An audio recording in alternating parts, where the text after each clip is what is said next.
6 o'clock in the morning. Yeah. Hold it. Wait a minute. Why do you people think that because it's 9 a.m. in New York, everyone west of the Hudson is also awake? Do you think Greenwich Mean Time was invented just to irritate you? Gus. I am listening! No. No, damn it. That's not the deal we made. Either we do the deal we agreed upon or forget it. Gus. Don't talk to me about ethical behavior. You don't even know what ethical behavior is. You can't even spell it. E-T-H... What is it, Gus? Fine. Okay? Fine. See you in court. You're like my attorney. He eats human flesh! Oh, no! Gus. Are you okay? Yeah, fine, sure. Just I've had these soldiers a long time. Oh. They must be worth a lot of money. No, they cost about a dime a piece. I bought maybe 4 or 5 a month when I was a kid. Used to bury them in the backyard and dig them up later. It was like finding buried treasure. They're just a bunch of toy soldiers. You can always buy some new ones. But they don't make them anymore, right? Gus. Gus.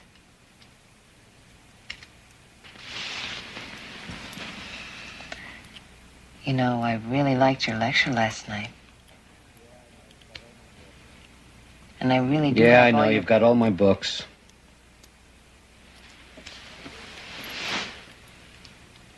I do have all your books. I even have the first one, the one that's out of print. I found it in a used bookshop. I have to go. I have to go. Go where? Ohio. Ohio? What's in Ohio? He had to go back. It was that simple. Back to the place where his anger had first taken root. Back to find the turning point which had set him on the road to success and loneliness. Because here, in this small Ohio town, lived the shadows of the boy he used to be and the man he could have become. Gus Rosenthal is returning home to the Twilight Zone.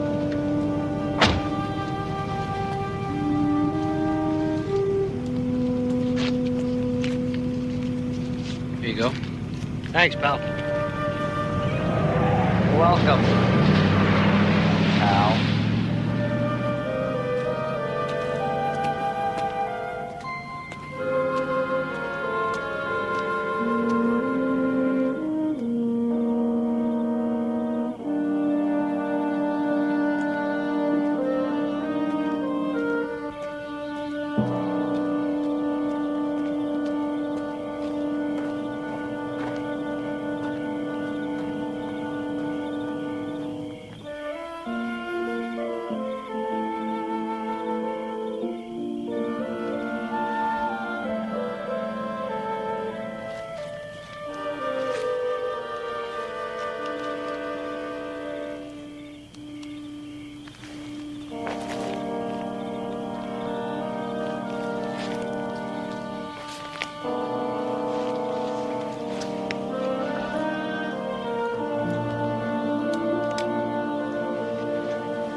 Bagley says you took the comic book without paying for it, Gus.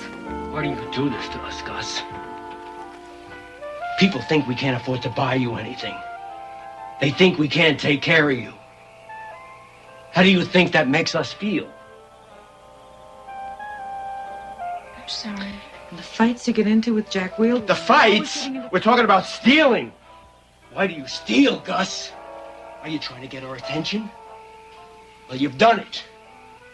That's for sure. Is this what you want? I won't do it again. You won't do it again. You've said that one too many times. You know what I have to do.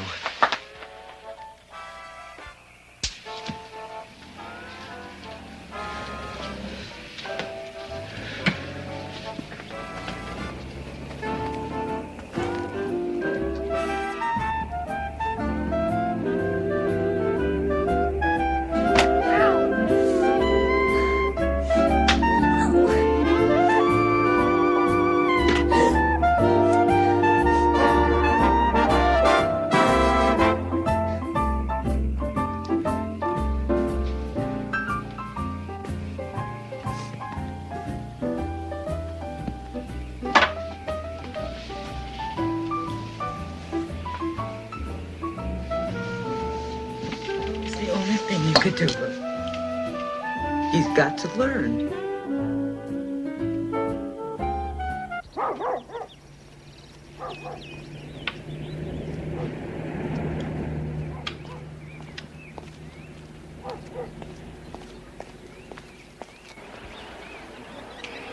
There he is.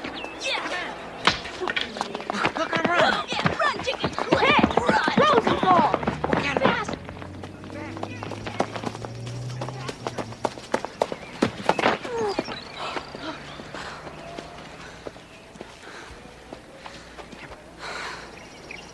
Go ahead. Who is that? Looks like a G-Man.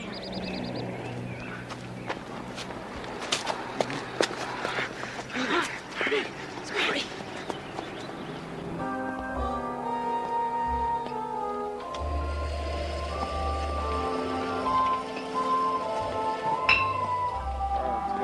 I better go off. Don't work too hard. Say hello to the wife for me.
again.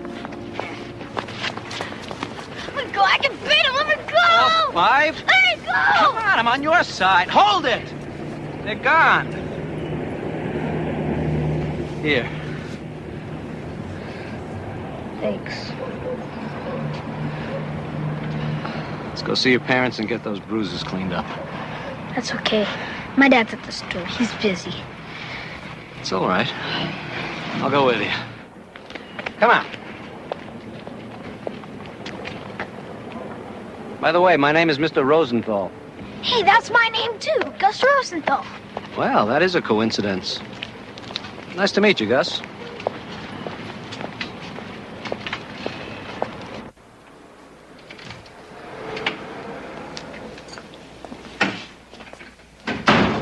Be with you in a second.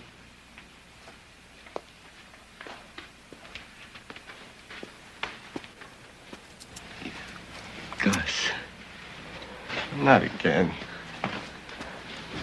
Who was it this time? Jack Wielden again? I wasn't doing anything. You weren't doing anything for the last 5 It wasn't times. his fault. I was passing by the playground and I saw these kids just jump out and attack him. They pushed him off the swing he was on. I had to chase them away. He didn't do a thing. Gus was minding his own business. Go back and wash up, okay?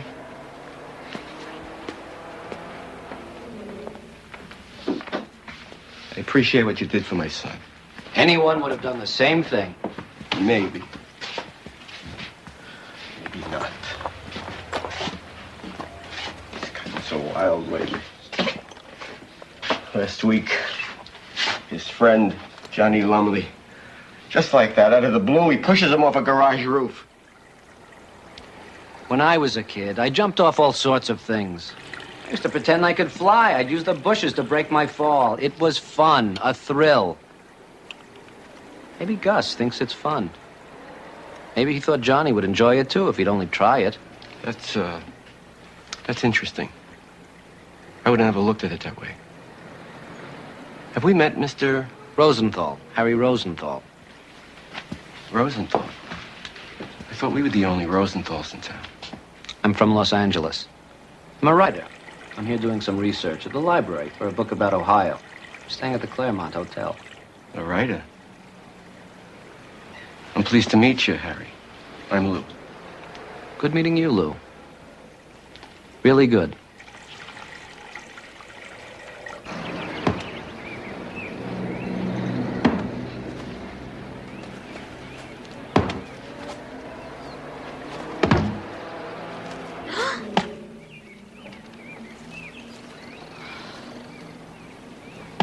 Gee, thanks, Mr. Rosenthal. If that had hit, my dad would have been real mad.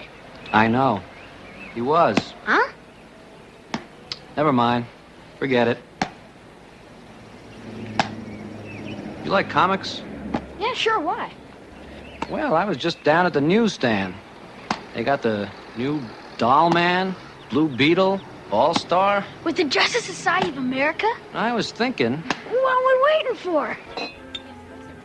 You're a writer? What do you write? books, movies, radio.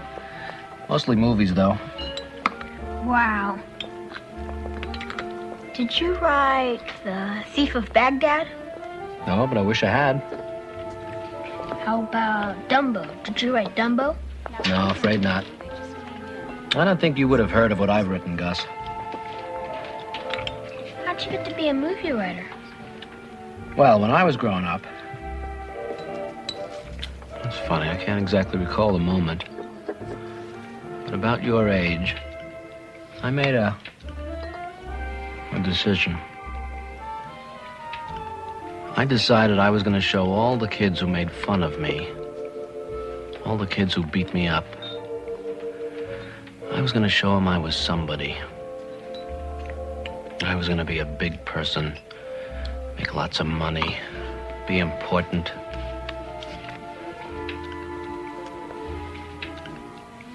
And you did, huh? You showed him? Yeah, I did. Trouble is, I was so busy showing them, I never bothered to make much of a life for myself. Bet you wouldn't do anything that silly, Gus, huh? I guess not. You really like those comics, don't you? Yeah. I thought maybe when I grew up, I could be a cartoonist. It's good thinking, Gus. There's a lot of money in it. It's fun too, huh? Yeah. Yeah, it's fun, too. Come on, let's go. Oh, wait.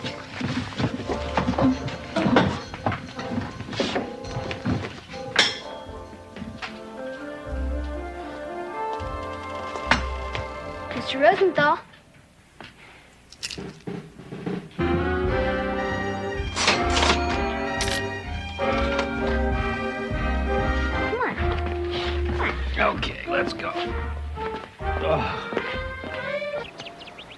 See, we'll bury it now, and maybe next week we'll dig it up. And it'll be like finding Long John Silver's lost treasure. Yeah, how'd you know that? I read Treasure Island, just like you. Will you read me another story, Mr. Rosenthal? Okay. Come on over here. All right. Now about this one. It's called 12 Hours to Live by Jack Williamson. It's about the space pirate who captures this man and his wife. Yeah. And he offers the man the choice of opening 2 boxes. In one is the man's wife with only 12 hours of air to breathe. Help me, help me. Yeah. But in the other is a space fungus that'll eat him alive if he opens it. Oh, no, don't open it, don't open it, oh, no. Ah! Gus for lunch! Gus for lunch! Oh, God, oh, God. He's having Gus for lunch. I can't stand it. Oh, no. Come on, Gussie. Gus hors d'oeuvres. God, oh, my God. He can't. Oh, no, I can't stand it. Come on.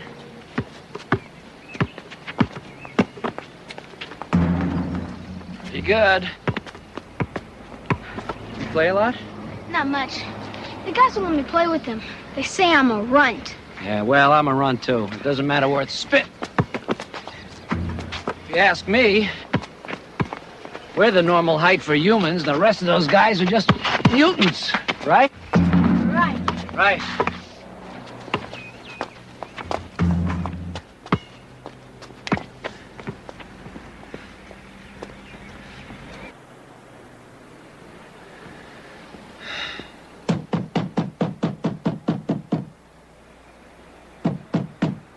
Come in.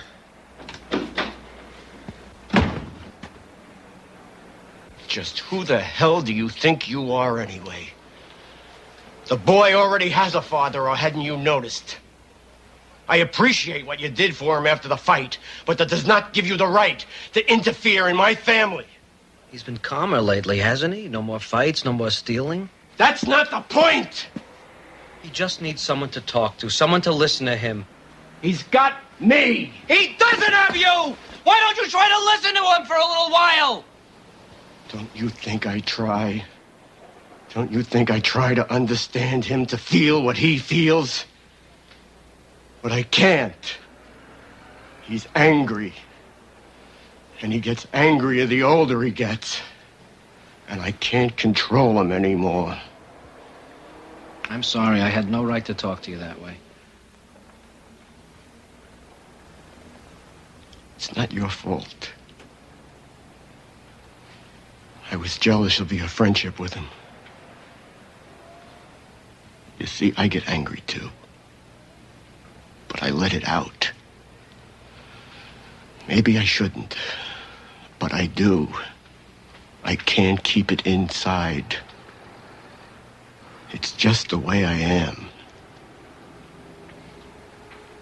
He's a good kid, Lou. He just got a little lost there for a while, but he's back on track. And you can keep him there. I've got to leave. My research is finished. It's just that he reminded me of myself at that age.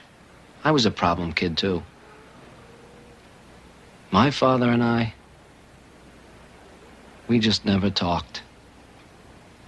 And then in my teens, he passed away. And it was too late.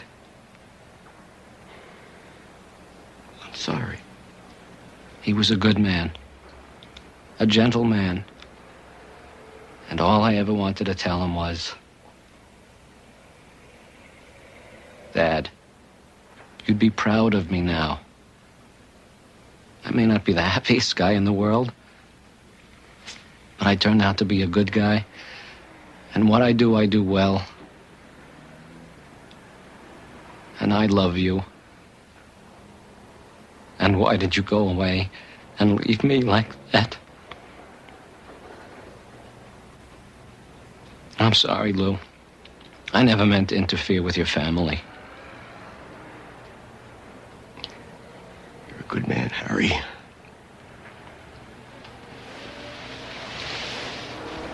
A fine man.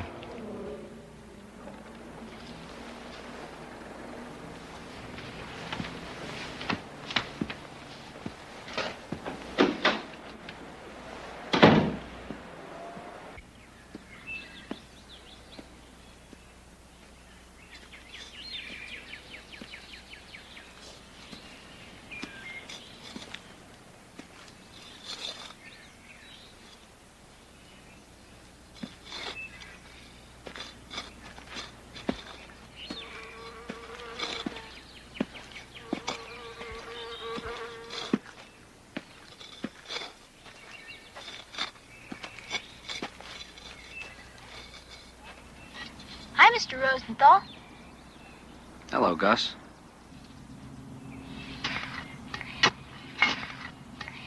Did you see? There's a new Lash LaRue movie playing. You want to go see it with me? I'm afraid I can't. I have to go away. You mean you gotta go to the library? No. I mean, I have to leave. Return to Los Angeles.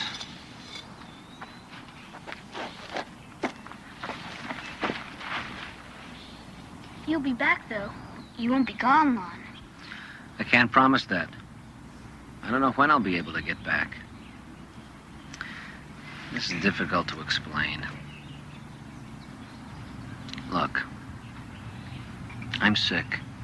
I don't belong here. I've come someplace I shouldn't have. I've broken some kind of law. I'm very, very sick. I have to go back. You mean you got some kind of germ? Well, that's easy. I'll take you to my dad's doctor, and he'll fix you up. That won't help, Gus. Why not? It just won't. Well, then take me with you.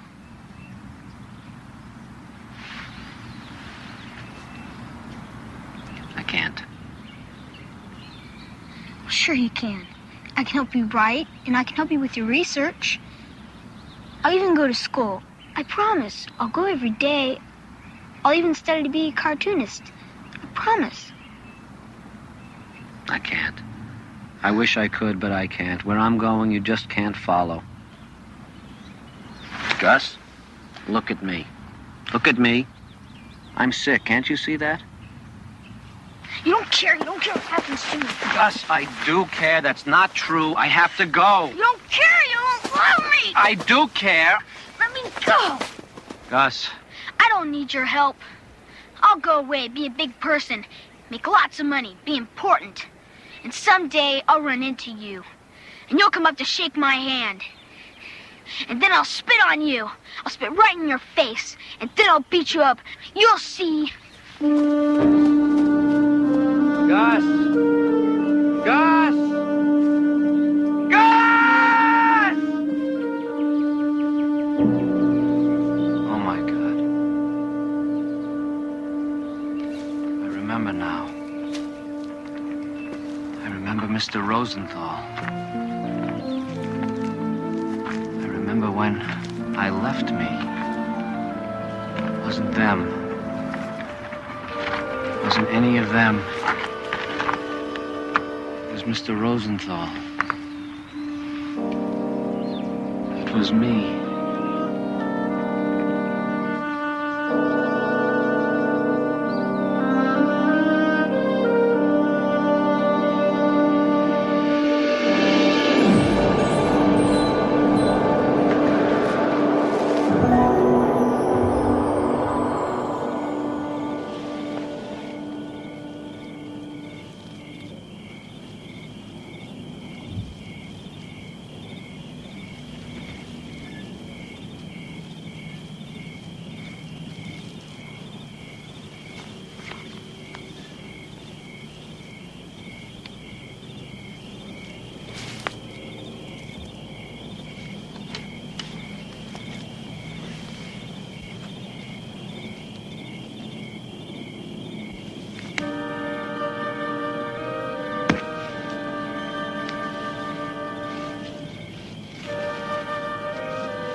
It's rather bittersweet how we spend so much time trying to justify ourselves to the shadows of those who are long gone.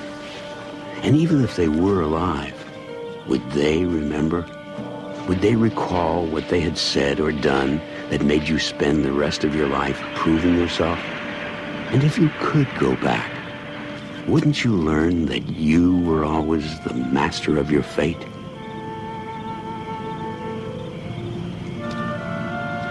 Where to, pal? To the airport. Jack? You're Jack Wielden. Yeah. You know me? No. Not anymore.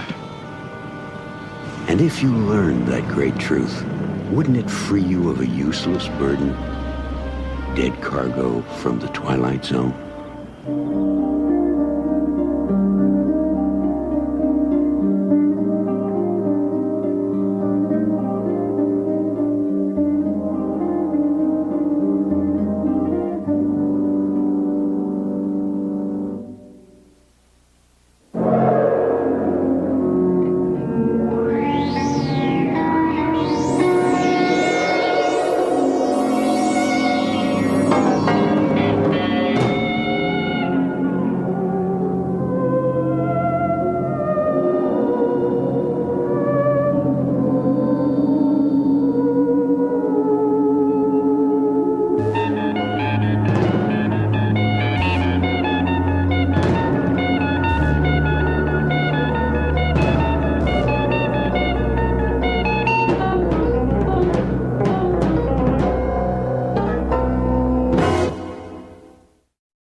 Beautiful.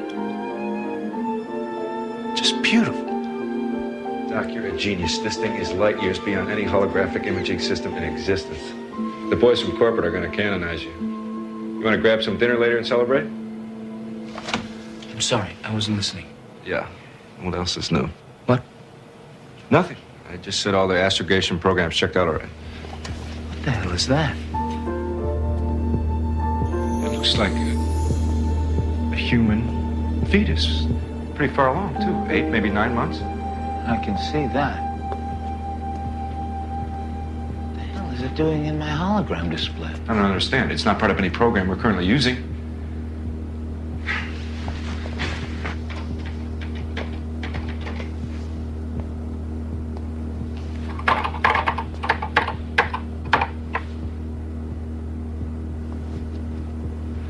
This is crazy. All the error correcting codes are running. I ran all the debug routines this morning. Run them again. What do you think I'm doing?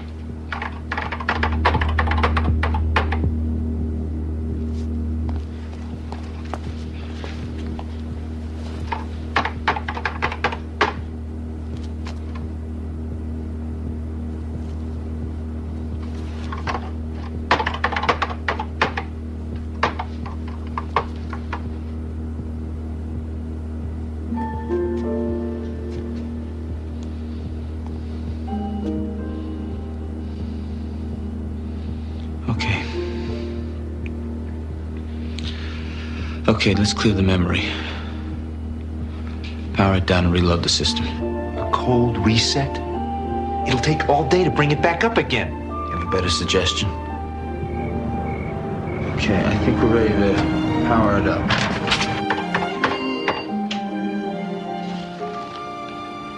knows?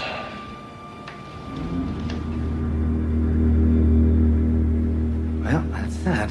Let's get some sleep. I've been doing this for 10 years. I've never seen a glitch like that.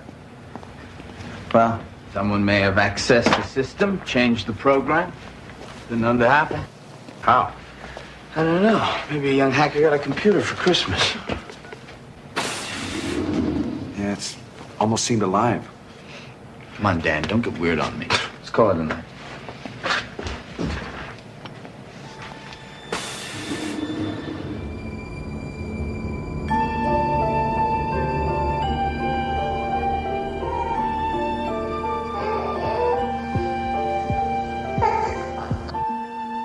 Look, I really don't think this is the right time to talk about it, okay?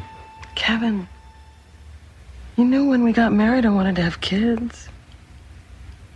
You said you wanted them too. I do. I just don't feel ready. I mean, there's still so much work to do at the lab. Oh, to hell with the lab. You spend all your time there. I barely even see you anymore. And when I do, all you can talk about is your work. It's 3 years of my life. You can't expect me to just throw that away, can you?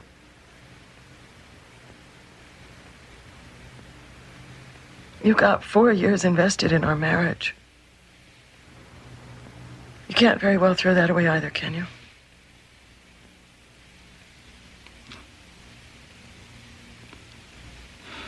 No, of course not.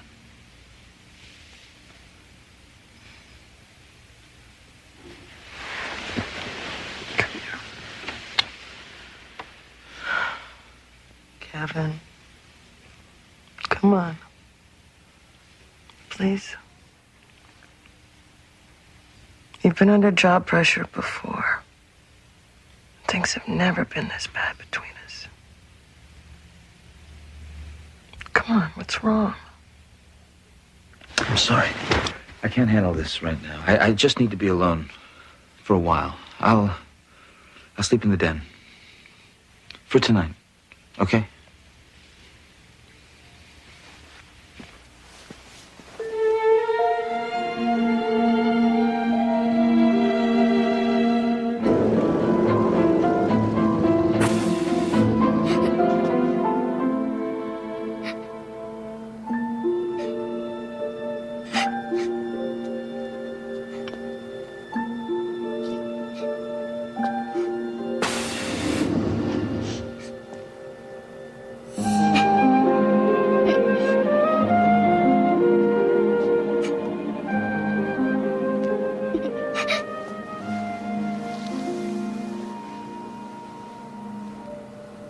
He left me here all night and all alone.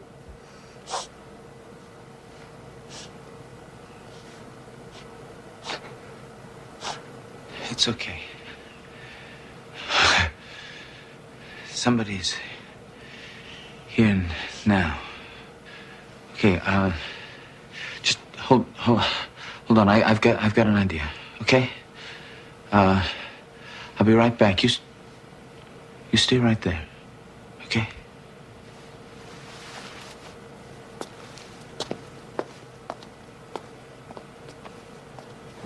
Okay, here we go. Graphics mode, image. Okay, let's give you a triangle.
Still think this is just some glitch in the system?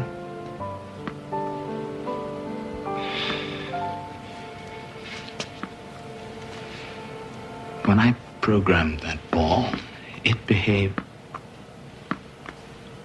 She behaved like any normal kid her age. No program in the world can mimic spontaneous reaction to unexpected stimuli.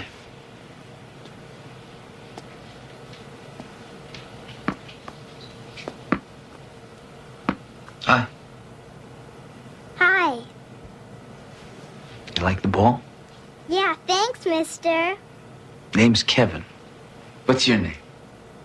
Nola. No. You have a last name, honey? Granville. Nola Granville. Pretty name. Where do you live, Nola? I used to live in Westchester. Do you mean Westchester in New York? Yeah, in a big green house from across the Sprained Lake. The what? It's Grassy Sprain Lake. In Upper Yonkers, near Hastings-on-Hudson.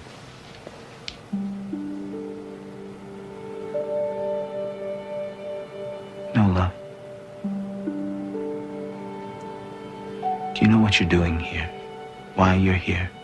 Isn't this where I'm supposed to be? Yeah, of course it is, Nola. You're home.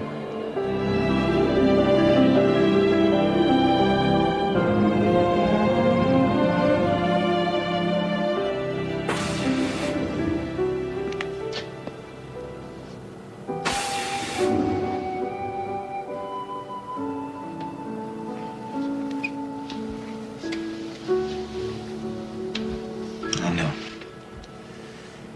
It's amazing. She seems to be aging at the rate of 10 months every hour. That works out to about 10 years per day.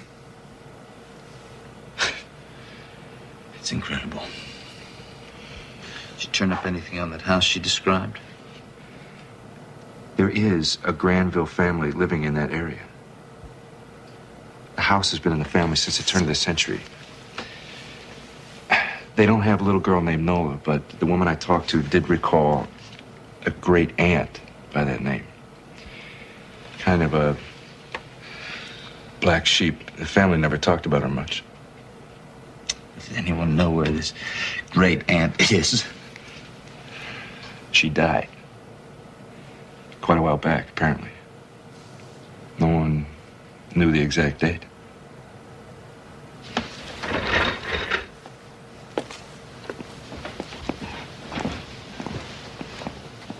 Hi, Kevin. I know that. Don't you want me to make you another ball or some different toys, something? That's okay. I don't need any. Don't you get kind of bored, Nola? When I get bored, I just go somewhere else. What do you mean when you say you go somewhere else? In my head. Like just now, I was out by the Sprained Lake, remembering the time Daddy took us out for a picnic. I walked into the water, up to my knees. And Daddy paddled me. Hard. I didn't want to remember that part. So when you think about these people, these places, these things, it's like you're almost there? Yeah. But I like being here. With you better. Nola, do you remember when it was your daddy took you to the lake? What year? I think it was 1917. Maybe 16. Yeah, 19 and 16. Look, I know this is going to sound pretty bizarre, but do you suppose that somehow, some way, that a human soul has reincarnated inside that computer? Dan, I'm not sure I believe in the human soul, much less in reincarnation. Why? Why is a soul less credible than any of a dozen hypothetical subatomic particles? We can't prove that they exist either. Yeah, but that's different. We can posit their existence from the behavior of other observable phenomena. Yeah. Well, that's your phenomena in there, Doc. Go observe.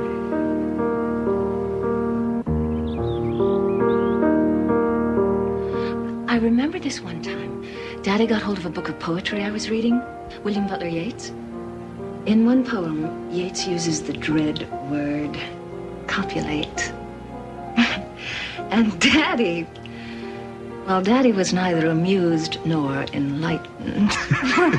Now, I tried reading him the one that begins, I will arise and go now, and go to Innisfree, and a small cabin build there, of clay and wattles made. 9 bean rows will I have there, a hive for the honeybee, and live alone in the bee-loud glade. And I shall have some peace there. You know Yeats. I know some Yeats. So didn't your father like it? He didn't let me finish.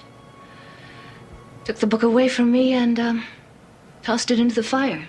It's not a girl's place, he'd say, to think about such things. And when I'd ask him questions about literature and politics, he'd just smile, a patronizing little smile, and tell me how beautiful I was.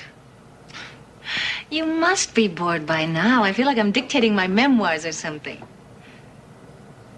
What about you? What's your life like?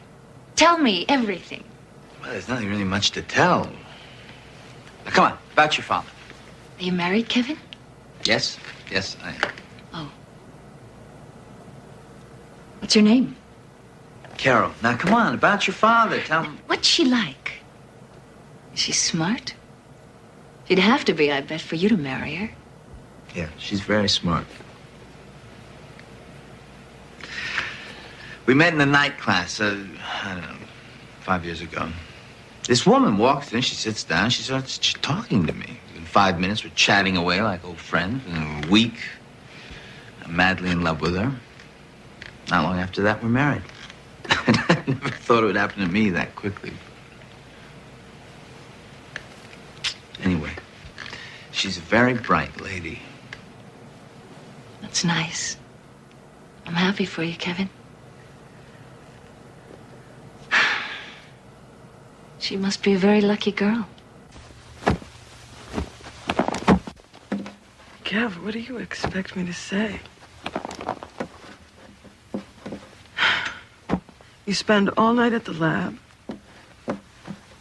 You don't even call me till the next morning. And now... what could possibly be so wrong with your project that you have to go sleep at the lab? If I told you, you'd think I was crazy. Hey, look. You know, we've lived this long with each other's craziness. I think I can stand a little more. Oh, for God's sakes, Carol, it's only... I don't know how long it's for, but it's only temporary until I get this sorted out. You mean the project? Or us?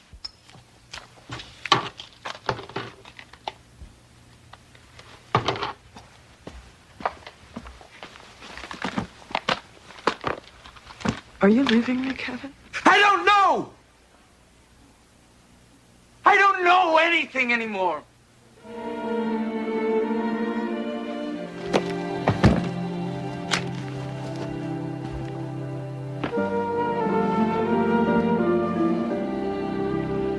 I'll call, okay?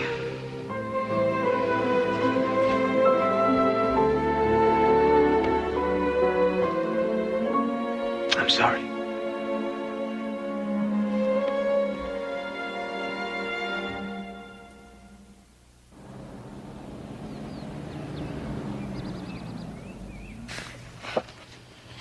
This is Aunt Nola. She was 5 years old. Amazing. Her father was a real snob. He and Nola had a falling out when she was in her 20s. That's the last the family had contact with her. A falling out over what? A man, law student, tutoring at NYU. Oh, her father was apoplectic. He threatened to disinherit her. But Nola didn't care. She'd always felt guilty about her family's wealth. Very little of it survives today. Myself, I wouldn't mind being a bit more guilty. Oh, I think his name was Robert.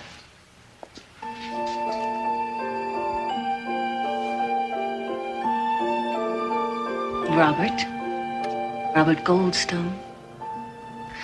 He was nothing like the polo-playing dunderheads I grew up with. He saw the sorry state the world was in, and he wanted to do something about it. He listened to me, Kevin. Just like you do. We talked about everything. He wanted to set up a law practice for the disadvantaged, while I got my master's in literature at Boston College. What did your parents think about that? Father didn't approve of any of it, especially Robert. Why? Because the guy wasn't rich? That too. But mainly because he was Jewish. Oh, come on. You're kidding. No, he made it quite clear if I married Robert, I would be cut off. From him, Mother, from everything. The whole family. Oh, that's terrible.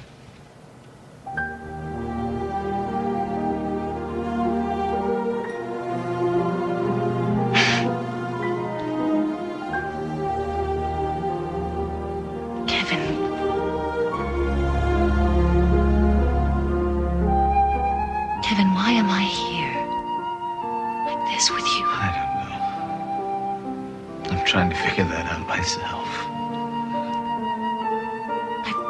I feel like there's something I'm supposed to do. Something I'm supposed to accomplish. I can't seem to remember. Help me, Kevin, please.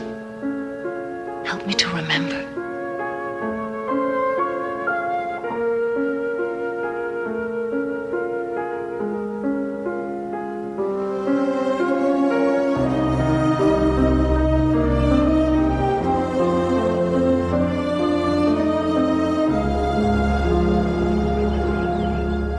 Robert and I loved that house in Cambridge. When I finally got pregnant, we decided to sell it and get a larger place. So I... Wait a minute. Pregnant? You've never mentioned that before. I just remembered it. You know, Kevin, in an odd sort of way, when I sit here remembering, it's almost as though it's all happening for the first time. Anyway, the pregnancy came as quite a surprise. My obstetrician had said I had a slight malformation of the uterus. Warned me it might be difficult to conceive a child. But... Come on, don't keep me in suspense. Is it a boy or a girl? I went into labor in the middle of writing a paper for the poetry review. I kept that thing clutched in my hand all the way to the hospital. They finally pried it loose just as I was being wheeled into the operating room. What is it? What's wrong? What is it? Oh, God, make it stop! Make it stop! She just doubled over. She screamed in pain. Oh, God, I've never felt so helpless in my life.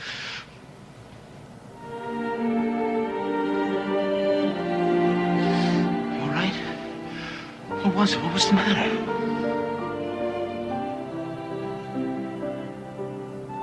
I lost the baby, Kevin. I remember now.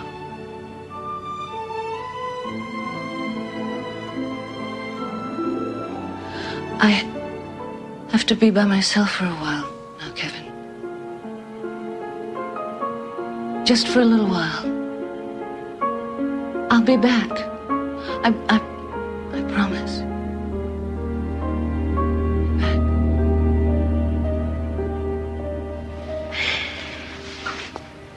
I didn't know she could do that. Neither did I.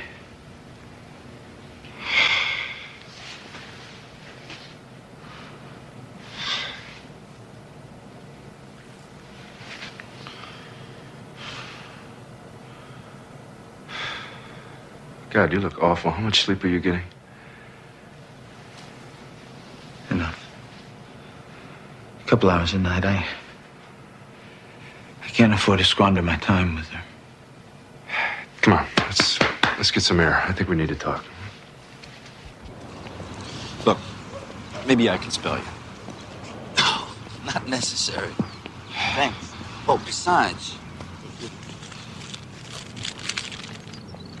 I got some more people for you to track down.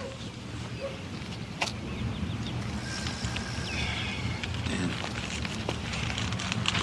she's a very special person. We gotta help her if we can. Okay?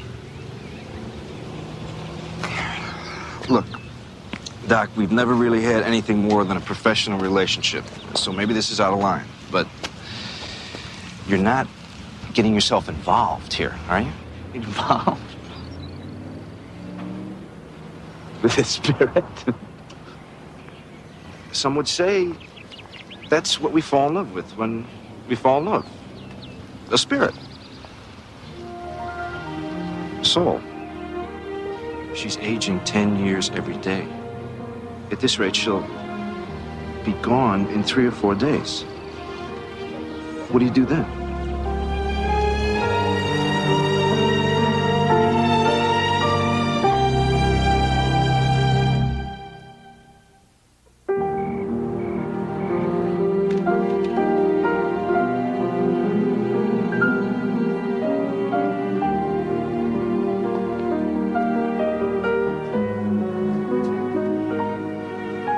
You all right? What happened? It was a miscarriage, Kevin. It was a little girl. Beautiful little girl. God, I wanted it so badly, Kevin. Chance to give someone the kind of love I never had growing up.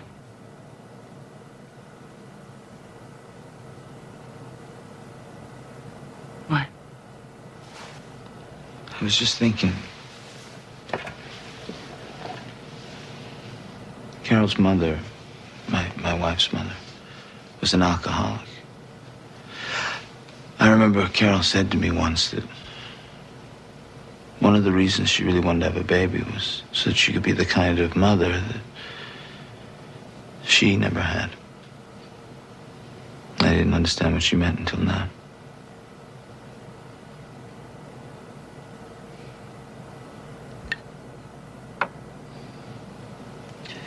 You're a good player. I had a good teacher. Robert loved chess. However, check. You're no slouch at this yourself. She says after having won 3 games in a row.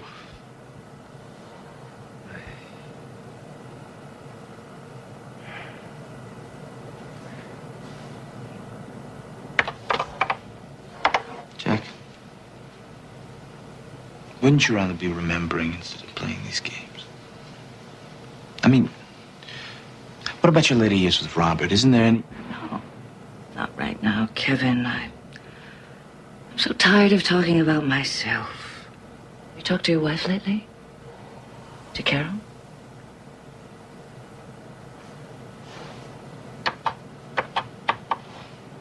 Jack, You really want to lose her, Kevin? please don't tell me about losing things.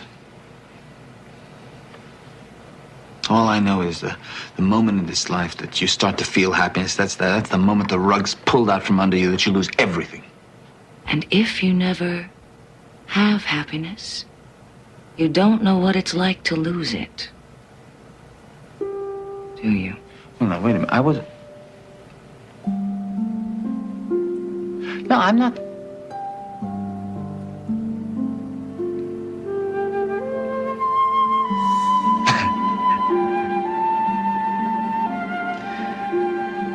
Besides, I'm looking at this a little foolishly.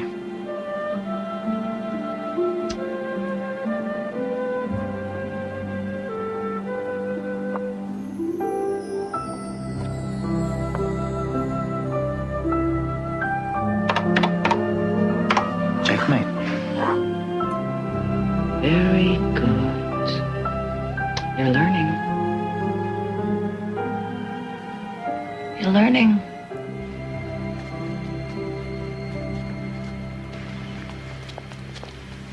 Can you make it all right? I know my way around.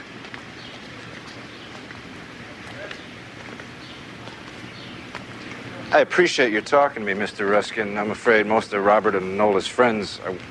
Most of them are dead. Sorry. I didn't mean to sound tactless. I've spent the last 15 years of my life in darkness, Mr. Gaddis. And I've managed to enjoy life in spite of it. If darkness is all that's ahead of me, well, I think I can make the best of it. You knew Robert and Nola how long? 30 years. Ever since Robert opened his law practice. They were lovely people. Robert with his passion for social justice. Nola with her love of poetry.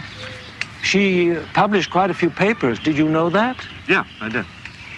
These must be beautiful. Yes, they are. Did either of them leave behind any unfinished business, some dream, some goal that they never fulfilled? Well, in later years, you know, Robert lost so much of his passion after Nola died. He was a different man. She was taken from him so early. I don't think he ever really recovered from that. What? Excuse me, but exactly when did Nola die? I believe in March. Yes, March of 1943. She was only 35. What a waste. What a terrible waste. How did she die? I thought you knew. She died in childbirth.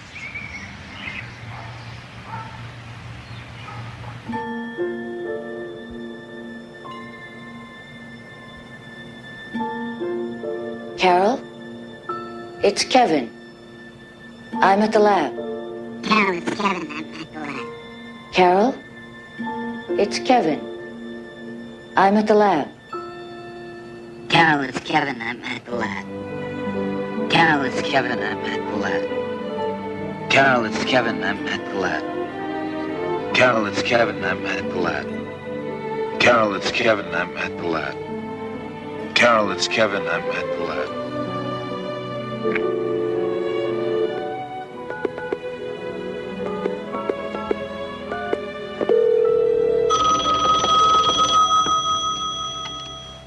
Hello? Carol, it's Kevin. I'm at the lab. Kev, are you all right? I'm fine. I'm fine. I've missed you. I've missed you too. I'm ready to come home. Do you think you can swing by and give me a lift? Yeah, I think I can manage that. I'll see you in a while then. Okay. I love you.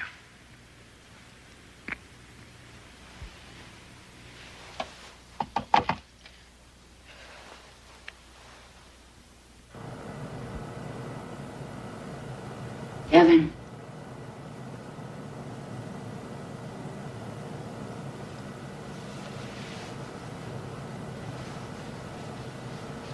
Kevin, it's time to wake up.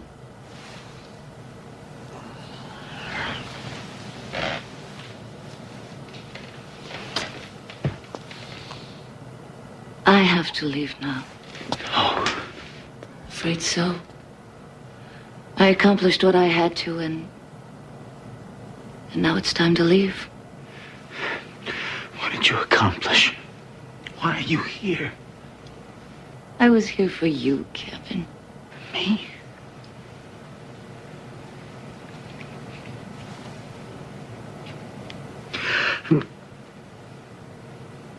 not sure that I understand what you're saying.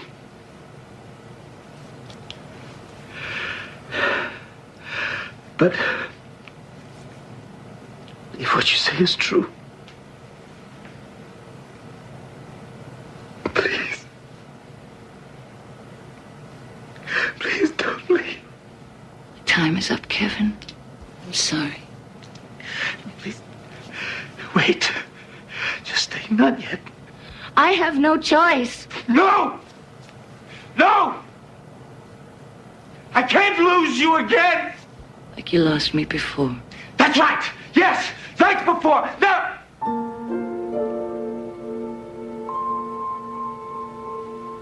I left you too soon, my darling. I didn't mean to.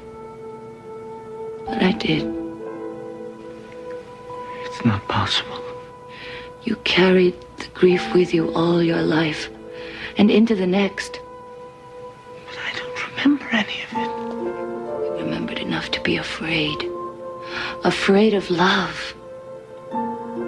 Afraid of losing it. I had to live out a life with you to make up for the one we never had a chance to share. So the fear would go away. So you knew all along? Only after the miscarriage. I wasn't just remembering my pain, Kevin. I was remembering my death.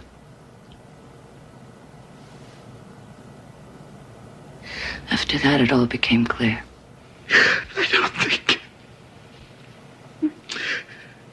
I can believe any of this. Perhaps it's just as well. You have a life to live out.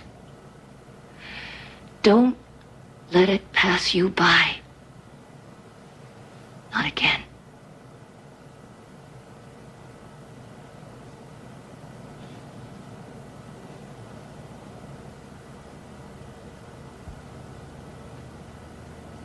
I have to leave now. No. Wait. Please. Just 1 minute.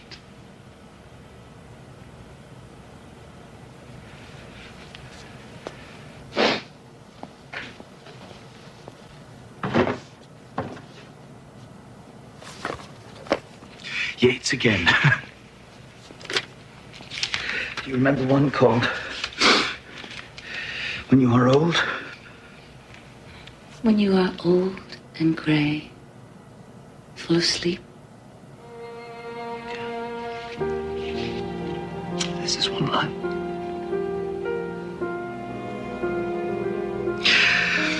How many loved your moments of glad grace? And loved your beauty with love false or true.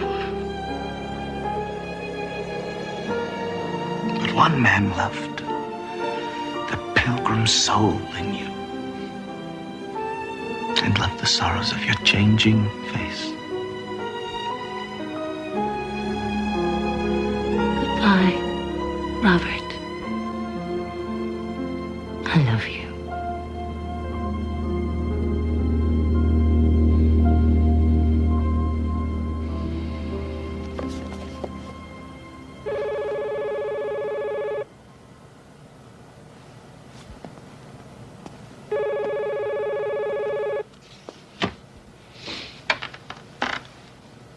Drayton?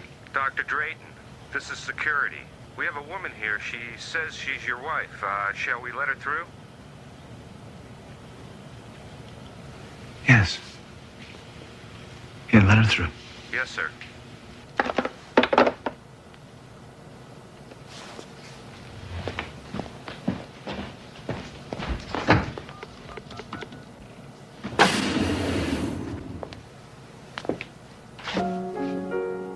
Call for a taxi.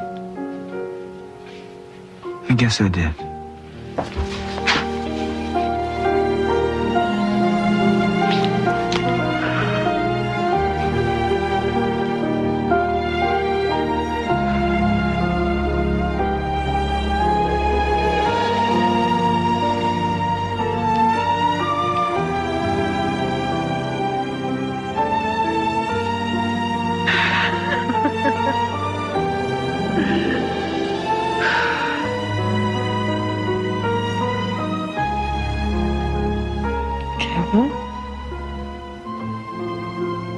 What's that?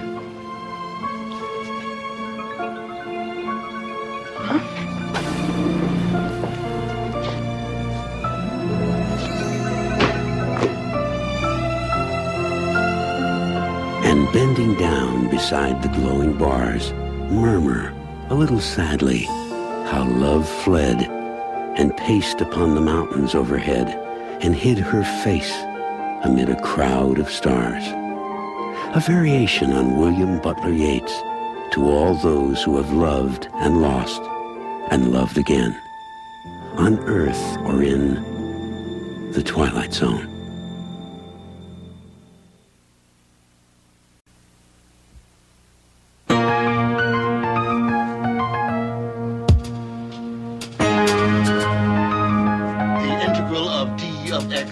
Cosine to the n of x is sine x over n minus 1 times the cosine to the... No.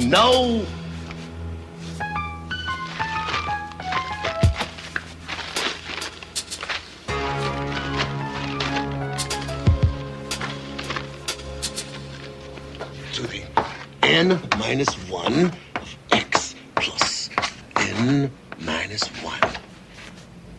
No, that can't be it.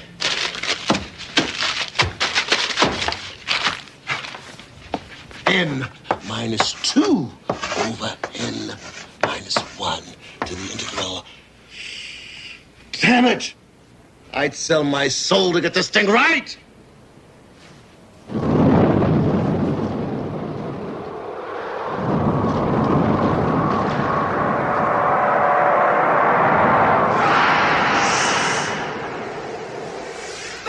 Two words, babe. Eternal damnation. We in business? Did I say soul? Sorry. Slip of the tongue. Sorry to waste your time. You're a busy man. I'm a busy man. We're both busy men. Let's go somewhere and find a place to be busy.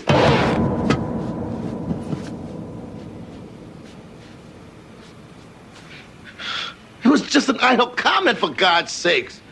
You don't go after every poor jerk that makes a careless remark, do you? Okay, maybe you do. Here's the backstory, Sam. You don't mind if I call you Sam, do you? I mean, I think we're really connecting here in a positive way. And I'd like to cut through all that victim, demon, negative imaging. You know what I mean? Okay. Here's the deal. All that mathematical lingo you were spouting, it's beautiful, man. It's like poetry. It brought tears to my eyes. Just happened to have the right phonetic structure to be a good old-fashioned demonic invocation. Especially with that neat little curse woven into it. Are we talking high concept or what? Yeah, well, you can just go back to whatever Stygian depths you came from, fella, because I have no intention, thank you, of selling my soul for the solution of any equation. Stygian depths. I like that.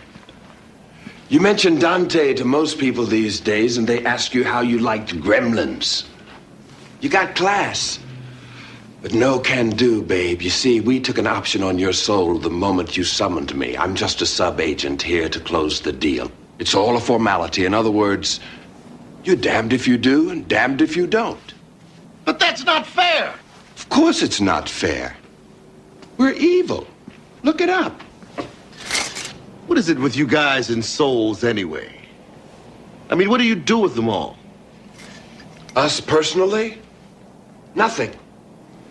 We're strictly a distribution company. We purchase them, process them, and after a reasonable markup, sell them to one of the big chains. Big chains? Right. Like, for instance, this one client, overlord of one of the outlying dimensions. He uses the souls to animate the bodies of undead maintenance workers. Man, he must go through 2-3 million a year. Him we give a bulk rate. Okay. So much for opening rituals. Let's cut to the feature attraction. These are the rules. First, you get to ask me 3 questions about my juice. You follow me? Juice. As in power, abilities, Beautiful, Sam. You know, for creatures with the IQ of a flatworm, relatively speaking, you humans can be pretty clever.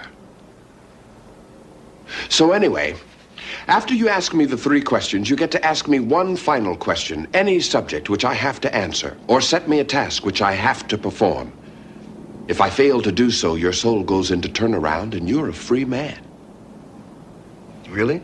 First question. Yes, really. No, I didn't mean to. Sam. We've been over this before. Evil, remember? Right. I keep forgetting. Oh, I should warn you, though. The last time anyone came up with a question I couldn't answer or a task I couldn't perform was... What year was the Peloponnesian War, anyway? Second question. Are there any physical or temporal limitations to your abilities? Not a one, babe. I can go faster than the speed of light, or make 2 electrons in an atom occupy the same quantum state as easily as you can blow your nose. I can do anything, go anywhere. And I have access to every bit of recorded information in the omniverse. What a guy, huh? My next question affirms a corollary to the first. Poetry. Sheer poetry. I know just the buyer for you. There's this world where the dominant life forms are a race of living, sentient binary digits. You could be a decimal. In time, work your way up to a fraction. Is there any place in the universe, in all of being, where you could go and not be able to find your way back here? I hate to lay these negative vibes on you, Sam, but no. I could scoot over to the Andromeda Galaxy and back in a microsecond, faster if I don't stop for lunch. I could go to, say, what would be Berlin if the Nazis had won the war?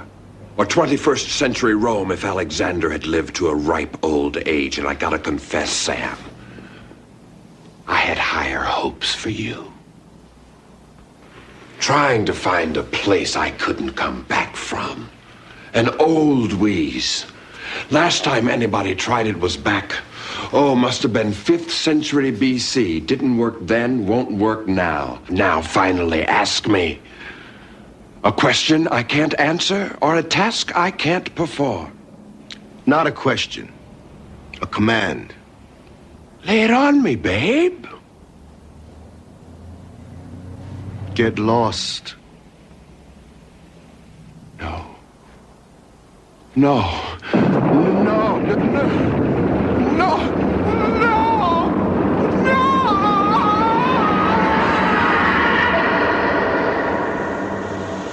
Another of our continuing tips on what to do if the devil shows up on your doorstep.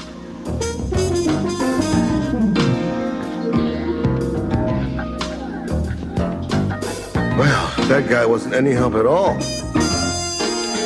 A public service announcement from the Twilight Zone.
Anderson?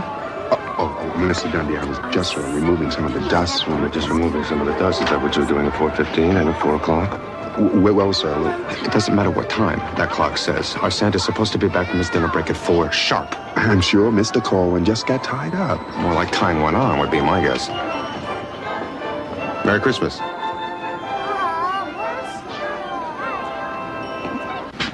Bruno, may I have another one, please? No, unless I see some more cash, Mr. Corwin. Boss's orders. As you may have noticed, I am currently with a job, albeit a short-lived one. So although I don't have any cash with me at this moment... Cash only. That's the rule.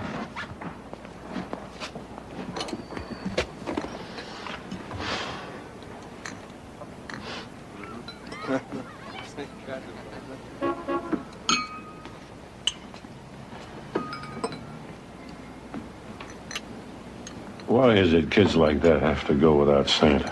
Pardon? The two kids out there. No Santa Claus for them tonight. Not in this neighborhood. Oh, you got the suit on, mister. Why don't you go out and give them a couple minutes? Because whatever they ask for, they won't be getting. I would simply be a very cruel joke.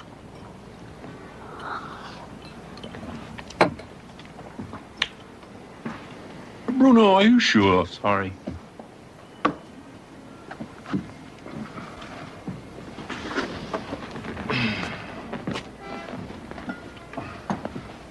Hey, Mr. C.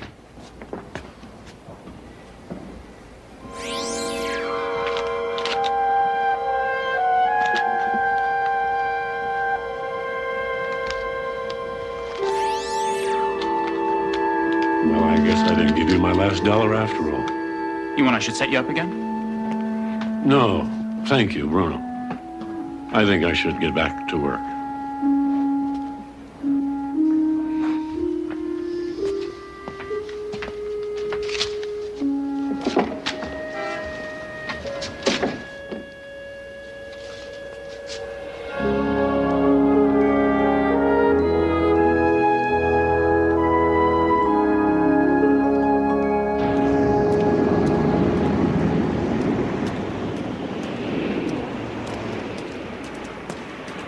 Merry Christmas, Mrs. Stoner. Merry Christmas. What do you mean it's been sold? I guess one of the part-time sales clerks didn't see the hold tag, Mr. Dundee. This is outrageous. That was a custom-designed coat. Well, I don't know who could have done it, but I will find out, I promise you. And first thing, day after Christmas, I'll make sure that there is a replacement. There is no replacement. It is one of a kind. And my wife is expecting it under our tree tomorrow morning. I'm sorry, Mr. Dundee. Being sorry doesn't help me. I'll check the sales receipts. Well, I like it.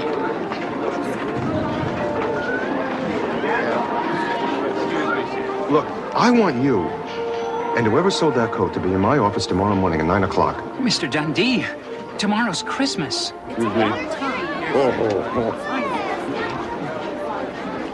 Not for you, it isn't.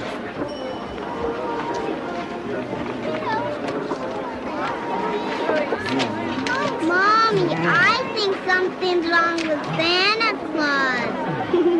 I think Santa's wasted.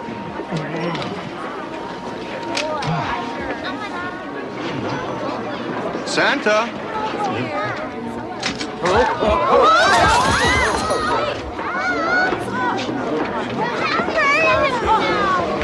Is everybody all right? Everybody fine? No harm done? Okay, now how about some free ice cream downstairs, huh? Right now, okay. I am so sorry, Mr. Dundee. You've been drinking. Well, yes, during my break, I did stop to refresh myself. I want you out of my store, now. You are absolutely right, sir. I should not have been drinking, and I apologize.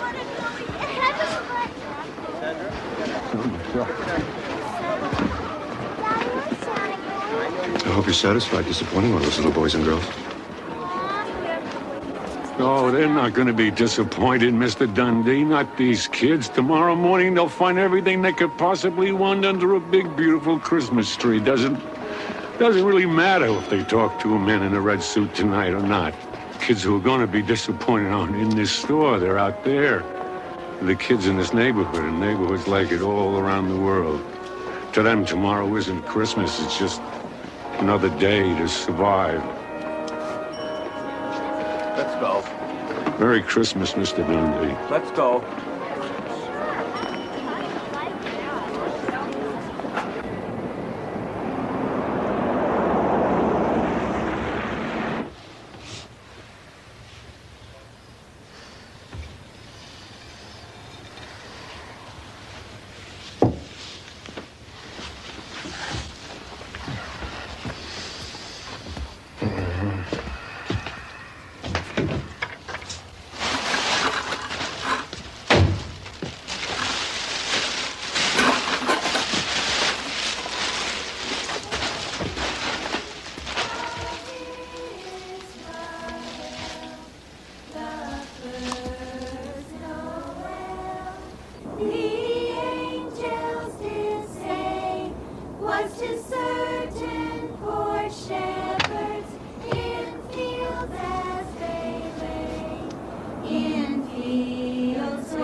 I wish to God I had something to give you.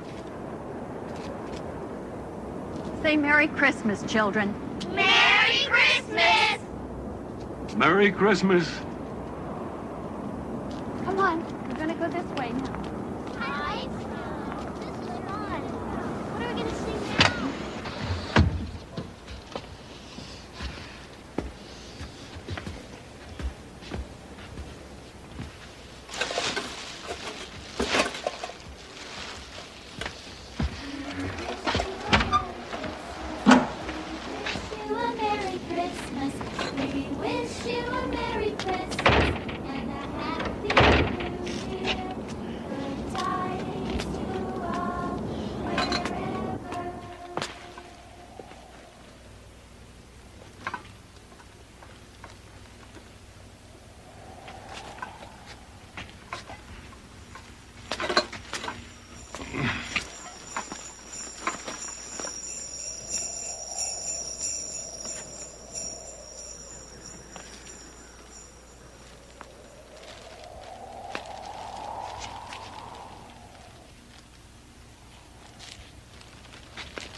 Kids!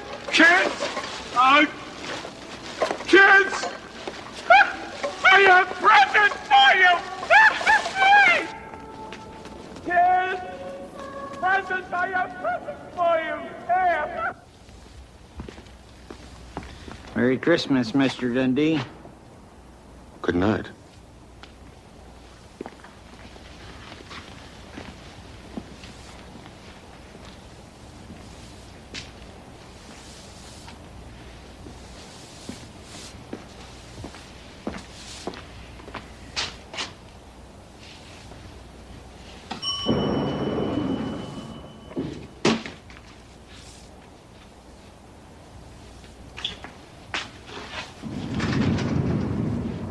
Dave.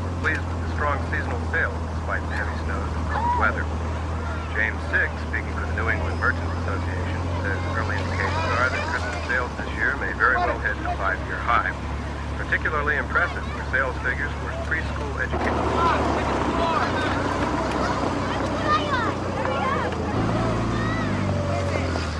Mr. Forward!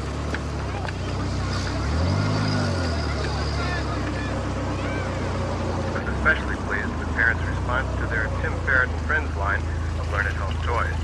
A company spokesman said speculation based on this year's sales figures indicates that by this time next year, 2 children out of 3 will own.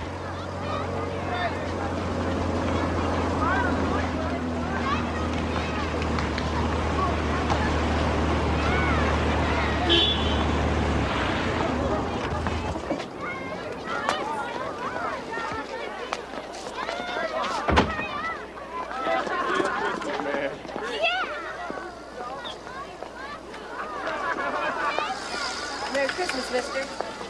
We're ready down here. Is it okay, Tom? Let her rip. You got it.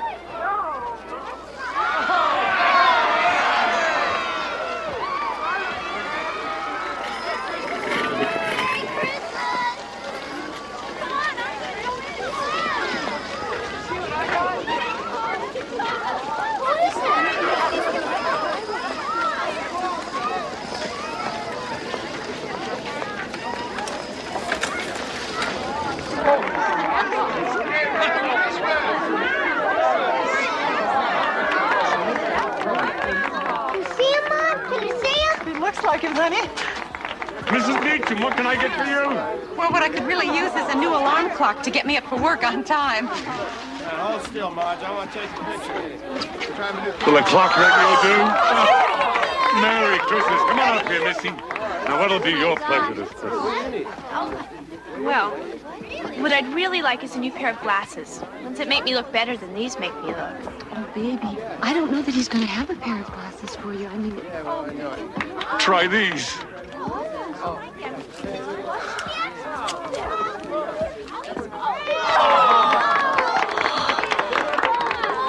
Thank you, Santa. I mean, Mr. Corwin. Oh, you look beautiful. Yo, Henry. We're almost out of eggnog. I mean, people are guzzling it like it's going out of style. Can't have a proper Christmas party without plenty of eggnog.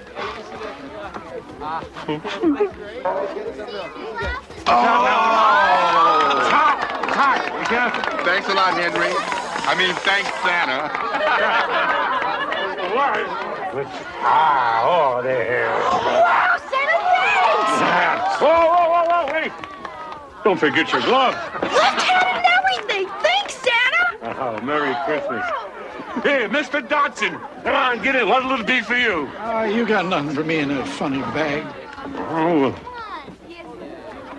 Oh, well, I guess then this beautiful pipe will just have to go to somebody else. You know, I saw a pipe like that when I was in the Navy. Must have been 40 years ago. Always regretted not having bought it. Well, sir, it is yours now. Merry Christmas, Mr. Dodson. Yes. Corwin. Mr. Dundee. What's going on here, Corwin? Christmas. What's going on here is Christmas, the best Christmas ever. Have some eggnog and stay a while. I don't want any eggnog. I want to know where you got all this merchandise you've been handing out. This isn't merchandise. These are presents. Christmas presents. Well, where did these Christmas presents come from? From this bag. Look, all right, I don't understand it either. But if I take a minute to think about it, I'm afraid I'm going to stop believing it's really happening. So while it's putting out, so am I. I think I have a pretty good idea where all this merchandise came from. You're in trouble, Corwin. You're in real trouble. I want a big train set. Hey, wait a minute. A train set? Where's their phone? I need a phone. You can use mine.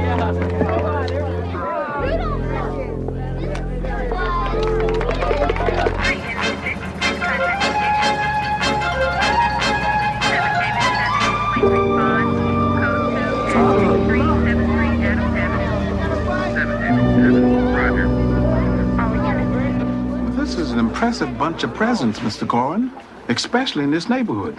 Would you care to tell us how you got them? There's only one place he could have gotten them, my store. He's been employed there as our Santa for the past 3 weeks. He must have been lifting this stuff from the very first day. You know, it would be pretty tough for one man to make off with all of this stuff by himself. So he had help. Doesn't surprise me in the least. How about letting him answer my question? Where did they all come from? From this bag. Yeah, from this bag. And from dozens of other bags he has hidden all over the place, filled with merchandise from my store. I don't think there are very many bags like this around, Mr. Dundee.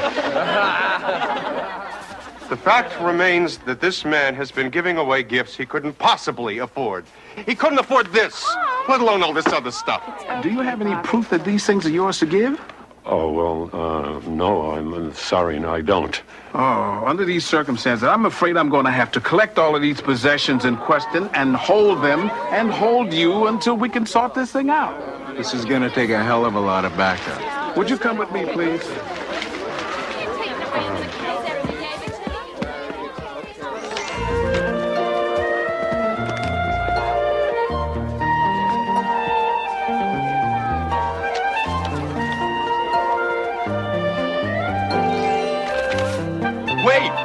Wait, Henry! Henry, look! It's a receipt from Dundee's department store. There's one right there for a left-handed baseball glove. Here's another one for a new toga shirt. This can't be. Yes, it can. Yes, it can, because it's Christmas.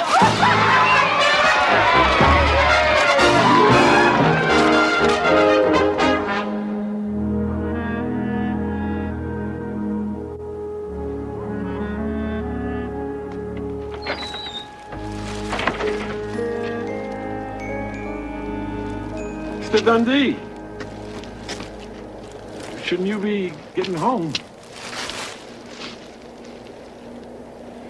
I don't know how you pulled this off, Corwin, but I'm going to find out.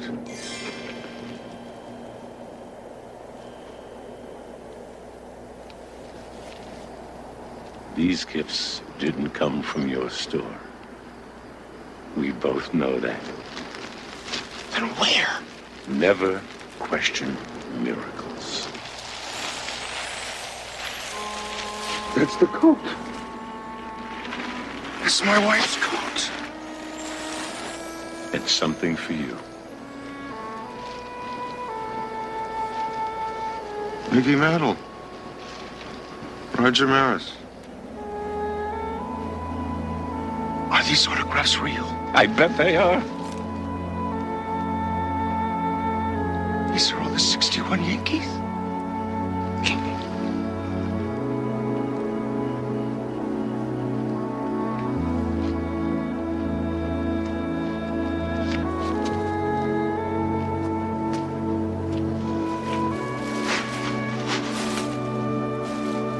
Corwin. What about you? You want nothing for yourself? This night was my gift. And I couldn't have received anything more perfect. Unless it would be to live this magic every year. Merry Christmas, Mr. Dundee!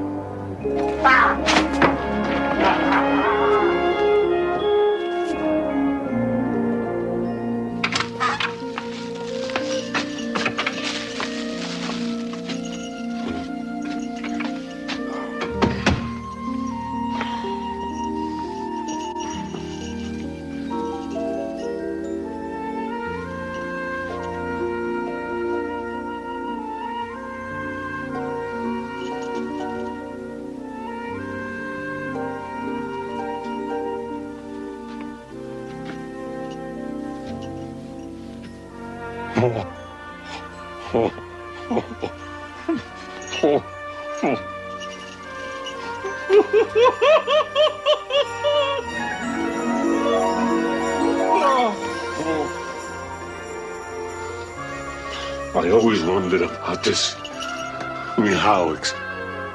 Oh.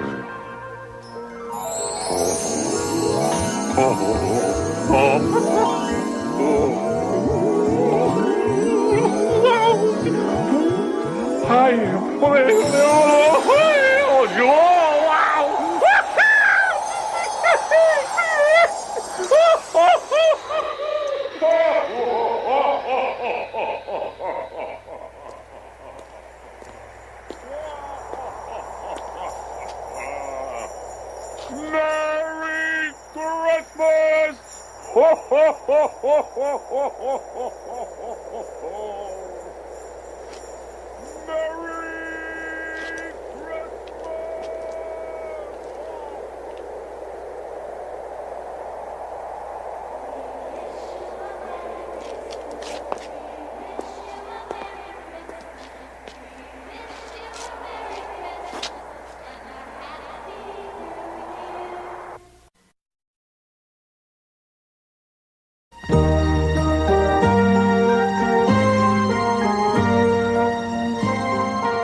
Merry Billings?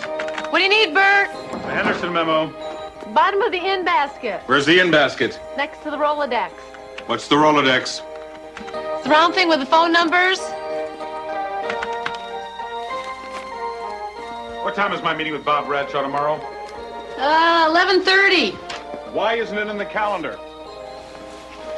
Turn the page, Bert. I'm out of here. Oh, me too. I'm gonna meet David over at the party. Their date, so is the charm. Is it? You weren't thinking of deserting me now, were you? I need 35 copies before you leave, collated. Come on, Bert. I have plans tonight. Where's your Christmas spirit? The same place your Christmas bonus will be if I don't get those copies. You know how important it is that I get that report to the audit department first thing in the morning. Be a good girl. Marcy. I'm sorry, kid. I'm already late. It's the last class before Christmas break. Hey, kid, I gotta pass the bar. Besides, you're gonna need a lawyer when you beat him to death with your typewriter. Word processor. Whatever. Listen, wait for me. I'm coming anyway. Bert. You know, you really gotta think about getting out of secretarial work. I mean, a bag lady would turn up her nose at what we make. Besides, you're too smart. You've been talking to my mother. I like my job. Hello? Look, him I could see vivisected. Believe me, I wouldn't blink an eye. But I love my job. And maybe someday I'll get some respect, too. You keep talking like that. We'll be able to use the insanity defense. The sooner you finish, the sooner you can leave. Hey, Billings. The kid who brought my car back from the car wash, did he park it in the C lot or the B? C. As in Cretan.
right here. Talk.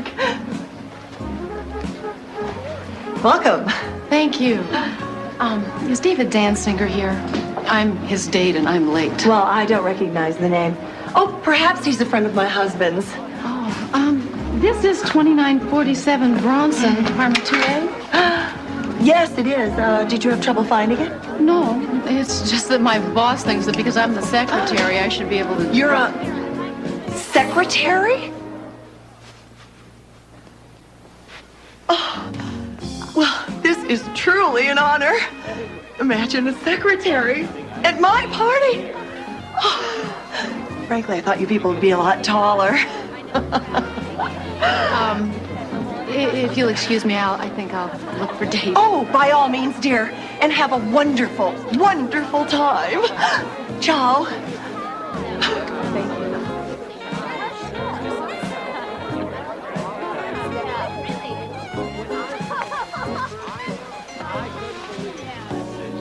Oh, babe.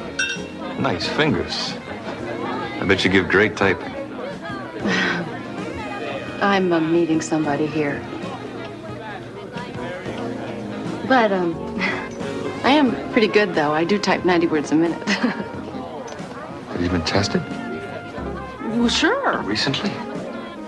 Well, yeah, all secretaries have to be tested every now I'm sorry. I had no idea that you were really a... Oh. Had a little too much to drink, huh, Steve? I finally get a chance to meet a secretary. Oh, excuse me. You stay right here. I'll be right back. This is weird.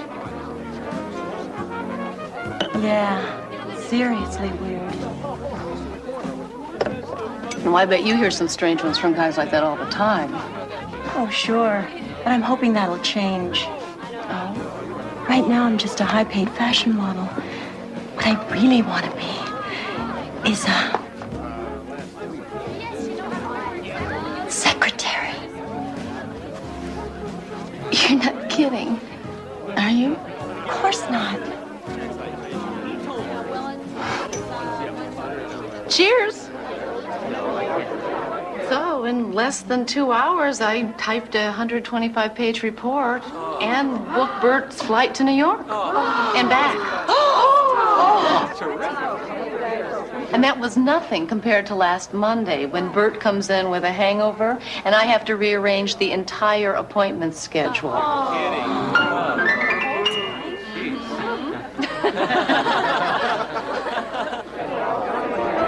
what I did? I snipped the erasers off of the ends of 4 pencils, glued them to the corners of his blotter. And all I can say is it's been over a month and he hasn't complained about it slipping since.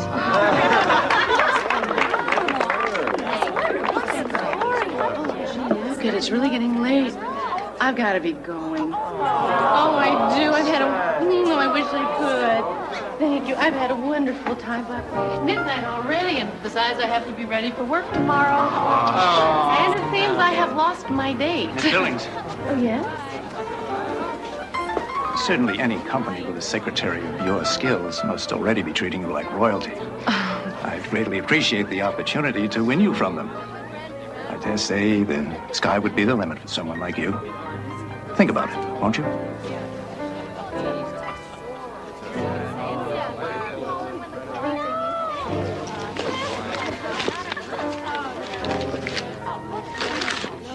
Oh, no, my keys.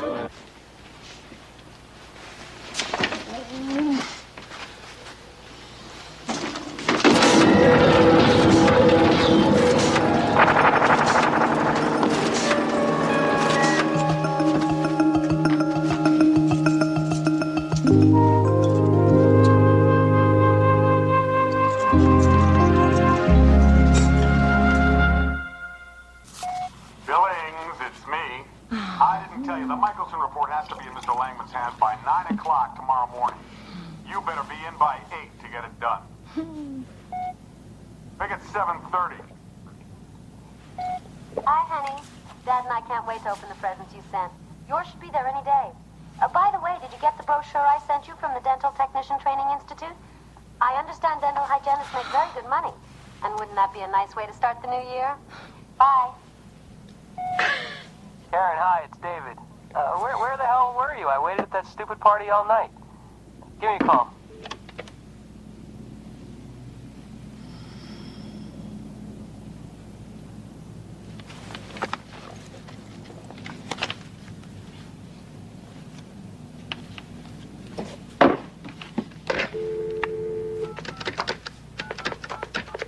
Not in service at this time, and there is no new number.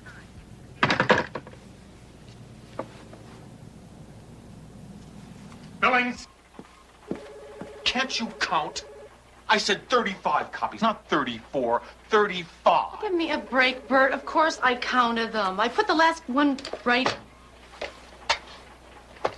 What'd you do with it? I haven't touched a thing. It wasn't there. It probably never was. Bert. Like your brain, Billings. Missing, absent, vanished. You secretaries are all alike. Just a bunch of bubble-headed bimbos.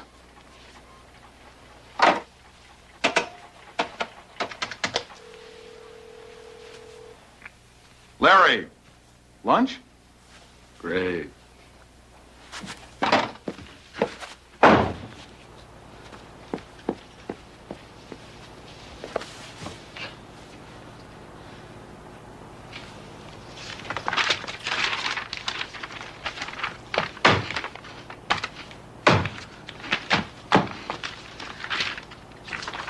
Karen? Karen, I've got those copies of the Nicholson contract you needed. Oh, the copies. Sure. Yeah. Copies.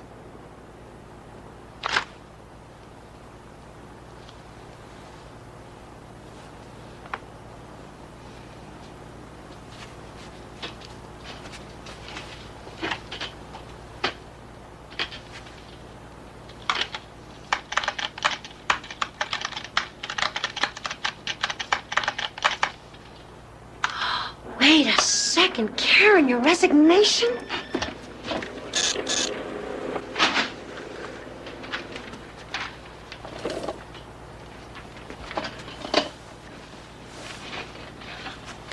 Marcy. In case I never see you again, I'm going to make a copy now.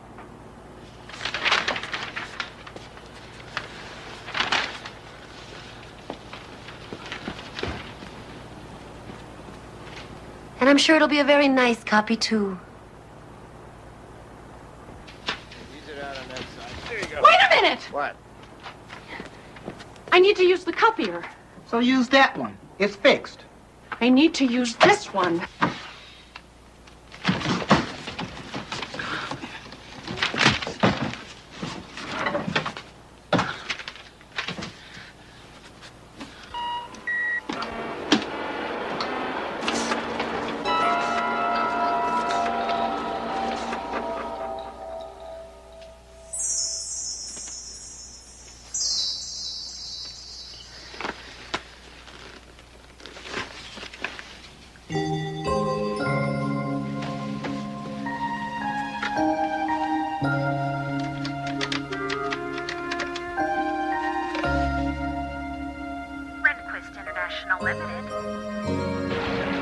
So you want me to start right away? I know this is an imposition, but our Paris office is having difficulty, and I want you to fly over and handle it. Of course. I know this is very short notice, so I've taken the liberty of having a complete wardrobe delivered to your hotel in Paris. I hope you don't mind. No, I don't mind at all. Welcome aboard, Miss Billings. Thank you. Thank you very much.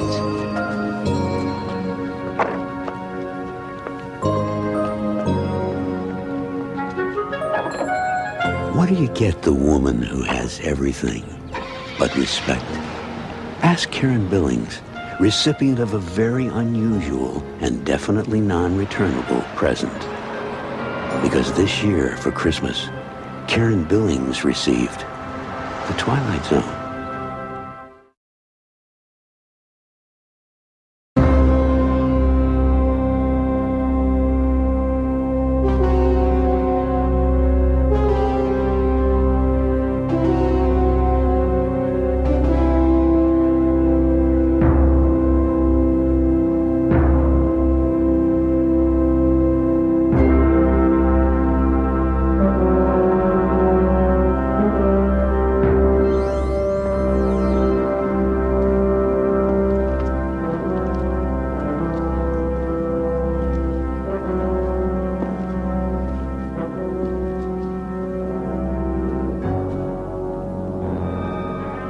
Half view screen, please.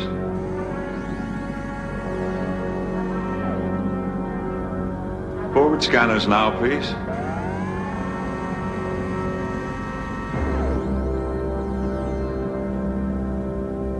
Impressive sight, isn't it, Father? No bolder evidence of God's grand design, wouldn't you say, Doctor? Evidence? No, I don't think so. All I can see are the remnants of a supernova. Clouds of hydrogen, ionized by ultraviolet radiation from the collapsed star. Random patterns of heat and light. The patterns may be random, but the process, the elaborate mechanics underlying it all, is that random? Life, consciousness, is that random too? Who knows, given an infinite amount of space and time, an infinite number of atoms connecting in an infinite combination of ways, by sheer random chance you would create life and physics, even consciousness. And what created infinity? I'm afraid you've got me on a technicality there. Tell me, Father, how does the Jesuit in you reconcile himself with a physicist? There's nothing to reconcile. My order has long been known for its scientific work. Cartography? Aren't you the ones that told Galileo that this business of the Earth revolving around the sun was a lot of rubbish? Now you have me on a technicality, I'm afraid. I think we've been down this road before, my friend. Yeah. So why don't I just wish you a simple, non-denominational Merry Christmas? Let it go at that. I don't know, though. It isn't Christmas anywhere else in the universe, save by our ship's clocks. Doesn't feel quite right to me somehow. Are you telling me that's not the most magnificent Christmas tree you've ever seen? As a matter of fact, there's a surprise of sorts, a present, if you will, waiting for you under the tree. Surprise? Captain Durant wants you on the bridge. She says she's picking up a planet on the long-range sensors and a subspace beacon that's repeating the same message over and over in some alien language. But that's not possible. But when this star went nova, it would have destroyed every planet in its system.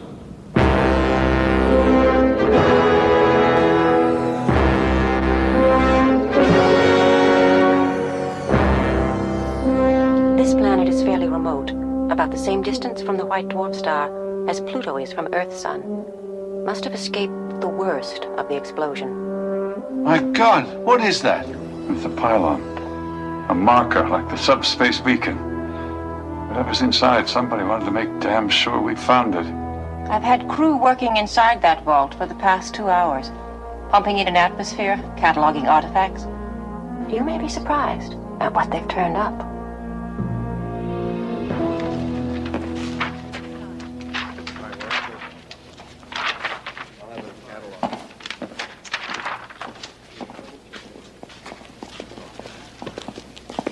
Paintings.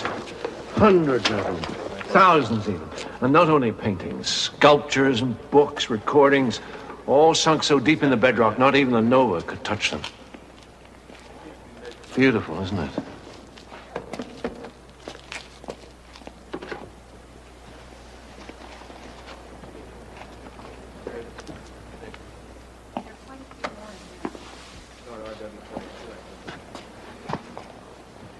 According to these star maps, all this was built by the inhabitants of one of the other planets. They knew their sun was dying. And everything they wanted to preserve, their art, their literature, they must have brought here, hoping it would escape the flames.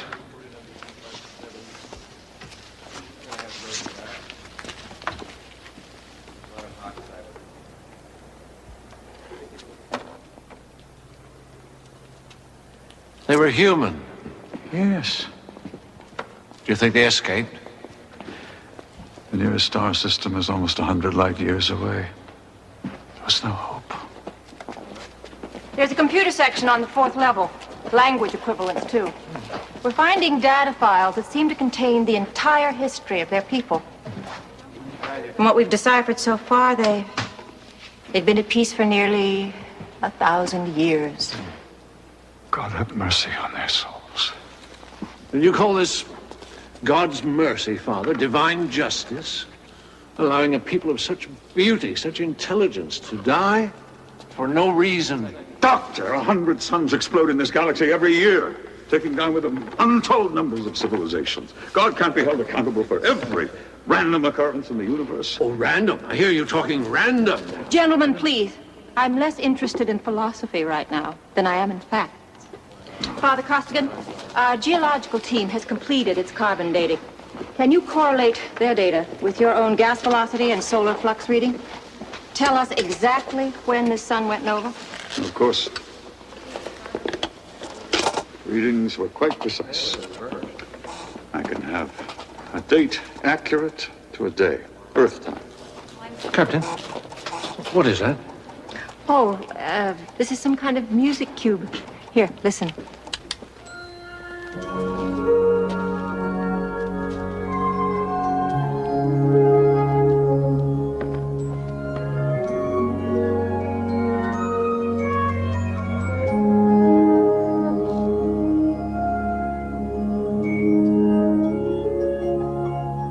Father, there's something I wanted to show you.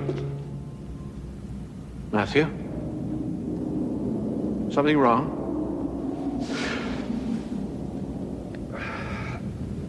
There was something I didn't tell the captain. About when this sun went nova. You said it exploded in Earth year 3120 BC.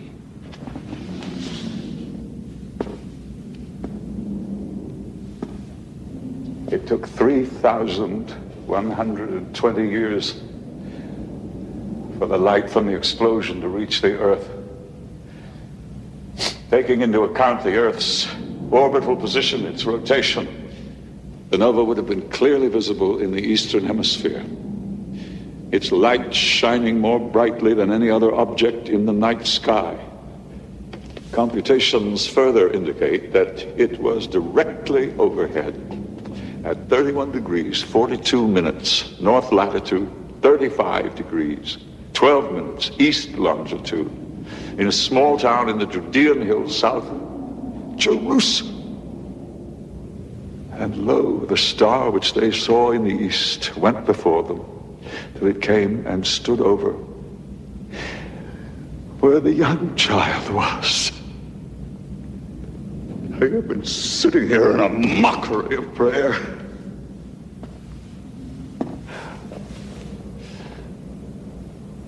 My heart filled not with love, but with rage.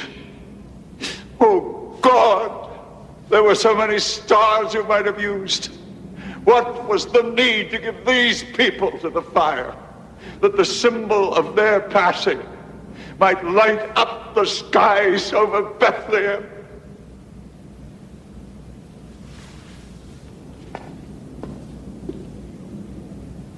Are you sure of this, Matthew? To the last decimal. I was going to show you this by way of apology for my outburst down on the planet. Now it seems even more appropriate. It's a poem. One of the last things that was transported to the vault, one of the first we discovered. Mourn not for us, for we have known the light, have looked on beauty, have lived in peace and loved. Grieve but for those who go alone, unwise, to die in darkness and never see the sun. Whatever destiny was theirs, Father, they fulfilled it. Perhaps we will discover all they achieved in the records they left behind. But their time had come.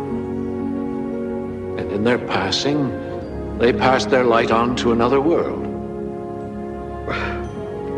I'd like to believe that. Oh, believe it, Father. Whether it is God's will or pure random chance, one of 100 suns that explode every year in the cosmos, a balance was struck. And perhaps when we've fulfilled whatever destiny is ours to fulfill, perhaps we too will light the way for another world. Perhaps you're right, my friend. Perhaps you're right.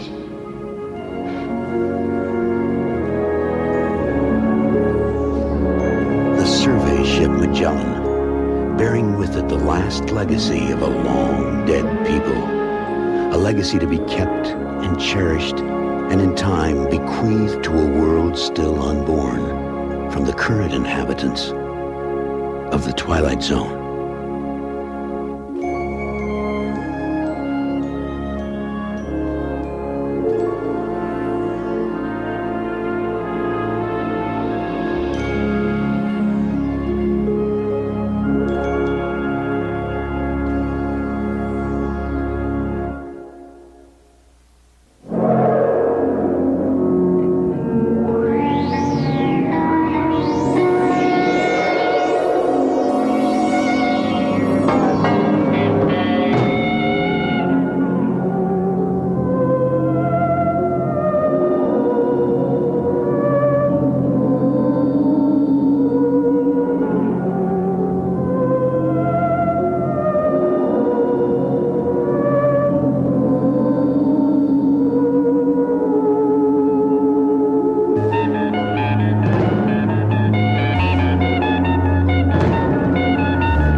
Darn. Chip already.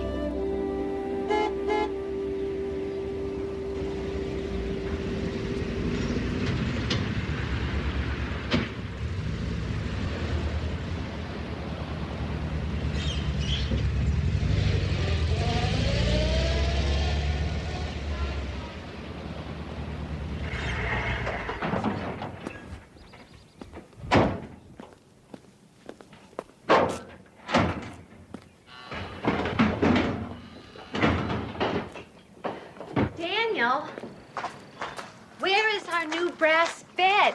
They got this instead.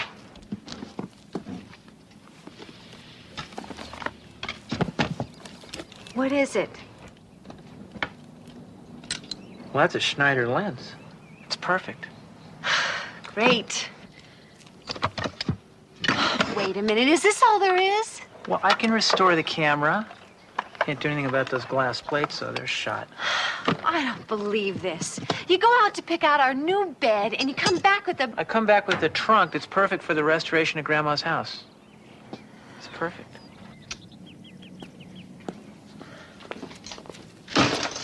Becky, what's this doing here? Oh, that. Look, all I really need you to do is fix this little door in the back. See, it doesn't stay closed. Please? Look, I told you a million times you want to learn about photography. I'll teach you. I don't want to learn photography. I just want to take some snapshots. Okay?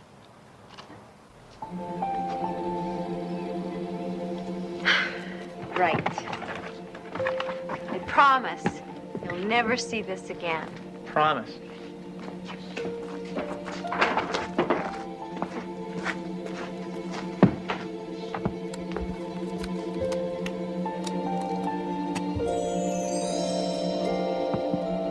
Hey, Becky! What is it? Well, I'm not sure.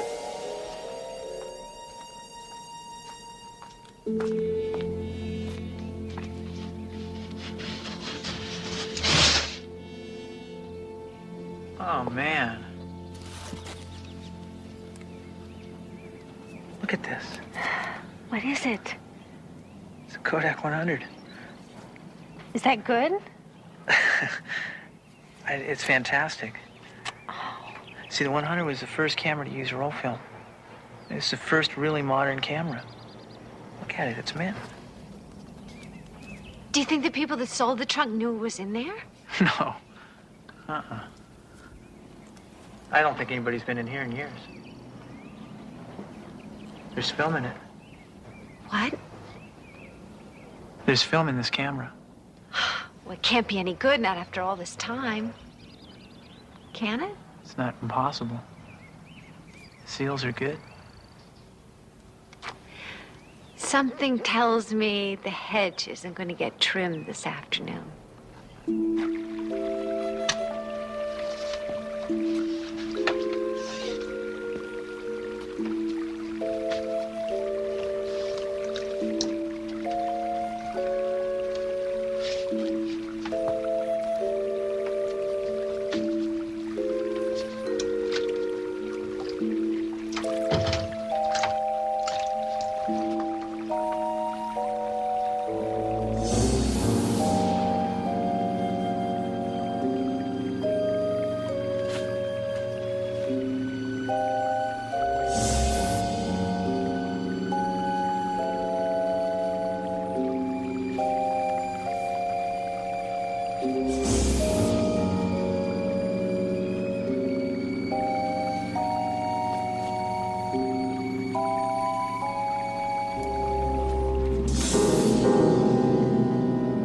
So remarkable.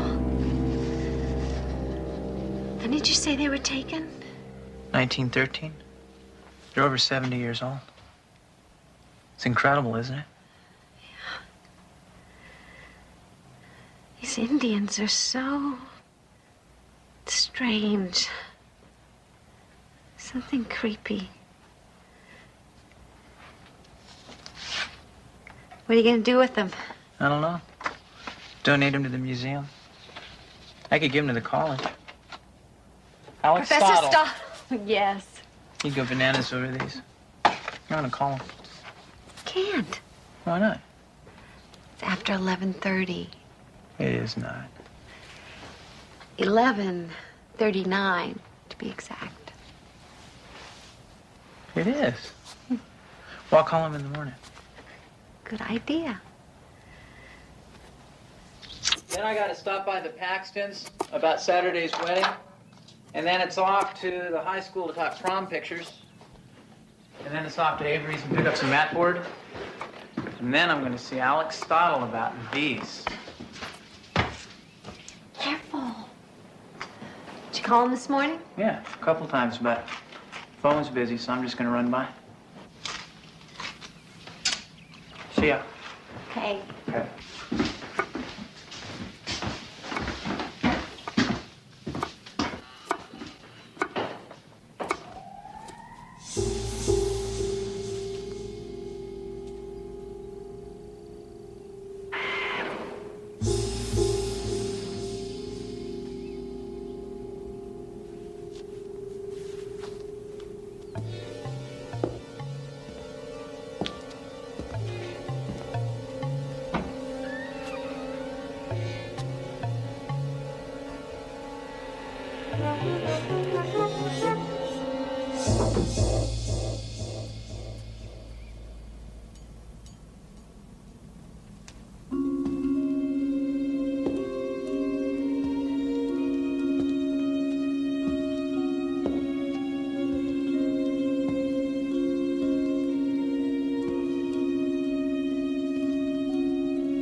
Something I want to show you.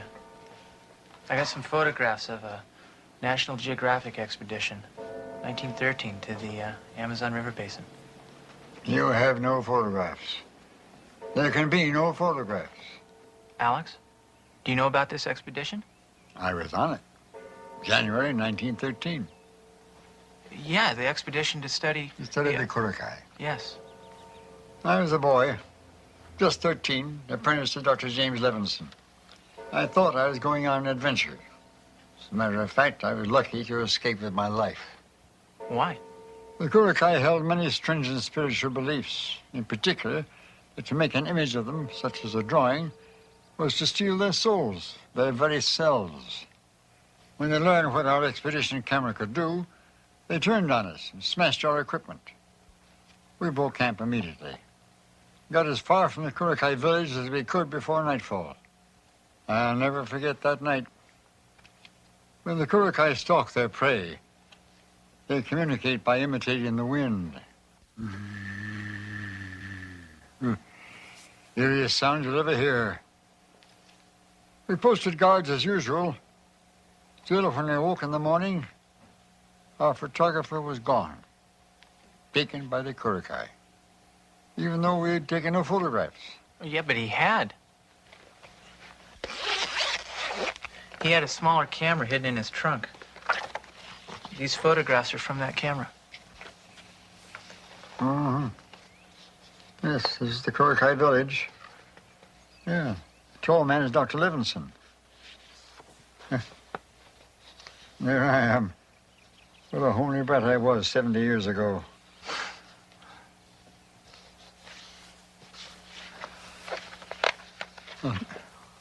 Where are the Kurokai?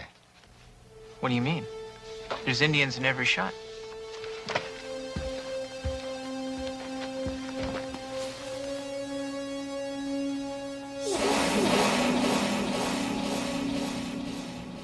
Alex, it's impossible. They're right here. How many Indians were in the photos, Daniel? I don't know, 5 or 6 maybe. Why? And where are the Kurokai?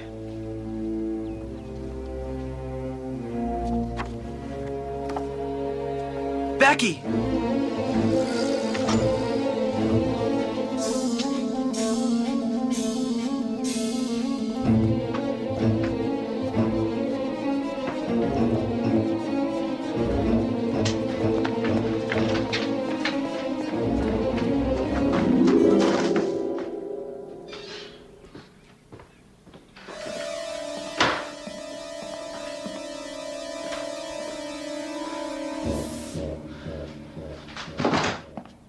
Becky?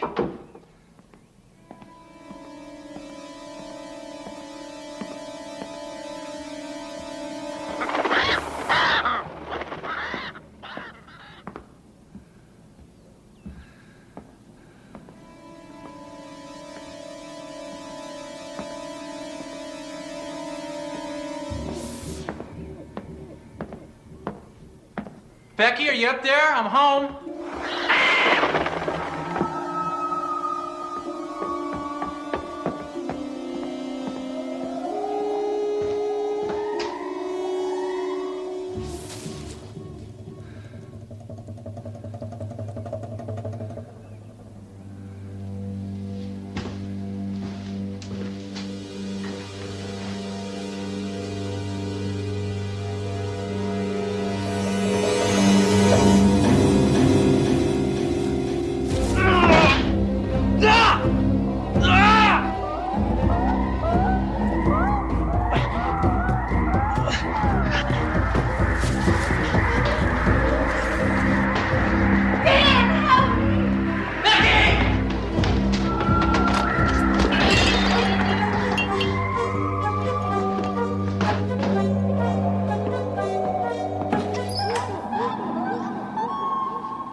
Becky?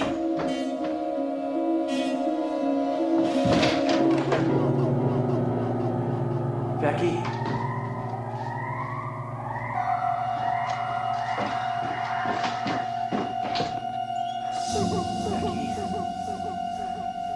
Becky, you here?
you do?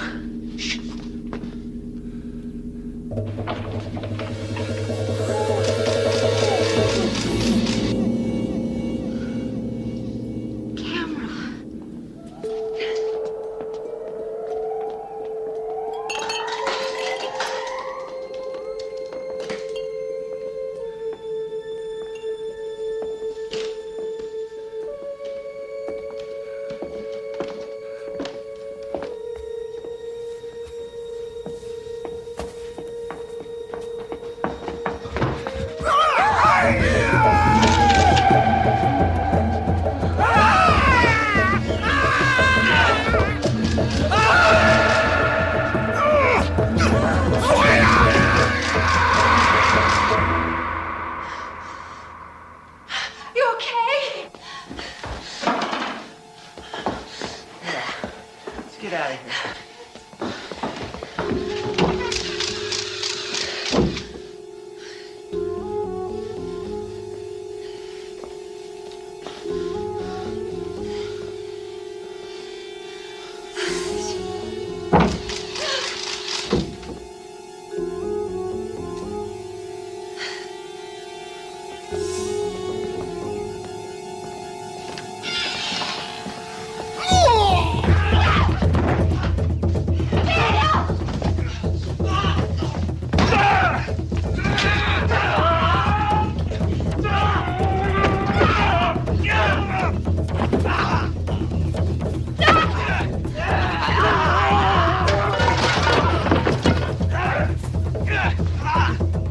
Take his picture!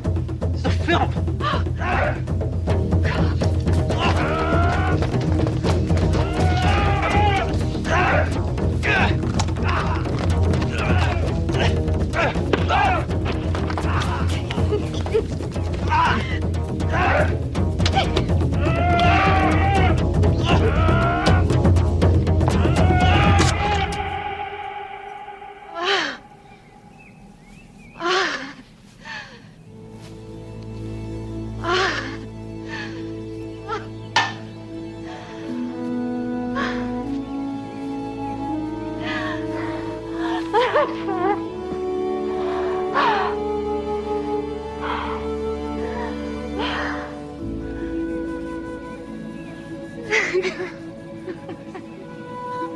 Ancient maps included unknown lands labeled terra incognita and warnings like, here there be tigers.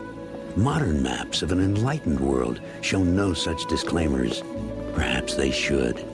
Perhaps even today, there are realms which cannot be charted anywhere outside the Twilight Zone.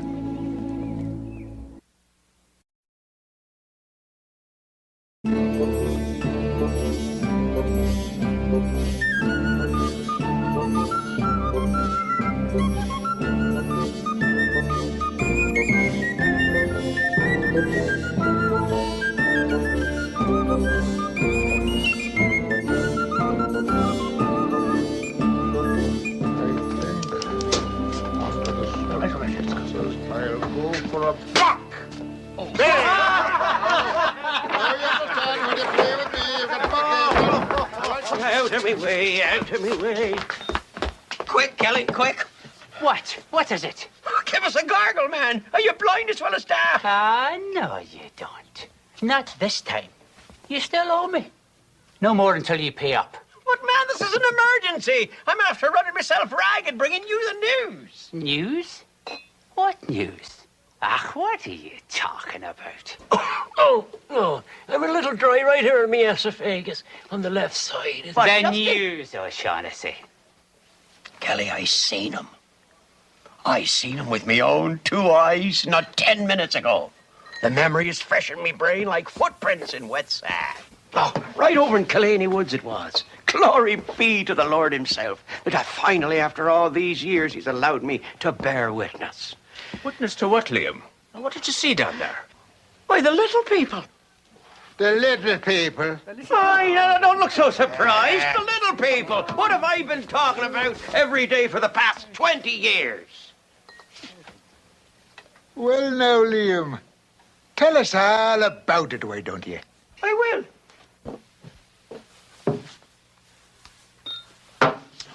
Well, sir, there I was.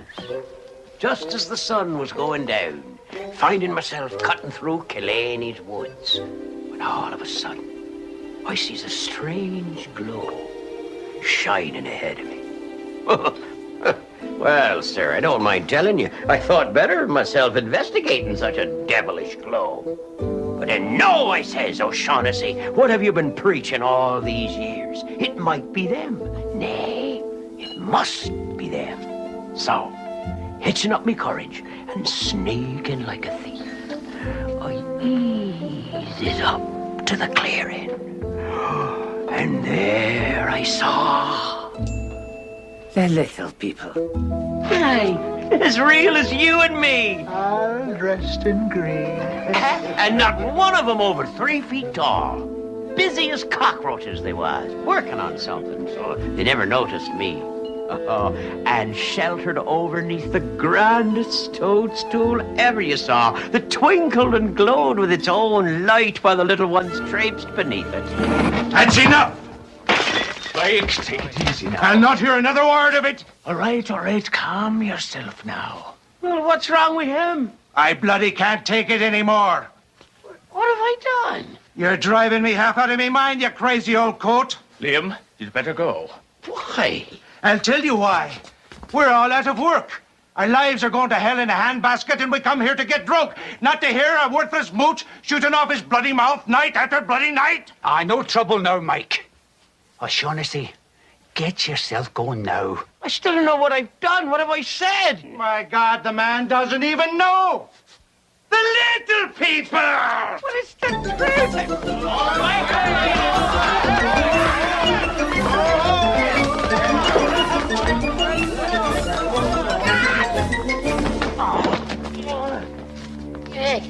If I ever see you in here again, O'Shaughnessy, I'll tear your lying little tongue out of your head with my own 2 hands. I mean it.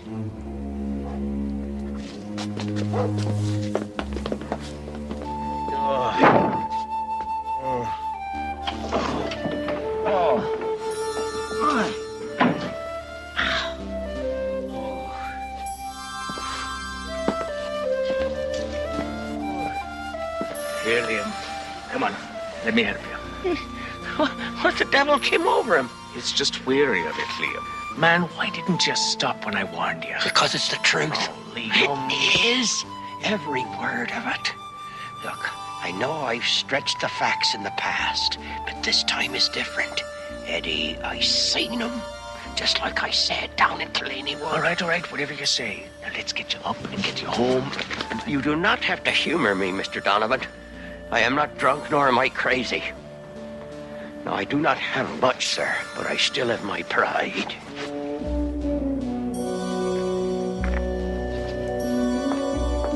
Liam, wait, where are you going? To the only real friends I got.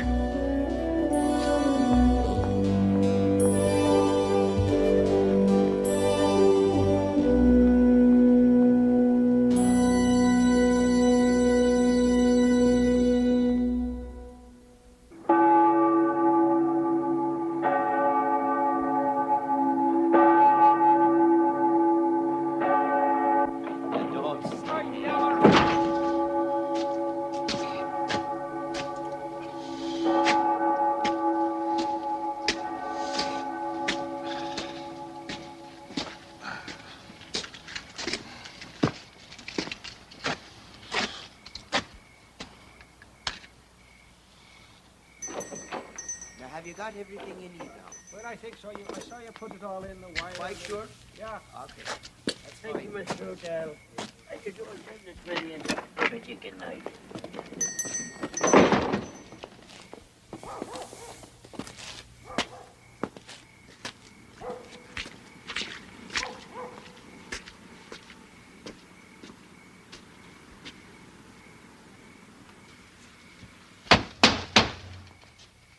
Who is it?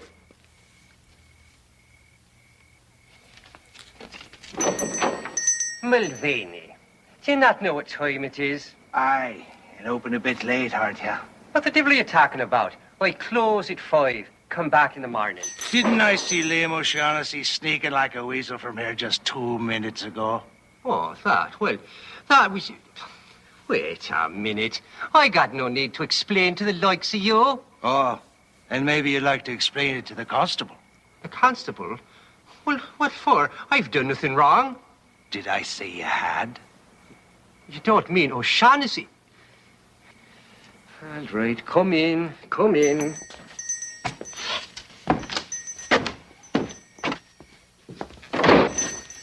Mike, whatever he's done, I had nothing to do with it. He said it was an emergency. Emergency? What emergency? Well, I don't know. He just said he needed some supplies. What did he get? Well, some tools, some electrical wire and metal strap, flanges.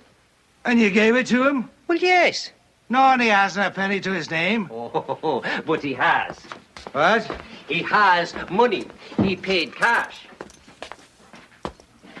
You're lying. Oh? Here, I'll show you. There. What the devil is it? It looks like... It is. Gold. Ah, you're daft. It's brass or something. Oh, no. It's gold, all right. Almost an ounce. Queer looking, ain't it? And no markings on it. Where'd he steal it? He told me they give it to him to buy tools they needed. They? Who? The little people.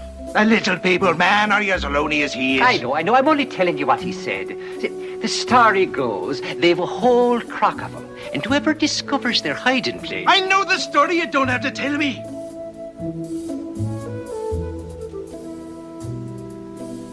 Really makes no difference where he claims he got it. Fact is, he got it.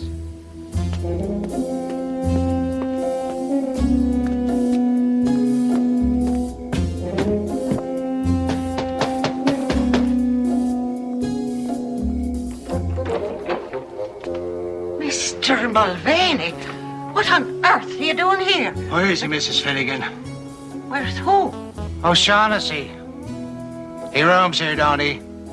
Yes, and no. What does that mean? It means he did, but now he don't. What are you telling me, Mrs. Finnegan? It's the queerest thing. He comes busting in, gathers up his things, and told me he was leaving. Leaving? To where? I don't know. He didn't say.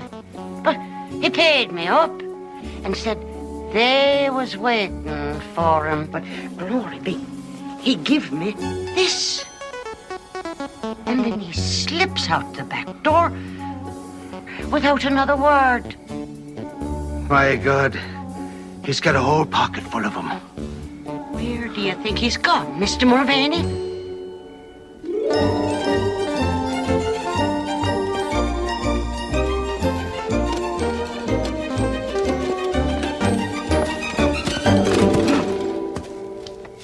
Well, now, if it ain't the little rat deserting the ship. Quite a load you got there. Leaving town, are you? Step aside. I have nothing to say to the likes of you. Hold on. That's no way to be. Kind of thoughtless you leaving and not saying goodbye to your friends. I know perfectly well who my friends are, and I do not number yourself amongst them. Is that so? Is that so? You're a Welsher and a piker, O'Shaughnessy. What do you mean? You never worked a day in your life. You mushed everything you got from the rest of us. And now you come into the money. You're running out like the sniveling little snake you are. Who told you I had money? Did you not pay for the stuff you're toting? Or did you steal it?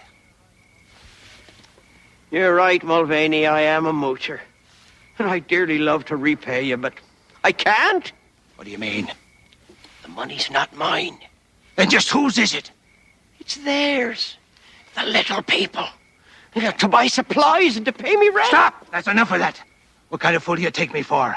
I know you got a whole passel of gold. Now be taking what's owed me out of your pocket if you like, or else your hide makes no difference to me. I mean it. All right. But you're making a big mistake. Am I now?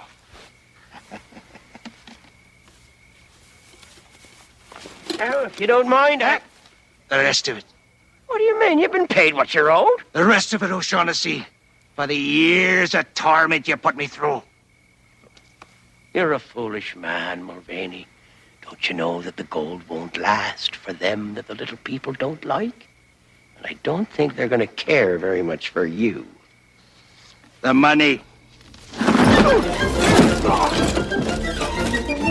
I'm coming for you, son of thieves!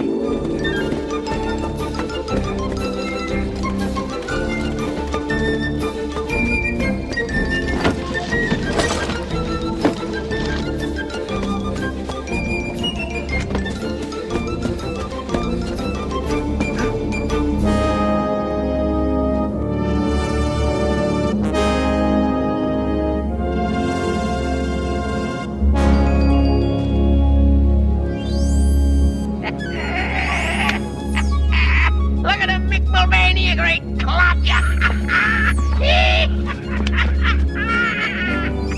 Have you ever seen the like of it before? No, you haven't.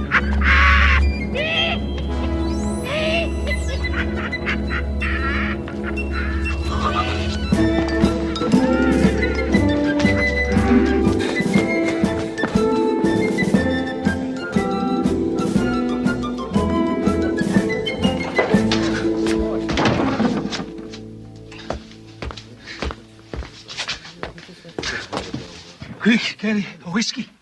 What is it?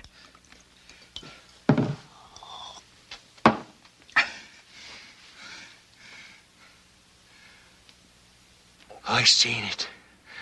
I seen it with my own 2 eyes. What, man? Them, the little people. But it ain't like you think. It ain't leprechauns, don't you see? It's little men from Mars or somewhere. And it ain't a toadstool they're under. It's a spaceship.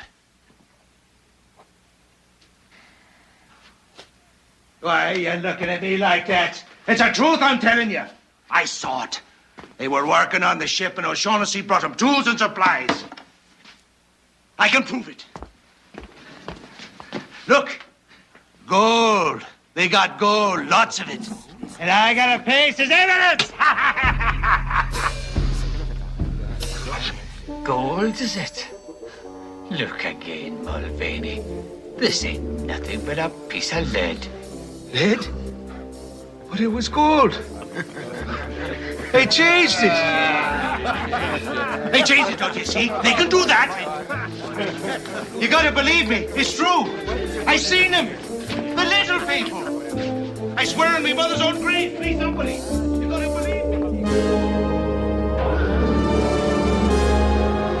In the days to come, when human beings navigate the great depths of space, they'll eventually come to a small planet in a distant galaxy. It's a pleasant place, but quite unlike the Earth. There's one unusual similarity, however. Shamrocks grow there in great profusion, brought, they say, by one Liam O'Shaughnessy, lately of Earth, and now residing in one of the greener corners of the Twilight Zone.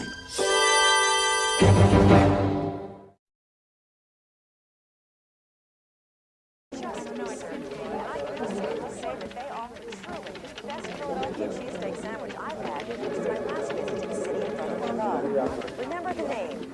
The one and only all-time best world-famous sandwich emporium. Phew!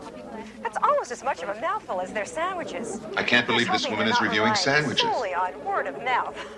It's on Broxton and Clover, and I highly recommend it. No one in the greater metropolitan area cares what you recommend. Come on, Harry. You and I used to go to that place all the time. You love their cheesesteak sandwiches. That was a long time ago, Max. My reputation is built on reviewing sophisticated establishments. Your reputation is built on trashing restaurants. I have never trashed any establishment. I've exposed them. Yeah, well, the nastier you are when you expose them, the more your readers like it. Closing tonight. Let me tell you about a wonderful little out-of-the-way Chinese restaurant I just discovered. Mr. Lee's Chinese Cuisine. The food is absolutely heaven. Very possibly the best in the city. It's in a little alley off Harbor Street downtown. Hard to find, but worth the effort, I assure you. This is Dana Duchal.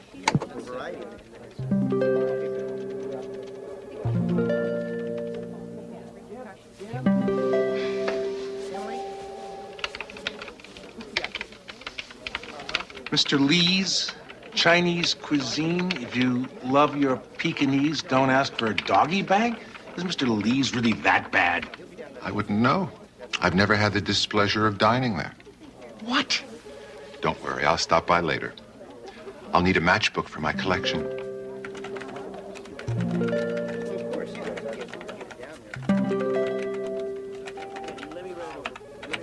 I have a feeling Mr. Lee's is going to be closing rather soon. But that's not ethical, Harry. And it's not fair to the restaurant. Dear boy, in the arena of restaurant criticism, there's only excellent and poor. There's no such thing as fair.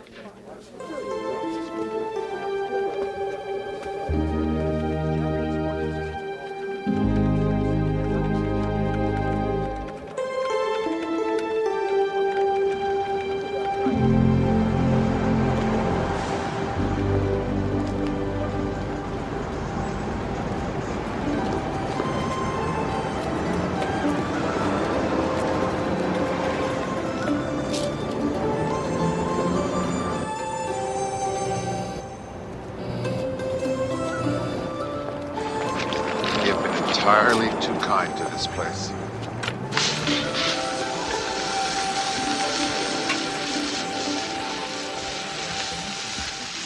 I'm ready for my check. Is something wrong? Could I have my check, please?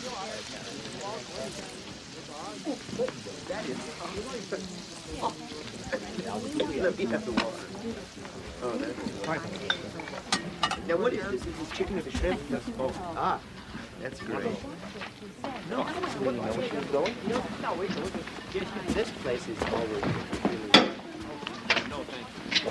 Where's my check? I cannot ask you to pay for a dinner you did not like. There is no check. Only this.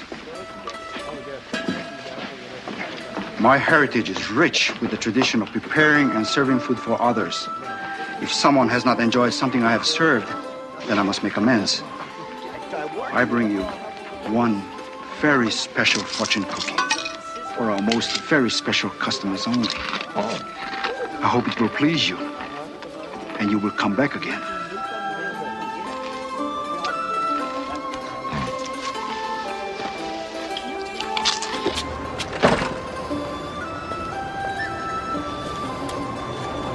A grand reward awaits you just around...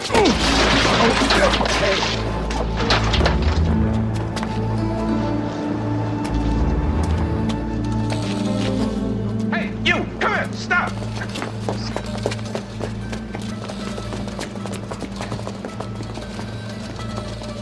Hey, you okay? They're all here. $100,000 worth of diamonds, 2 armed security guards, and what happens? Some punk junkie runs up and grabs the bag like it's nothing. Mister, you're a lifesaver. You deserve a reward. I'm gonna give you the $1,000 these clowns were supposed to have. What? Hey, wait a minute. Oh, shut up. These guys were due for a bonus of $1,000. I want to give it to you. Come on back to my office. I want to give you your reward.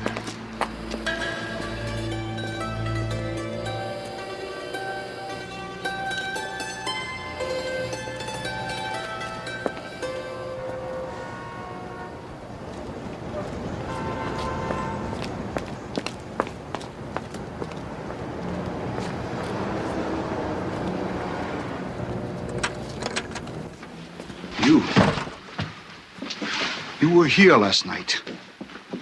You are Harry Folger. You are the man who wrote all those bad things about Mr. Lee in newspaper this morning. I realize I may have been a little hasty in my review, but now I understand what you mean when you say you have a very special Chinese restaurant here. The fortune cookies alone are worth a visit. Mr. Lee's a very good restaurant. People like our food very much. I'm sorry. I apologize. I promise to make it up to you. I'll write a follow-up review that'll have them lined up 4 deep in that alley out there. Many people read your review. They called this morning to cancel reservations. I promise to make everything right for you. Next week, maybe. But right now, I'd like a table for 1.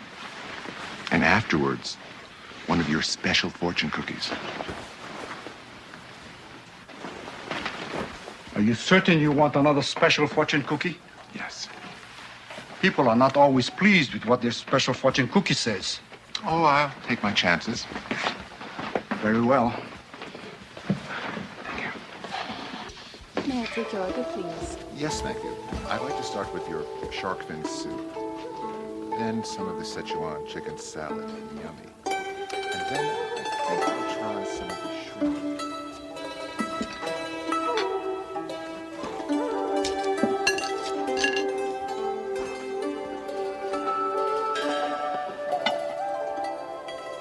I don't understand this fortune.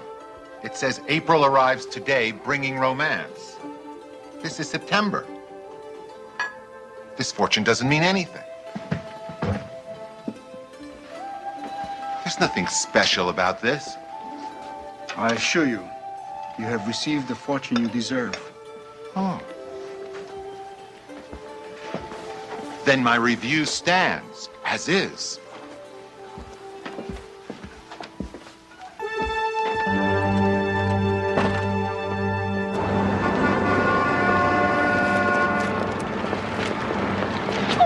Oh, I'm sorry. It's quite all right. No, I should have been looking where I was going. It's just that I'm late for an interview. I only got into town this morning, and I can't find this stupid address. Well, what address are you trying to find? The Pressman Building. It's supposed to be right around here. Well, I'm headed there right now. I'd be happy to show you the way. Oh, you don't know how much I'd appreciate that. Thank you.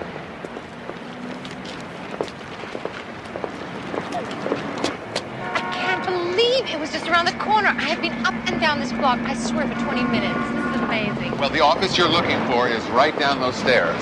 Oh, thank you. I was thinking, since you're new in town, perhaps we could... I'd like that. You would? Uh-huh. Maybe dinner tonight. That'd be great. I'm staying at the Hotel Clearbridge. Around 8? Mm-hmm, that'd be fine. See you then.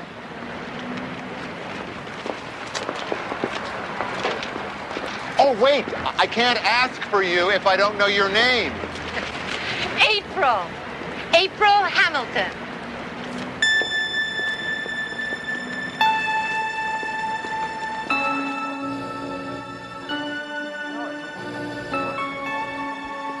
You say this restaurant is special? Very special. Tell me, how? No. You'll have to wait and be astonished for yourself.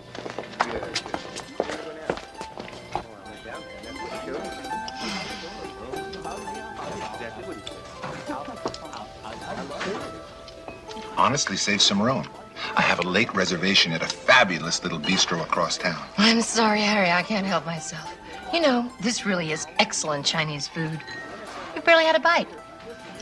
I'll wait But if we didn't come here to eat, then why? for this. Thank you, Mr. Lee. What? The fortune cookies?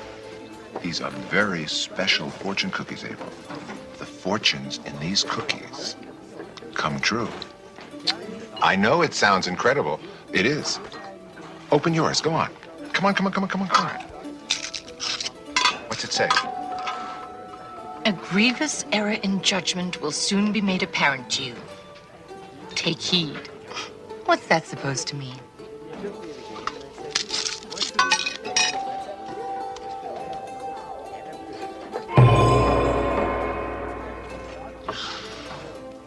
My God, what's wrong? How dare they? What the hell do you think you're doing? Do you think I'm gonna sit still for this? Harry, my God, what's the matter? What could it possibly have said? Get Lee out here this instant. Your boss. Get him here now. Where are you going? I think I just better leave. Oh, fine. Go on. Get out of here.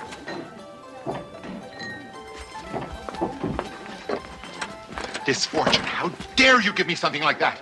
You only get the fortune you deserve. Like hell, you knew exactly what fortune you gave me, and I'm not gonna stand for it. What I say means something in this town. I'll be back with friends. Friends from the Department of Health who can make things very uncomfortable for you, little man.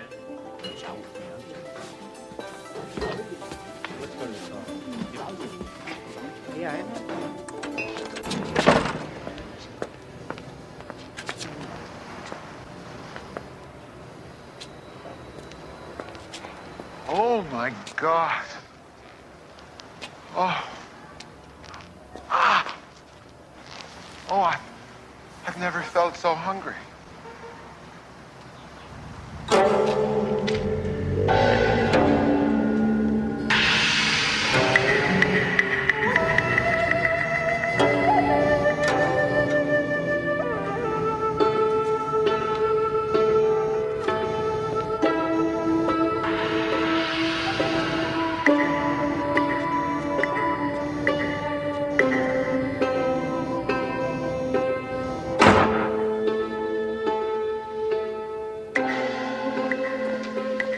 Eat.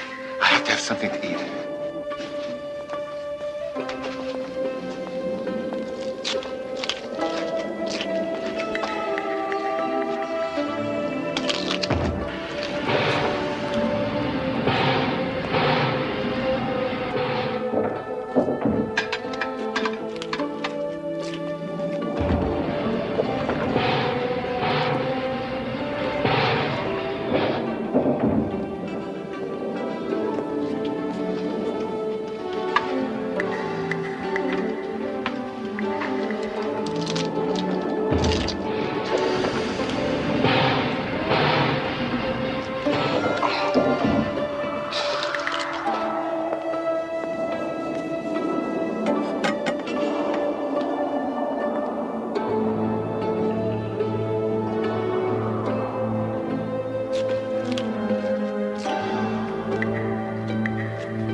I don't know what's been done to me, but somebody's gonna pay.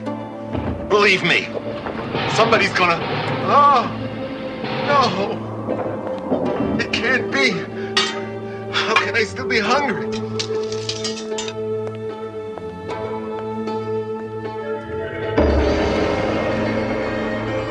No.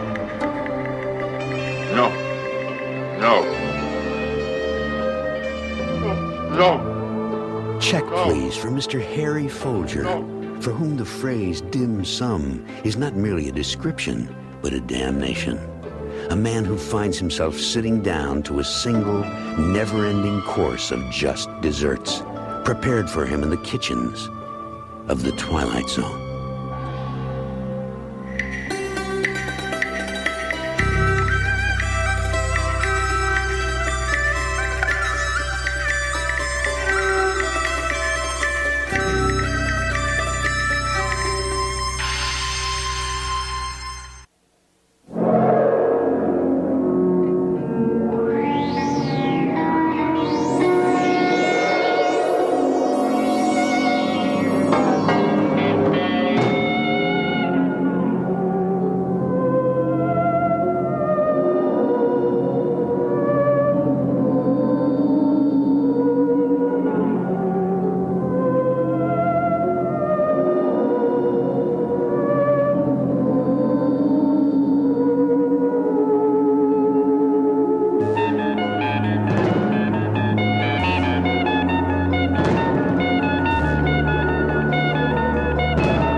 monster, die! Die, monster, die?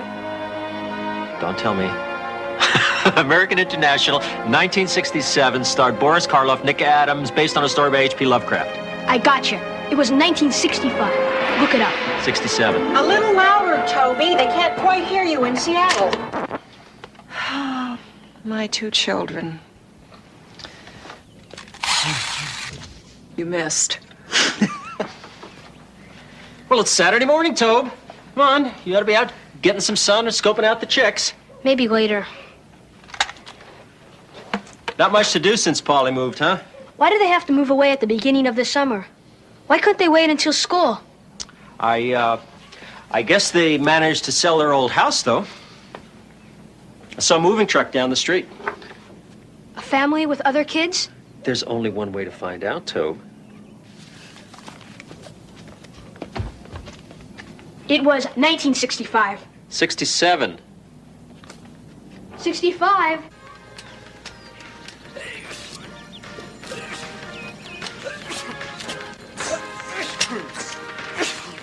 Man, my head feels like it's gonna bust. I don't get it.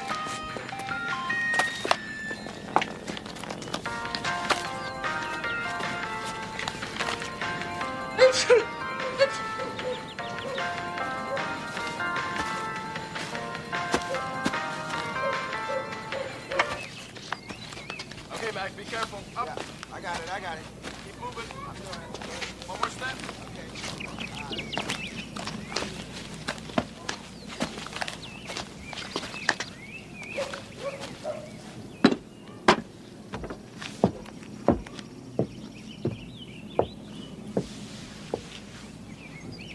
Boo! All right. You scared me. I meant to. More than one small fool has lost his life hiding under the wheels of a truck. Bless you. Is this any kind of a book for a boy to read on a summer afternoon? I've got every issue. I read Dracula twice and Frankenstein once. And I bet I've seen every Hammer film at least 6 times. Ah, a student of midnight then. What? Midnight. Not 12 with a clock, but midnight, when twilight and dawn are evenly balanced. One no stronger than the other, each pulling against each other in the opposite direction, so that the very fabric of the night be torn apart. Midnight, when the monsters come out.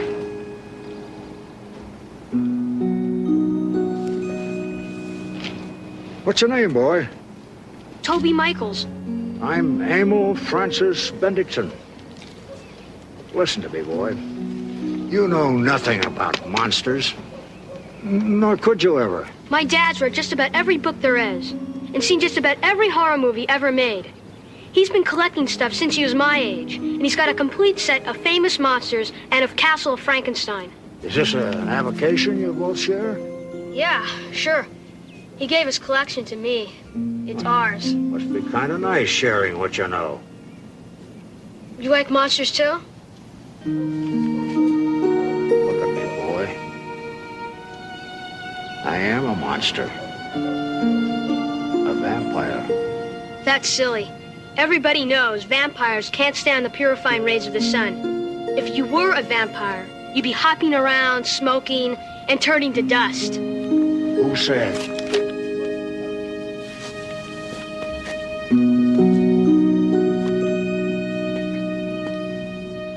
Maybe he has grandkids, Tobe. Did you ask? Mom, he's creepy. He scared me.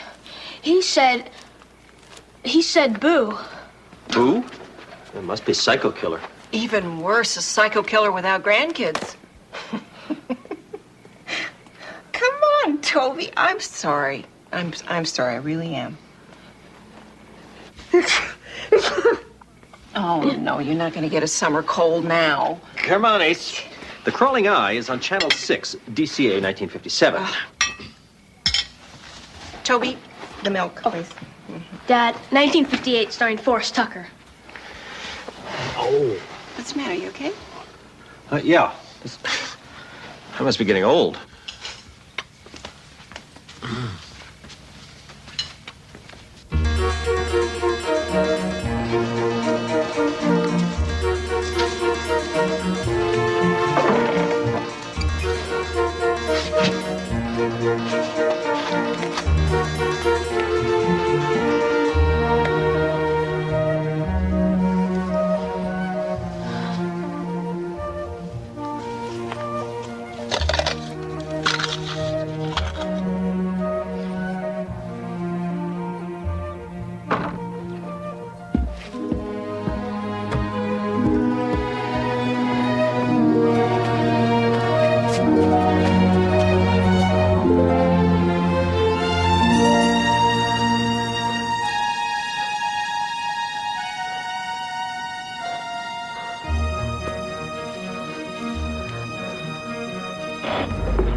I guess this works after all.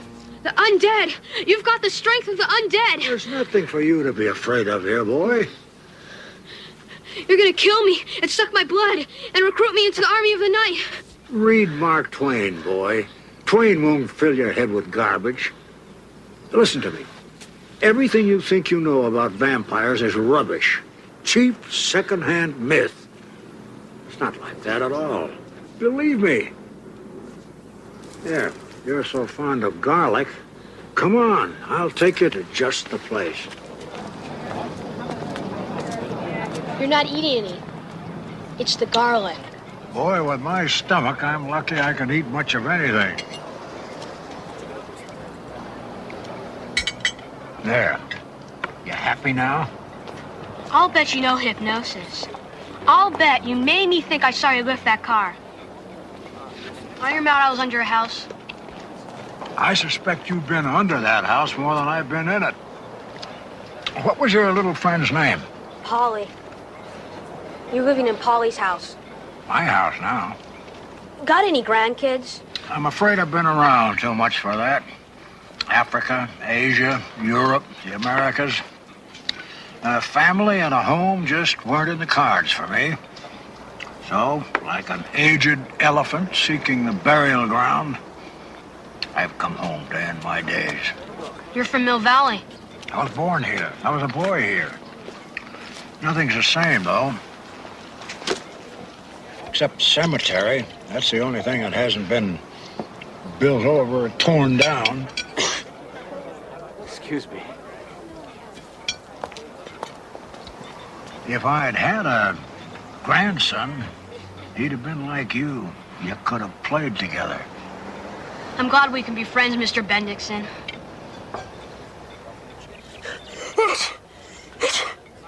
Your head hurt? Yeah. How did you know? We'd better get along. Your parents might be worried.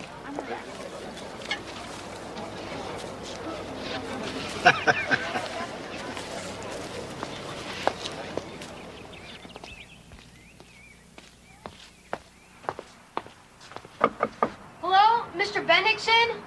It's me, Toby. Mr. Bendixson? Wow.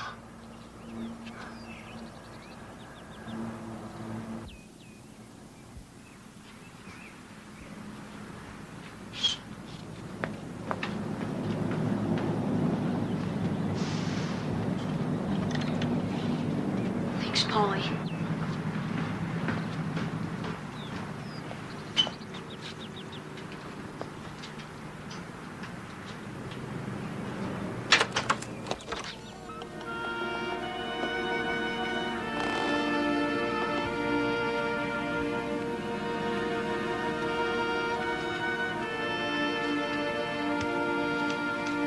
Mr. Bendixson?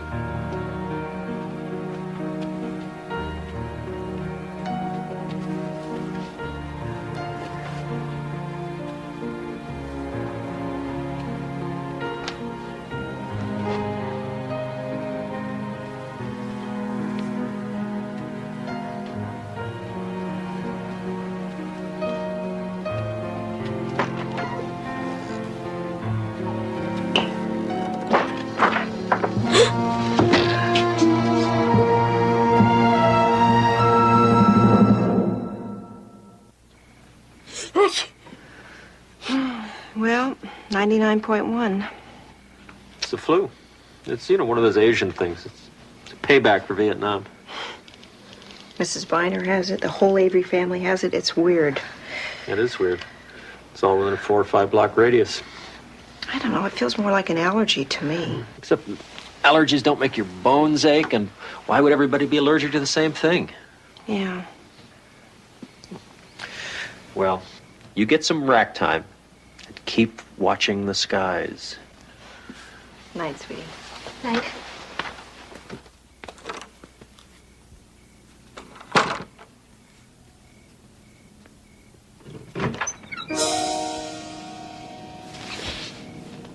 Paulie's house isn't the same as it was before, is it, boy? I tried to tell them, but the words wouldn't come out. I wanted to tell them. It would have served no purpose. It'll all be over soon. Getting close to the time now. So little time left. Come on. Come on, walk with me. Into the night, you and I. What's the matter? You afraid I'm going to bite you? I don't need to do that anymore. Come on, come on.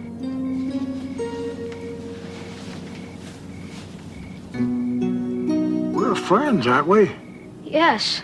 Step out into the night, then. Step out and I'll show you something you've never seen before. Something you could never find in all your old movies and magazines. Come on. Come on.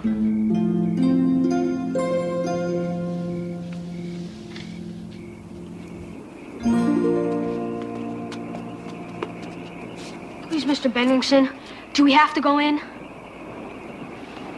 Something I want to show you. Come on.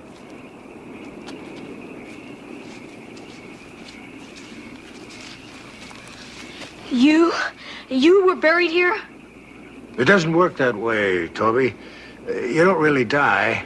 It's like an infection, a disease, a thirst. It prolongs your life, though, but at a cost. They never found my body, of course. Just an empty grave here. But when I got changed, I started to move. I had to move, I soon found out. 147 years of moving. Always moving. It wears thin, Toby. But now I'm back. Home. I'm ready. What do you mean?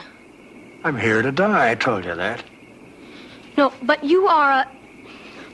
You can't die, Mr. Bendixson. Oh, of course I can.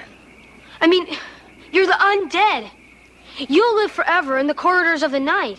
Twain, Toby. Twain will save you. Toby, there are worse things in the night than me. Things so terrible that I have spent 147 years running from them. Things that wait and hide. And if one of my kind stays too long in a place, they come out. The real monsters, Toby. The real beasts. What monsters? What are you talking about, Mr. Bendixson? Where are they? What do you know about genetics? Mutants. I ask you a serious question, you give me giant ants. Recessive genes, Toby. A genetic safeguard to protect mankind from my kind. Here, I'll show you. Come on, sit down. You see? It's like an allergy. It's in you, too. I still don't understand. It's just as well you don't understand. But that isn't why I brought you here. If I'd had a son, I could have shown him wonderful things. Secrets that only I know. Gifts that only I could give. Please, Mr. Bennington, I don't want to see the real monsters. You don't think I'd drag you out here to show you something ugly, do you? Look.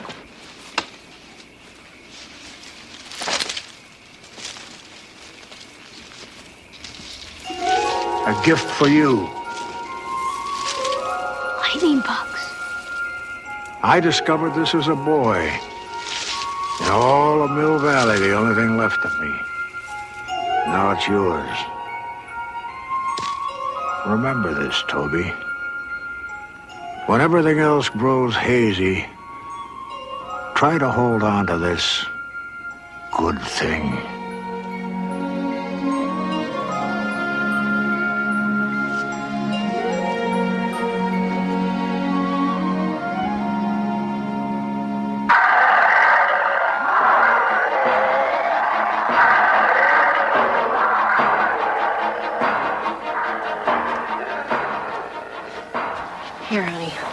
How does your head feel now? Feels fuzzy. Take this. How about your shoulder? You know, it's both of them now. I mean, every joint in my body, it's like they're on fire. Is it bad for you? Bless you. I think I'm gonna go take a hot bath. Maybe that'll help.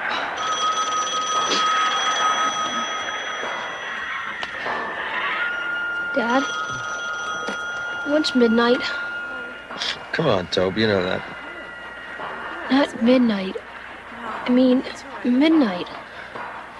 In the middle of the night, when you're halfway between dusk and dawn. Well, it depends on the time of year. You know, sometimes it's a little after 12, sometimes a little before 12. You know, it's summer now, so the nights are shorter. I guess a little after 12. I will. Why? Because that's when the monsters come out. Bye-bye. That was Elizabeth from across the street. She wanted to borrow the hot water bottle. And Luke Halloran called her asking for pain pills. Robert, I want to go to the hospital. This isn't right. It's as if the entire block has gone wrong. Here. Oh, my God, you're bleeding. Jill. Oh, my God. Toby, call 911. Toby.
Sometime last night, between 11 p.m. and 3 a.m., tragedy struck this quiet house in the 2300 block of Clarendon Avenue, when sole resident Amir Bendixson was brutally murdered.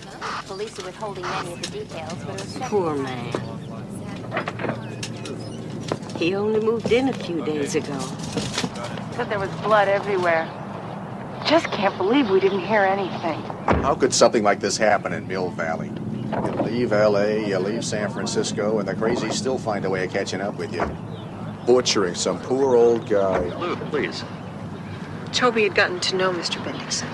Oh, honey, I'm sorry. I didn't know his name. I'm just praying I can sleep tonight. I had such a time last night. All I did was toss and turn. Yeah, I think we're all the same. I'm so exhausted I can hardly keep my eyes open.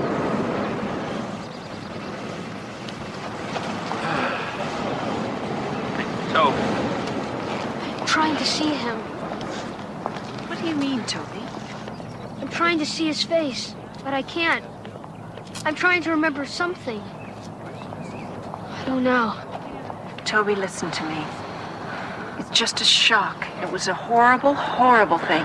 Sure, Toby, you're just upset, that's all. I mean, everything's turned around. In a couple of days, you'll have it. He's in your heart, right now, waiting.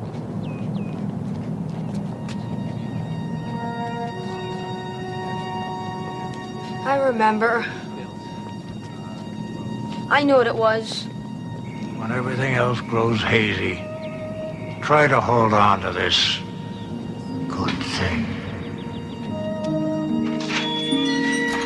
It's kind of chilly out here, champ. You sure you want to do this? Come on, Dad. This is gonna be great. You're gonna have to see this.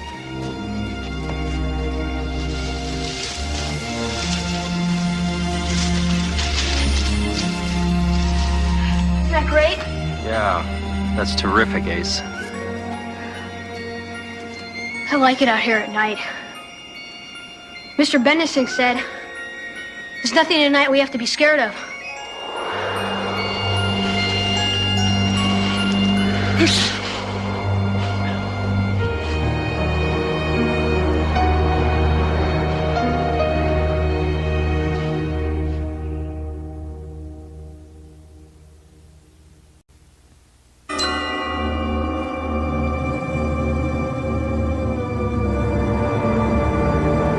This is absurd. We have no assurance that this so-called emissary is not hostile. But the radio message said he was an ambassador. How many ambassadors have preceded invasion in our own Earth history? The United States would do well to follow Soviet lead and placing their troops on alert. For God's sake, this is the first contact humanity has had with extraterrestrial intelligence. Do you want them to think we're savages? Thinking with our guns instead of... People of the earth, attend my words. 2 million years ago, my people began a vast seeding program. We sped up evolution on several thousand planets, bringing forth life where there had been none. Your Earth was one such planet. In a sense, you are our children, and like watchful parents, we've kept an eye on you. But you have not come far enough.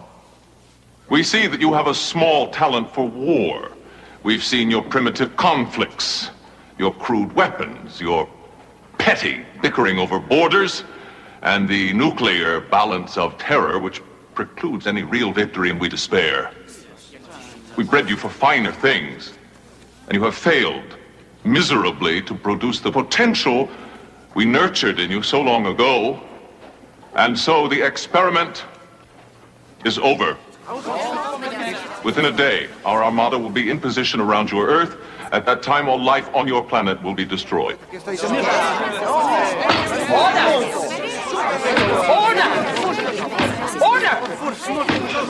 It's absurd. How do we know you can't do it? If you really need a demonstration, keep watching the skies. Sorry. Order! Madam Chairman. The chair recognizes the delegate from the United States. Mr. Ambassador, surely you don't mean to condemn our race to death without giving us a chance to speak in our own defense. Surely that's not fair. The universe, Mr. Fraser, is not fair. Do you think we made this decision in haste? We've been debating it for many centuries. Centuries? Oh, yes. We are a very long-lived and patient people, but even our patience has limits. You must give us one more chance. You've had your chance, many of them, over the centuries. Yes, that's true, Mr. Ambassador. It's true, but we've never had this much motivation. You say what? Your ships are arriving in a day. Give us that much time, one day. What do you think you can accomplish in so short a time? I don't know, but you must give us one chance. At least let us show you the potential you saw in us at the dawn of time.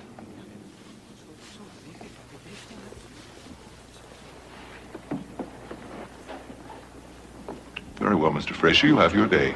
24 hours. Until then...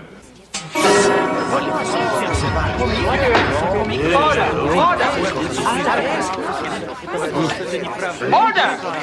Please, if ever there was a time for us to put aside our differences, it is now. I am not convinced.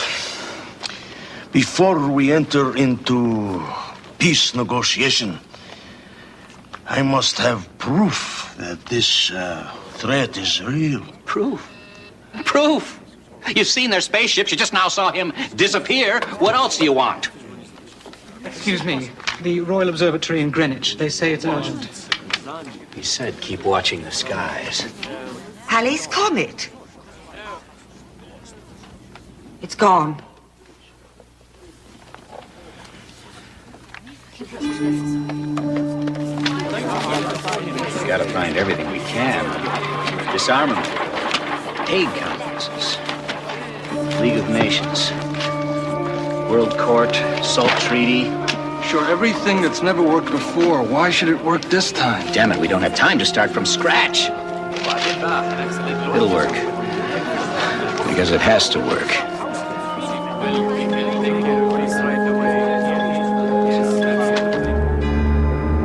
Yes, there it is. The awesome ship has returned exactly 24 hours since it disappeared yesterday.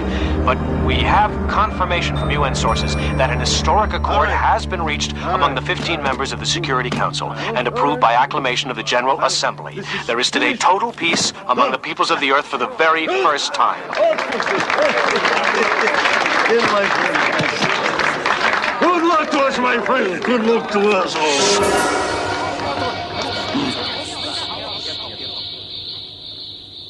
Well, Mr. Fraser, what have you there? Peace, Mr. Ambassador. Peace.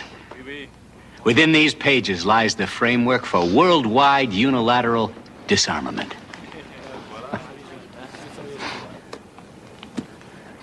We, the people of the Earth, have at last made common cause against our own primitive savagery.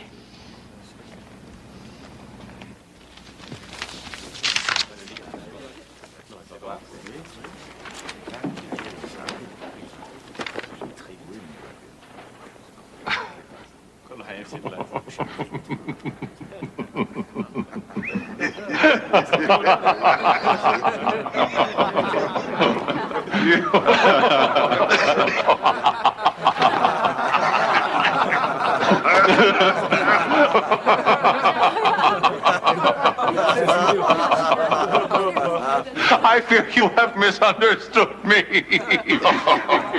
Your savagery is at issue, that's true, but you see, on the thousands of planets under our control, we breed warriors, gentlemen, warriors to fight for us across the galaxy.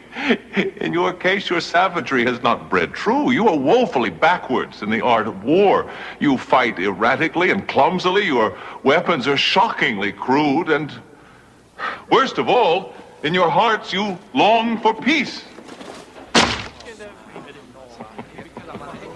A small talent for war. Too small to be of any use to us. It's no matter, we'll just have to try again elsewhere. But I thank you for a most amusing day. You people have a delightful sense of the absurd. You might take some comfort in that. After all, as one of your fine Earth actors, Edmund Gwynn, once said, dying is easy. Comedy is hard. If we are pawns of dark powers, then even our highest aspirations become a grim joke. But if not, then no one will goad us toward world peace, or take it away once we've achieved it. Doubters, please note, you've just seen it achieved once, however briefly, in the Twilight Zone.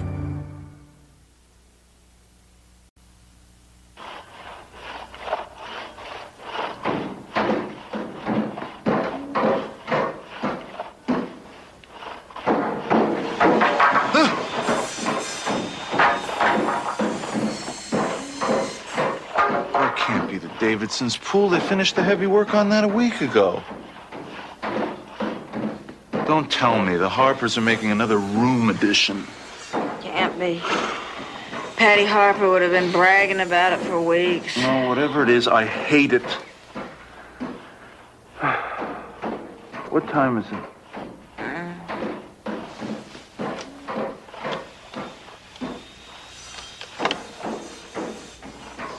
Oh, God. 11:37. Uh-huh. Oh, boy. That's great.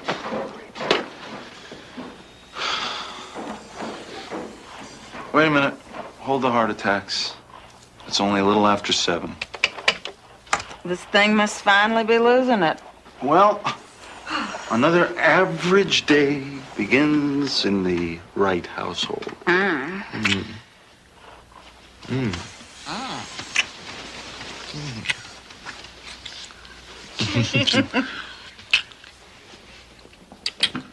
Michael, did you hear that? No,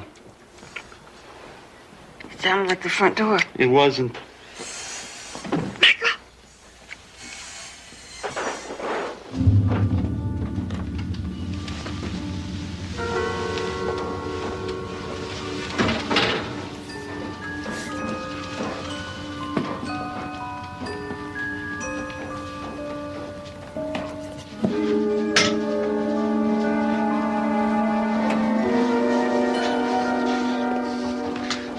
Stay behind me. Sit down.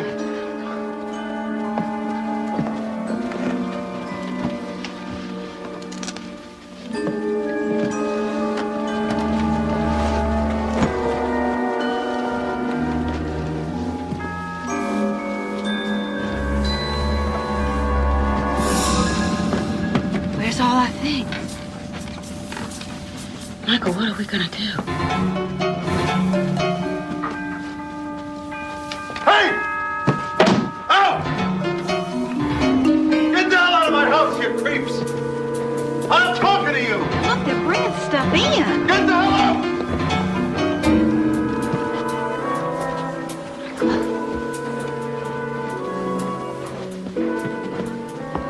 I said, get out! Creep!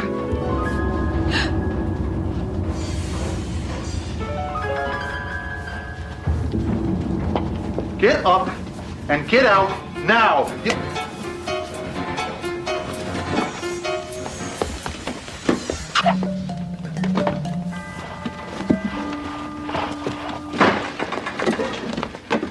The phone's dead. Let's get out of here. Michael, that's your tennis trophy and your folks' anniversary picture.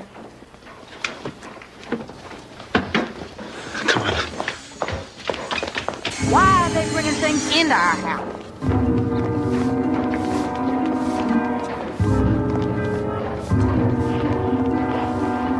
Michael, where is everybody? Hasn't anybody seen this? Hasn't anybody called the police?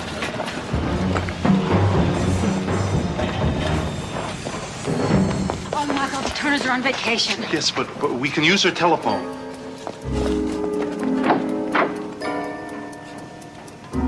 Cliff Turner would never leave his door unlocked like that.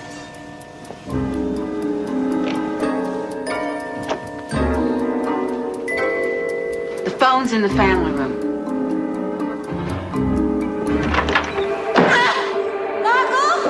Stay back, honey! What is going on? I don't know. I don't get it. They're building things that have already been in this town for years.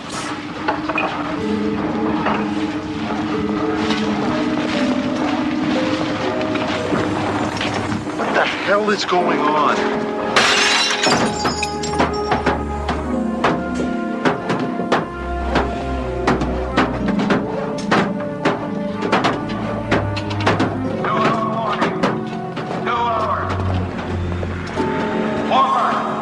There's supposed to be more mud here. Michael, who is that? Get that bookcase out of the alley. Careful getting it through the doorway.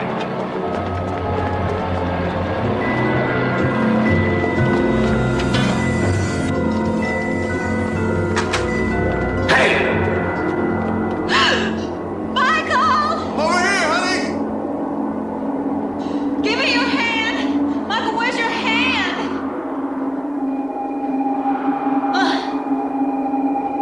Excuse me. Excuse me. Please don't move! We need help! Would you mind telling me who you are and what you're doing here? Oh, thank God we found you, or that you found us. Whatever. You have got to tell us what's going on. Well, do you people live near here? About 7 blocks from here on Collins Avenue. Well, is there someplace closer you'd be more comfortable? Well, there's my office.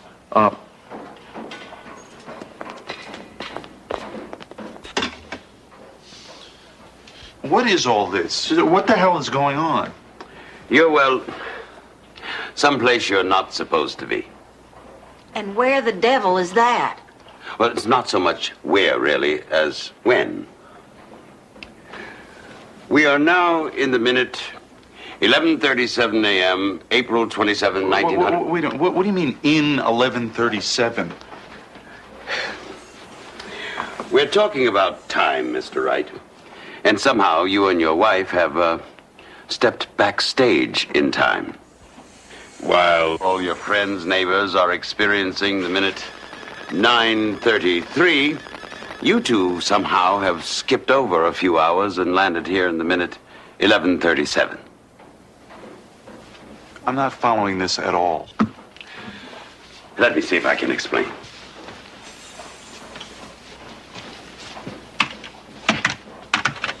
Now, think of time as an infinite series of boxcars, all linked together. Like this. Now, each boxcar represents 1 minute, and people like yourselves move from boxcar to boxcar as time moves forward. Now, each boxcar is totally empty, like that white void you stepped into in the alley back there. And it's up to me and my crew to build something into that boxcar. Now, the boxcar we're standing in right now is 11:37. Meanwhile, everybody else, all your friends, are experiencing the minute 9:34. And in 1 minute, they'll be in 9:35, then 9:36, until eventually they reach 11:37. They'll spend their minute here, and then move on to 11:38, 11:39, and on and on. Understand? So you're saying that each minute of time is a different place? That's right. Why? Why what? Why does time work like this? Because that's the way it works. You're saying that the house that we woke up in this morning is not the same house that we went to sleep in last night? No, it's not the exact same house, but made to look identical to the other house. And if I and my crew do our jobs well, you'll never know the difference. And you do this for every minute? You build everything? Makes you want to stop taking your minutes for granted, doesn't it? How do you do all that? Well, I've got quite a few workers, and we work quite a ways in advance. Here.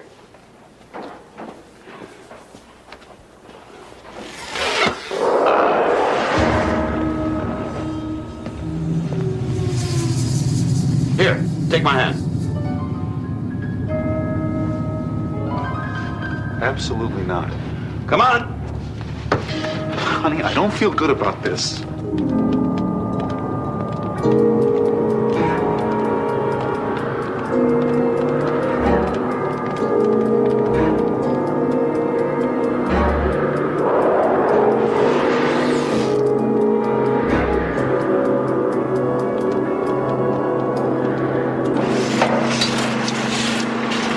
This is next Christmas Day, 5:06 a.m., about 8 months from now.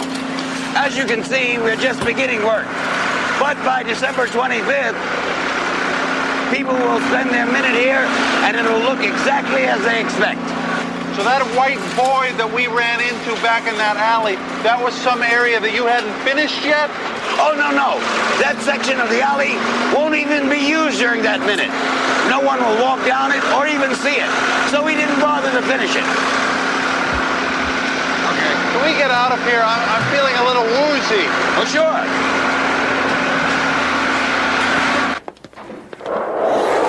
Here we are, back at 11:37, April 27th.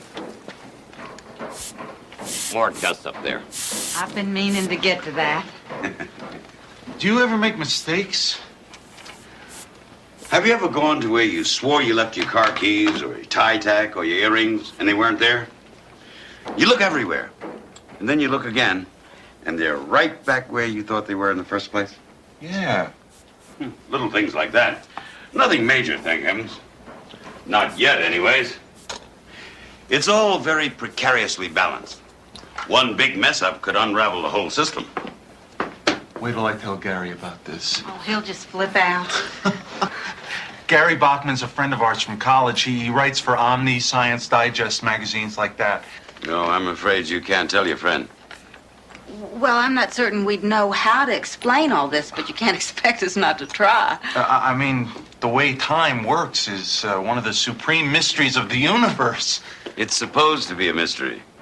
And the balance of things demands that we make certain it remains one. How?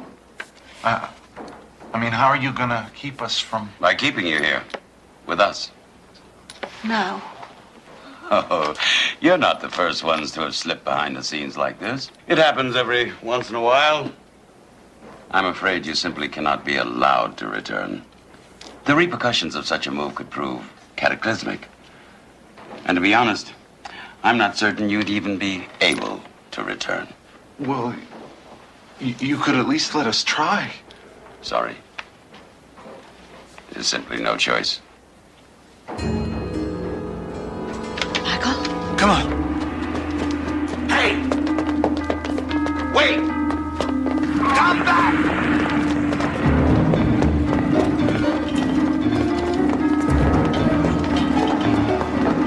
The void, remember?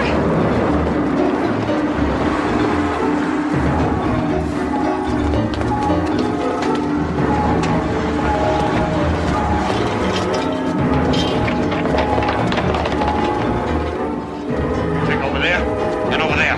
I'll take back his office.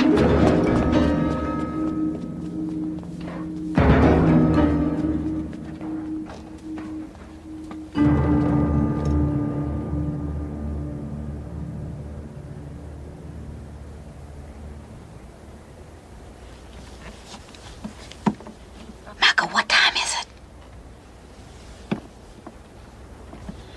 Almost 11:37.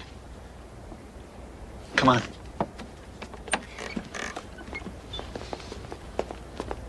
How do you know it's safe? Well, we haven't seen or heard anybody in over a half an hour. Now, I figure they can't risk being caught here when actual time does arrive, so they just had to leave us and hope for the best. What's going to happen when actual time does arrive? We'll know that in 45 seconds. What if 11:37 comes and goes and everybody else goes with it and we stay here? I don't know. I'm just here. This is my first time. Mr. Wright! Mrs. Wright! You must come with me. Now! No. Actual time is almost here. 20 seconds. No! Go! You've got to go. Now! What's that noise? It's the sound of actual time approaching. 10 seconds.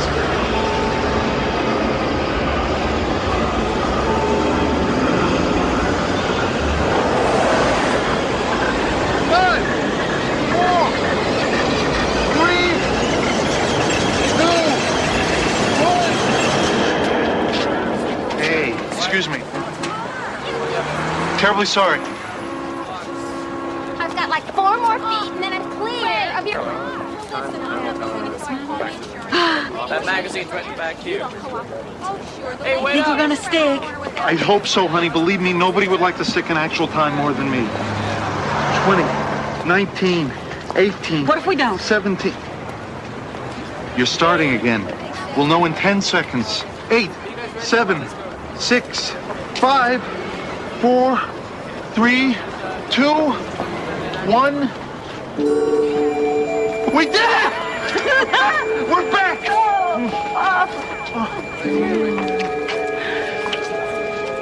Let's go home. Yeah. Gary Bachman is never going to believe this. Never. Michael, look.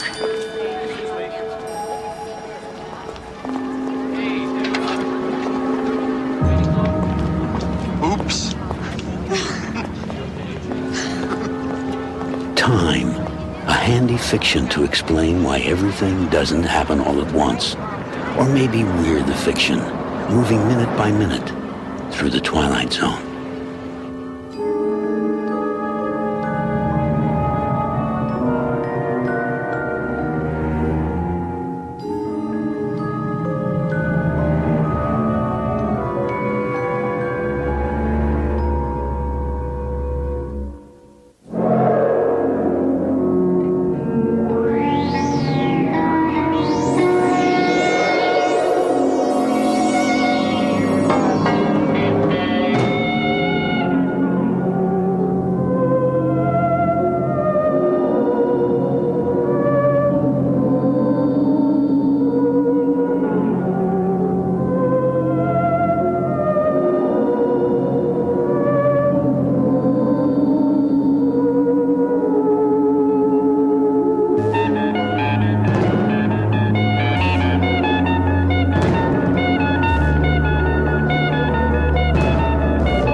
This is nuts.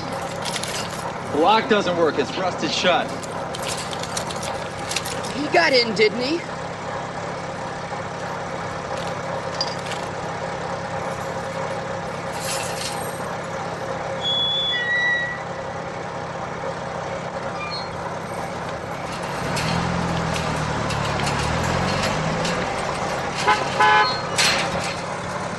Relax. There's not a single light on. I mean, if he came here at all, he left hours ago. He was here, and he wouldn't have left without calling. He always calls, or else Mom gets worried. Why would he come here at night all alone? An experiment. Another experiment. Our father, the mad scientist. Don't call him that. Well, he is, isn't he? I mean, you remember that chemistry set he gave me for Christmas and how he grabbed it back and nearly blew up half the basement? I remember.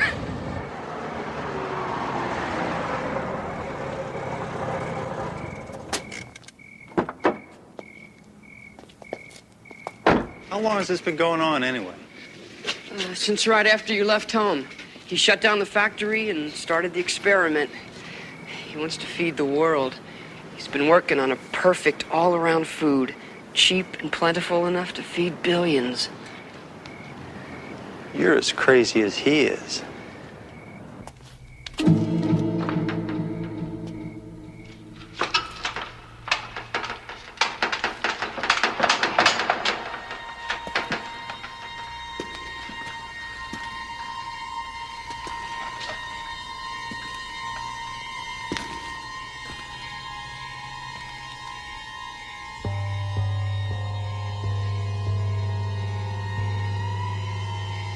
Look at the dust. The footprints are still fresh. See? He was here tonight. How the hell often does he come here anyway? Every 6 months. He comes to check on something. Yeah? Like what? I don't know.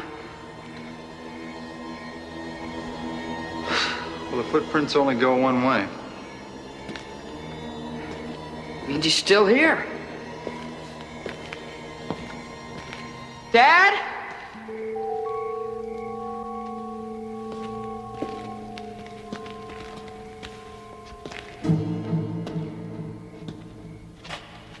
Dad?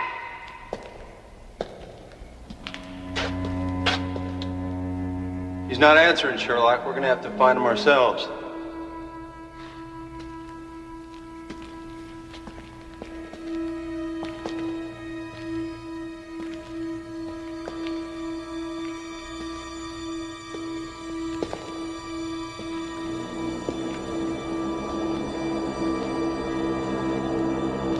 Anyone here? What's the matter? Well, he told me never to come in here. He doesn't want anybody prying. He has gone mad. He's not mad. Why would he come here in the middle of the night twice a year? Maybe it's something that doesn't need to be tended to. Maybe something he's growing.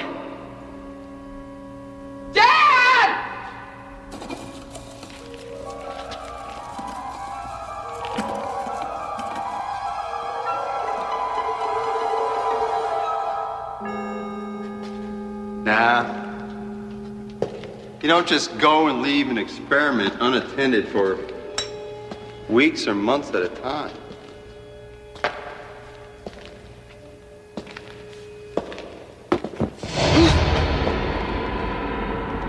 What is it? It's a rat. Biggest rat ever.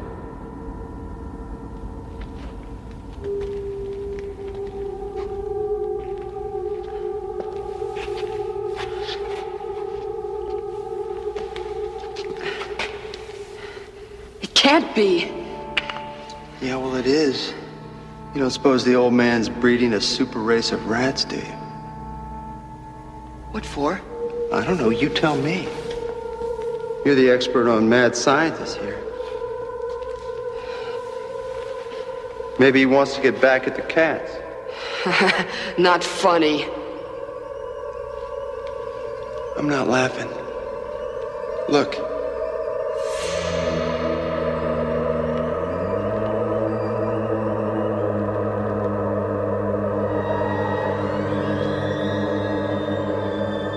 Each one is Larger than the last. Wonder what else he was messing with here.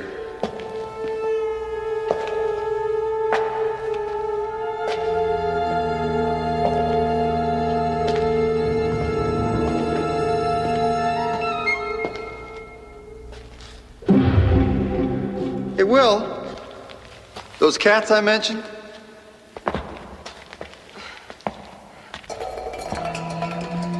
It can't be. It is. It's a house cat. They don't grow this big. They do here. Dad! Dad, indeed. He must have bred it here. Yeah, or maybe he fed it and it grew. What could you possibly feed rats and cats so they'd grow this big?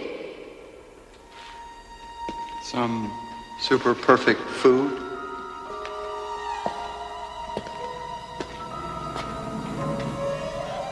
What is it? Dog. Like the others.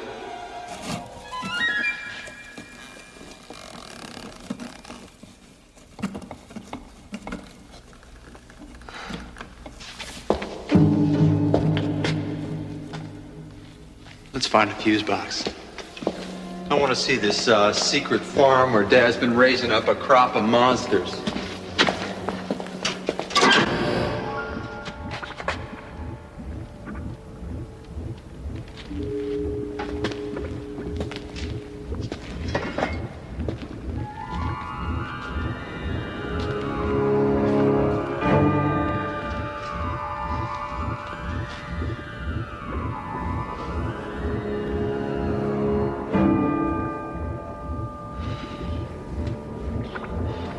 What is it?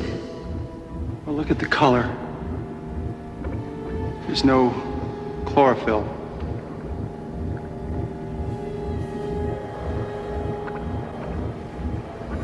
Ugh.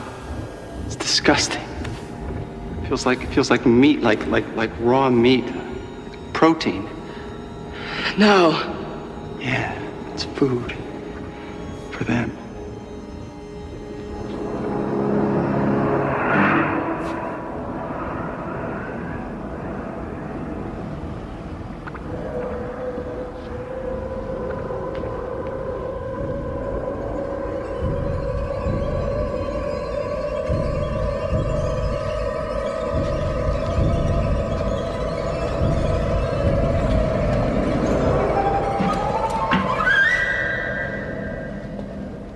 Let's find those footprints. The rats must have gotten in here first and found the food. Then the cats would have come in after the rats. Yeah, but what killed the cat and the dog? Something bigger. Hey, look. The elevator. You remember? How could I forget?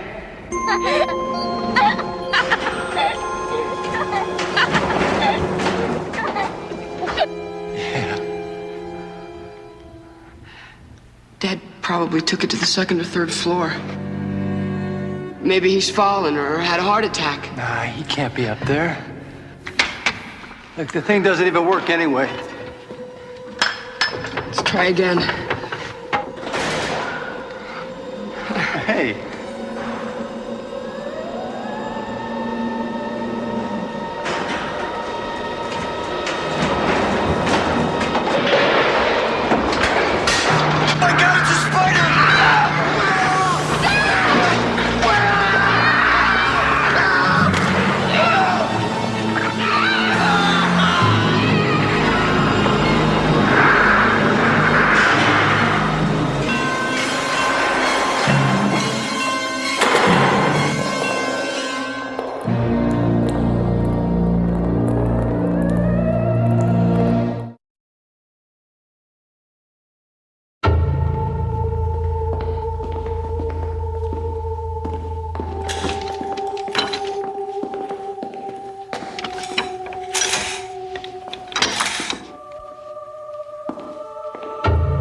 Mitchell Chaplin?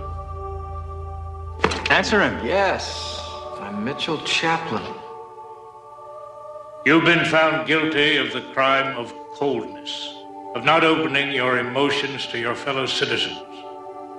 During your trial, this court heard from members of your family, as well as citizens from your place of work.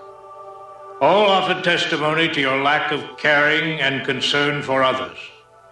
You were present when such testimony was given and heard all who spoke against you, did you not? I did. Have you anything to add? No, nothing. That being the case, Mitchell Chaplin, this court, having weighed all facts placed before it, and having found you guilty of the crime of coldness, hereby sentences you to 1 year of invisibility. You are crazy if you think a year's invisibility is going to bother me. You speak only when spoken to, and then only with respect. This court stands adjourned.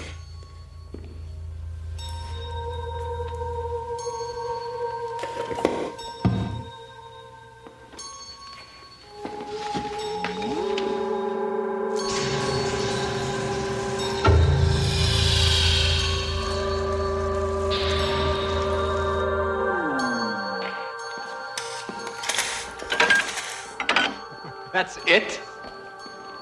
Huh? That's all?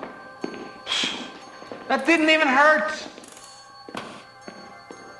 So now I'm invisible, right? As far as you're concerned, I don't exist? Big deal. I could do a year of this on a pogo stick. This is nothing to me. Nothing to me.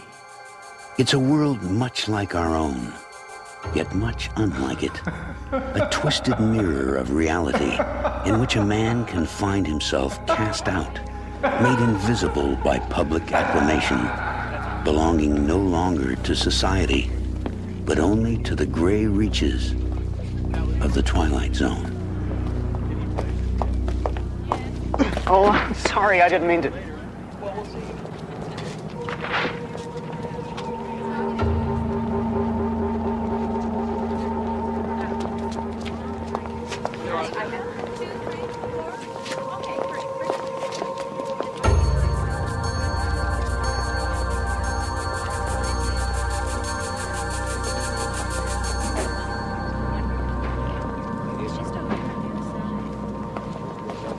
Margaret, Don, Peter, I'm out, finally.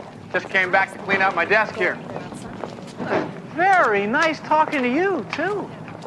Hey, tell old man Richter that I'll be back at work in about a year, okay? And listen, while I'm gone, I hope you don't mind taking care of my accounts for me. Thank you.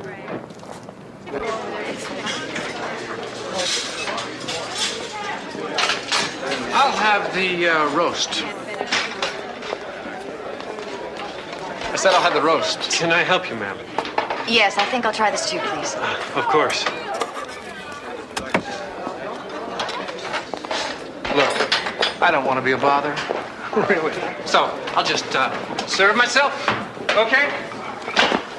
I think I will have the roast, huh? Like I said, and maybe a little bit of stew.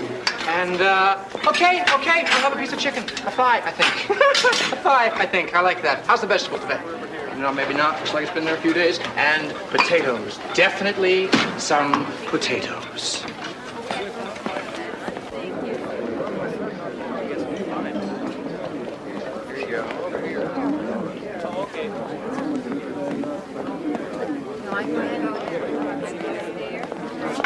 You don't mind if I sit here, do you?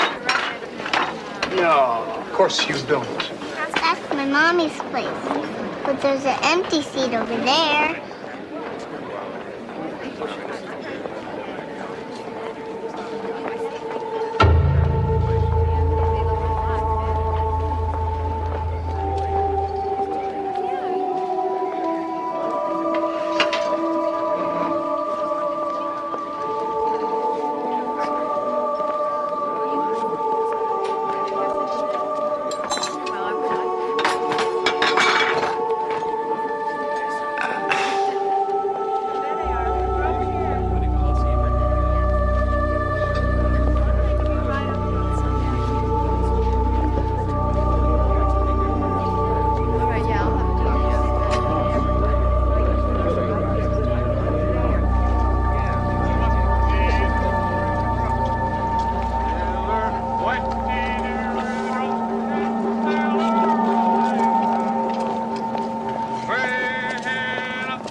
Wait a minute.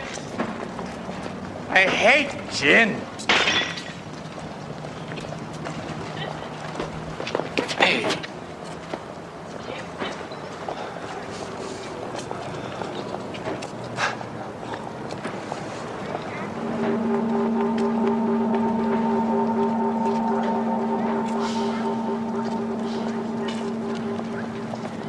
Yeah. Great.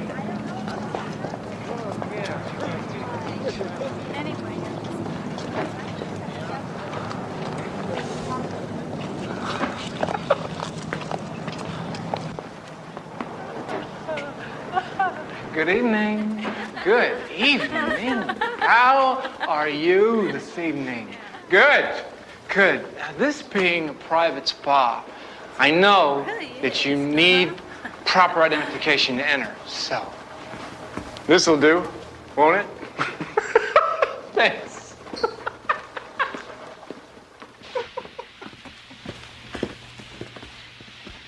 Hiya.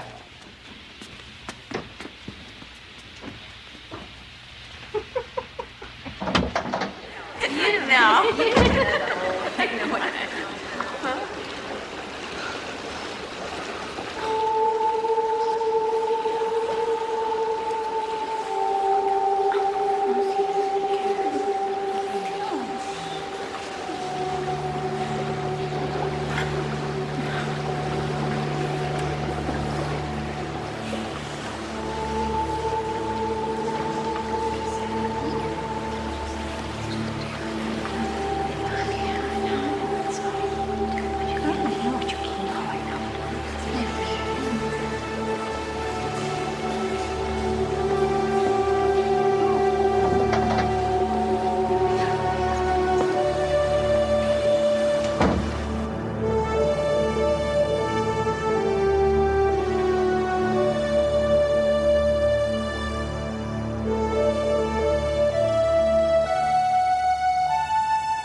Anybody sitting at this table?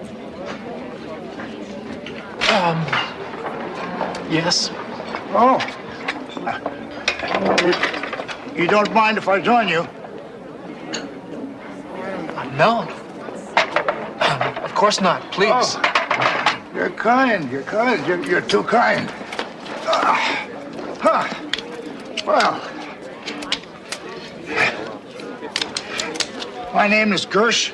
Bennett Gersh. Chaplain. Mitchell Chaplain. Mitchell Chaplain. You sound as if you have a little bit of a cold. Comes and goes. You have to forgive me. Oh, I forgive you. I forgive you. Oh, yes. You're having that ham and bean soup, aren't you? Yes. Yes, I am.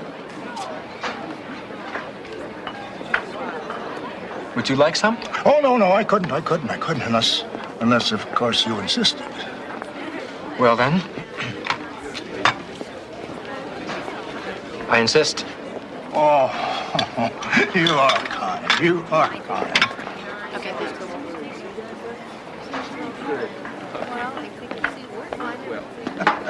Invisible.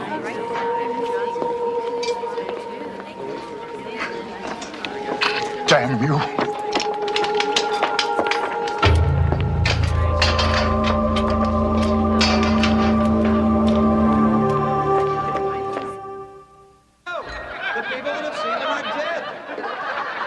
Good evening, sir.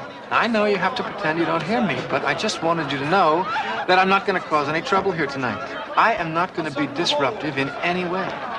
I'm here because I always wanted to come here and I could never afford it. And, well, I'm celebrating tonight. 6 months of invisibility. I'm halfway there. Another 6 months and it's over. So I just wanted to come somewhere special to celebrate. I hope you understand. Ah, Mr. and Mrs. Scoville. So pleased you could be with us this evening. Please, your table is right this way. I'll be no problem. I promise.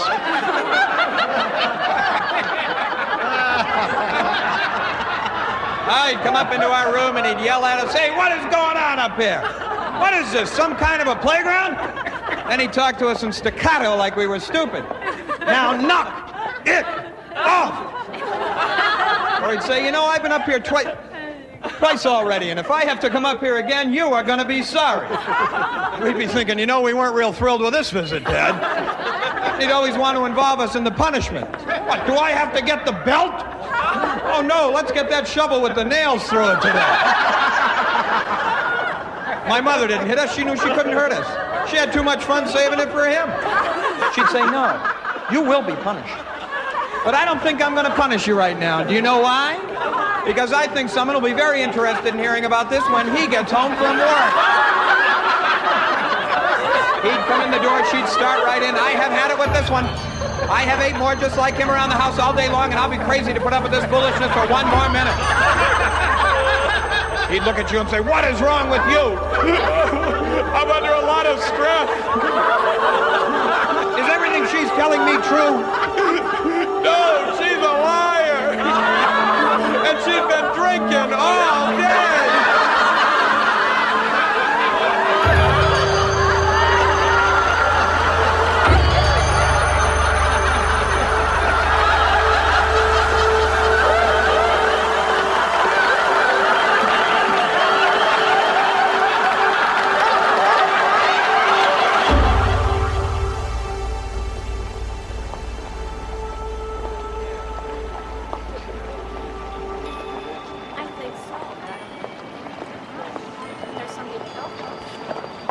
Wait. Please. Look, no one can hear us here. We could talk. My name's... Wait, please, don't be afraid. Just talk to me. I have to talk to someone. I'll risk another year of invisibility if I can just talk to someone, just for a minute. Please, look, you know what it's like. Please, talk to me. Please. Just talk to me. Please. Talk to me. Talk to me.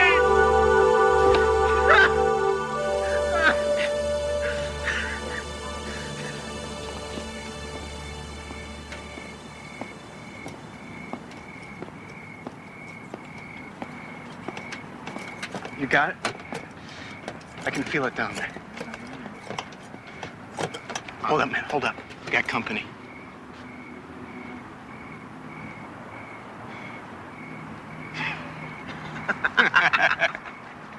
Invisible. Come on. Okay. All right, I got it now. All right, pop it. Pop it.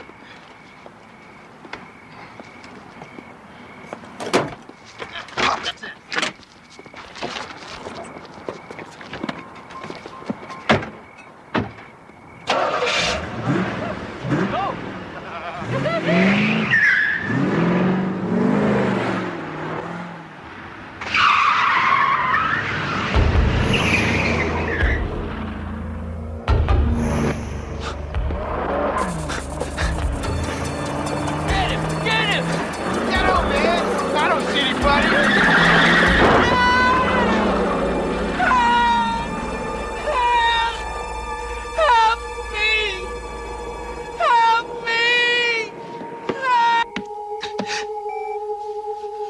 Phone, Madam, hurry.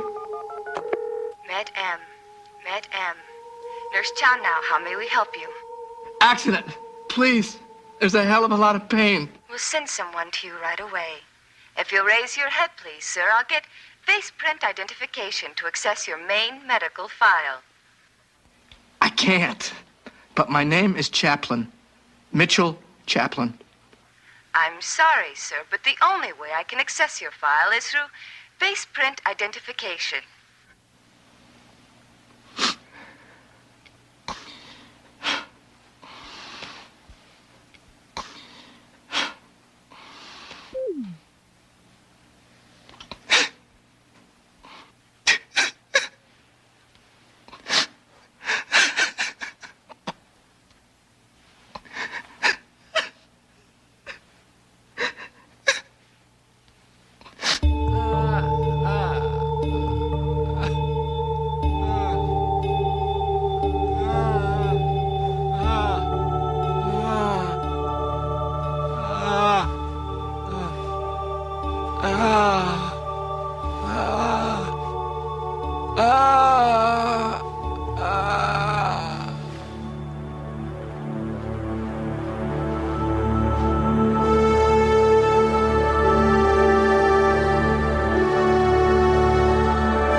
Today?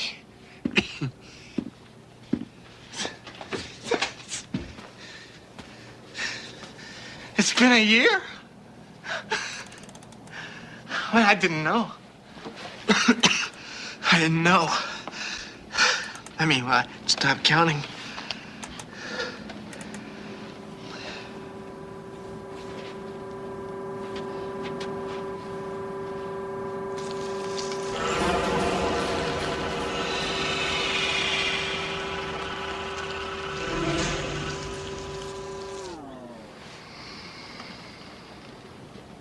Hello, citizen.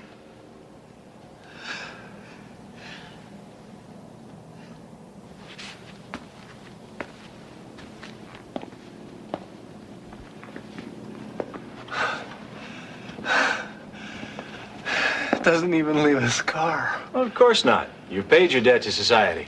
Let us take you out for a drink. Oh, no, thanks. I think I'd really rather just... It's tradition. Oh. Well, okay. In that case, I don't want to be unsociable. gave him a call. I took the tone you suggested. And I think he's coming home. At least for a while. Wonderful. I would really like to meet him sometime. Oh, I want him to meet you. Mitch. Look, all of us at the office know. I mean, we all know where you've been for the last year, and we know how rough it's been. But, oh, please take this the right way.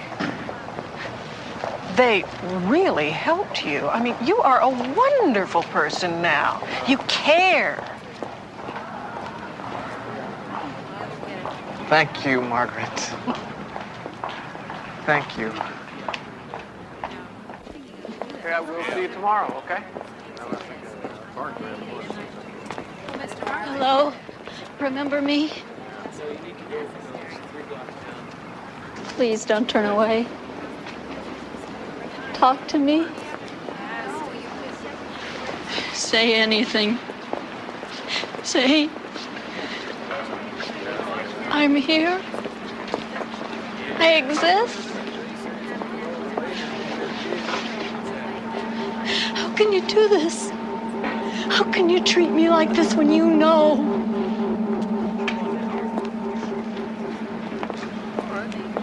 Can't you take pity on me?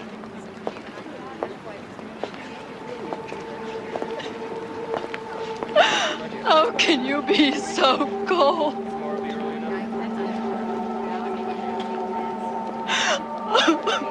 Talk to me. Talk to me. Talk to me.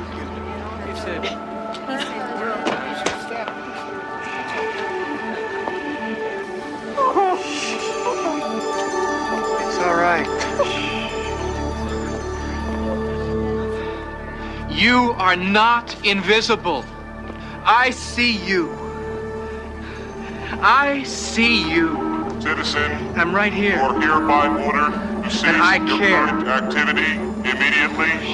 You are in violation of Citizens Law 248244. The penalty for such activity is no less than 1 year's invisibility. You are hereby ordered to cease your current A small footnote found in the court records of some parallel world. The name of Mitchell Chapman, who served his sentence of invisibility and learned his lesson well, too well. This time, however, he will wear his invisibility like a shield of glory, a shield forged in the very heart of the Twilight Zone. You are crazy. I am not crazy, Dr. Pinkham. I tell you, this is it. I cannot do it Look, and anymore. I'm your therapist, Myron. I'm your psychiatrist. I know you're supposed to be helping And me. I am helping you. You're not helping me. I can't do it. Yes, you can. I can't. I promise. Go in. No. Myron, it's just the dentist's I office. know. And you're the dentist. They hate me in there. They shrink from my touch. They need you in there. They're in pain. They're in pain. I'm in pain. Doctor, listen to me. Yesterday, a new patient came in, a beautiful woman. Oh, skin you wouldn't believe. Bicuspid you could die from. I was in love with her. I wanted to ask her out. Well, did you? No. Beautiful women don't go out with dentists. They go out with lawyers, with airline pilots, with astronauts. Myron. Doctor, Dr. Pinkham. Oh. Ooh, hour's up. Oh, See you tomorrow. I'm beginning to hyperventilate here. Don't. Don't. Oh. Oh.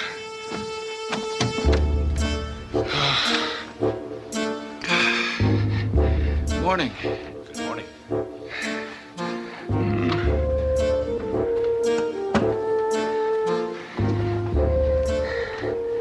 Get rid of him. Tell him I'm sick.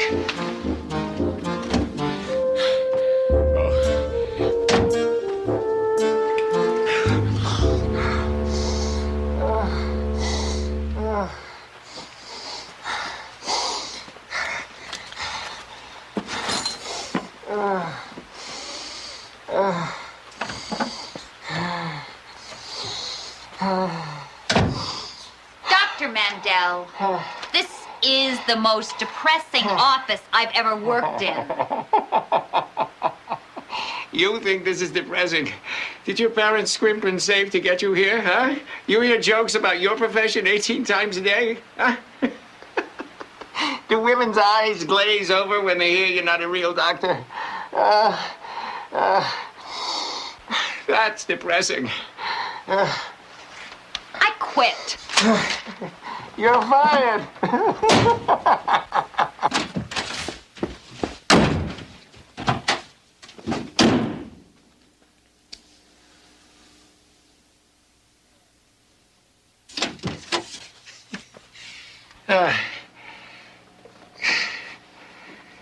Now,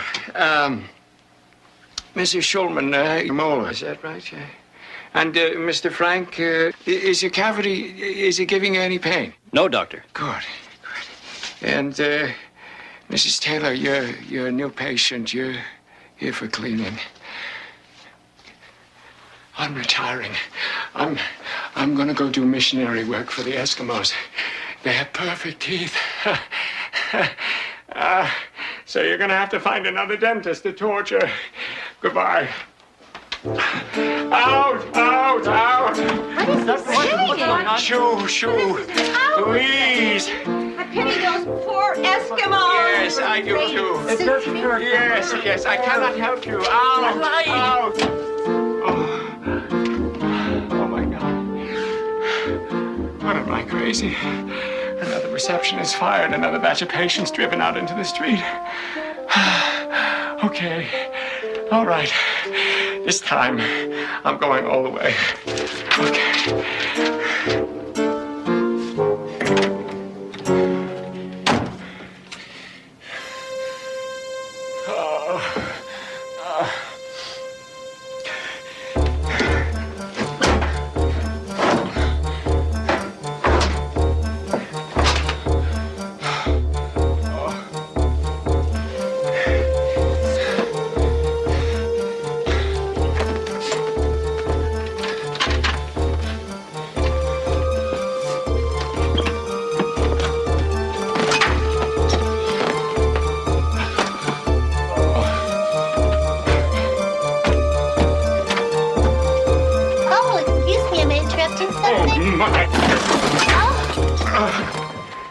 Doctor, are you all right?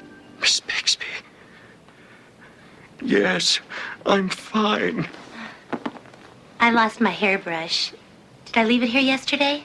Miss Bixby, you're looking at a man with nothing left to lose, so I'm going to ask you a very important question. Please don't worry. A lot is riding on your answer. Yes? Would you have dinner with me? Oh, Doctor.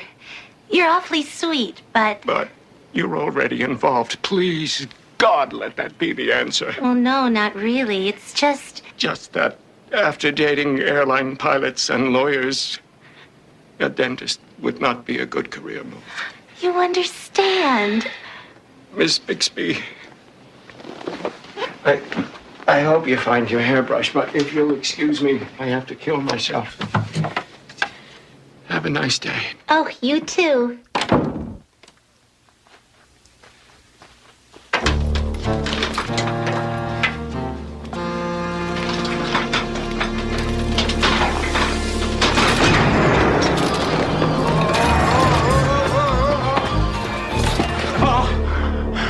Hello, Dr. Mandel. Who the hell are you? I'm the Tooth Fairy. Oh, no. Please, not more humiliation.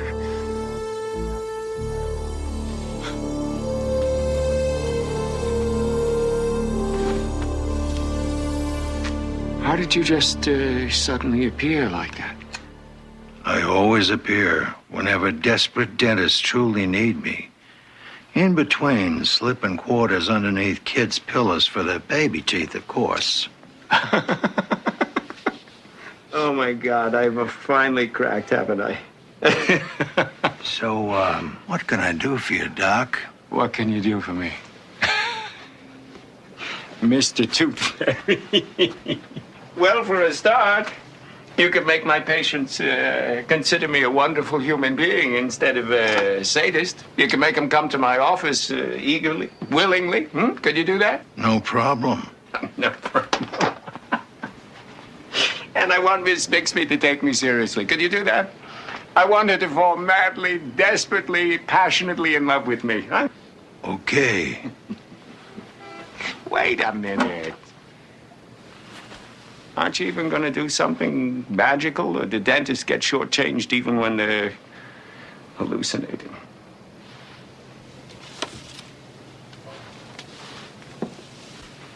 Take a look at her x-rays, Doc.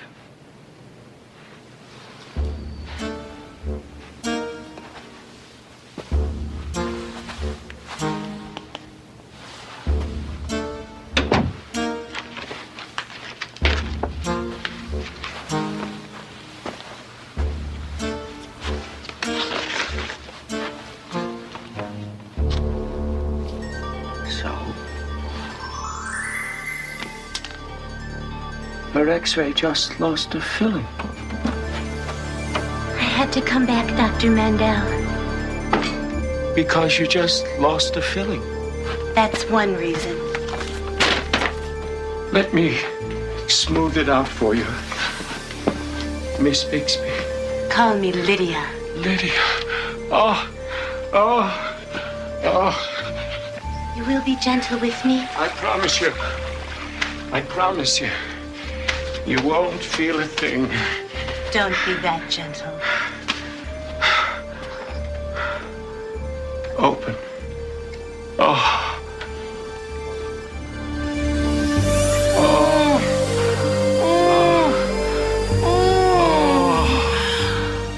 Oh, Myron, your touch is so soothing. I think I'm in love with you. Rinse, my darling.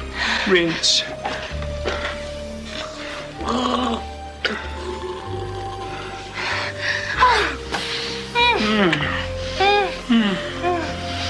Oh, Lydia. Oh, Myron. Lydia.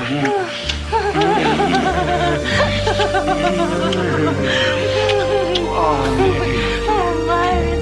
Oh, Myron. Lydia. Myron. Oh, Dr. Mandel, please take me back. I don't want any other dentist touching me. Yes. Yes. I want you to treat my whole family. Everybody. I'll fly them in from Kansas City. Can I put you in my will? Terrific.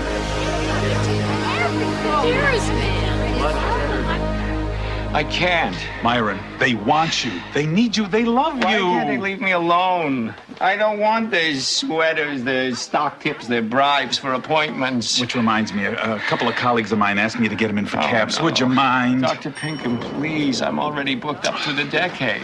Oh, poor baby. Lydia. Come home with me, darling. Just the two of us will spend the whole day alone Lydia, together. no, please. No. What's wrong, darling? Don't you love me? Yes, I love you. I love you, but I am exhausted. Everybody wants me day and night. I need some peace, some quiet. Oh, excuse me, do you mind? Oh, Myron, I would recognize that voice anywhere. Remember me, sweetheart? Your mother's second cousin from Detroit. Ethel. Yes, darling. Honey, if you could work me in for a little break. Take a number like everybody else, lady. listen, Today's please, going to be a day to tell my grandchildren about. Imagine a root canal by Dr. Myron Mandel. Terrific, huh, Doc? For he's a jolly good fellow, for he's a jolly good fellow, for he's a jolly good fellow.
Excuse me.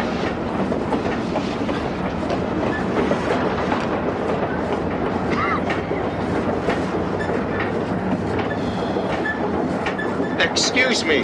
Are you eating those beans with the dentist's mirror? Something wrong with that? No. It's funny, that's all. It's what I used to be. The dentist's mirror? A dentist. Oh. Yeah, so was I. Endodontics. Parodontics. Occlusion reformation and mandible structuration. Zaritsky and Klotz, New Jersey Dental Corporation. Why? What? The tooth fairy. I don't want to hear that again. Welcome aboard, young fella. Women, it is said, rarely go out with men who say, now spit. A good example, Dr. Myron Mandel, who put a tooth under his pillow and wished for love, but probably should have settled for a quarter.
Visiting hours have just ended at City General Hospital.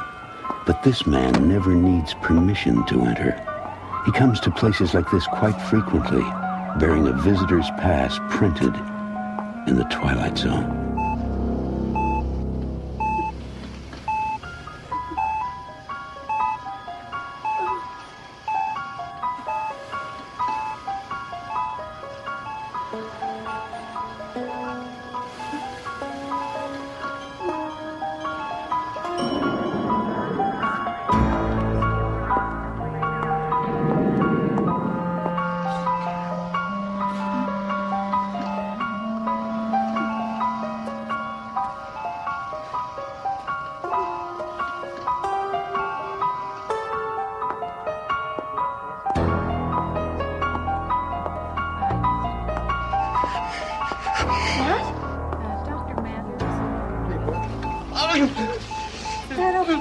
What is? What's going on? What is it? Get down! What are you doing?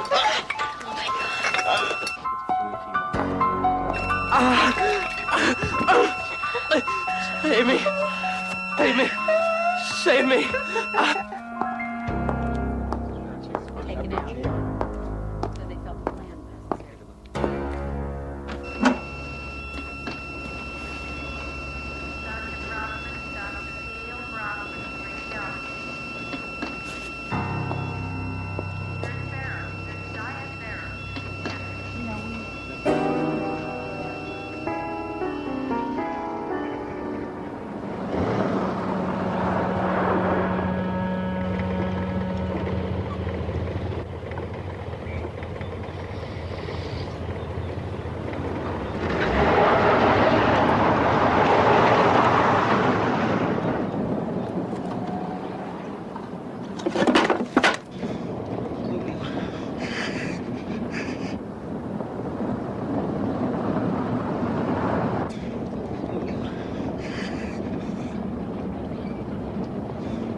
Winfield.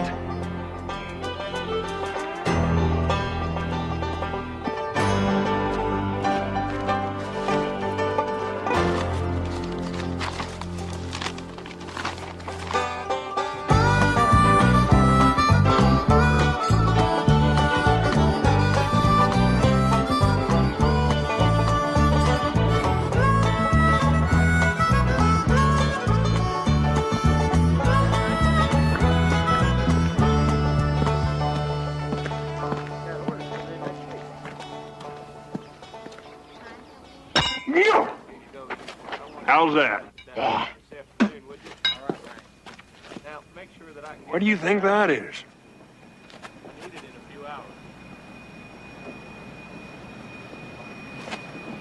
Trouble, I'll bet you. Whatever it is, I'm going to be the first one to find out. Well, what about me? I mean, I'm staying right here, right beside you. Not right here. Not right here. No, I'm over there, maybe.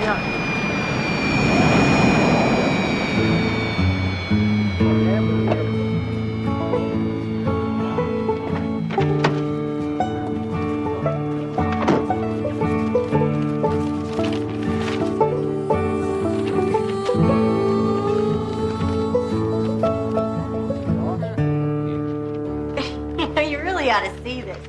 He's just all in white. Same color as his car. Aren't you even a little curious?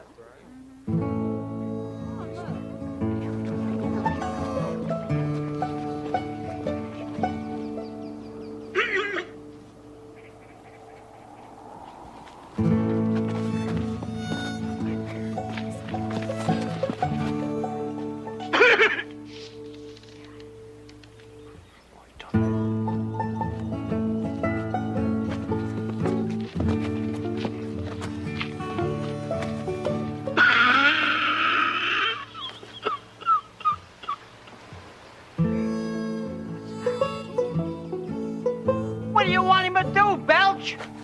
Are you speaking to me? Well, yes. As a matter of fact, we were. We were wondering if there was something we could do for you, sir. Thank you, but at the moment I'm just speculating. Speculating? Yeah, you know, speculating. It's like spitting. Got a name, stranger? Yes.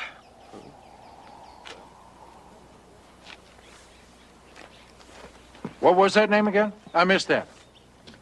The name is Griffin St. George. Griffin. Griffin? What kind of name is that? Who named somebody Griffin? I don't know. Someone who reads too much, probably. I give up. Can't anybody tell me where I am? Why, you're in Winfield, Mr. George. St. George. Bless you. Let me help you, mister.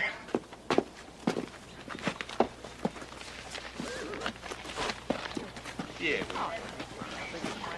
When's the last time he had a bath? A what? A bath. Never mind. Please don't touch the car. I'm sorry, but I'm sure you understand. Please, move away. Thank you. Brand new car. It's a company car. Mr. St. George, what company do you work for? Yeah. We don't like strangers around here much. We'd hang them if we would do any good. Don't mind Weldon. His breath is worse than his bite. What is it you do, Griff? Griffin. You might say I'm in the reclamation business. Well, no, I don't know that I'd say that. Someone else might say it, though. You're right. Someone who knows you a little better. Please, move away from the car. Excuse me. Get back to the office, look in the dictionary. Reclamation.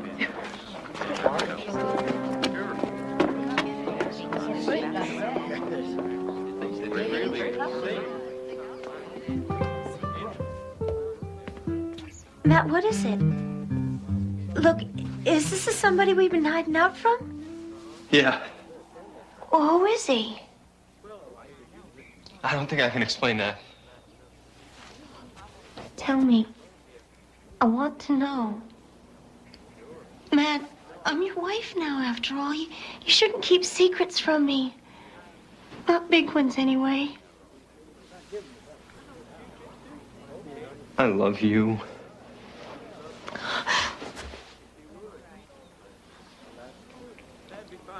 Whoever sold you this map sure done pulled a good one over on you, mister. Don't touch! We're supposed to be right here, smack dab between Curryville and Devil's Point. And I'll be darned if we are. Yes, well, obviously somebody's pointed me in the wrong direction, so I'll just mosey along and leave you people to whatever it is that you do. Not much chance of you moseying along with this here wheel. Now, that's not possible. Cars like this do not get flats. Looks like you're going to be here quite a spell, Mr. Griffin St. George. 1 month on the job, and I spent the first 3 weeks chasing down a delinquent account. And now this. Oh, don't worry. We'll fix it. Okay, let's get some men in here. Oh, well, come on, man. Change the wheel. Let's get a wagon trunk under here. But please be. Don't you worry about anything. We'll get out of this hot sun and go in the saloon and have us a nice cold drink. Drink? Oh, that's the best idea you had in 30 years, Mayor. We'll celebrate my birthday. I'll be 150 come Friday. Oh, don't you pay any attention to Weldon. He's not well. I'm well as hell. Everybody in this town as well as can be, including that young pup who drove me. Don't listen to him. He's a derelict. He don't know what he's talking about. So why don't we go in the saloon and get us something nice to drink? I don't understand what you're trying to tell me. That man out there, he's death. Death? Death. He comes, finds people whose time is up, and he takes them away. He was coming for me. At the hospital? You saw him? I felt him. No, Cheryl, please, no. Oh, no. First, the age. We all promised about that a long time ago, but then the boy. Now, that George fella could be a private detective or something. Oh, he ain't no private detective. He's a dude. He's a city slinker. We'll get a couple of drinks out of him and then shove him on his way. Get me down. I'm missing out. He's probably buying the good stuff. I'm sorry, Weldon. You're going to stay up there till he leaves town. We can't risk your talking to him. Sheriff, please don't leave me. Sheriff, please, I won't say another word. Sheriff!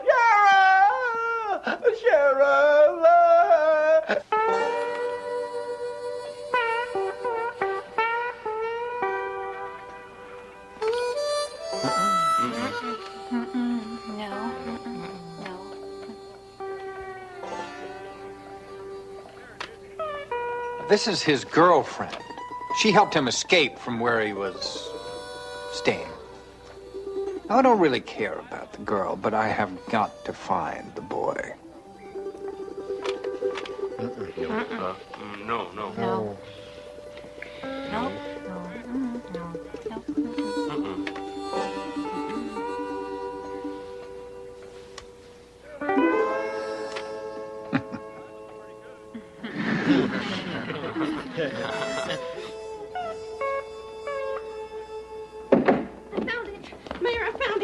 Reclamation. It means reclaiming things. I guess that's what Mr. St. George does. He goes around reclaiming things. Isn't that right, Mr. St. George?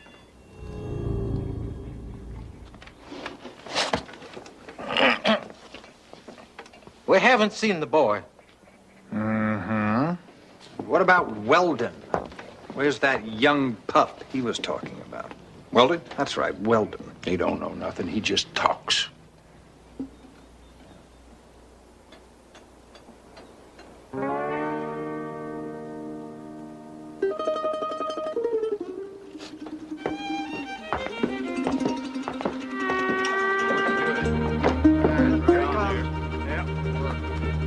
We got her fixed for now. Sure did. Yeah. There you go. It's good, huh? We're gonna have to fix that wheel separate, though.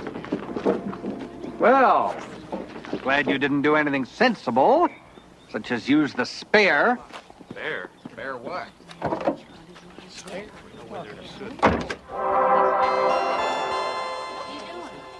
Hello, this is St. George, Mortalities Department. Could I speak to Chin Dulong, my predecessor, please?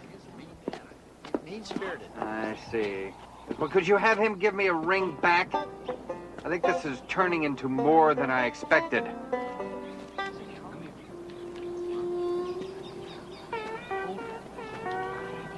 I'll check in later.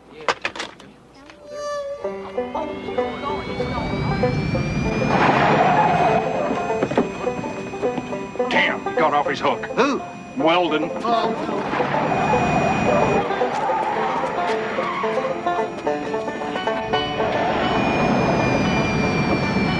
Hop in. We'll go for a spin.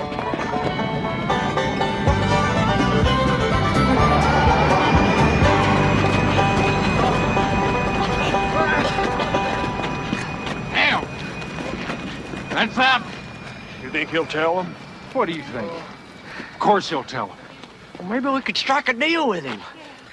You know, like we did with the Chinaman? What do you think about that, Mayor?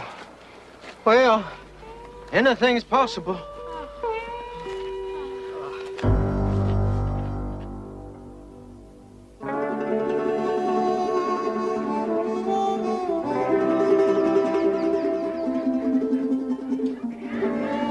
You know, you mentioned that you're about to turn 150.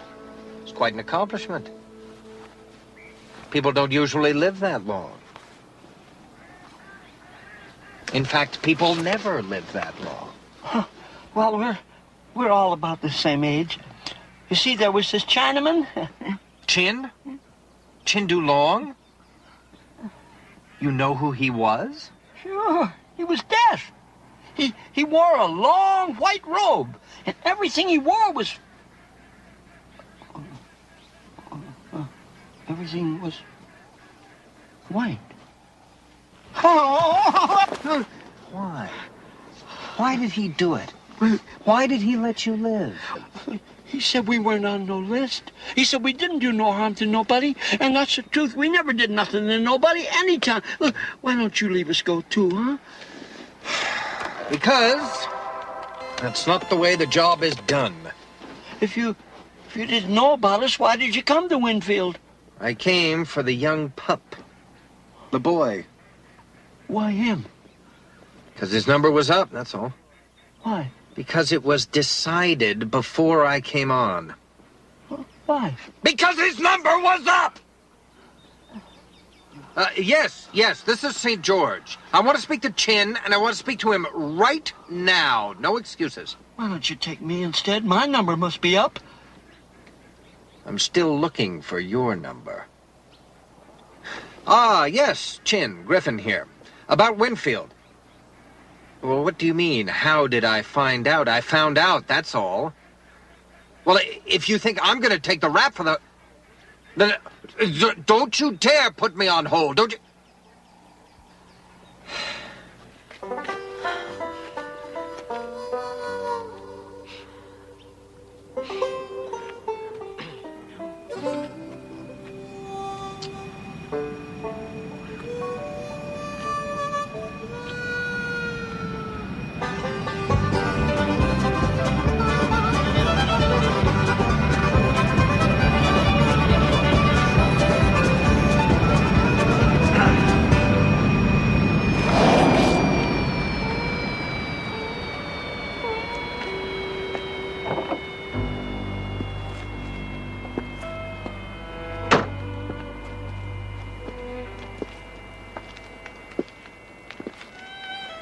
You're hard to find. Yeah, well, you got me, so let's just get it over with. May not be that simple. Should we take a little walk?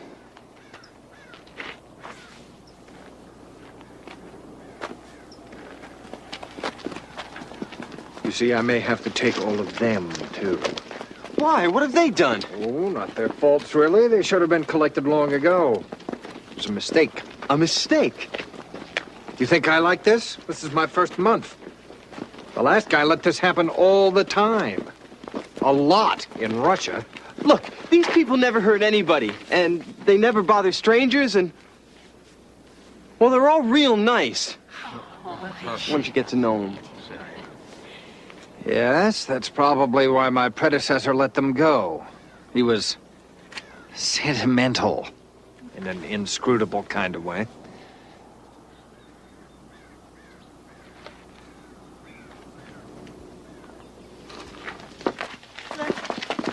Wait.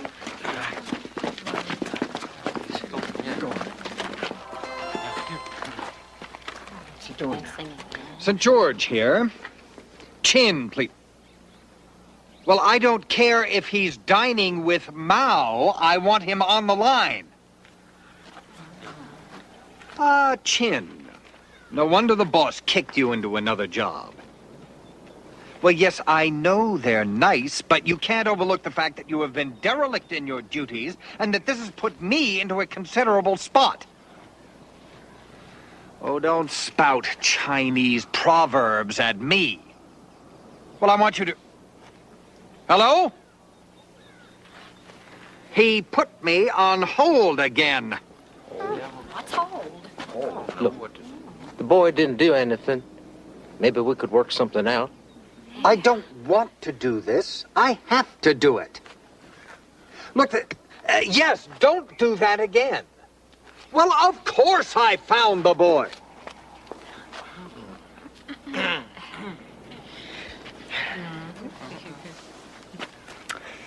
I'll call you back.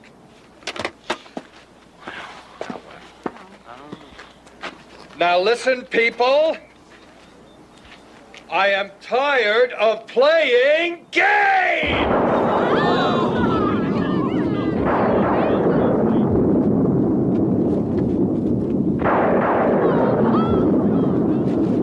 Now, where is the boy?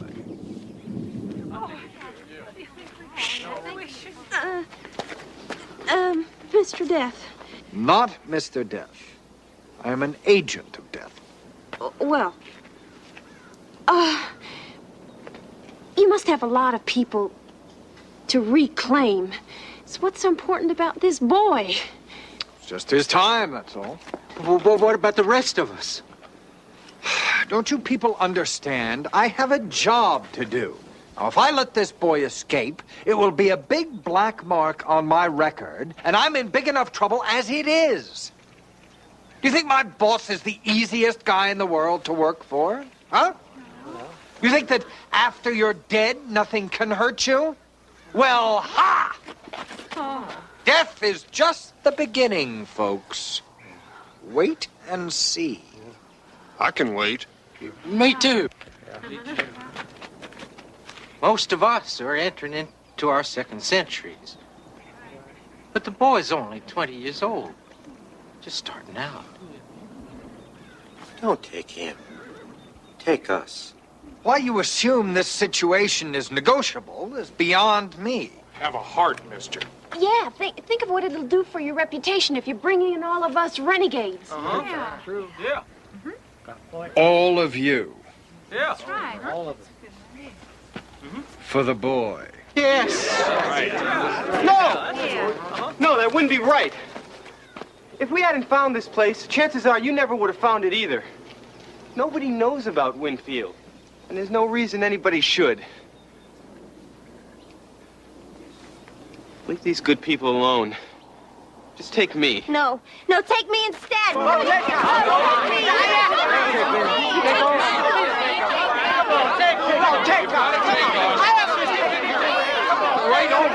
right!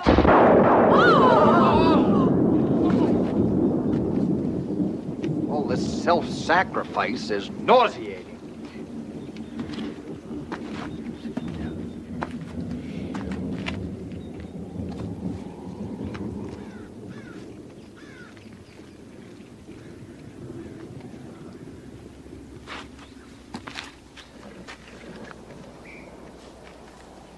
If the boy was ever here, it's evident he's gone now. But that doesn't mean he won't be back. If you see him, you tell him I'm still looking for him.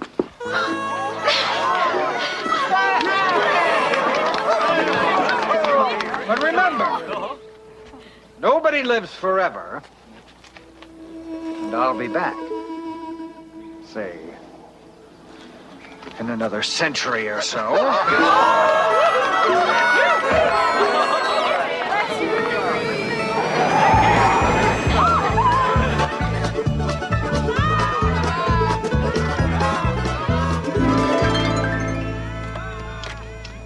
Hello? Ah, hello, Chin. Well, no. I think I might have made a mistake. Report? What report? Winfield? Never heard of it. Oh, come on, Chin. Don't worry. They'll never find out. How could they? It's not on any of the maps.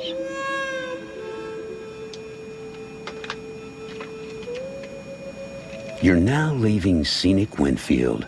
Population, 62. Median age, 112. There's not much to do here, but you do it for a very long time.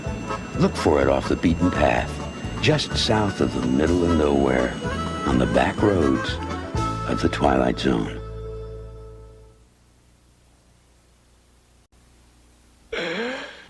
Mr. Foreman? Mr. Foreman? Mr. Foreman? Don't try to talk. Here, drink this.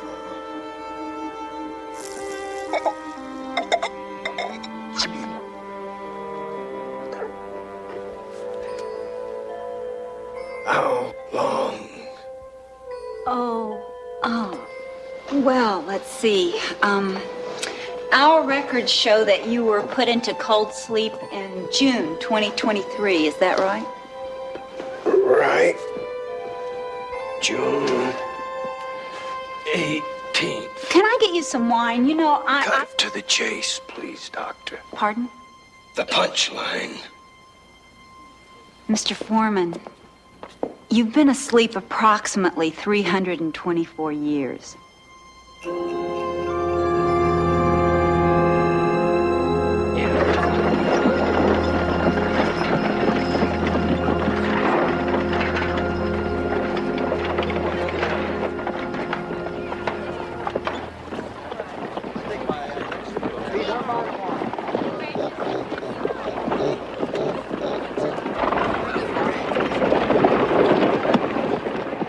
I don't understand. Why was I brought way out here? Why wasn't I taken to a city? Look, I know this is all coming very hard and fast for you, but you have to realize there are no cities, not like you remember them. There are no cities or freeways or factories. Come on. It can't all be like this. 300 years. And so little progress.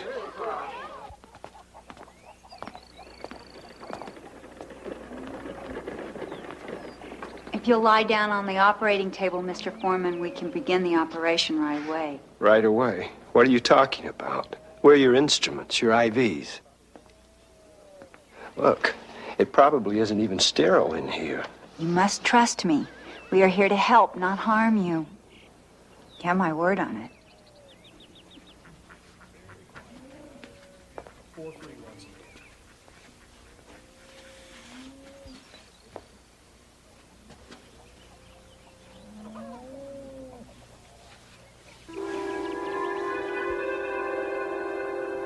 No pain, Mr. Foreman. You'll feel no pain at all. I'll take the pain for you. Sarah?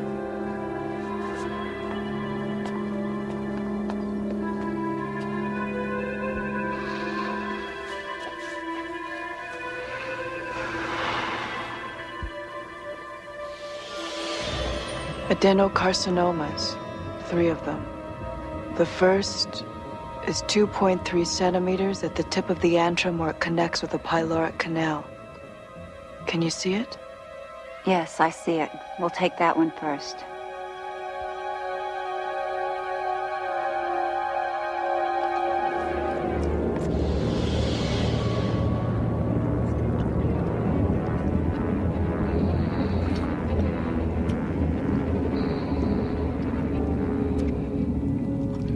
I can change the molecular density of my hand so that it's out of phase with normal matter.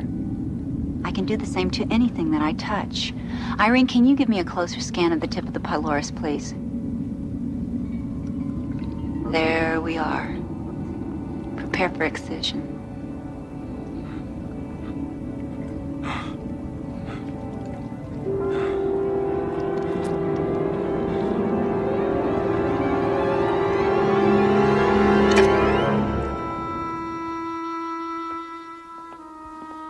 "300 years and so little progress."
Mr. Foreman, stop it.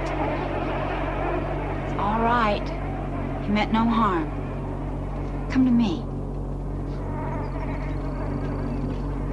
That's good. That's very good.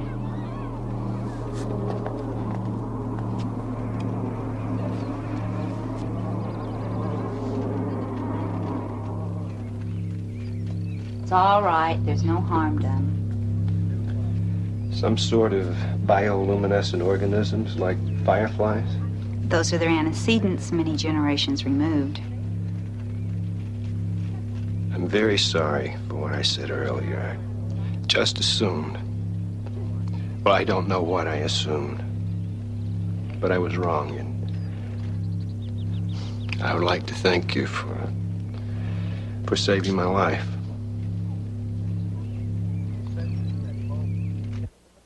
Our technology is a kind of biological gestalt. All of us, at some level, are interconnected with it. Like the psychic surgery you performed on me. I phase. Irene's a scanner. John's an empath. Joshua coordinates the psi links among the genetically structured organisms in the settlement. I build machines. Planes, tanks, satellites, computers. Where do I fit into your little biological gestalt? Why bother to even wake me up? I was under the impression your little utopia had eliminated war.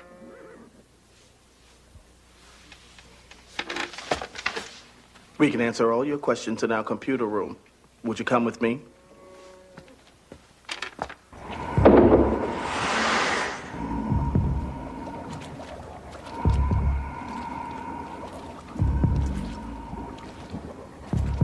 My God.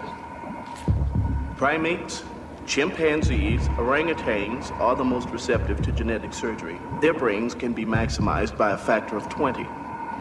Each performs a specific computer function: sorting, cataloging, interfacing. All knowledge is stored in here and available to all. What have you done to the poor things? No one's done anything to them, not against their will. When they're young, one of our scanners makes a psi link and shows them the choices open to them. Some of them choose a normal existence, others choose knowledge. They are the caretakers of our thoughts, and their world is a much larger one than any one of us could ever hope to have. I'll never understand this. Any of it. Why did you bring me here? Just to see this? 3 weeks ago, our scanners picked up an image from deep space. That image is stored here. Just open your mind to it. Create a pause, a space between thoughts. Let the image take that space. According to its trajectory, it'll hit somewhere on the Indian subcontinent. The result, disastrous earthquakes, tidal waves, terrible climactic changes for the entire planet. What can I do about that? Several of the particle beam satellites you designed are still in Earth's orbit, still probably operational, if you can reestablish telemetry with them. Yes. Shatter the meteor while it's in space, and the smaller pieces will burn up on entry into the atmosphere. Yes, I can. Wait a minute. If you hadn't needed me, would I still be on ice in some damn vault 2 miles underground? Probably so. Of all the selfish... Matthew, no, you don't understand. This is why we couldn't risk bringing you out otherwise.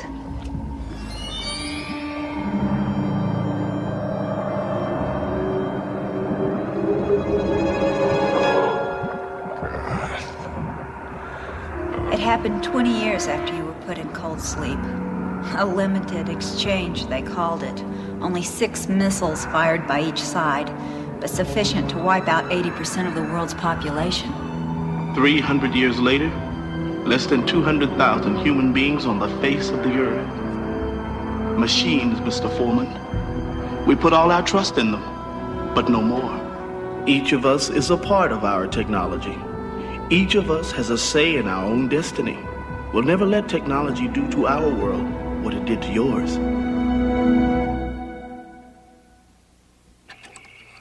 Some of these electronics components you people dug up are over 3.5 centuries old.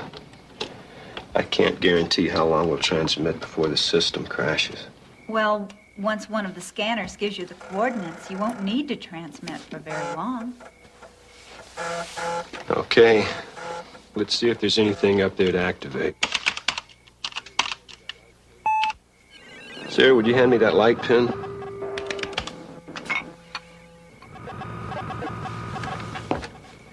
For God's sake, it's just a pin. You have no idea what it's like for us, sifting through those old buildings. I know. I'm sorry I snapped at you.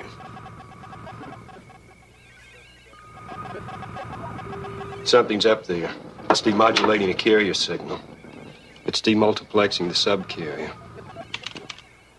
We're getting individual telemetry from one. Now, 2 of the satellites. Solar battery, still operational. Radar tracking system, operational. Particle beam generator, operational. I think I'll have that drink now you offered me a few days ago. I can't remember ever seeing so many stars before. The sky only started to clear up about 100 years ago. Until then, the nuclear winter took 50% of our light. We had to make do with bioluminescence. They seem so close. You can almost touch them. That's why I started in aerospace to begin with.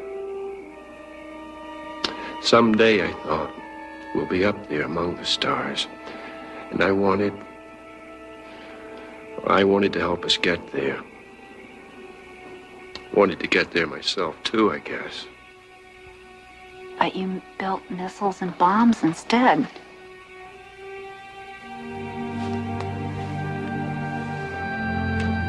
You do it because you convince yourself that it's necessary. You do it because it makes you feel important. You do it for the money. Lots of reasons. None of them any good.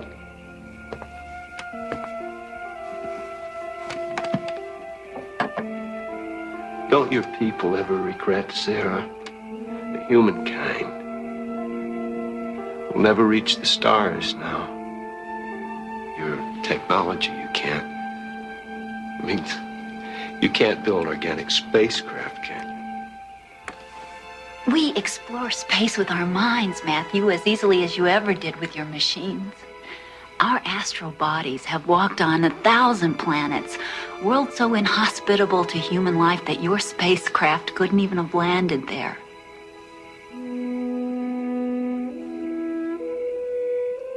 I'm sorry.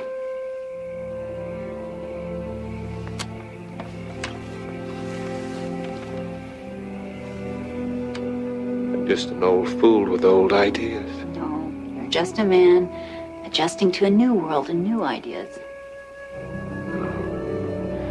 I'll never fit in here, Sarah. I'll never be able to do with my mind what you do with Yes, you can. Matthew, we can perform psionic surgery on you, give you the same abilities that we have. You'll be able to explore worlds that you've never even dreamt of. It's more than that. You have a common history, a common bond. I'll never be able to share in that. You've built a new world out of the ruins of the old. I'm part of the old, part of the madness that destroyed it. I've never belonged here, Sarah.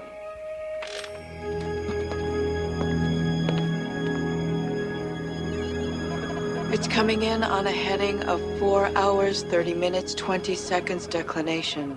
5 hours, 18 minutes, 9 seconds right ascension. Presently at a distance of 14,000 kilometers from Earth. It's entering the tracking range of the satellite now. The onboard radar is locked onto the target. Particle beam generator will activate at a distance of 9,400 kilometers from Earth. All set. All we have to do now is sit back and watch what happens. And hope the particle beam carves up the meteor on the first try. You said it was locked on target. Is there any way for it to be unlocked? Only from here. As long as the radio link holds out. We owe you a debt of gratitude, Matthew, for what you've done. It isn't over yet. 12,600 kilometers from Earth.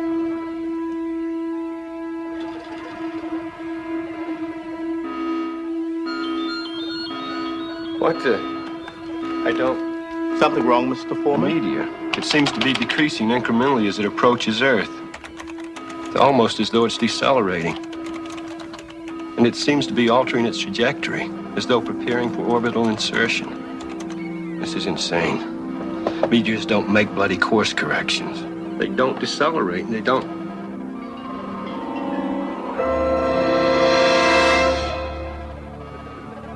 My God. What an idiot I've been. You're telepaths. You can put any damned image in my mind you want to. What the hell is it out there you don't want me to see? What is it you want me to shoot down? Mr. Foreman. What is it? Tell me! Irene, show him. He'll find out eventually, Joshua. It might as well be now.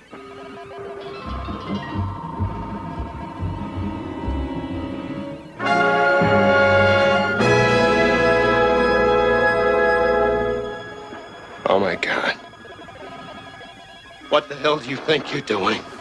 Those are my people up there! No, Mr. Foreman, they're not. They're the worst of your people. When the war started, the ship was being prepared. People were being mobilized. 1,000 people, military, politicians, the ones who started the war. They were planning their escape, their arc. No. The time dilation effect, don't you see? Time slowed down for them. 300 years was like 5 or 10. They thought they could come back when the radiation died down. You're lying. They No, wouldn't have done it. They did. No. They did, Mr. Foreman. You're lying. They did, Mr. Foreman. No. They did. No.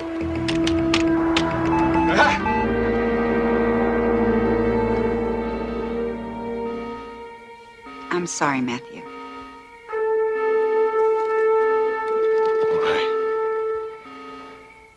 They would have brought it all back. The missiles, the madness. They were carrying weapons, nuclear weapons on that ship. I don't believe you. I don't.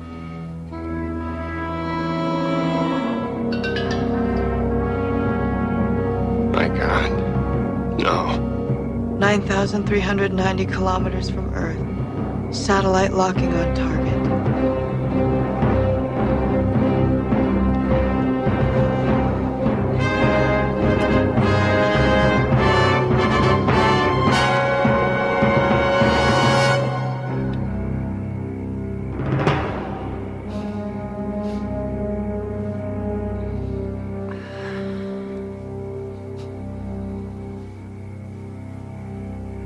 There was a nuclear explosion.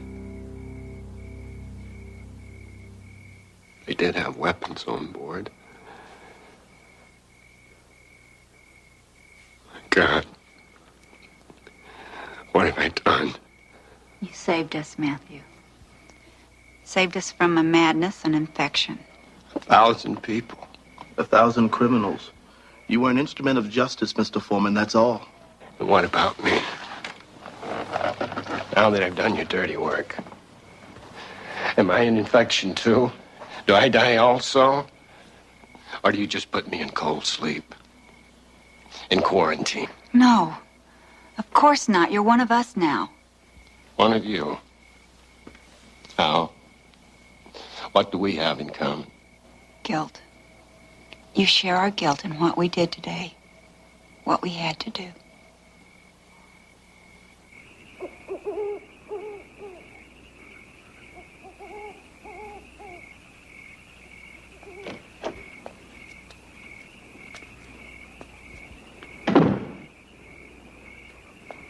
Would you like to see them? Up close?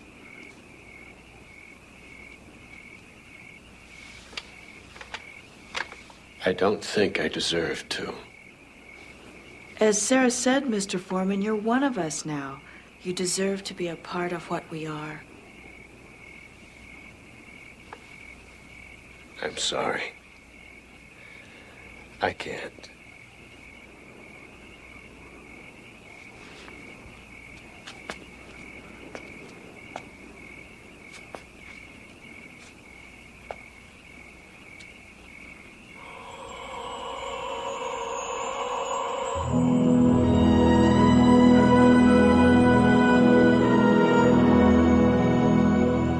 No, don't stop. Welcome home, Mr. Foreman. Welcome home. In his mind, he starts to hear a song of alien thought speaking without voice, welcoming him. Matthew Foreman, once a sleeper standing outside time, has found his place at last. A voyager touching the farthest shores of the Twilight Zone.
listen, George, I want you to write down the doctor's name just in case. Give me a break, Mom. It's Dr. Arlander.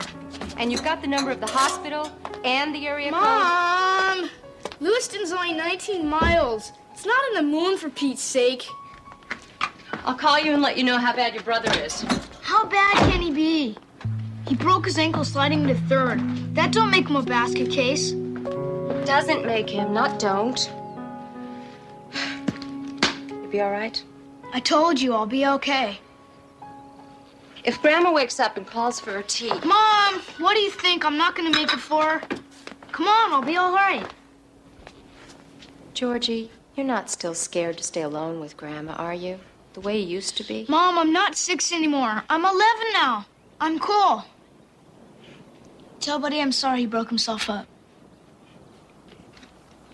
You'll be all right.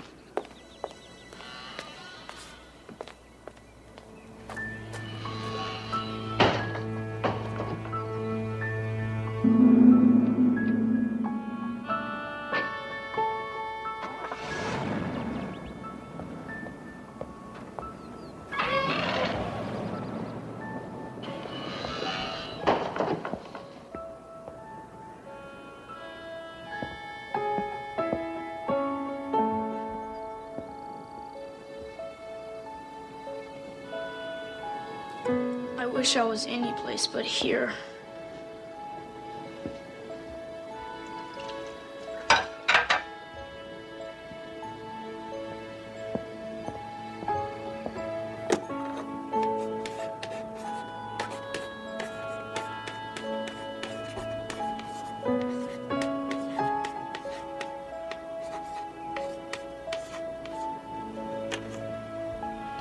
Fell asleep, spang in the middle of the sermon. Well, says I to myself, if she hadn't been out till all hours night before.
wakes up and calls for her tea. Mom, what do you think? I'm not gonna make it for her.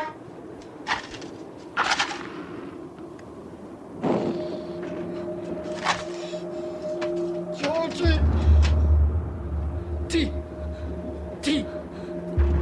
Tea! Georgie! Ruth, you have to take her. I've got kids. She scares them. And how do you think Georgie feels? Every time she reaches out to hug him, he runs howling. Your kids, my kids. It won't be for long, Ruth. She's totally blind and the hypertension, and God only knows how her heart can keep up with all that weight. You know how to deal with her best, Ruth. You know how to shut her up. Oh, how I treasure you, my dearest loving brothers and sister. You're turning me into a sharecropper in my own life. She's more dangerous now that she's senile. What makes you think she's senile? Just because none of the neighbors' houses haven't burned to the ground? Just because their dogs haven't come home lately with pieces of human meat in their mouths? Just because no babies have been born without fingers? Is that what makes you think the trail of evil has stopped? Hello, Grandma.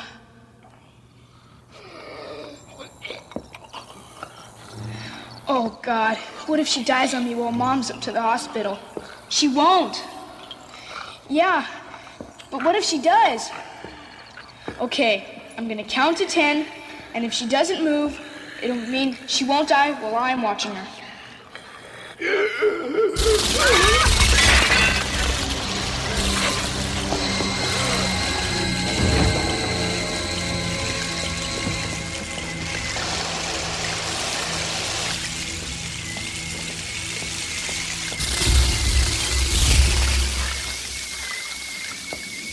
Please, God, don't let her wake up until Mom comes home and we'll never say the F word again. Amen.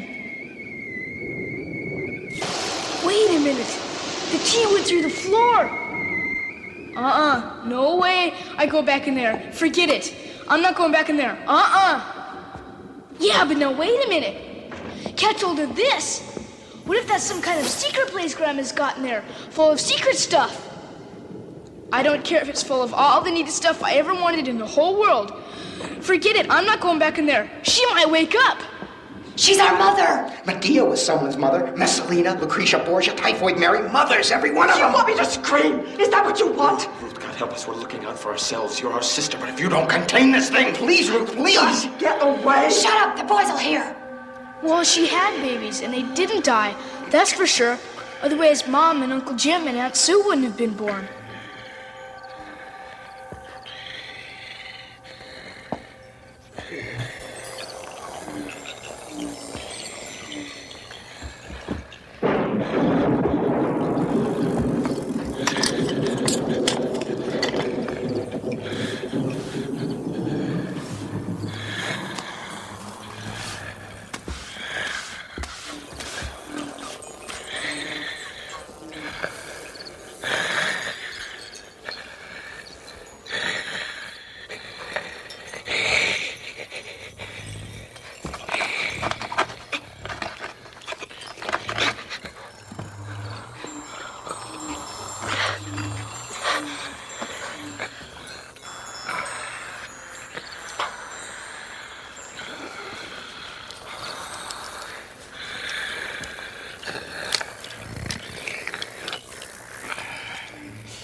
That could have got me. It could have burnt my head off. But nothing's on fire.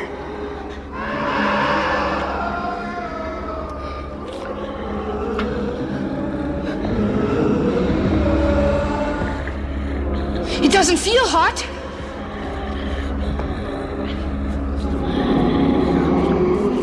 Sounds like a lot of people are screaming from down there. I bet that's hell. But it's cold, it's not hot.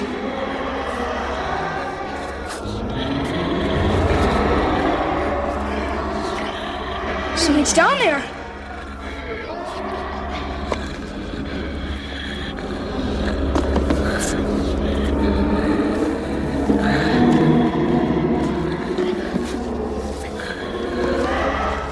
Grandma's books. The ones they won't talk about.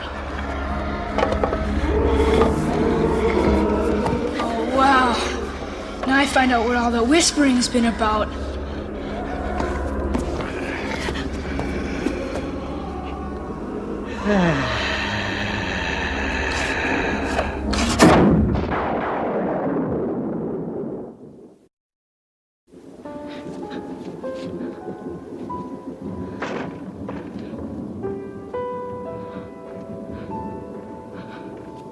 Necronomicon, the incunabula of the mad Arab Abdul al-Hazred.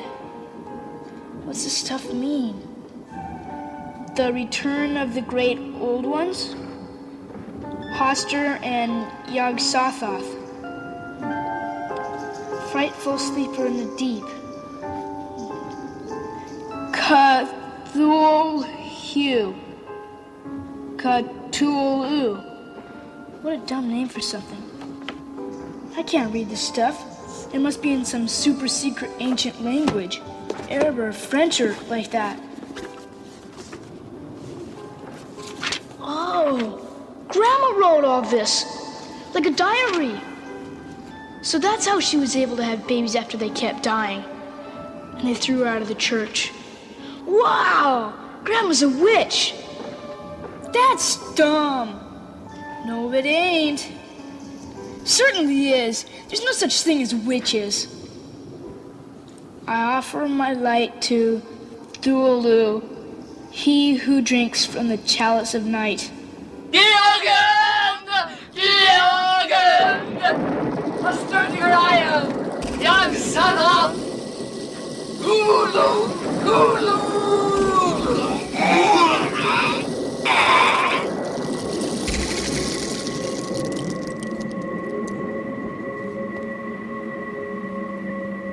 Grandma? Grandma? Grandma? Do you want your tea now, Grandma? I spilled some, but I have some more. Grandma?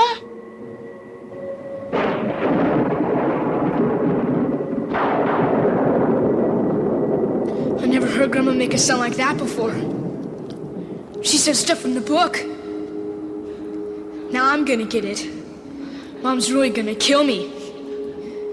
She died while I was watching her, but he's really gonna get on my case.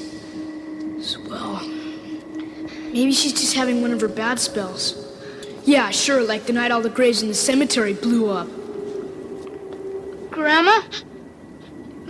Maybe you're just sleeping, huh? Maybe you're just sleeping. What that was? I'll tell you what that was.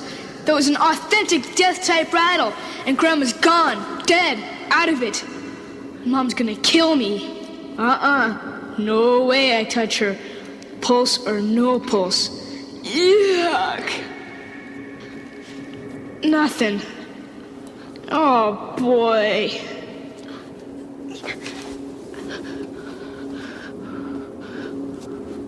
Well, Dr. Arlander, I took her pulse, and it was my conclusion, you see, that she was, deceased. Grandma, that is.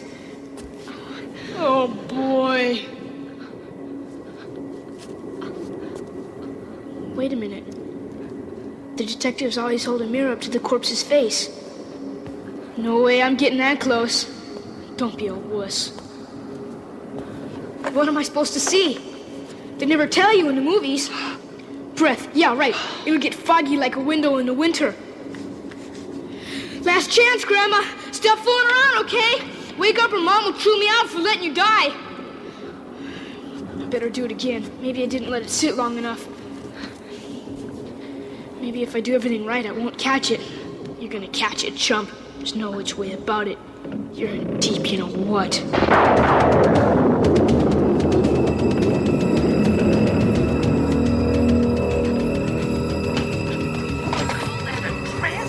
Miss Dawn! Get off the phone, Miss Dawn! It's an emergency! Miss Dawn! Miss Dawn, get off the phone! I gotta call the hospital! Get off the damn hell phone, Miss Dawn! My grandma's dead! Get off the party line, Miss Dawn! Miss Dawn, can't you hear me? I gotta call my mom! I wouldn't be surprised. surprised if she touched it. Swell. Screwed up again like it did 2 weeks ago with the storm. Damn hell, Miss Dodd, you got the biggest mountain in the whole world in Mars, too. Oh, boy. I'm gonna get killed for sure. Oh, boy.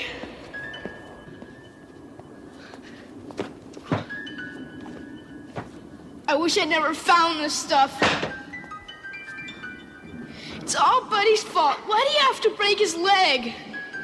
Cover her face. It's a sacrilege. Cover her face. Heck no. I'm done going in there. I touched her once already, didn't I? Listen, Dr. Arlander. I made her tea. I took her pulse. I even did the thing with the mirror. So what if I didn't cover her face?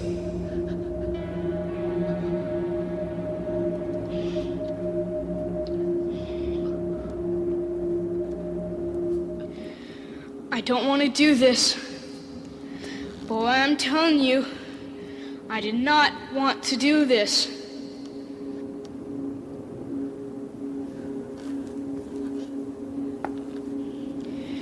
I don't want to do this. Oh boy, I don't want to do this.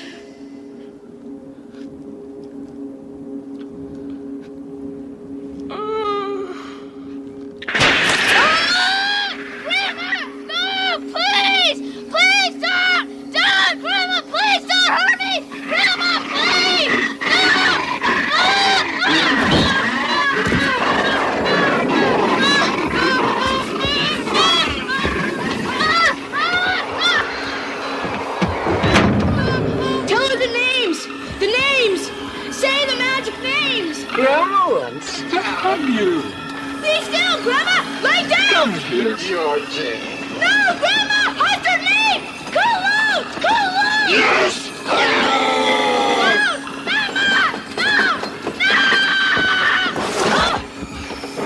I want to hug you, Georgie. Come to Grandma now.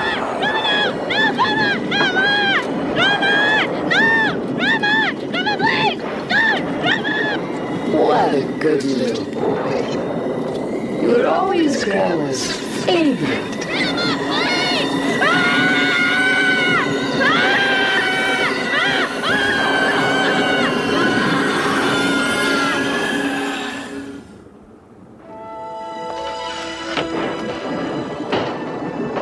Such a wind. I'm sorry it took so long to get back, Georgie. There were trees down. It's freezing in here.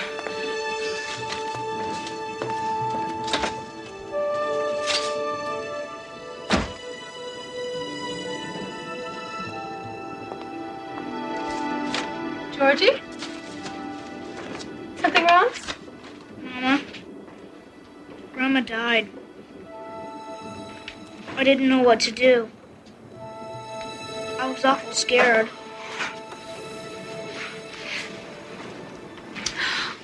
It's okay, honey. Oh, it's okay. She was old. She's gone to a better place. It wasn't your fault.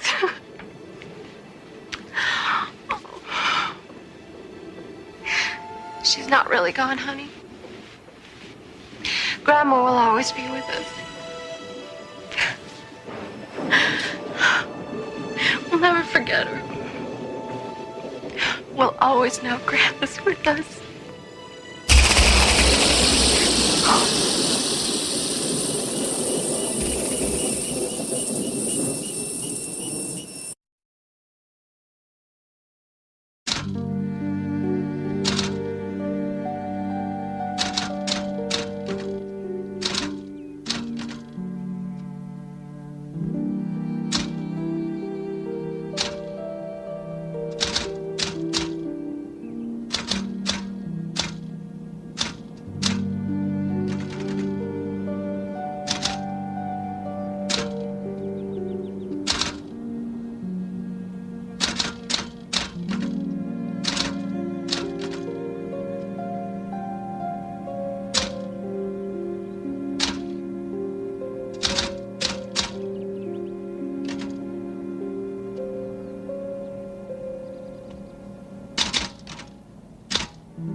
Rocky, am I interrupting anything? No, not at all. Oh, my Hujmanwatsi ran out on me, and last time I was over here to get a couple of eggs, I noticed you had some batteries stored in the refrigerator. All right, help yourself. Thanks a lot.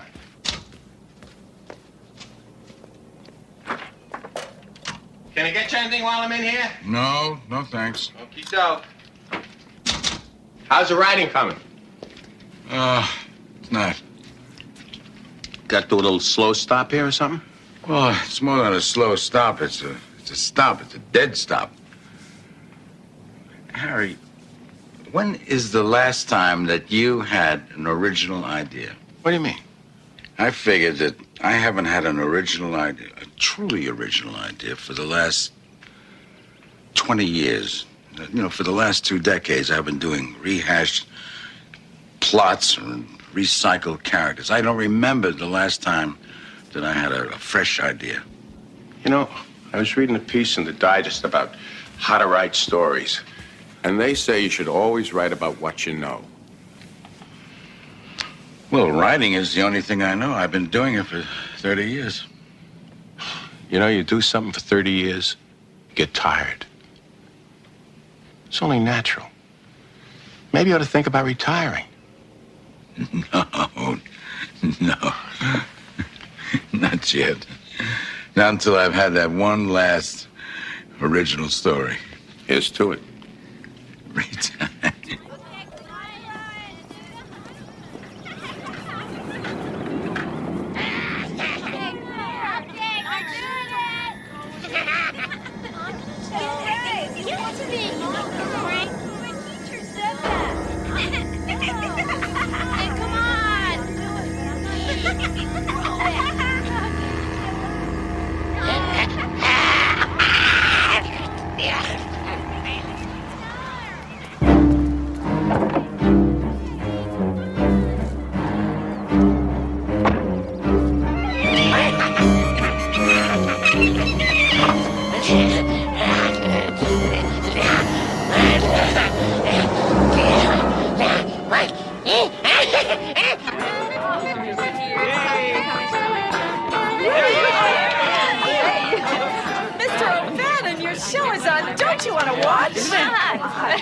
Yeah, come on. No.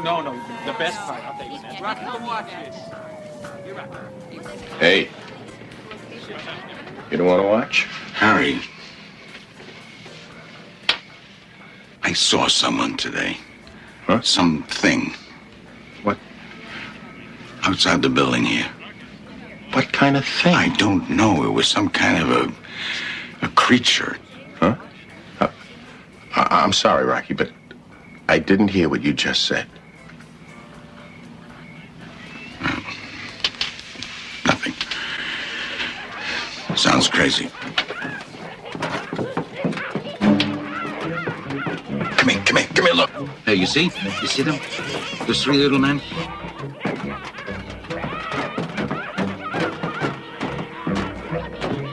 Oh, I don't see anything. They're there. What? Those little men. What? Where? Behind the cars? They're right there. They're there. What's out there? I don't see it. They're there. Wait a minute. Wait. Come on. They're gone. Who's gone? Look what they've done. You saw who did this? Right on the street. Of course I did. There was 3 of them. 3 of who? The little creep. Look, if you saw who it was, we have to call the police. No. No police. They wouldn't believe us.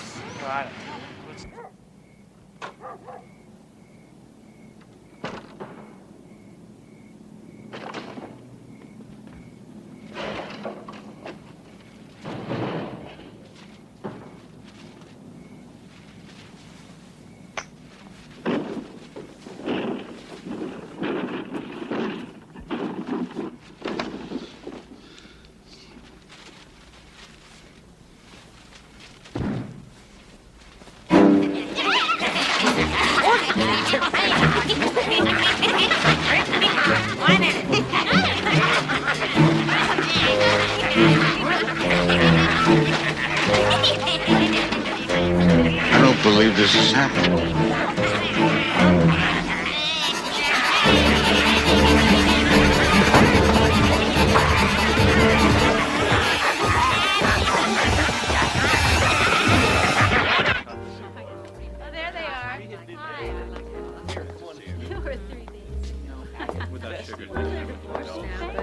Hey, how you doing, Mary?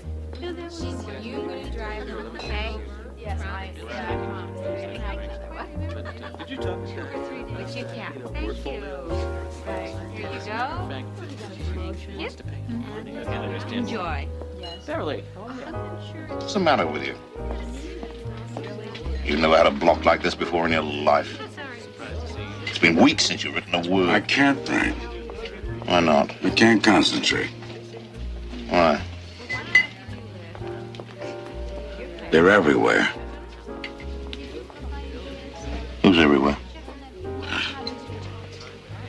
Can't tell you. You wouldn't believe me. I've been your agent for 30 years. There's nothing you can't tell me. Oh, my God.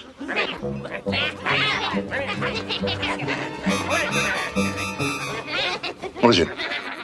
They're here. Oh, my God, they're coming for me. What am I supposed to be looking at? You can't see them. There, over there, at the bar. They're coming for me. Rock. See? One of them did it. They've seen me. They're coming for me. No! Rock, stop this!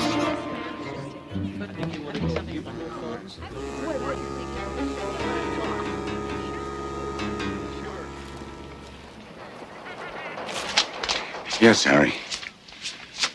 Yes. I have food. Enough. But I don't know how much longer this thing is going to go on. No, I can't leave. I can't. Because I can't. Oh, no, Harry. No. Listen, don't come over. If you do, I won't let you in. I can't.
Please. Please.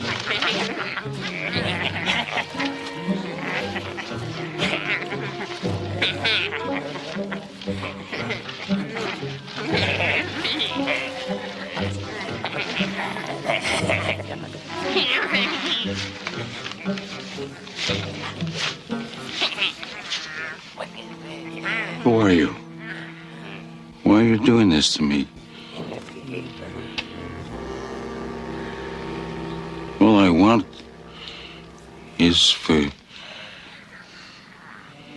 you to go away and leave me alone. Please. What do I do to get rid of you? What do you want? Just to leave me alone? It's very simple, Mr. O'Bannon. Write about us. Just write about us. And you'll never never see us again.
Return with us now to those thrilling days of yesteryear, when radio was king and the special effects were as big as your imagination.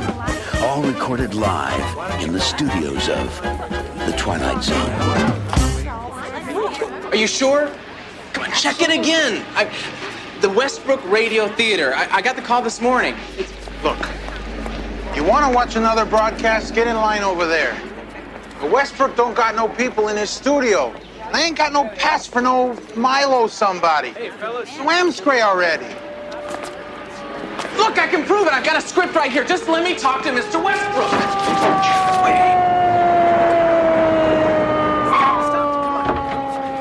He takes her in his arms. He holds her close. The organ begins to swell. And then he Kisses her passionately. drops her to the floor. The baggage isn't good enough for him.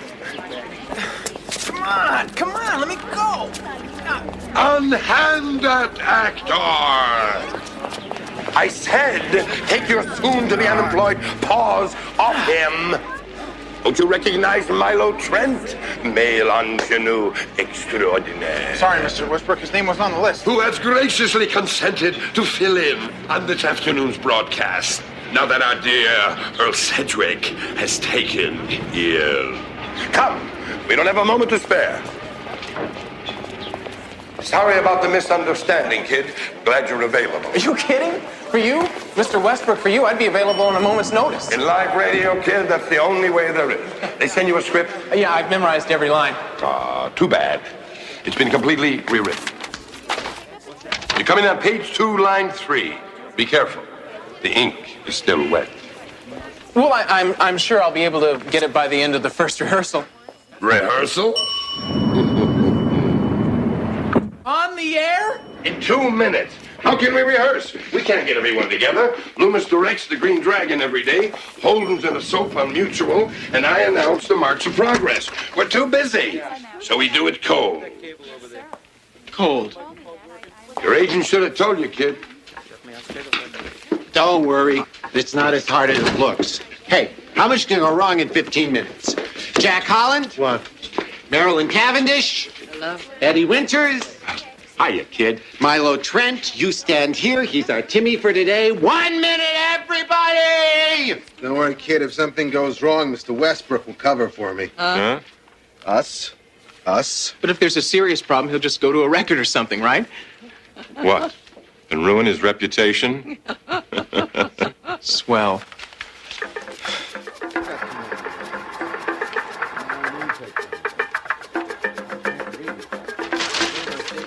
Those are African tribal drums? As long as it ain't Gene Krupa, who's to know? Now you know that I demand authenticity. That's right. No, I know. Well, then this you're gonna love. Eh? Voodoo fetish. For the Leopard Queen's ritual dance. I paid a pretty penny for it, I'm telling you, but it's worth it. It's the real McCoy. This dime store novelty is some kind of joke, right? I won't fool around with that, Mr. Westbrook. The guy at the store told me it can do things. You're Lucky you have an ironclad contract. You wouldn't know an African artifact if Tarzan was wearing it. Mr. Westbrook. 30 seconds, everybody! Coming! If I had one wish, it would be that every sound effect called for in this script would come from something real. Something authentic.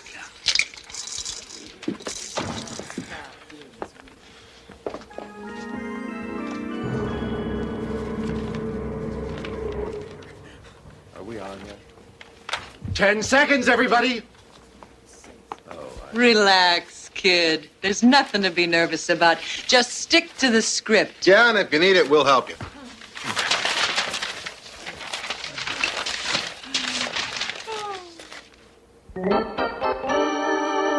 Hello, boys and girls. The Westbrook Radio Theater is on the air, presenting another thrill-packed episode in the continuing adventures of Dick Noble, African Explorer, brought to you by Crispomil. When we last left, Dick Noble, our young hero, his faithful gal Friday Millicent, and his younger brother Timmy were lost in the valley of the Leopard Women. Now, suddenly... Look! Above those trees! Do you hear it? It's a vulture! Lots of them live on the banks of the Ubangi, don't they? Why, yes. That means that the river can't be far away. The river? Why, if we're near the river, we're close to the waterfall, which means... Nelson, look, there's a bird in the studio. I know. All we have to do is follow it around the bend and through the rapids. Oh, the sights and smells of beautiful Africa. Perhaps the odds are that we'll soon find our way back to camp.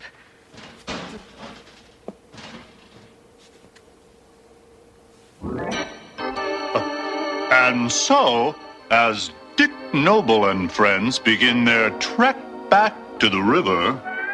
Oh, Dick, I'm so glad Father let me come with you. I've never seen such beautiful country. And I've never seen such beautiful eyes, Millicent. They rival the azure blue of the African sky. Thanks. Gosh, Dick, it doesn't look like the skies will be blue for long. The clouds seem to be moving in fast. I think there's a storm brewing.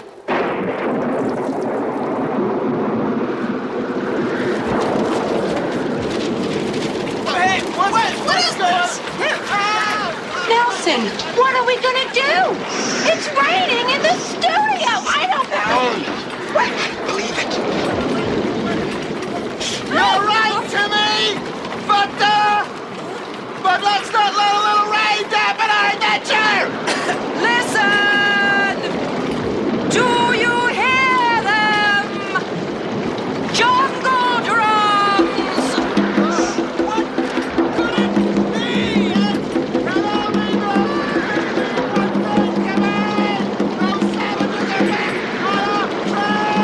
But I thought we had eluded them once and for all! Millicent, darling, I'm afraid our luck may have run out!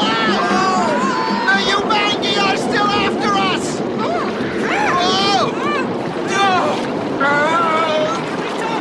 Running them in this rain! What?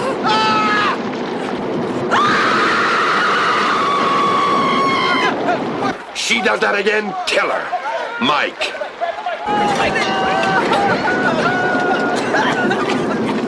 Wait, Dick! I think I was wrong! It looks like the rain's easing up a bit! Oh, actually, fellas, I think it's stopping altogether!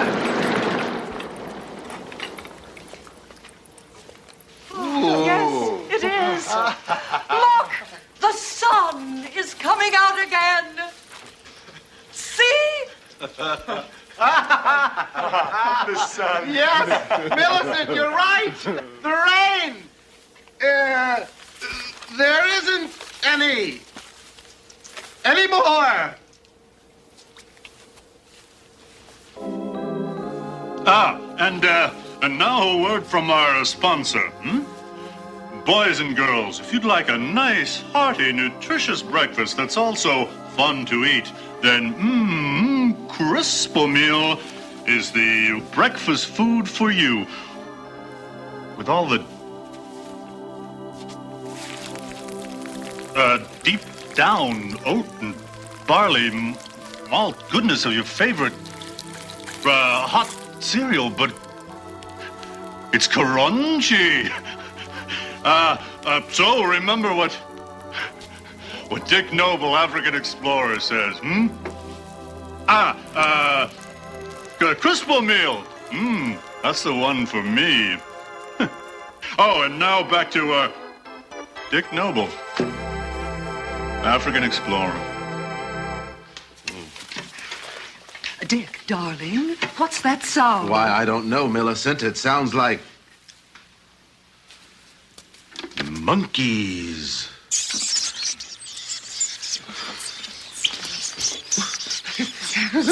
White House. Over there. In those trees. Apes. All kinds of them. Oh, good heavens, Dick. What shall we do? Are they dangerous? Tut-tut, Millicent. There's nothing to fear. Why, in Africa, the monkey is mad. This is magnificent. This is insane! We have got to do something! Why? It's perfect. Can't you hear it? The realism, the drama. It's Africa. Oh, Carla, the Crosley ratings will go through the roof. Nelson, don't you understand what's going on here? Every sound effect in the script, every time they mention it, it happens. I know, and I love it. I love it. Nuts! Have you forgotten what's on page 9? No, Dick, what? The Leopard Queen's ritual dance. Tell us. Where is she? Where is she? I want to see her. Huh? The plane crash. So what about plane crashes? Plane crashes happen outside. So does rain usually. Tell them! Did you hear that? Rifles in the distance.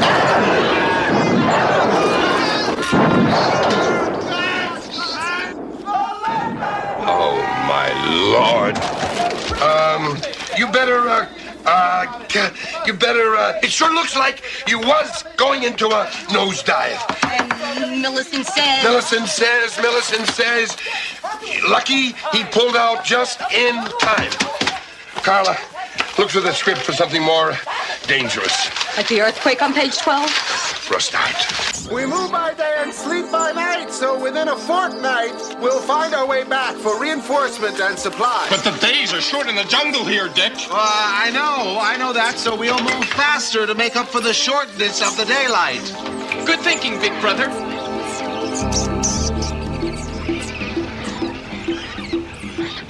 And so, Dick Noble and friends return a week later. We sure were lucky that time, huh, Dick? Right, Timmy. When the Leopard Queen fell into the pit of fire, it broke the spell, and her hypnotic control over the elephant herd was broken as well. Phew! A good thing those elephants aren't going to stampede after all, huh? It's been a long, hard day. Don't you think, Millicent, my beloved? I must admit that sharing this adventure with you has been a growth experience. You have helped me understand your love for the flora and fauna. Regrettably, I guess we better head back for camp for a nice, long rest. And a nice big bowl of Crisp-O-Meal.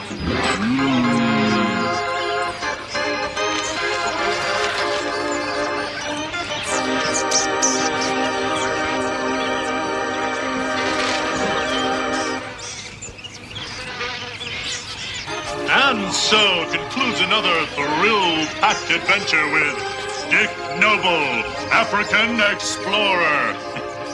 Brought to you by Crisp-O-Meal, the breakfast food that's fun to eat because it's crunchy.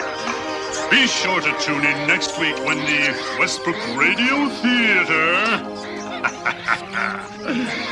will begin an exciting new Dick Noble adventure. Stop it! Invaders from Mars!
No arguments. If you don't do your chores, you don't get to go out with your friends. It's that simple. Now you've got to take out the garbage and clean your room.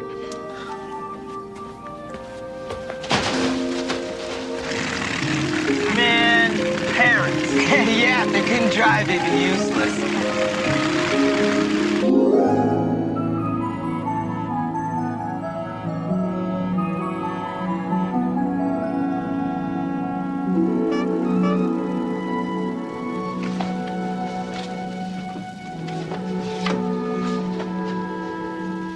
That's the guys. Be back after a while, okay? Have you done your homework, son? Yeah, I was just checking it over a minute ago. Well, don't be gone too long, dear. And don't tear up your clothes the way you did last time. And don't slam the door. Buddy!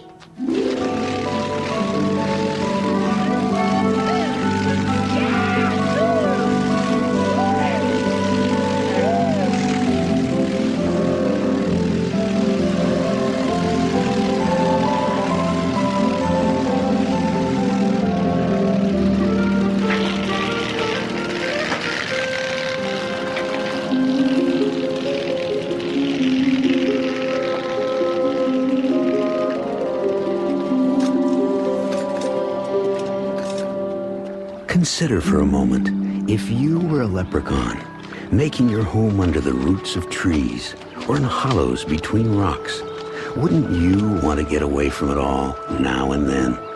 A winter in Pismo Beach, a summer trip to Disneyland, where no one would even notice you. But if you really were a leprechaun, where else would you vacation but in the Twilight Zone?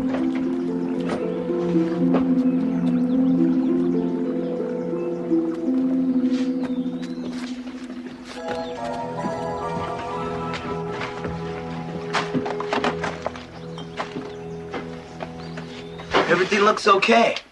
Hey, give me that. I traded you for it, remember? You did not. I did too. Ask Richie. Hey, Richie, remember when I said... Listen.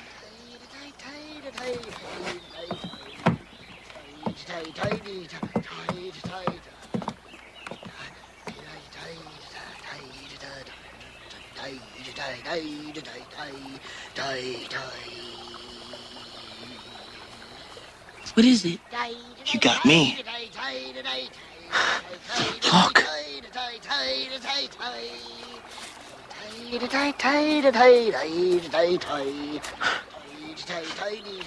What is that? It's a little man, stupid. But he's like 2 feet tall. That's impossible. I think it's a leprechaun.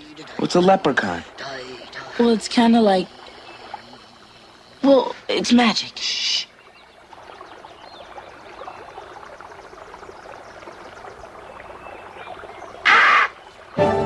Catch him. Oh, me brother in heaven. Oh, Jesus. Oh, no.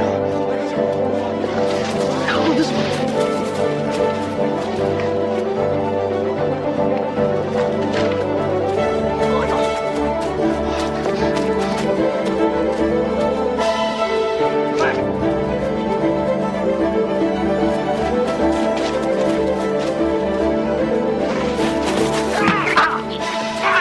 What'd this do?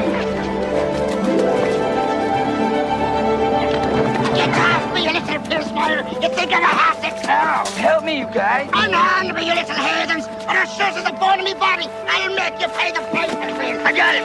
No, you listen. Pick him up. You're not going to get me down here. I got the price.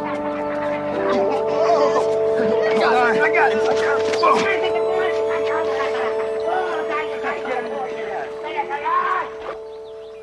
Look at him. He's unbelievable. Hey, don't be afraid. Why'd you run? Yeah, we're not gonna hurt you. All right, then. You've bettered me. Well, let's be then. But come, I've no time to waste. This is me vacation, you know. I've places to go and kinfolk to visit. It's a bigger country than I would have thought. It takes a long time to get from place to place, especially when I'm always being set upon by young hoodlums, all wanting to know if I'm an extraterrestrial being. Well, sure and begore, the answer is no. I was born here. Been here longer than the sum of your ages times 7. 35, carry the 3. That's 340. 10 7 times that, sonny. So let's have it and I'll be on my way. Well, have what? Why, the wishes, of course. What else? Wishes. We get wishes. What do you mean, wishes? You are a primitive country, aren't you? My brother was right. I am a leprechaun. Told you. You spotted me. You may have 3 wishes if you so desire. You may, of course, give your wishes to the local charity of your choice, though few ever do. 3 wishes? Anything? In this case, 1 wish apiece would be most fair. Who's first? Flip. Heads. Heads. Tails.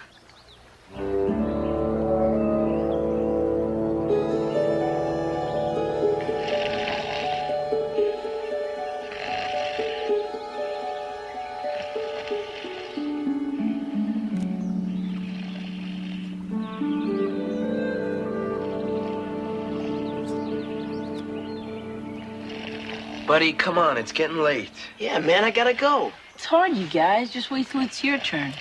I mean, I could wish to cure cancer or have world peace or like that. I don't think you can bring our stuff that big. Anything. Buddy. Well, what I want most is really dumb, but... It's your wish, man. Yeah, go for it.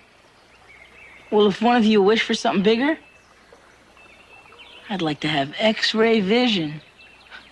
What? Done. You'll have it tomorrow. What'd you wish that for? Well, you know, like to see girls and... And thanks a lot for including us. He didn't give me a chance to. Gentlemen, please, your wishes.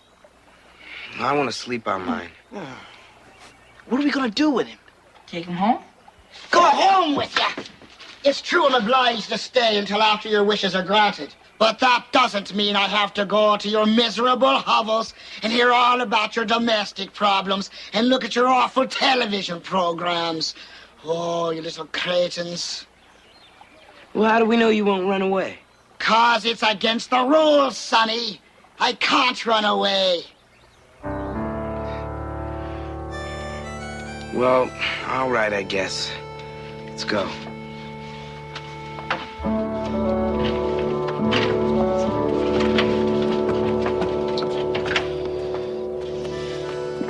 Primitives, I to tie. So, anything? Nah. First thing this morning, I tried looking through the cleaning lady's sweater. Nothing. He's a fraud. Maybe he wasn't really there. Yeah, like we dreamed it or something. Yeah, something's happening. Buddy?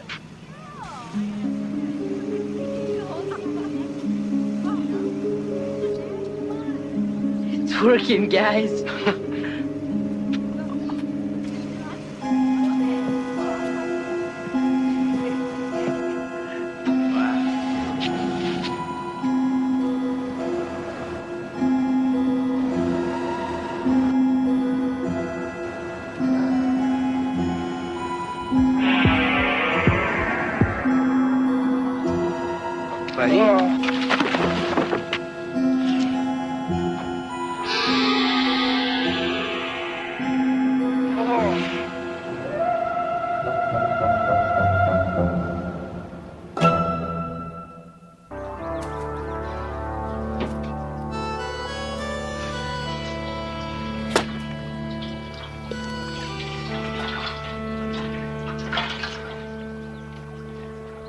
Feeling any better? Yeah, I think it's wearing off. I can just barely see Richie's underwear. I can see Richie's underwear. You're back to normal. That was a pretty dirty thing to do. Oh, was it now? I removed the wish without penalizing you, didn't I? Oh, you have 2 wishes left, do you not? Well, Yeah, thanks. that's better. Dirty thing to do indeed. I am the cause of your wishes. I've nothing whatever to do with their effect, though I'm glad this lad got his comeuppance. The little deviant.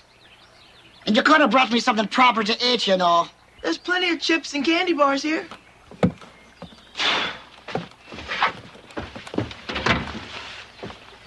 Here.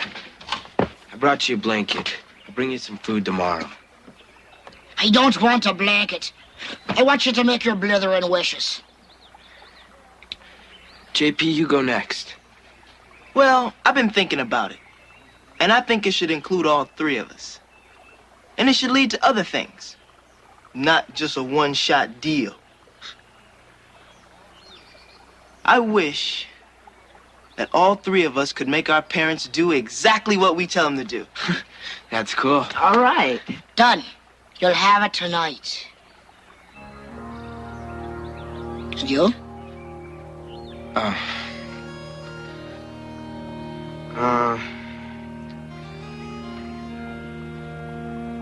I'm still sleeping on it.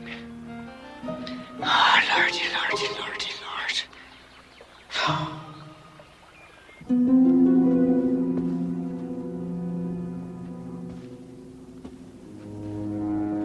Mom? Yes, dear? Give me $20 for some records. Yes, dear.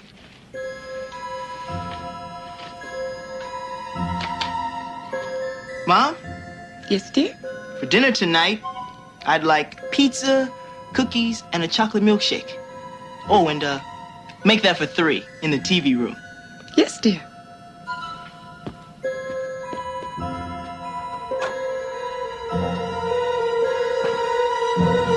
Oh, hit me! Yeah! Woo! Isn't it great? I don't know. They're not home yet. Hey, what are you talking about? They're in the car.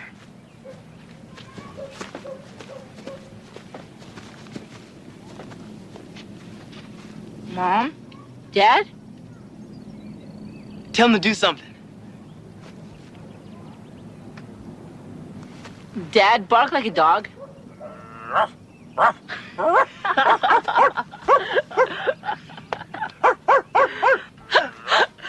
Mom, sing the Star-Spangled Banner. Oh, say, can you see by the dawn's early light what so proudly we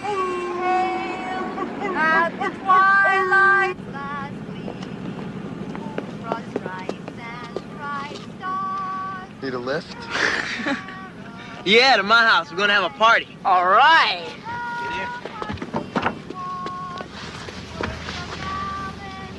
Okay, Dad, let's cruise.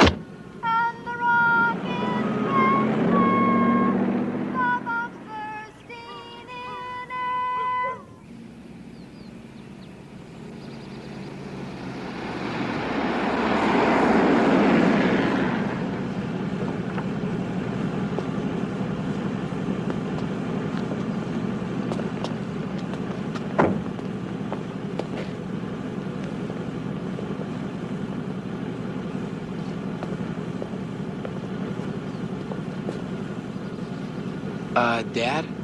Yes, son? Take the car home. I'll call you when I want you to come back, okay? Yes, son.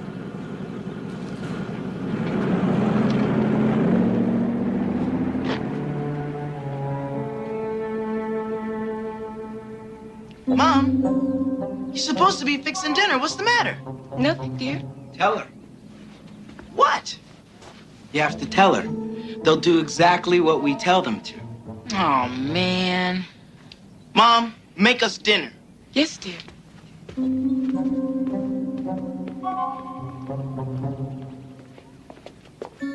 The pizza, Mom, it's in the freezer. Get it out.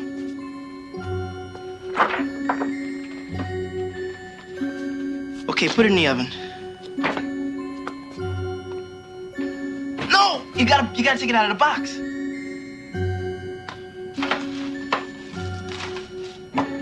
It's upside down. Turn it over.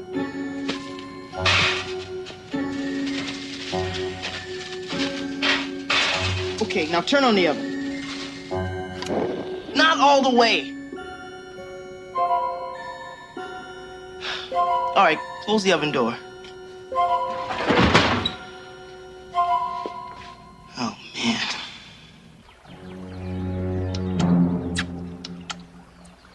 Ugh, wretched lot, this. Ooh, you Americans eat them like popcorn, don't you now? You think you're pretty smart, don't you? I know I'm smart. That's better than thinking. You know we're gonna have to use up our last wish just to get our parents back to normal. I don't know. I could get used to him this way. Not me. Too much work. Well, never let it be said that Sean McGool was a stingy man.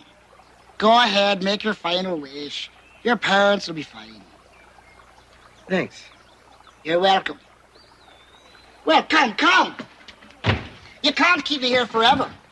Make your final wish and I'll be on my way. Well, I want something real. Something I can touch. Something simple. Something with no tricks. How about a car? For us, neat. Wait a minute, guys. We can't drive. So?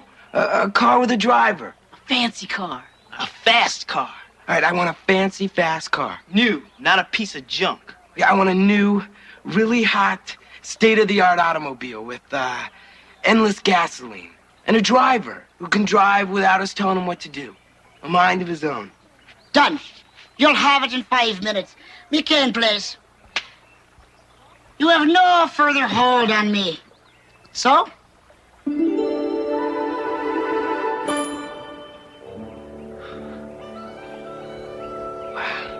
There it is, man. Yeah! Look at that thing. Oh, it's great, man. Oh, the car. Yeah. All right. Let's go.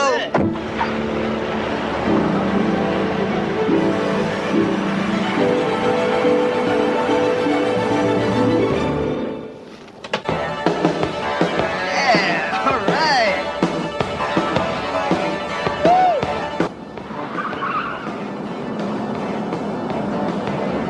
Faster, come on. Go. Come on, driver.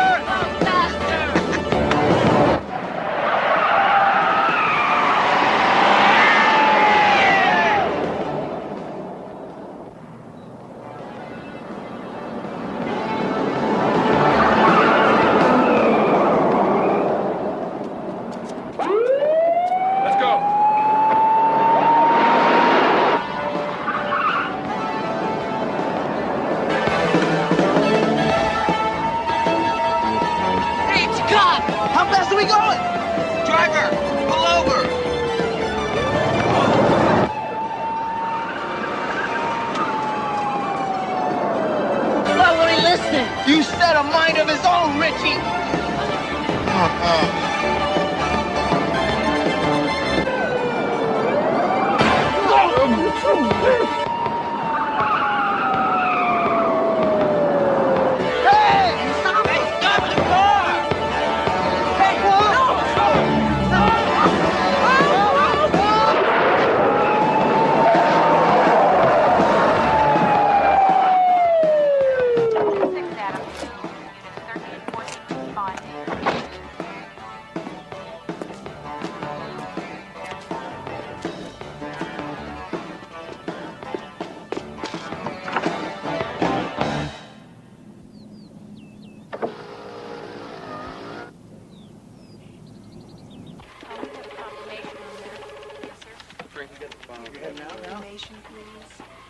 All right, boys. You want to talk about how you come to be in the back seat of a stolen car? A hot car. Little turkey tricked us again. We should have cured cancer. Officer, if we told you, you just wouldn't believe us. All right, then. Let's get their parents down here. Wish I'd let them go. Hey, look.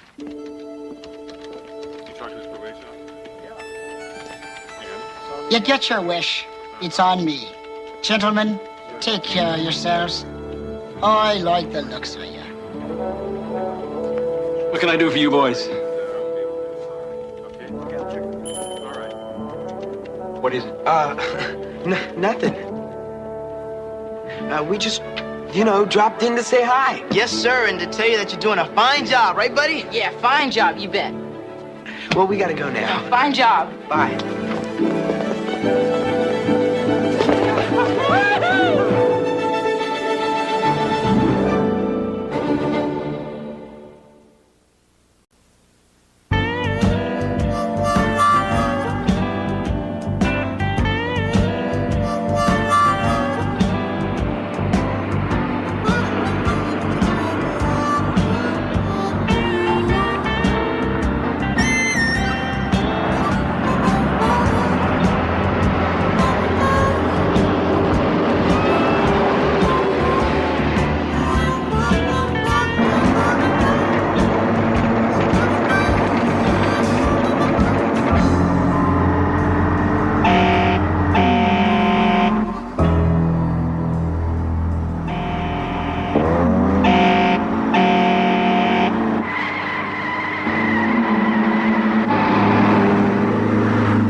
Boy, thank God nobody was hurt.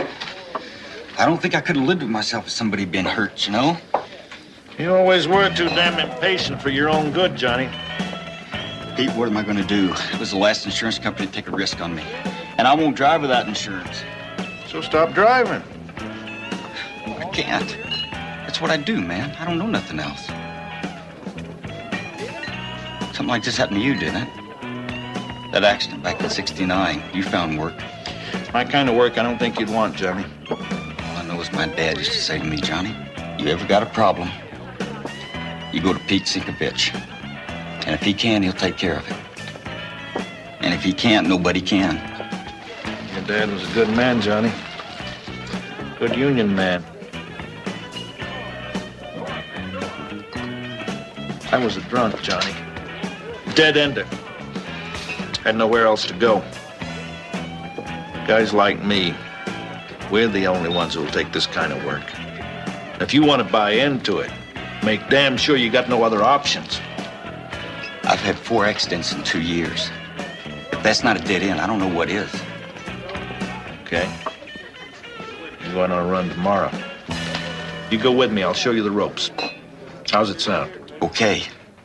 What about the insurance? Company carries its own insurance.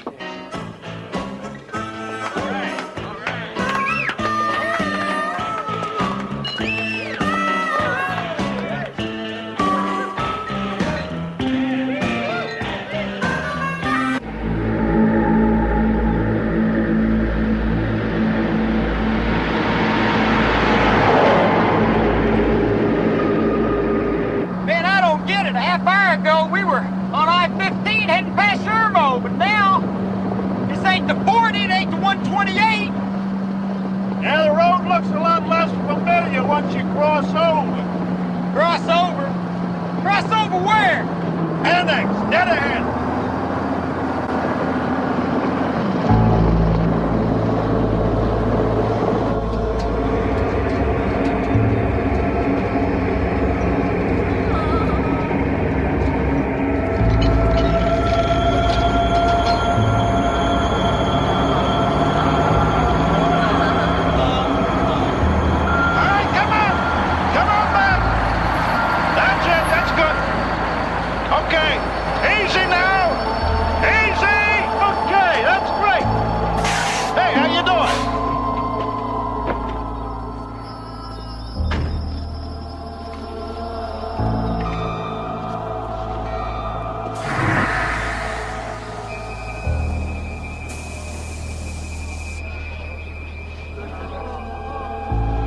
Cancer sticks, these guys love them. Always keep a pack on you, whether you smoke or not, you know. Use them for trades, bribes, whatever.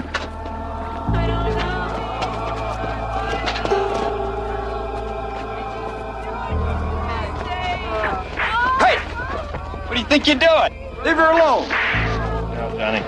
For God's sakes, we can't just let him Johnny, not alive. What?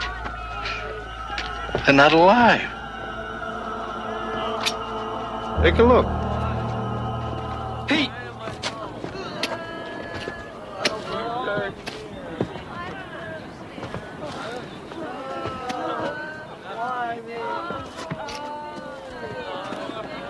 Hey, troublemaker. What did you think you were doing? Hey, it was his first run. He didn't mean nothing, honest.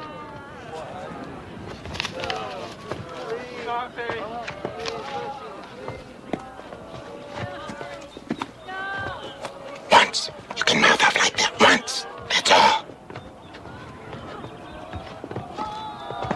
I told you to do what I do and keep your mouth shut. Now do you understand? Look at it this way. A long time ago, the boss decided to create a new kind of worker with greater decision-making abilities. You, me, the rest of mankind. The only hitch was we got immortal souls. When you give us the freedom to choose between good and evil, sure as shoot, some of us are going to choose evil. The chronically unemployable, you might say. They're here forever. They're immortal, right? So the boss decided to create a kind of a toxic waste dump, you know? So they wouldn't poison other people. Storm brewing. Yeah, you don't get too much rain on the road to hell. You hear all kinds of stories. Like in China and India. They got trains there. In Russia, they got tram lines. And in Mexico, it's old buses on dusty roads. Always at night. Listen. Maybe we ought to go and put some kind of tarp on the cattle car to keep the people in back dry. They're just cargo, Johnny.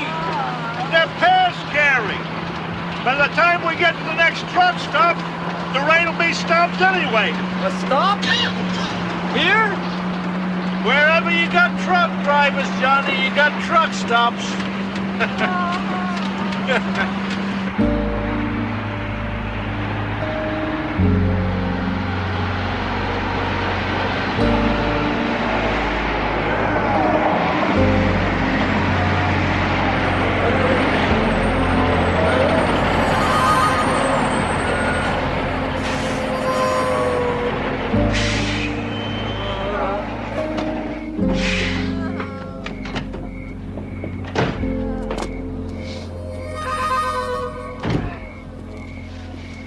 Check the fifth wheel, Johnny. I'll go get us a table.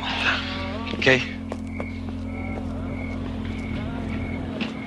I don't belong here, mister. So help me God, I don't.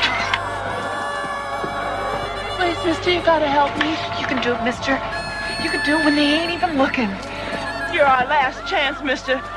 You understand? You're our last chance. Damn it. I've been working this run for 5 years. I never have once complained in all that time. But this is now. You keep your voice down, you hear? Now, the union said there was nothing to be done about it. It ain't our business. We just haul them. Our business. When you and me and the rest of us at this table kick off, then it'll sure as shoot be our business, won't it? Hey, Merle. Take it easy. What's got you so worked up anyway? Nothing. He's just an old rabble-rouser, that's all.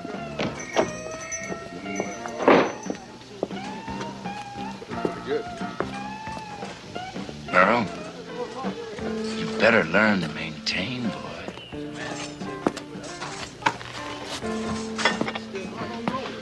Forget it. You go ahead. You be team players. What got into him? There's been some trouble down the line. Outer circles. Disturbances. Disturbances? From the dead, you mean? Isolated incidents, that's all.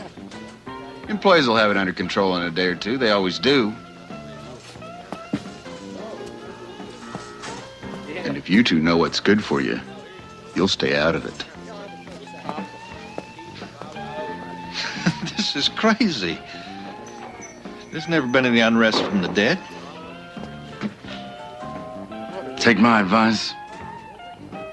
Watch out for number one.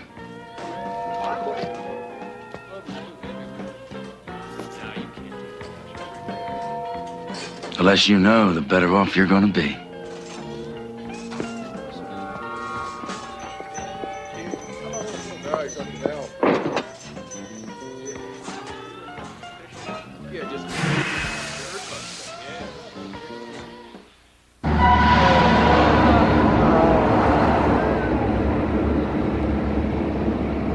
What they mean back there by the outer circle?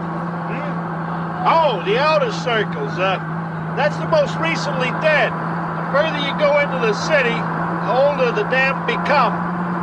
The city expands with each new shipment. You'll see what I mean when we get over this hill here.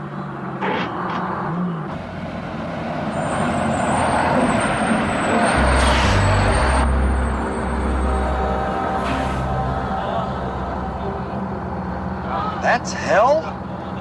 Casting against type. It calms down the cargo when they first see it. There. You hear?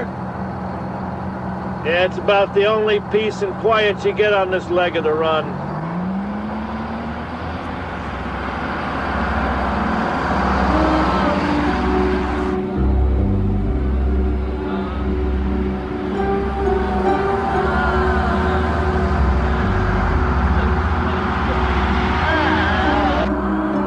Never thought it'd be like this. You were expecting flames? Yeah, well, some kind of punishment, I guess. Our management don't care if they're punished or not. As long as they're stuck away somewhere where they can't do decent folks no harm. Toxic waste, remember? This embarkment terminal's about half a mile up.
God, it's worse than I thought. So what do we do?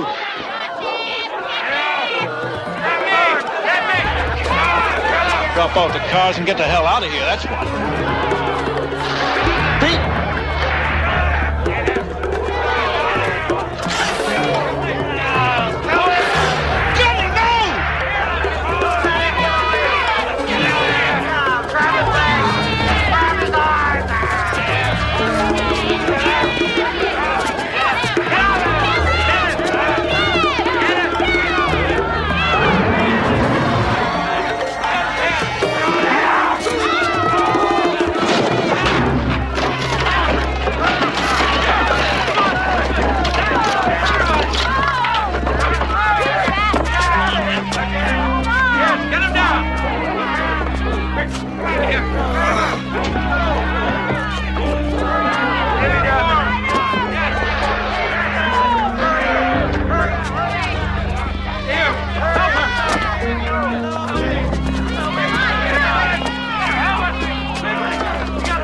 I guess I'm here because I never thought of anybody but myself.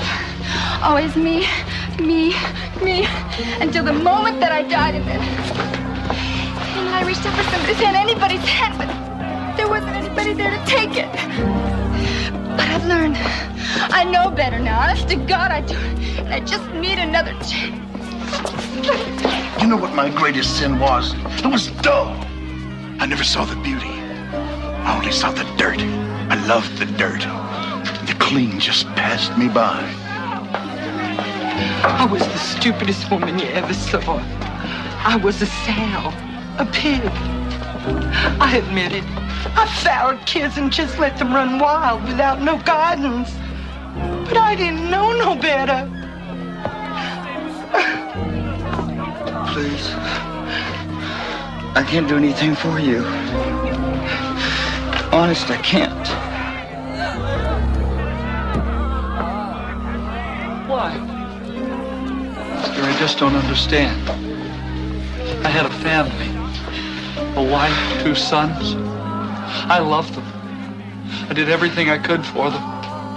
Now, maybe I didn't go to church every Sunday, and maybe I didn't even believe there was a God. But what kind of God sends you to hell just for not believing in it? Why, mister? Why? Please. Go away. I can't help you. I can't. It's all right. Come on. Come on. Let him through, people. Come on, let him through. Don't worry. One of the employees is bound to come by and help you and your friend. Union rules. How do you know? Used to be a driver before I got kicked upstairs to management. And then I died and wound up here myself. Imagine my surprise. Gary Frick. John Davis.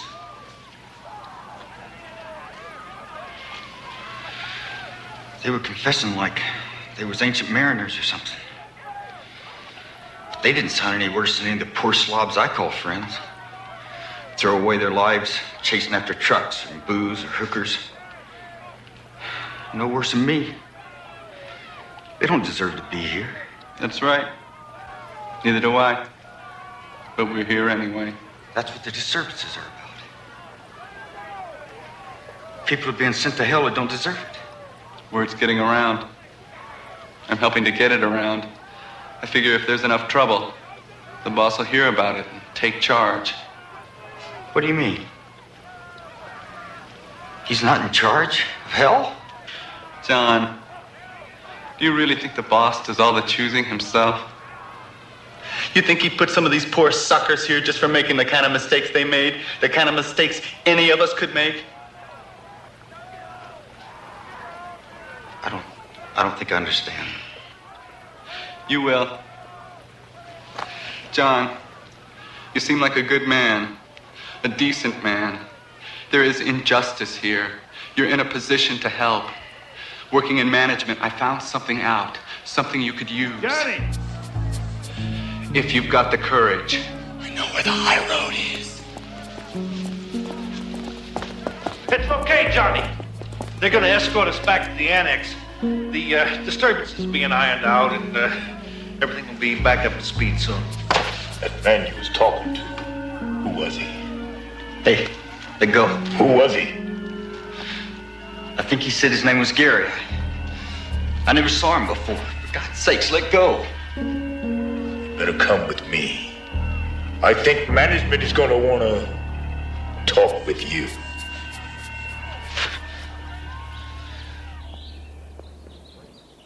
First, let me congratulate you on your bravery, Mr. Davis. Word is you tried to help an employee when everybody else ran. We appreciate that. We've had some reports from the field, and we're hearing nothing but good things about you. Look, let's level with each other, okay? I've been on the job 1 day. And the only reason I'm here is because this Gary talked to me. Who is he anyway? Gary was in our organization until last year. Died in a car accident. I'm shocked to hear that he got the low road. Well, maybe I'm shocked, but I'm not surprised. He was a bit of a troublemaker. Seems he's continuing to make trouble, fomenting unrest along the outer circles. He said he didn't belong there. Huh. Did you ever meet a convicted man, John, who didn't claim he was innocent? I'd have a lot easier time believing that if it wasn't for all the others in there. Didn't seem like they must deserve to be there either. Sounds to me like you've been taken in by a lot of secular intellectual propaganda. I've been only in charge here for a short while. My predecessor wasn't a religious man. He thought this was a job just like any other where you could compromise now and then. But you can't. Not when you're keeping the land clean. As it says in Psalms, the ungodly are like the chaff which the wind driveth away. Therefore the ungodly shall not stand in the judgment, nor sinners in the congregation of the righteous. Sinners, John. The murderers, the muggers, the hustlers, the pornographers. Atheists, heathens, and so-called humanists. You mean anyone who doesn't measure up to your standards? Not my standards, John. The only standards that matter. Age-old, inviolate standards that God-fearing people have observed for centuries. Now, naturally, when there's a moral realignment like this, you're going to have some whiners and complainers. But all that'll pass in time. Gary told me that the boss doesn't do all the choosing anymore. Well, the boss doesn't want to be bothered with all the pluses and minuses, all the bookkeeping. You're in charge of hell. Well, I make the final decisions, yes. But in a larger sense, we, mankind, are in charge. Have been for centuries. Now, that's not the sort of thing we'd like to get around. It's important, John, that good men like you stay on the job, driving the chaff, the ungodly, away from the righteous. If you leave the job, you can't know what kind of security you'll be leaving behind. Look at Gary Frick. He never thought he'd wind up on the low road. But you just never know, do you? Now, about Gary. Was there anything else he said to you? Anything that you'd like to talk to us about? No, sir. Not that I can recall. And since you've explained the situation to me, I guess I do have a responsibility to stay on the job. Yeah. I guess I do with that.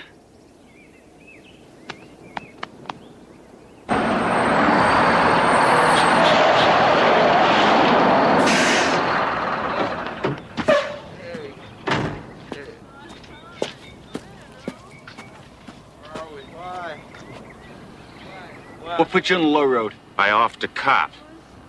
What do you care? What put you on the low road? Rape, arson, lots of stuff.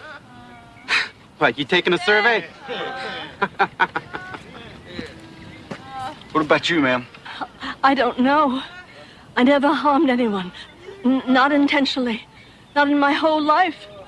I have no idea why I'm here. What'd you do for a living? Oh,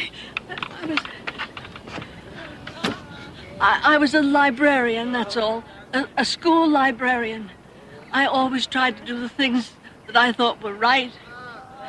When they tried to take Vonnegut and Salinger and Huxley off the shelves, I fought for them. I did. That should count for something, shouldn't it? What about you, miss? Me? I was a junkie. I poisoned myself with all kind of drugs. I was stupid, I admit it. But can they send you to hell for being stupid? For hurting no one except myself? Hey, man, listen, there must be some kind of mistake. Like this lady here, like she was saying, I never hurt anybody in my life. I mean, hell, that's why I skipped to Canada instead of going to Nam. I knew I could never kill anybody. I mean, I knew it. What about you? What put you on the low road? I don't know. I never committed any crime. Never did anything unethical. I don't know why I'm here. Unless... Now that's crazy. You wouldn't put me here just for being gay. All right. You, and you. Out. Hey, how you doing? I only did what everybody else did. Hey, God, I killed it.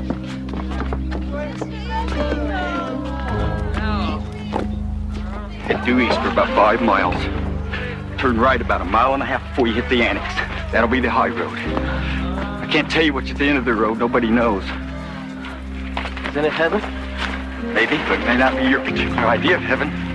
Was hell what you expected it to be? It's a risk. The high road's always a risk. At least it's a chance. Good luck. It's a risk for you, too. Why are you doing this? I'm just doing my bit, lady.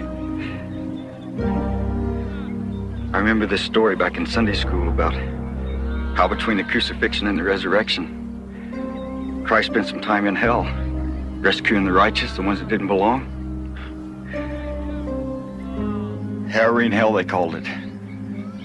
I guess you could say I'm just following an old tradition. Harrowing hell. Maybe call it. Thank you. Yes. Thank you. Go.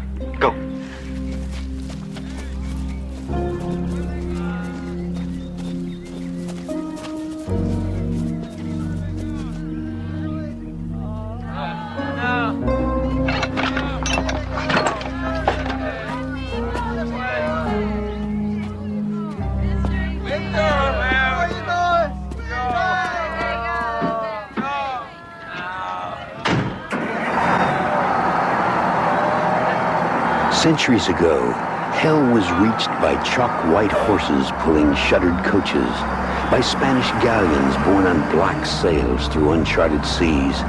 Legend has it, Leonardo da Vinci was once commissioned to build a flying machine to carry souls to hell, but it never returned from its maiden flight.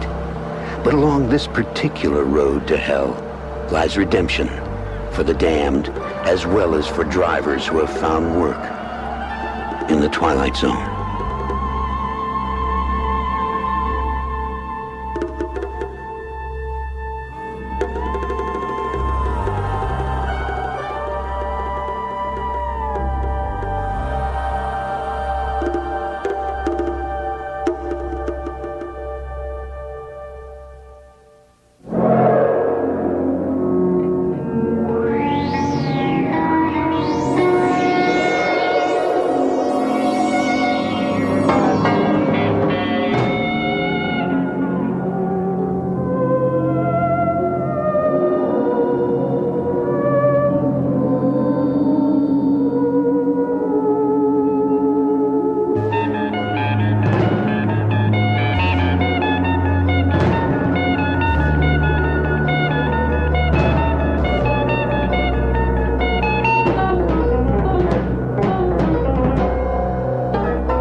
Interestingly, it was the anti-federalists of post-revolutionary America who were in favor of paper currency. Usually it's the federalists who oppose hard currency in order to foot the bills for the new government. In this case, the anti-federalists were landowners who favored paper in order to pay off their own... Deliverance, it would seem, is at hand. We'll pick this up on Monday. Remember, midterm essays are due on the 29th. Any topic, but it must be a contemporary issue. In other words, don't bother to shell out $10 for warmed-over papers on the black market. Well, since this is Harvard, perhaps I should say the gray market. Dr. Fitzgerald? Yes, Mr. Rosen. Since you did say any topic, I thought I might do my 1,500 words on President Kennedy's speech tomorrow. Speech? Yes, sir, in Dallas, at the Trademark. It's being carried on live radio, and I thought I might do an analysis on it, if that's okay with you, sir. Yes, Mr. Rosen, that would be fine. You go right ahead. Well, that's a splendid paper, Joe, in the New Heritage. I can't say I agree with all your conclusions, but you're always a delight to read. Thank you, Paul. Nice of you to say so.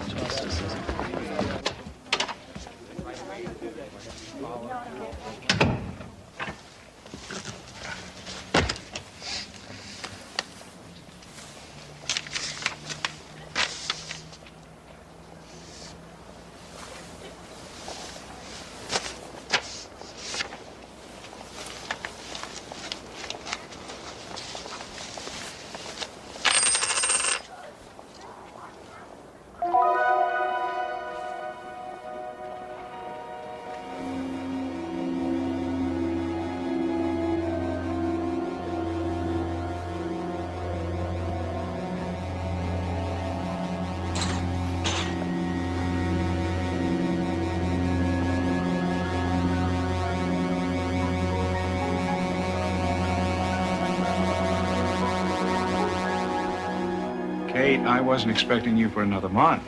Well, this isn't a formal status report. It's just a friendly visit. I wondered how you were doing. After all, it's been almost 2 whole hours since my last visit. Strange. You spend months, sometimes years at a time, back here in the past, separated from your family. But when you get back to them, it's only a few hours. I'll never get used to it. It's equally hard to leave the past behind. It's hard to give up a whole second life that you've created for yourself. You've made friends, probably fell in love. Not me. How can you get close to people when you can't really tell them what you think? When you can't say that your favorite flavor of ice cream, for God's sake, won't be invented for the next 150 years? Sometimes I feel like a eternal observer, doomed always to watch, never to participate, always detached, always remote. Every field historian goes through this sometime or another. I know, but it's just so damn frustrating. I spent 3 years studying John Kennedy and his times. I even met him at a reception for McGeorge Bundy, but I never really got to know him. You have a Chinese view of ancestor worship. Kate, I did not create this project just because this man was an ancestor of mine. These are arguably some of the most turbulent times America ever saw. You don't have to go to Dallas tomorrow. You know that? Kate, this is my project. I got the funding. I'm the one who spent the last 3 years here. I'll see this through to the end. It's just that I never really got to know him. And now I've got to go watch him. What's that? It's family keepsake. It's a good luck charm.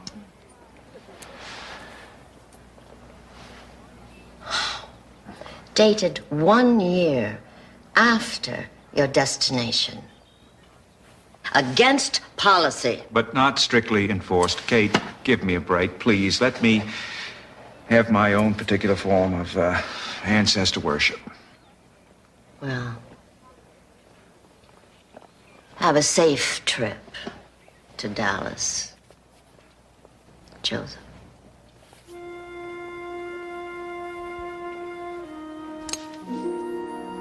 Sai Jen, La Pung Yao. Sai Jen. What'd you say? Well, guess I'll ask you about that in 200 years. Might as well get this over with.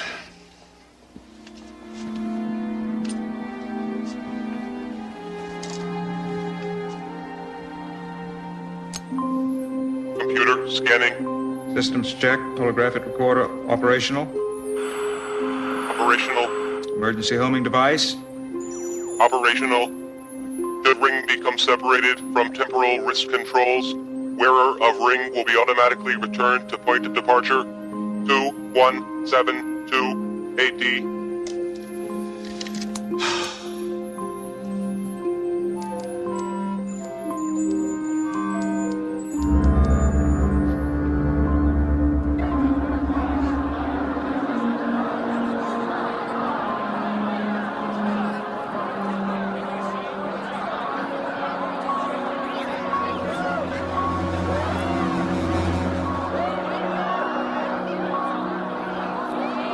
Where in the Sam Hill did you come from?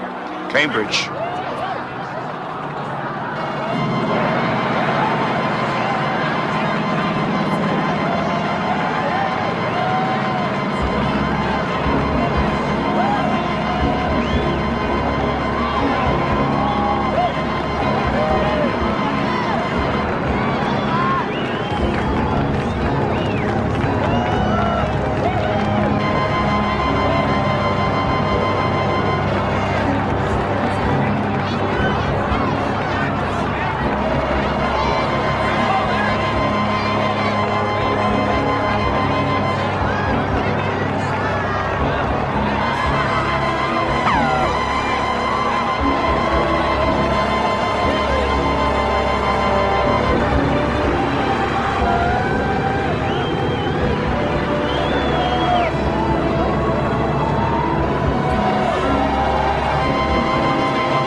Affirmative, Treasury 2. President and First Lady are unhurt. Repeat, unhurt. All units, rendezvous Love Field, 1400 hours. Do you copy, Treasury 2? All right. I copy. Thanks, Ted. Treasury 2 over and out. Looks like Mr. Rosen will get to do his essay after all. Pardon me? Nothing. I check out as an upstanding citizen. And then some. You didn't tell me you knew Secretary of Defense McNamara. I don't really. I met him once or twice in Harvard functions. That's all. Seems he's a big fan of yours. Admired some article you wrote, applying mathematical games theory to historical analysis. You were in Dallas to hear the president's speech, I take it. Yes, and record him for my class at Harvard. This baby must have some telephoto lens on it for you to have seen a gunman from that distance, Actually, no. All I saw was a glint of sun on metal. I guess I panicked. It's damn lucky you did. Otherwise, this country might be in mourning right now. I hope you don't mind my asking, Mr. Livingston, but exactly where are we going? You've met the president before, Professor? Only in passing. Well, he recognized your name. Wanted to meet with you after his speech. He's cutting short his trip to Texas. Everyone's fairly rattled by the shooting. We're scheduled to rendezvous with him at Love Field in about 20 minutes.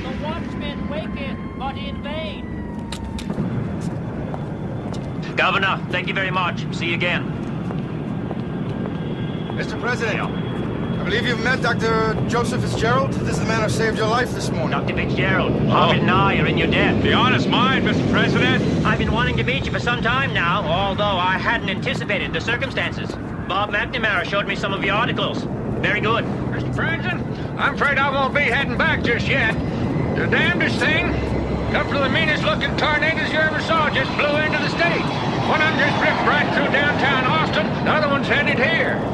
I better stay and see what I can do. Yeah. Tornadoes? Yes, Yeah. I'll take care of your people, Lyndon. Let me know how I can help. Yes, sir. All right, come along, Professor. Even I can't keep the Air Force waiting all day. Come along? To Washington? We'd be honored to have you as a guest for dinner tonight at the White House. Tomorrow morning, we can have you on a plane back to Cambridge, if you like. I'd love to. Mr. President, thank you. Jack. Men who saved my life call me Jack.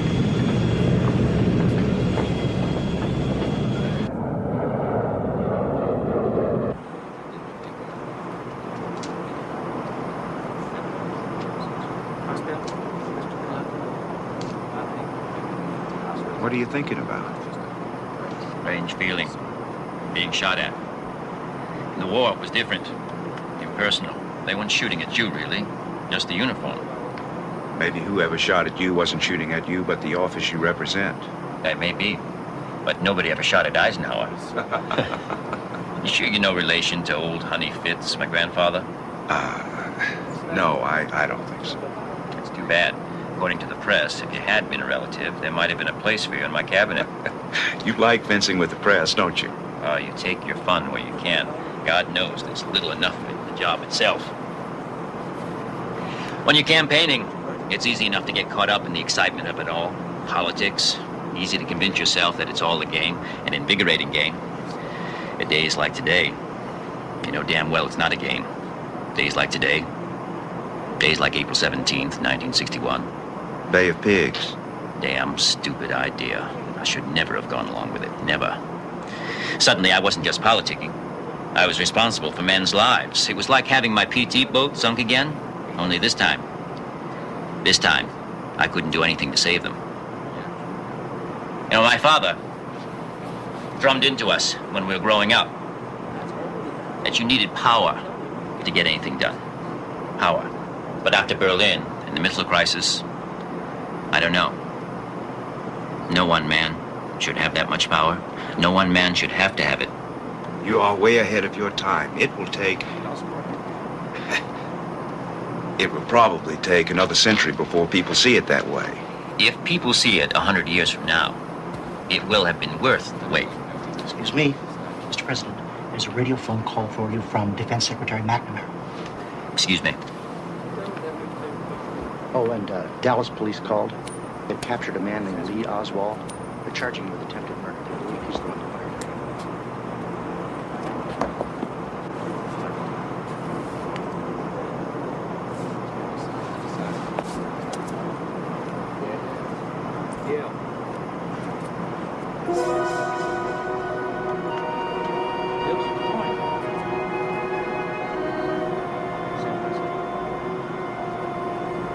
Carefully. I've placed our strategic forces on yellow alert. I want you to set up an emergency cabinet meeting for tonight at 7.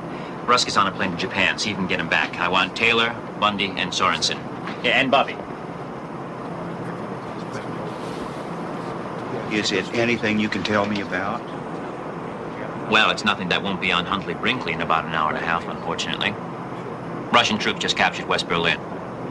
Soviet premier is demanding that we pull our forces out of the rest of Germany, holding West Berlin as hostage. But Khrushchev would never do that. Premier Khrushchev was assassinated today.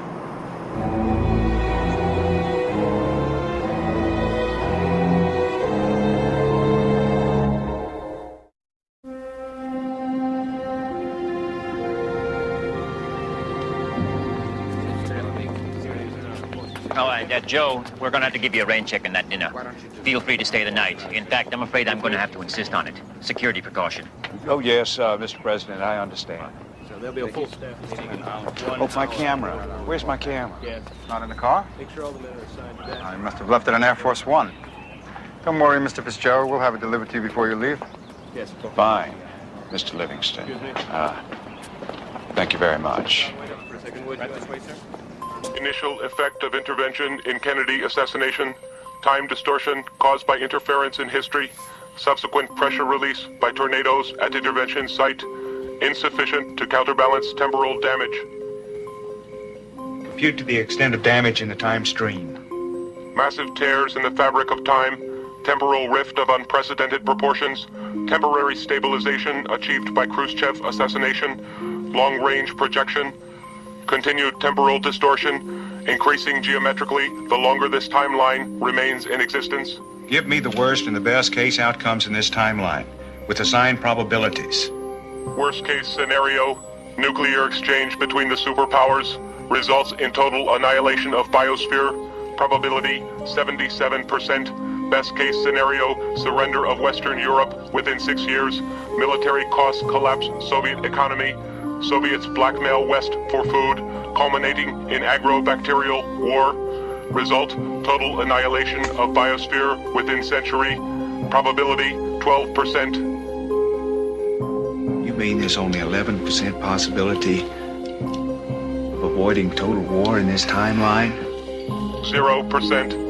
11% includes all other scenarios leading to Total annihilation of biosphere.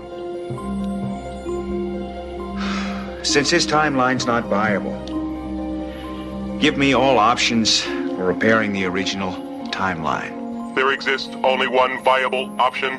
The Kennedy presidency must end as history originally recorded. Oh, dear God. What have I done? Yes, General, what is it? Sir, one of our NATO B-52s en route to Berlin is under attack by Soviet MiGs. The pilot is requesting permission to return fire. What shall we tell him, sir? Mr. President? Yes, General. Sir, what are your orders? You tell the pilot to defend himself. Yes, Mr. President. God bless you, sir. God bless us all, General. Remarkable. In my years with the Treasury, I've never seen a counterfeit this faithful to Mint's standards. Whoever did that is an artist. Then it is a counterfeit. It's not something our Mint has in the works for next year? No, of course not. But how could it be? Other countries stamp reigning sovereigns on their coins, but it's against U.S. policy to mint the image of any living person. Could it be a practical joke of some sort? Or a prototype of a campaign handout? Maybe one of the president's brothers or the Republicans? I doubt it. I mean, they'd have to know that it was a felony. What about this Fitzgerald? You're sure his credentials are solid, huh? Maybe a little too pat. All of his papers are in all the right places, but I can't find anybody that knows him or knew him before he started teaching at Harvard. That's too damn convenient. He's Johnny on the spot to save the president's life.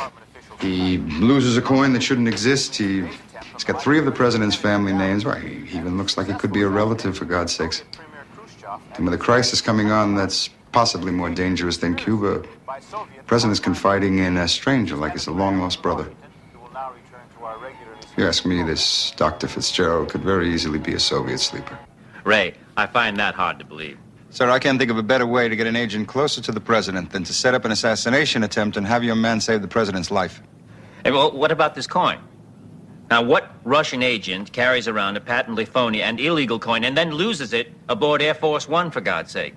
Then there's the camera. What about it? I got one just like it for Christmas last year. With all respect, sir, I don't think you did. I've had metallurgists at Defense going over it all night long. Not only can't they take it apart, they can't even open it up.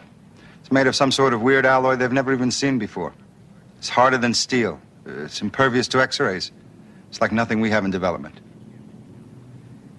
Get Fitzgerald in here now. Joe, I'll be brief about this. This coin. Where'd you get it? Mr. President, you wouldn't believe me if I told you. Well, after the events of the last 24 hours, Professor, I think I might believe almost anything.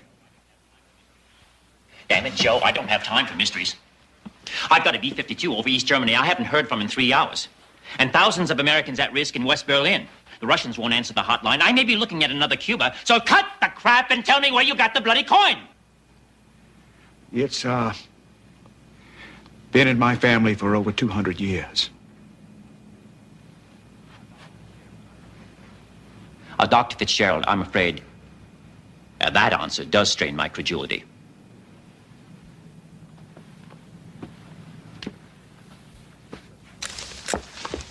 Easy, Professor.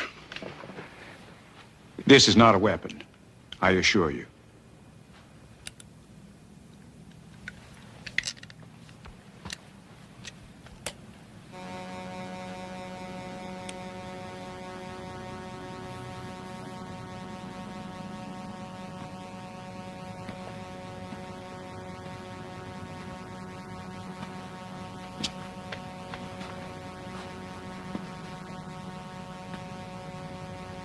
I'm a historian, Mr. President. Sent here from over 200 years in your future to record and observe the events of your era.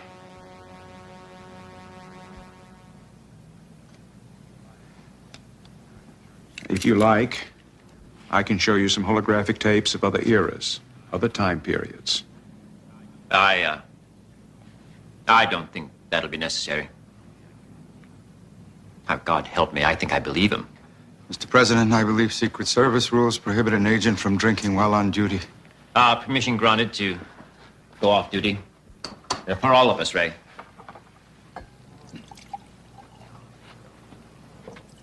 We are related, aren't we? You're, one of my descendants. Yes, I am.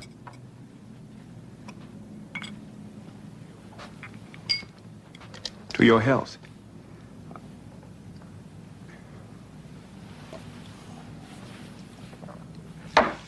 All right. You're from the future. Why did you choose this moment to make contact with me just now? To observe how I would react to this Berlin crisis? No. I didn't know about that. You didn't know? How could you not know? 1964.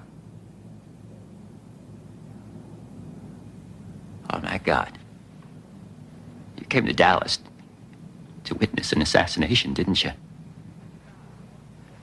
Dear God in heaven. Khrushchev, Soviet invasion, none of this was supposed to happen, was it?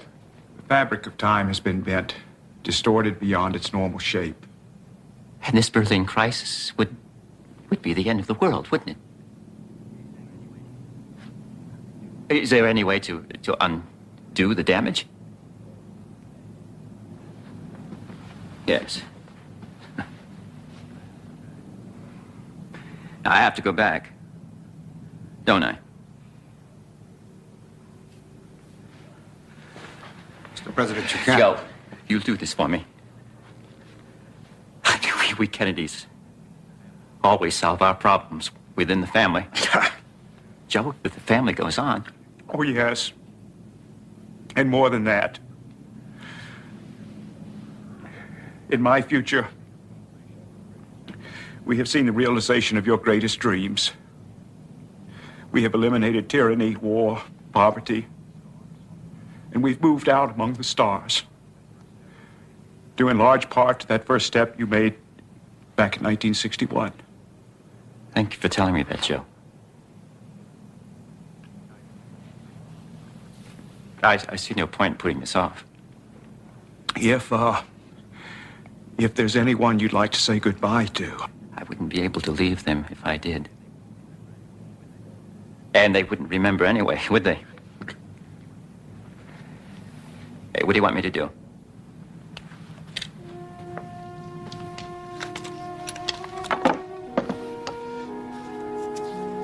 Put this.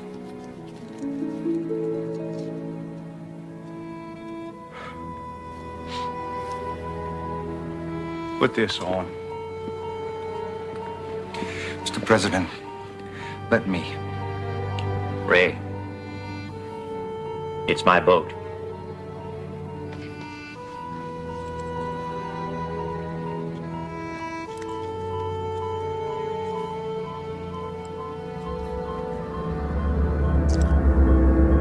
Warning, homing device activated and return to point of origin 217.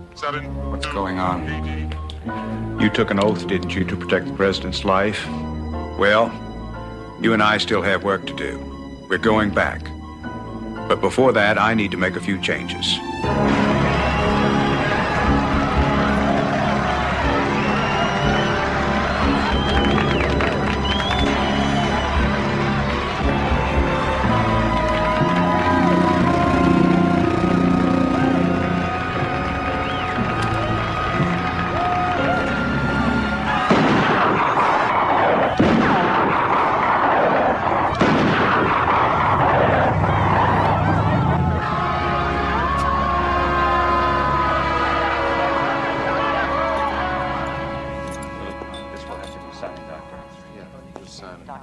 Something wrong, Doctor? Wrong? No. Nothing wrong. At all. Let's release the body. Dr. Fitzgerald wasn't the only one with a second life in the past. You people knew what was going to happen? Some of us do our research in the even farther future. Dr. Fitzgerald never knew his destiny. No man or woman ever does. What about me? Couldn't my memories change the future somehow? No one can change history, Even the act of traveling in time is a part of history.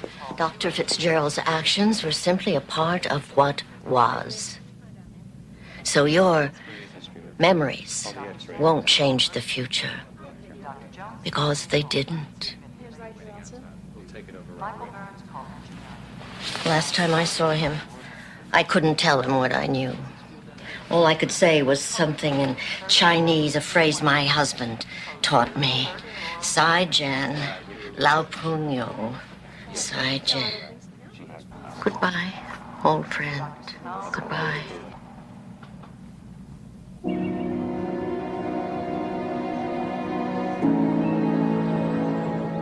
History records many facts, some of them right, some of them wrong. But let the record show that in any age, good or bad, there are men of high ideals, men of courage, men who do more than that for which they are called upon. You will not always know their names, but let their deeds stand as monuments, so that when the human race is called to judgment, we may say, this too was humanity.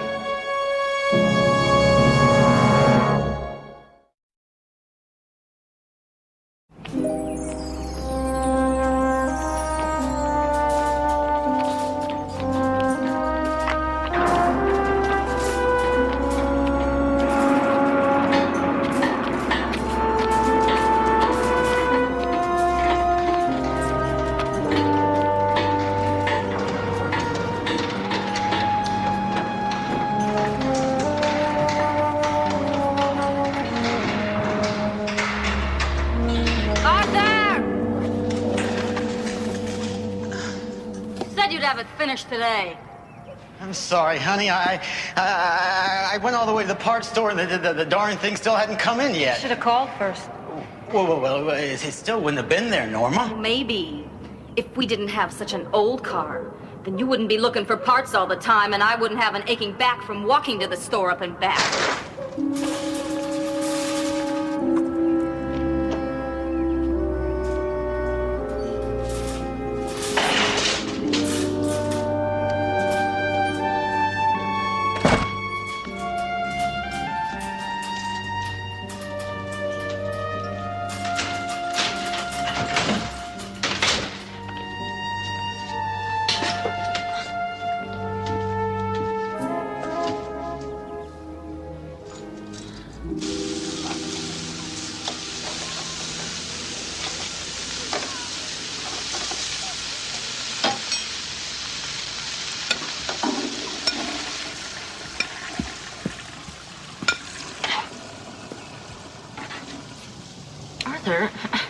Not now, please. Oh, come on, don't be like that, honey. I'll have the car fixed for you tomorrow, for sure. Yes, that's what you said yesterday. For sure. Your dinner's ready. Well, you're not eating? I'm not hungry.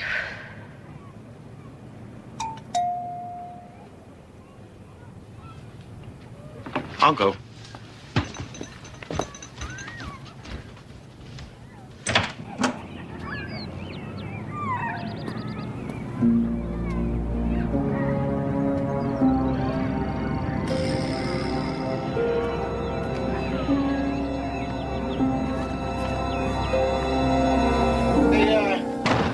Honey, did you send for something? No. Well, we got a package, and it's addressed to both of us, and there's no return address. That's strange. Here, why don't you open it?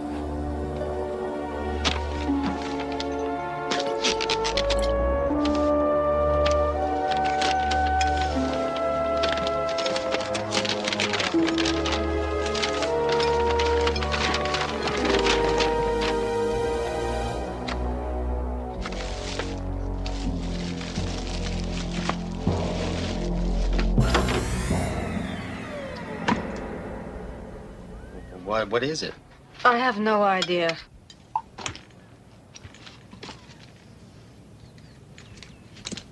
There's a note on the bottom. Mr. Stewart will call on you at 8 p.m. I won't be here. And I'm supposed to let some stranger into my home at night? Well, honey, we've got neighbors on both sides of us and upstairs. What could happen to you? Obviously, you couldn't care. Norma, come on! Look, you are surrounded by people! Talk to the man. At least find out what all this is about.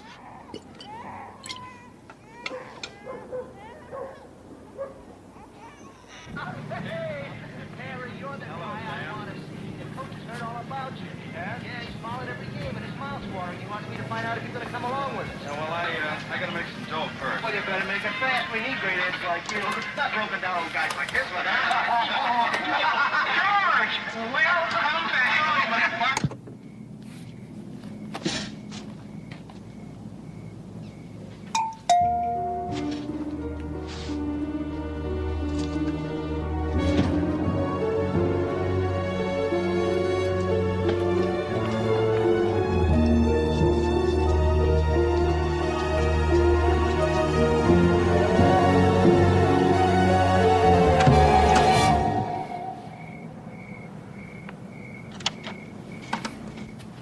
Mrs. Lewis, my name is Stewart. I assume you found the button unit. The what? The button unit. The box we left on your doorstep. Yeah, we found it. May I come in? Lovely home you have, Mrs. Lewis. What, are you kidding? Is your husband home? He works nights. Really? Yeah, really. May I sit? This won't take much of your time. Inside this envelope is my card and the key that unlocks the dome of the button unit. Fits into this slot in the side, like so. In this way, you can push the button. So? So, when you push the button, two things will happen. First, someone whom you do not know will die. You're kidding. It's an unexpected idea. It takes some getting used to. But let me finish. So the person who dies will be someone you don't even know. And then afterward, you will receive $200,000 tax-free.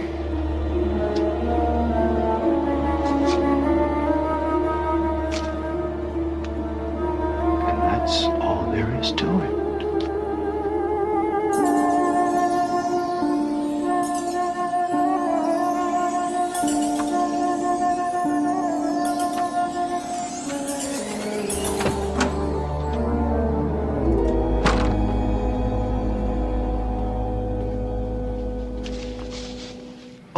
Hi, honey. What are you doing up so late?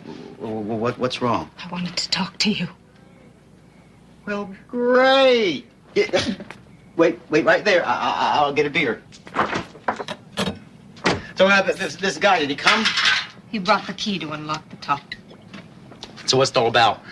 If we open the top and push the button, somewhere, someone who we don't know will die, and we will collect $200,000. You're kidding. That's what he said? Well, it must be some kind of joke. He was very serious about it. Well, then it's a trick. What, this guy with a company or something? He said he couldn't tell me that. He just kept repeating over and over and over again. The person who died would be someone you don't know. That's disgusting. Oh, what's so disgusting about it? What's so... Wait, you mean to say you think it's okay? I think it's weird. But ever since he left, I've been wondering, you know? I mean, what is this? Some kind of survey or something? to see who will and who won't push it? Well, we won't push it. Oh, come on. Thousands of people die every day all over the world, Arthur. Norma, what do you think? You think you're going to press this button and this Mr. Stewart of yours is going to pick up the phone and somebody's going to go out and kill somebody and then Stewart's going to come here and give you $200,000? I mean, think about it, Norma. It's stupid. I don't know what I think. It's such an awful lot of money. It's murder. Oh, come on. I mean, what if it was some old Chinese peasant or something? Or someone with cancer? What if it's somebody's newborn baby?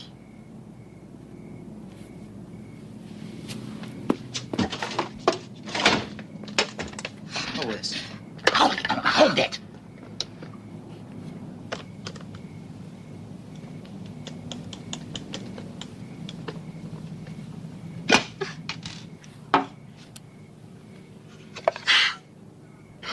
There's nothing inside. There's no radio, no computer, nothing. You push the button and nothing happens. Nobody dies. No $200,000. I'm gonna throw this away. If this Mr. Stewart comes back, you tell him he can find his box in the city dump.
I don't damn well believe it. He said he'd be back for it, Arthur. He said the units are reprogrammed and used over again. Fine. Great. While you're at it, why don't you push that damn button? Because that's why you really went out there and got it again. I am just going to fix it. No, push it, Norma. You like the idea so much, push it. Kill somebody. Don't be an idiot. Go have your shower, and I'll make eggs.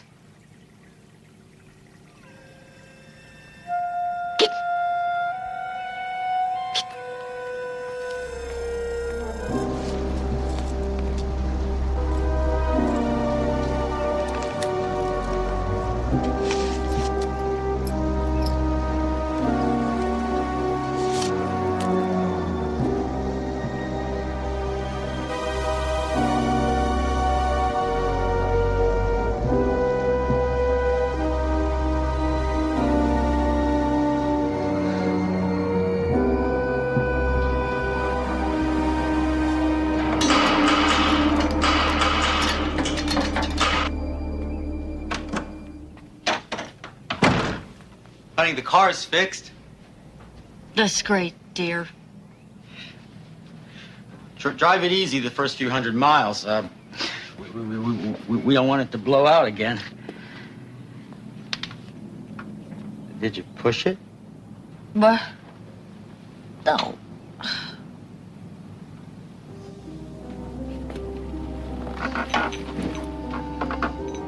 What's for dinner? No, I completely forgot. You've been sitting here staring at this box all day, haven't you? It just doesn't seem fair.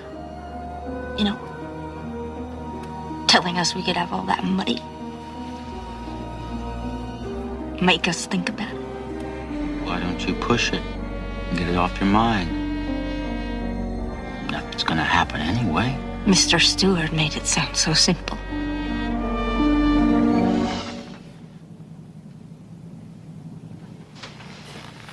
But it isn't simple, is it?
Well? I'm gonna push it. No, don't. No. I've thought about it. And I'm gonna push it. Honey, please.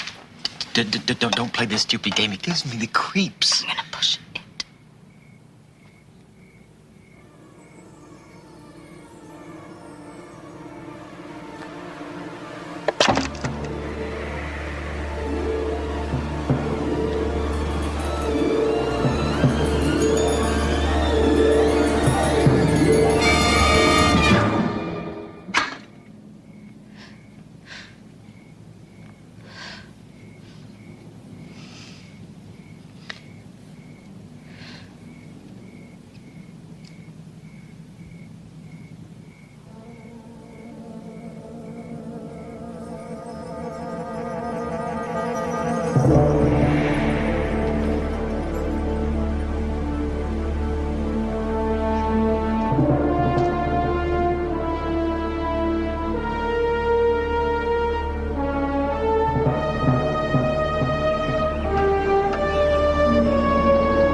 Good morning.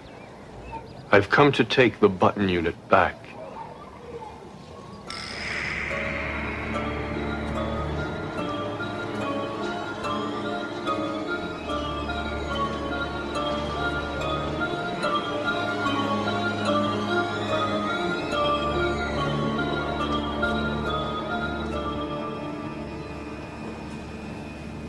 You did push it last night. Only one push to a customer. How did you know? Really, Mrs. Lewis? Did you think we wouldn't know? Well, did somebody... Did someone... Die? Yeah. Of course.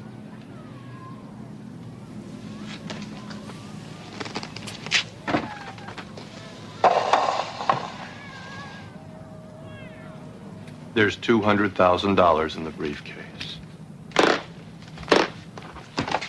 I'll wait while you count it if you like. You must be Mr. Lewis. How do you do? So, what happens now?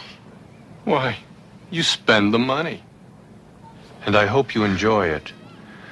The button unit will be reprogrammed and offered to someone else with the same terms and conditions. Wait, someone else? Yes.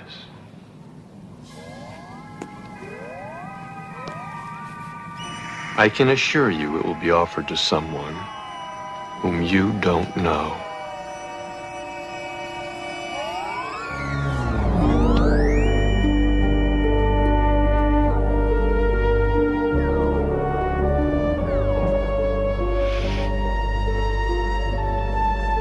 Good day.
Often, the most perplexing mysteries have the simplest solutions.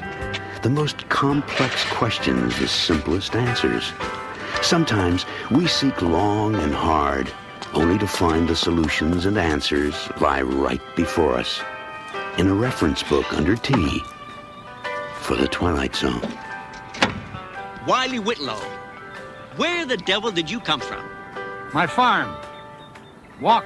You walked all this way from your place? Anything to get out of that house. I got a daughter getting married in 2 weeks. I know what you mean. Got 2 daughters of my own. Tell you what, you give me a hand getting this tire on where it belongs, and I'll give you a lift back. Don't need no lift back. It's gotta be 5 or 6 miles, even cutting across the fields like you did. Mr. Henrys, would you mind coming over here a minute?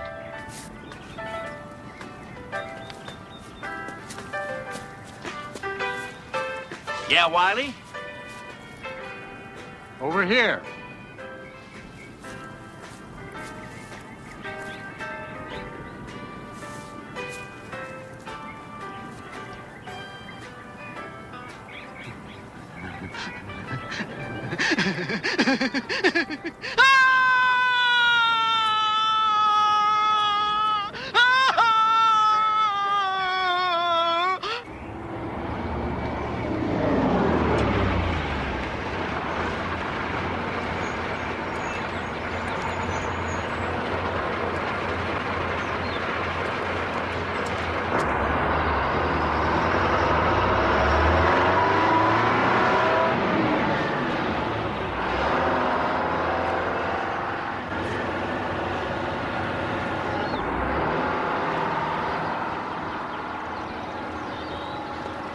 Are you from Washington? Hi. Edward Sayers. Where are the others? What others? When I called Senator Westphalen and explained the urgency of the situation, I thought for sure he'd send a team. I'm afraid I'm the team. Doesn't he understand what's going on Look, here? this lab kit may look like it only weighs 60 pounds, but it actually weighs closer to 80. Do you think we could go wherever it is we're going so that I could set it down? Sorry. Come on. Thanks. As I understand it, the first few cases weren't that unusual.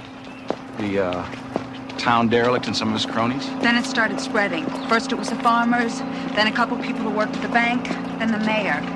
It's over 25 people now. And there's no working profile? All age groups, all races, all income brackets? 'Cause they just suddenly started going... Crazy. Insane. This morning it was my father.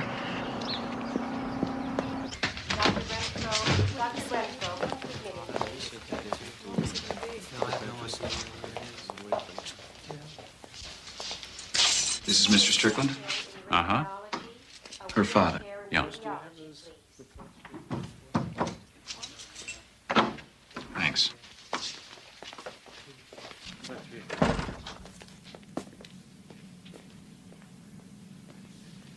Hello, Mr. Strickland.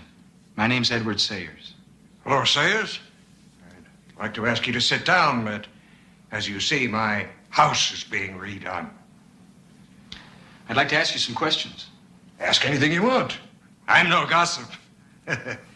That's what made me a big man in this town. I met your daughter. She's very nice. Daughter? I don't have any daughters. I got sons. 9 of them. All big, strapping farmers, just like their old man. Daughter. Mr. Strickland, what happened this morning? Do you remember? Yes. Yes, I remember. The milk on my cereal was sour. I had to speak to my wife about it. Where is your wife? She's dead. She's been dead about 5 years now. But you spoke to her this morning about the sour milk. Well, wouldn't you? Then what happened? I went out to get the paper. Damn delivery boy threw it right over the house. Never could find it. And then old Mrs. Hotchkiss stopped by.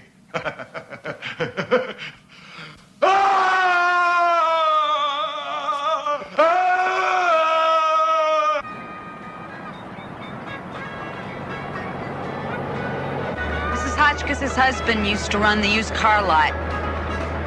About 2 days ago, she came home from the market, found him trying to walk across her clothesline. 72 years old. You don't mind this, do you? No, not at all. It's the only station we've got around here.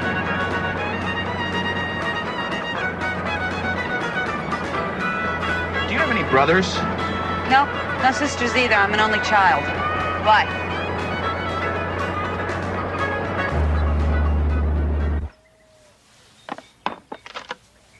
I'm so glad you and your friend could stop by, Amanda. It's been so quiet out here these past couple of days. And how is your husband, Mrs. Hotchkiss? I didn't get by the hospital to see him today, but I saw him yesterday. We talked a little. Not much, though. I saw Amanda's father, Mr. Strickland, earlier today, and he mentioned that you stopped by to see him this morning. Lemon? No. Just a neighborly visit. I went by to ask him about planting marigolds. He has such a green thumb.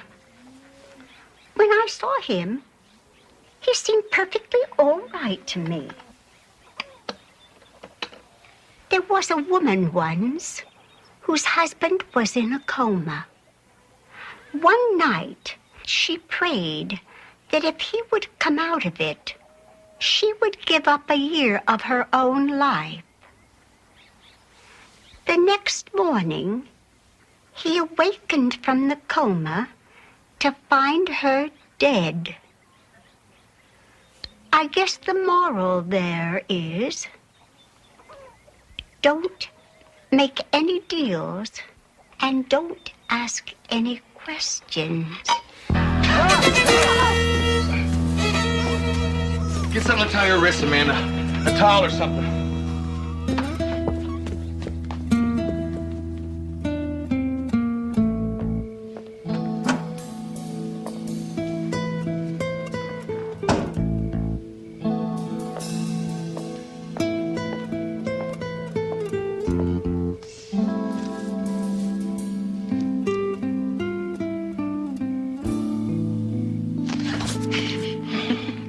I'm sorry.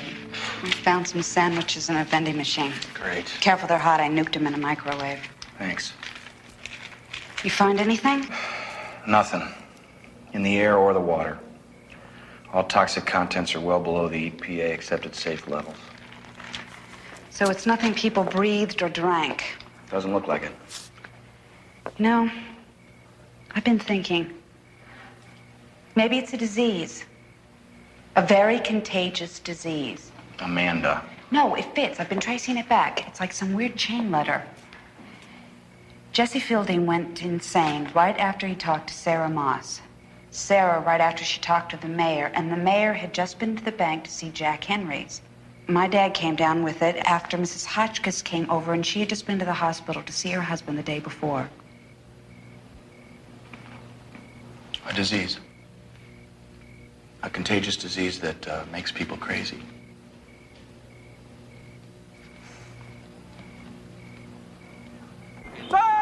Sweetest rose in Texas and Oklahoma too. She came from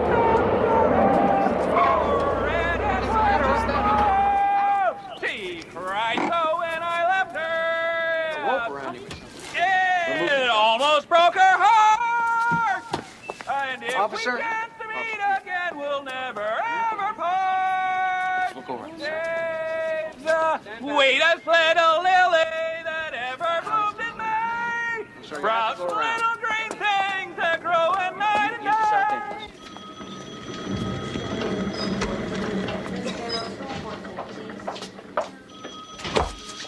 Here are the results of each patient's initial physical examination. As you'll see, Dr. Benitez found nothing somatically wrong with any of them. Nothing to indicate any exposure to a contagious disease. Yeah.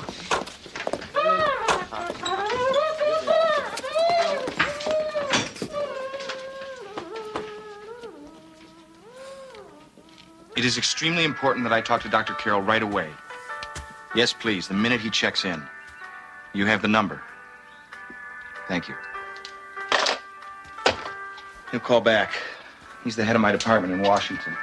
He can authorize a full military quarantine of the whole town, maybe even this whole section of the state. How you doing? Well, using the information we got from the hospital, I've been able to trace back the various lines of who came into contact with whom as far back as I could. Some of the lines dead end. One or two of them come back to the same point of origin, same person. Maybe he's the original source of the virus or whatever it is. Andrew Potts? Yeah, local crackpot, 45, 50, lived in Loma Valley all his life. Does odd jobs around. Did odd jobs. Did? He's been locked up in the hospital for a couple months now. You know who we should talk to? His brother. They lived together in their folks' place out at the end of Woods Road. He was a college professor, my college professor, as a matter of fact. He taught Far Eastern Studies. This brother, he hasn't been admitted to the hospital? No, he hasn't. How do I get to this Woods Road? A couple of miles west on the highway. Hey, what about me? You have to stay here in case my boss calls back. And what if this Mr. Potts is like the others? Like Mrs. Hotchkiss? Then I'll set a new land speed record getting held back here. Trust me, I'm no hero.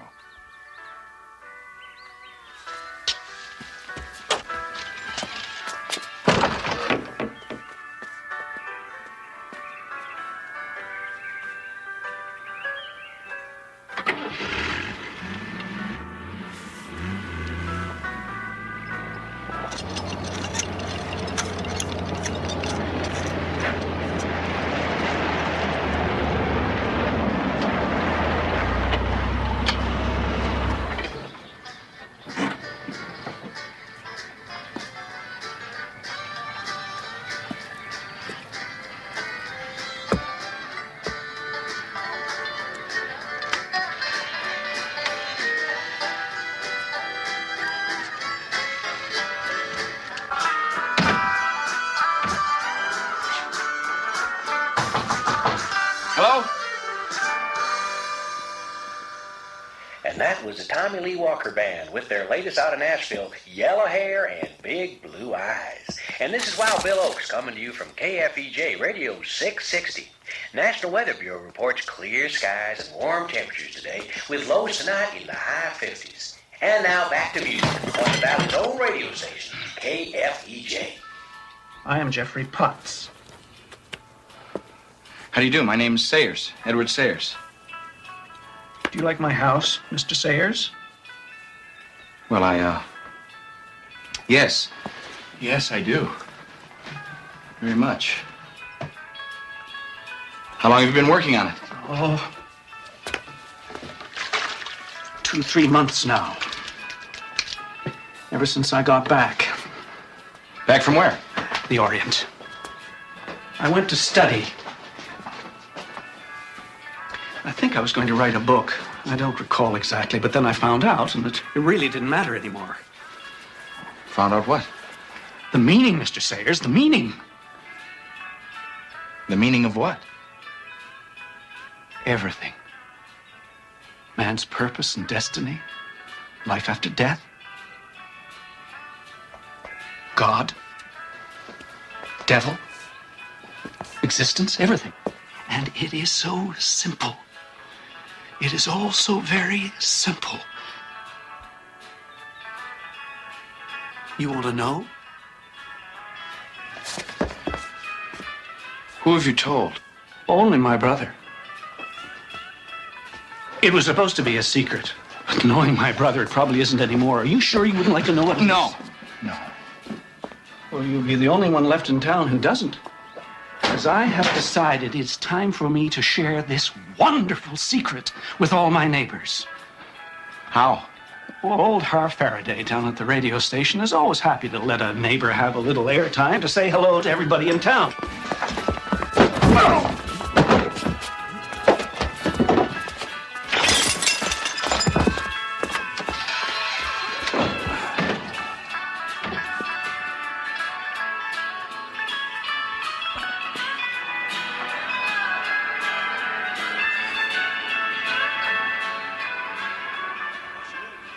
Remind you all that their new summer festival is going on out at the Apache Reservation all through the month of June. Advance tickets are available through the county agent's office. Prices are adults $12, teens $8, and children under 12 are free. All proceeds this year go to the Apache Reservation School, where they hope to establish downtown Loma Valley. And a good friend and neighbor to all of us has just stopped by the studio to say howdy to y'all. Well, he'll be talking to us right after this.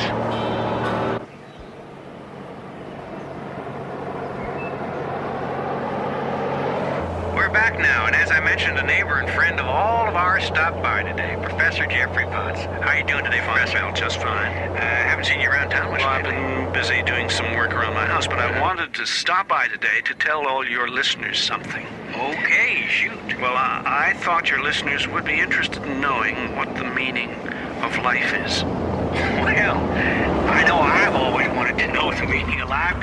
Sure, Professor, go ahead. Tell us all what the meaning of life is.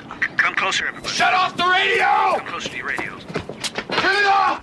Well, everybody, Shut the meaning of life is... Oh, thank God. What's wrong? I'll What's explain the matter? later. Come on, we gotta get away from here. But Edward! Amanda, there isn't time. Edward, you're being rude.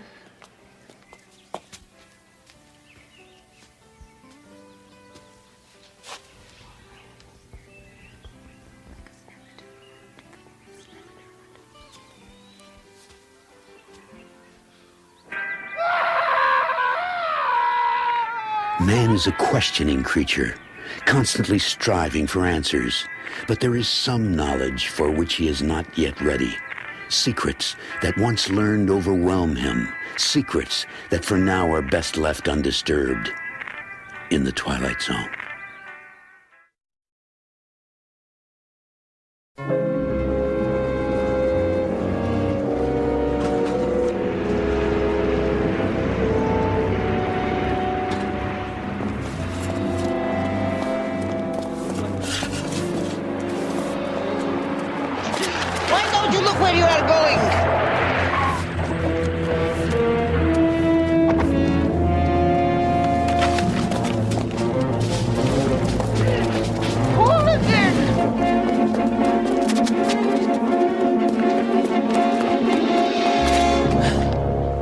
Ulyanov. Why do you look so surprised, Vanya? Let's see what you have. I should have known you'd be lurking about. You have a talent for it. Solzhenitsyn. Trotsky. Dr. Zhivago.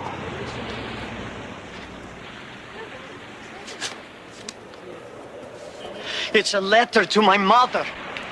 I suppose you don't have one. The party is all the family I need, Vanya.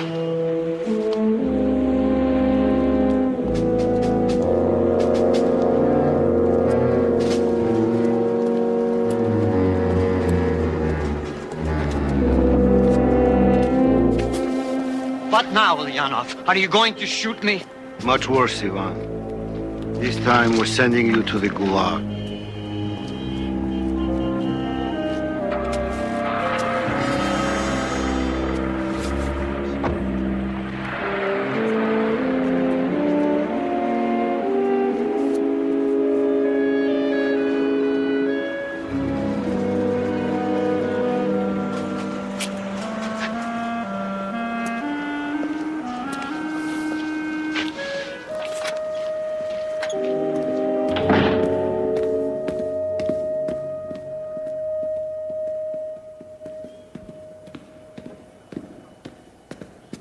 You sent for us, comrade?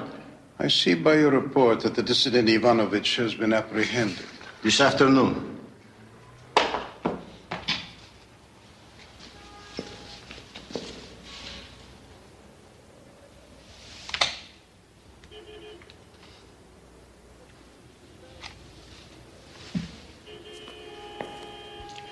This was not his first offense for contacts with Western agents.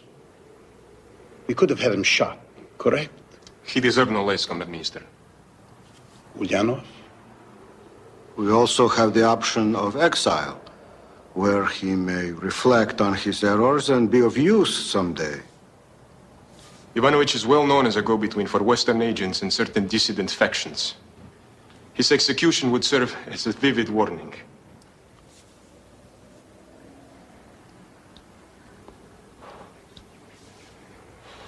An execution it shall be. Prepare the necessary papers for my signature. At once, Comrade Minister.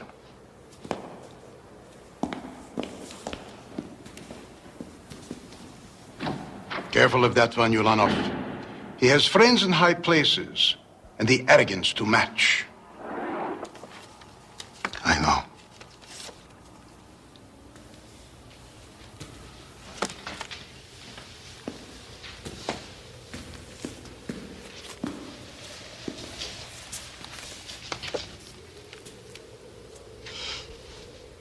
Two party officials dead. The local party secretary and our own investigator. Look at the location. North of Vorkuta. That's beyond the Arctic Circle. Yes.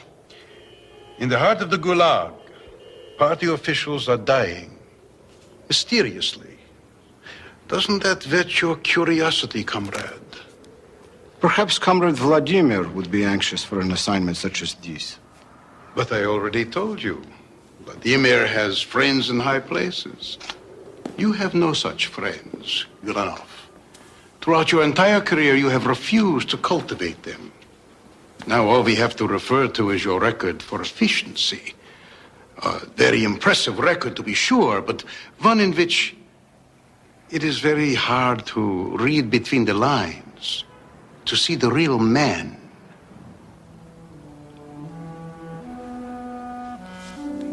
That is how you always wanted it to be.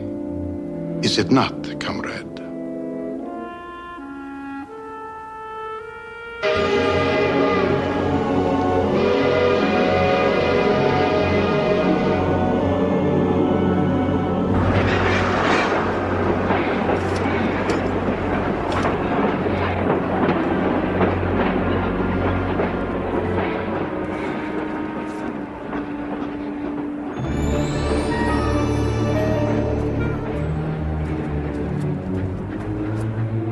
Colonel Ulyanov? Yes, you must be Povin. I am Party Secretary Povin. I hope you haven't been waiting long. No, not long.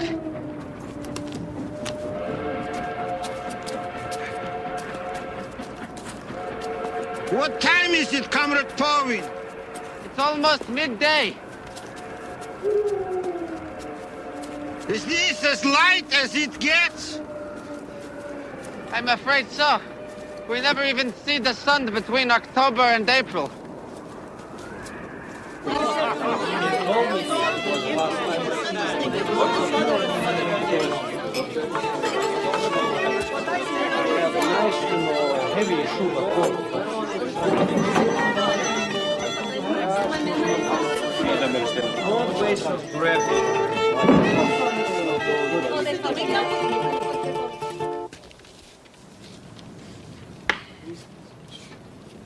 The checkist.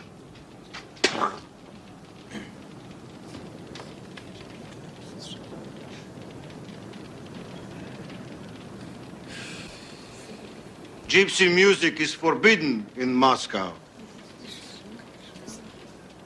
Therefore, on behalf of the Central Committee, I order you to cease playing this decadent, superstitious trash. The next time you're in Moscow.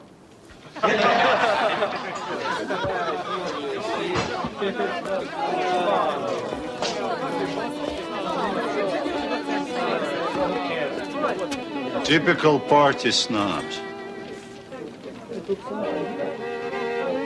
Comrade Secretary, does your party no longer respect age and protocol?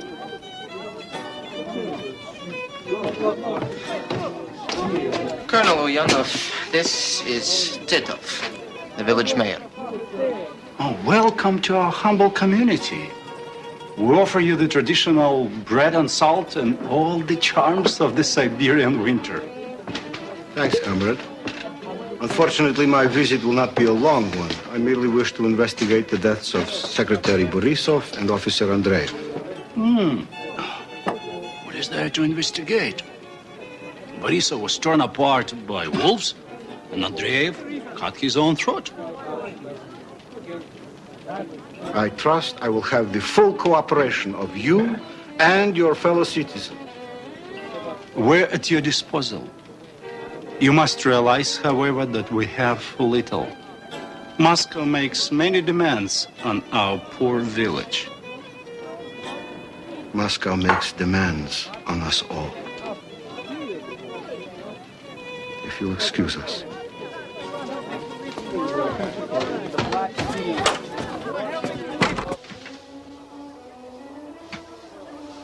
Is this village home for you, Povin? No, I was born in Vorkuta, about 98 kilometers to the south. There's not much difference. You know, in Vorkuta we have saying, 12 months out of year we have winter. The rest of the time we have the summer.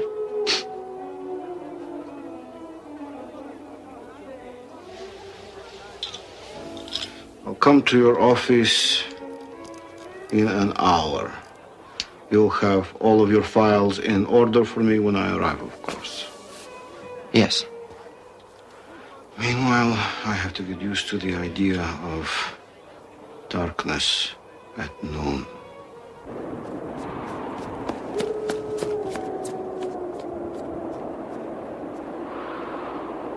Talia, where are you?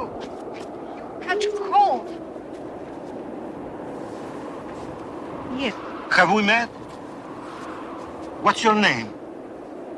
my name is Valentina. Valentina Orlova.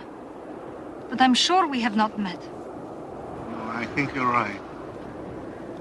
But you look familiar to me. Even your name is familiar. Do you say that to all the women exiles, Comrade Colonel?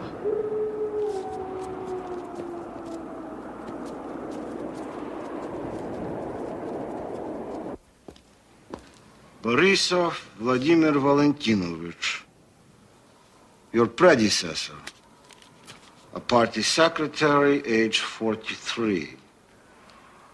Found dead 6 weeks ago. Cause of death, wolves.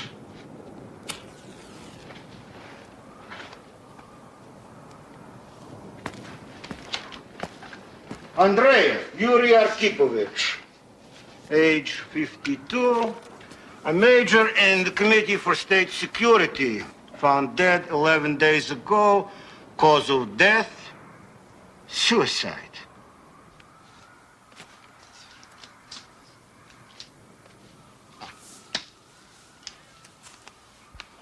Mayor Chitov, sentenced to 30 years internal exile for illegally distributing Bibles. Here's one, given strict regime for anti-state activity. No murderers or thieves, I see.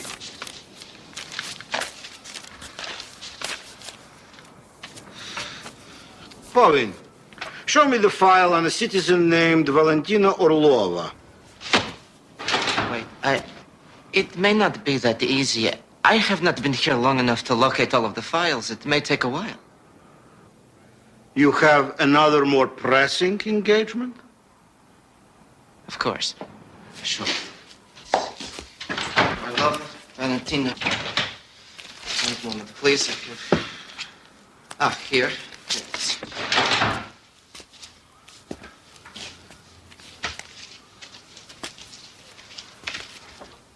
Yes, this is the woman. Valentina Orlova, exiled by Stalin 50 years ago. 50 years ago? Do you know this woman? Povin, have you spoken to her? No, Yes, I know this woman you're talking about. Sure. She is a descendant of Valentina Orlova. Her daughter. By the look of it, mother and daughter have much in common. Everything, I would say.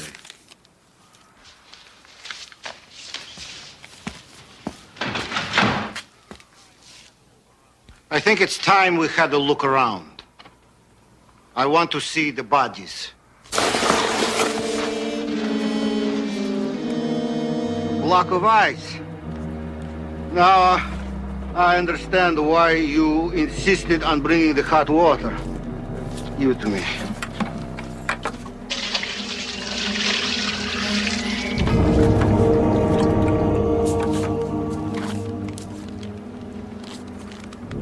Where was the body found? In the woods behind the old church. The body was brought here in a strict accordance with the procedures. We cannot bury bodies until the spring.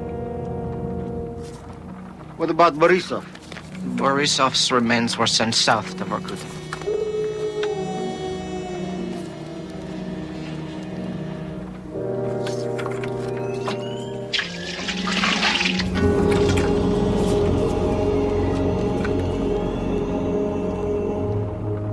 Jeez. No blood in the wound. This man's throat was cut after he was killed.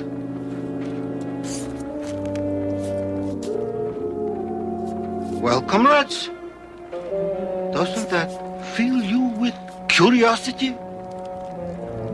Perhaps I should visit the place where the body was found.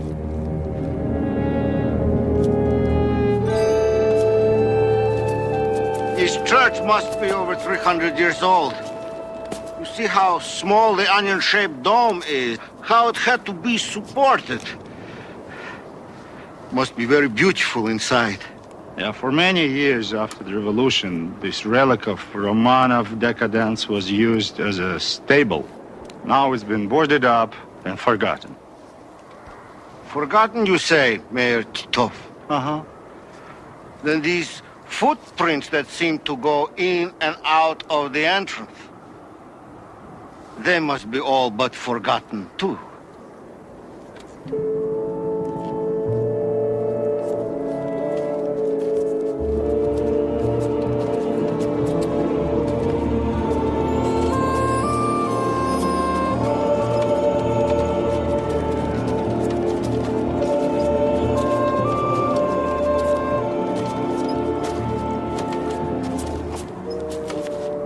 This is where we found Andreev's body.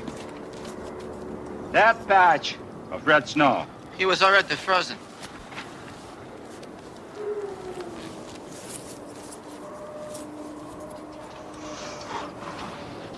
No signs of a struggle, it seems. Did anyone happen to find a knife? A razor or a sickle, maybe? No. I find it very hard to believe that even a trackist is clever enough to cut his own throat without some sort of a knife. Especially after he's already bled to death. What about Borisov? This way. It's coming close. Maybe we should go back. Hear that? Someone's in trouble. Come on. No, let me take care of this. Please.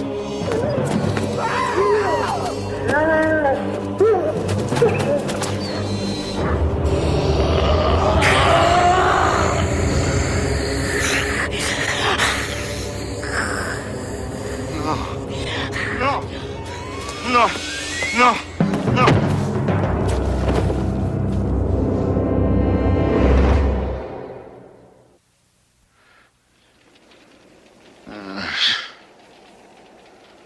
What happened to me? A bit of bad luck. You ran into a low branch in the dark. It happens all the time in these woods.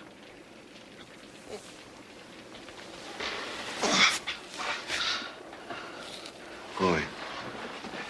I must talk to Pori. You'll have plenty of time to talk later. Why am I not dead like Borisov and Andreev? Tell me, is it common around here to see a beautiful young woman feeding on a wolf she just killed? You're feverish. Don't patronize me, Tito! What would happen if you were to suffer the same fate as Borisov and Andreev? Moscow would probably send a detachment of the militia. Exactly. That's why I plan to assist you in your investigation in any way that I can. I want to send you back to Moscow satisfied.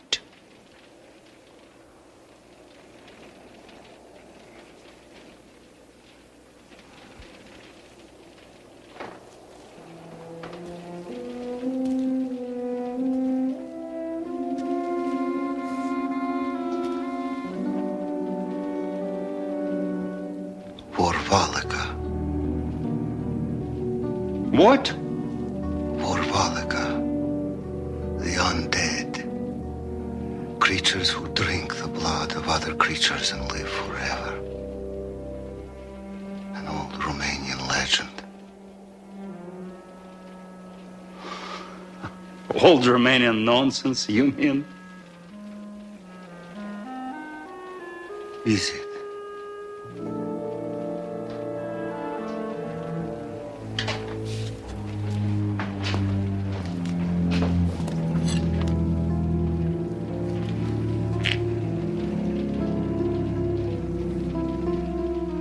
It's time for you to show me what you're hiding in your church, Comrade Mayor.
They are empty, Comrade Colonel, because it is dark outside.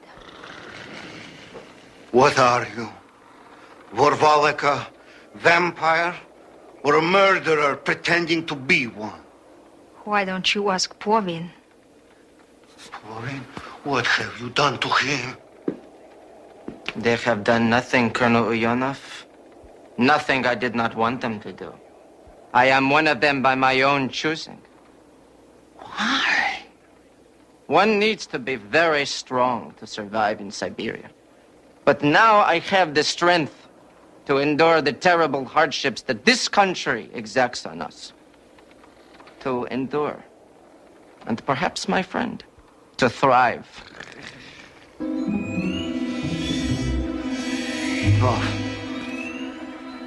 Titov. They came here during the war. Driven across the countryside, farther and farther from their homeland, where they were being slaughtered like gypsies. At first we were afraid, and we tried to destroy them too. But then we realized that we had much in common. We are all exiles here, Ulyanov.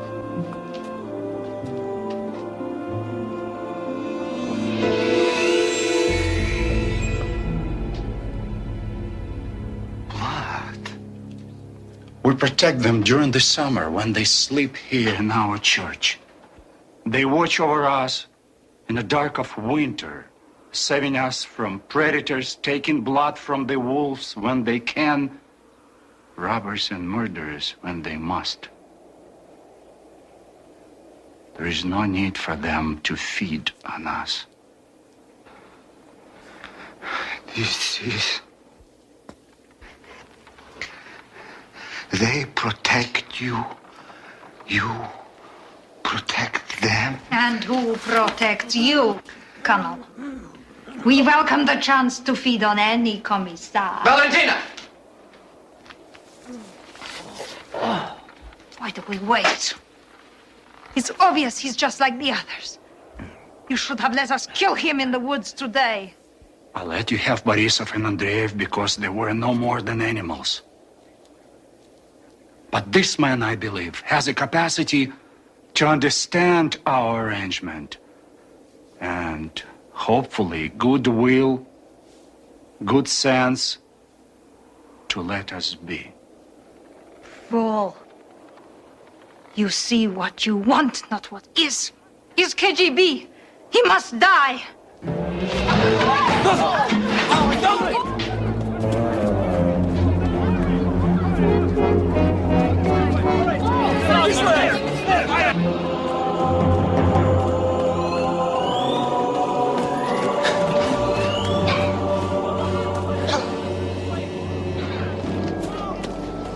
Believe me, I'm safe from them. No, I don't believe you.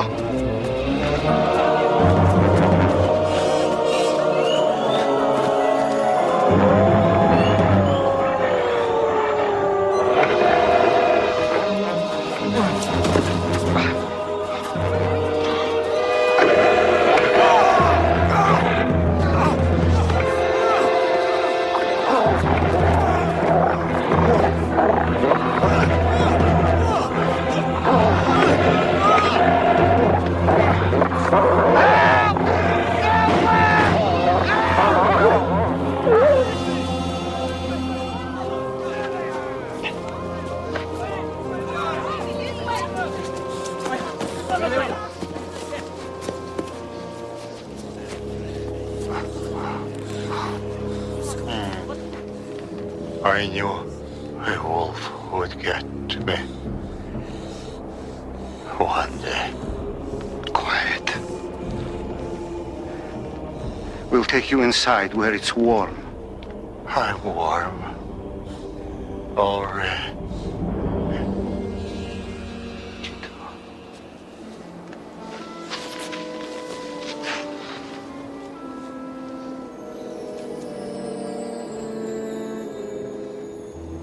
Now you can tear me apart. He's out of your way. Destroy me like the others. This wasn't supposed to happen. And what was supposed to happen? Your safe haven is no more. You must know it is gone. After me will come the others. And eventually they'll win. They always win.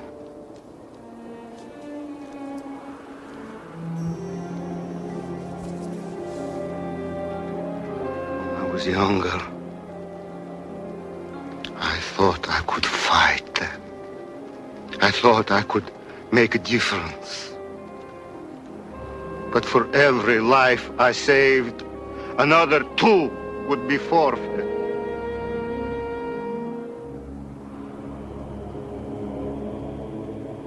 And of late, I cannot even save that one life. And if you had a weapon, something to fight them with, I'm too old, comrade. Too old to make a difference. but if you could, what if you had the strength to fight? And the ability to draw others to your cause? To fight them from within?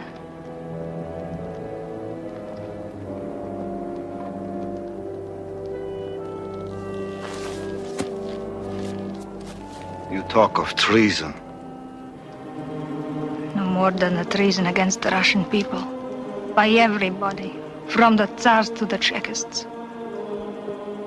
Here, comrade, here is the real Russia. The old beliefs, the primal strength. That strength could be yours. Yours. To help right all the wrongs, all the sufferings of the people through the centuries. Do you dare to partake of that strength, comrade? The matter has been completely resolved, comrade.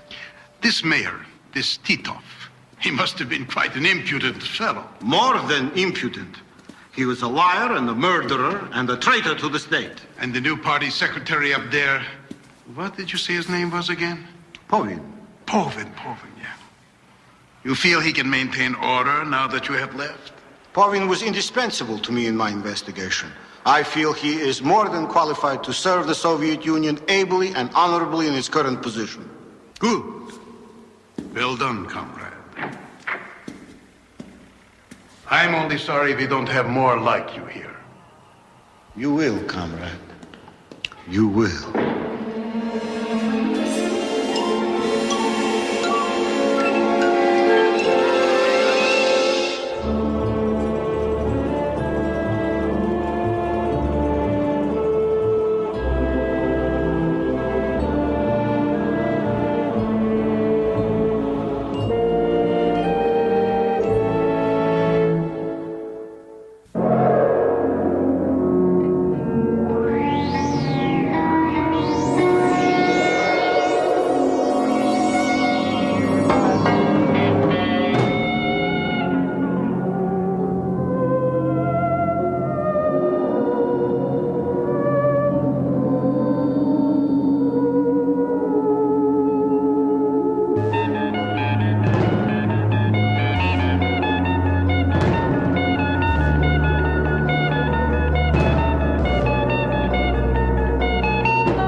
That's great.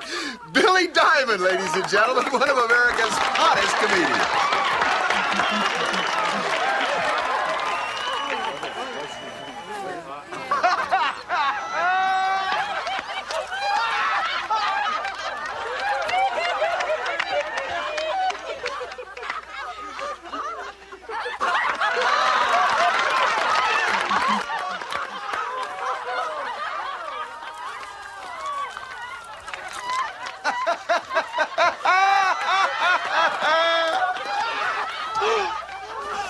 Now that you got it in there, what are you going to do with it?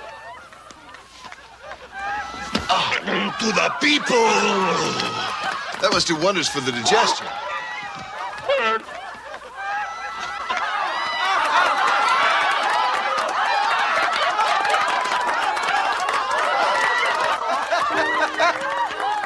We'll be right back with Billy Diamond and our special guest star, Shirley MacLaine.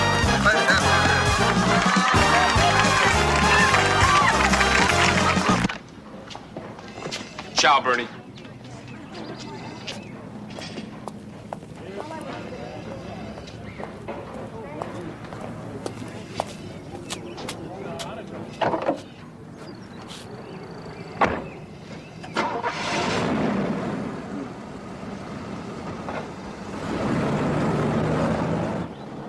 Let easy, old gummer. Don't turn around. Just keep going. What is this? Are you crazy? No, hungry. Keep driving. Keep your eyes on the road. Keep my eyes on it when you got a gun in my hand. That's right. It's a real gun with real bullets. And I bet you bleed real blood, too. So what do you want? I was in the audience, Billy. I saw you do the gorilla banana peel routine. That was my routine. You stole it from me. Yeah, that's it. Look for your gun, Billy. Look for it in my hand. Hey, you're wacko, Dave. And you're dead if you try that again. Look, man, my wife is pregnant. I'm broke. I'm desperate. I got nothing to lose. So what do we do now? Drive to your house. And you give me the money to pay for that hunk of my act you just stole. I was just trying it out. You stole it! You did it on TV! I can't use it now. I gotta work up a whole new routine. Stop it! Don't do that! I'll shoot you, man! Stop it! Stop it, man! I will shoot you! Man!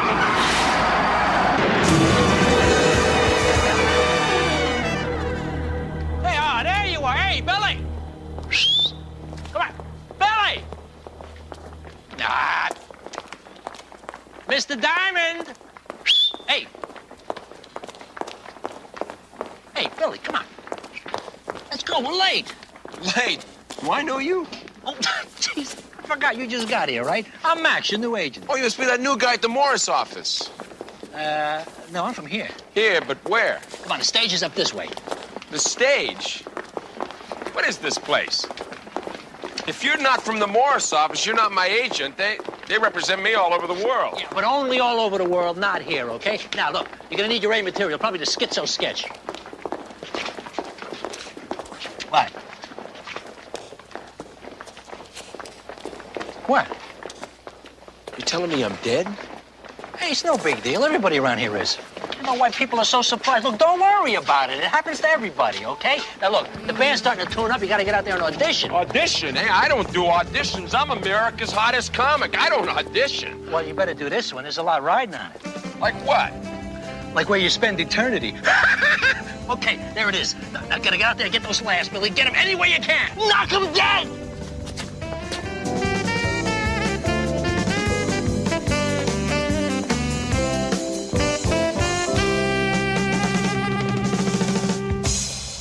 Good evening, ladies and gentlemen, boys and girls, devil or angels, whoever you are. Hope you checked your wings and pitchforks at the door. There'll be no flying or pitchfork throwing during the performance.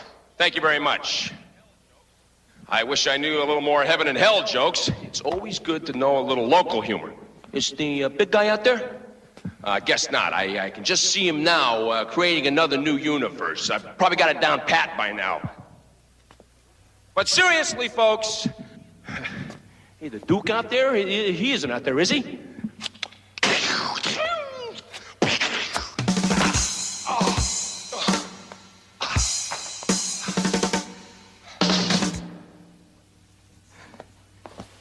listen, buddy.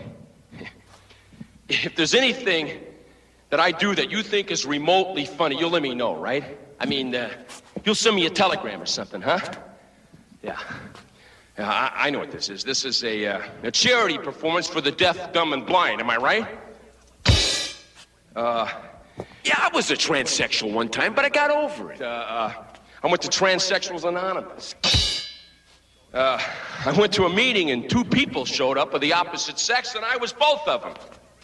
Hey, look, listen. Kill the symbols already, will you? Kill them. What do you think this is? The Catskills in the 50s, huh? So, what do you want? More traditional stuff, ethnic humor? What is it? Tell us about the time you put the girl in the hospital. Terrific. A heckler, and just when things were going so swell.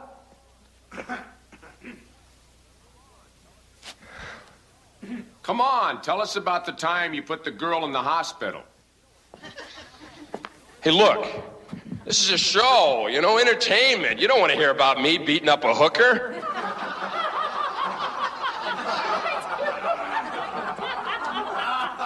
You like sick jokes, huh? I'll give you a sick joke. There were these 2 beautiful Siamese twins. They go into the polo lounge, you see, and this agent with a wooden leg, he hobbles over to them, right?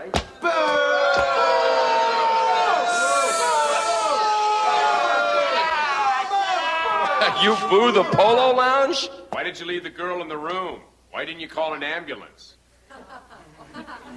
I have my reputation to think about. Look, I'm not proud of it.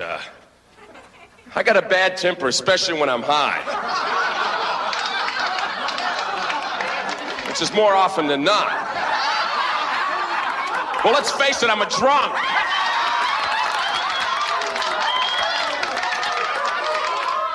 But what happened to the girl? Nothing. The truth.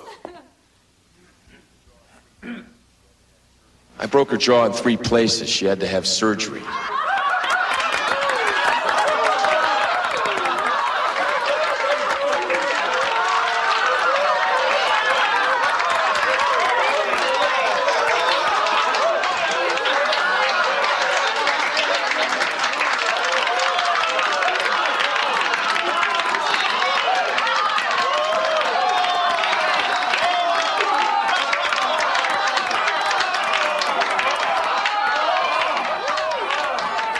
Dave. You know Dave. The guy who tried to shoot you? The one who caused the accident? Is he out here somewhere? Tell us about him. What's to tell? He was a struggling young comic. Worse, he was a married struggling young comic. How did you meet him? One of the comedy clubs. He came up to me and asked me for some advice, so I gave it to him. He showed me his act, and I gave him a few pointers, and there were a couple of bits in there that I borrowed. Borrowed? I stole his whole act!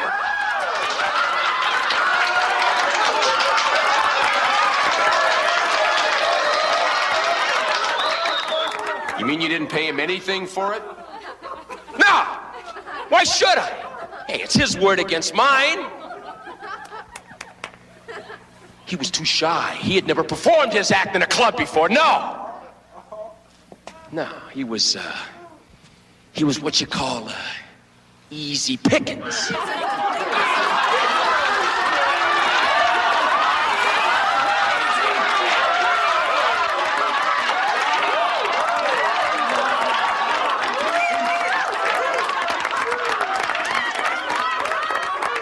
And that was funny.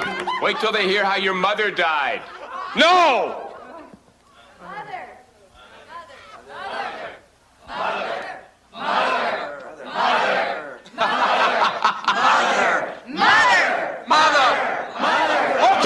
Okay! Look, my mother wasn't exactly wonderful. She was always complaining about everything. So I kicked her out of the house, and she went back to live in Philly. It was pretty cold, and Philly that winter. Mom got sick. Very sick. Mom died. Natural causes. Natural? All right, hypothermia, the doctor called it. She froze to death. Are you satisfied?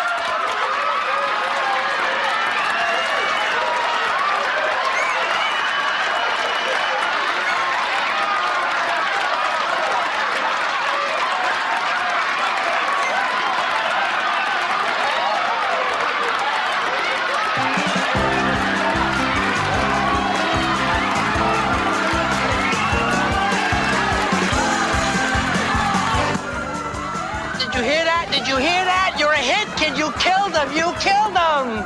It killed me. I think I'm gonna be sick. Oh, so what? They loved your act. It wasn't my act they loved, it was me. I don't love me. I don't even like me. I'm a lousy person. Whatever.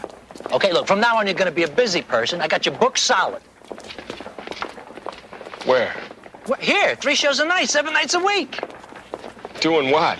What you just did. Your life story, word for word. I never heard such laughs in this room. You mean each night I gotta go out there and tell about all the rotten things I'd done in my life? Again and again? Over and over? Forever? Hey, forever's a long time, kid. But I got you penciled in for 2 eons. Then we'll see, okay? Listen, I got some other business to take care of. I'll catch up with you later, okay? Listen, you got a permanent room in the back. With a bunk, a little refrigerator, washroom, toilet, shower, whatever else you need. You know, your laundry's on the house, by the way. Listen, I'll tell you what. I'll stop by tomorrow, we'll have some lunch, okay? Order some food up to the room. Just dial 666. They'll get you anything you want. Anything, within reason. Hey, kid, congratulations. You're gonna be a star.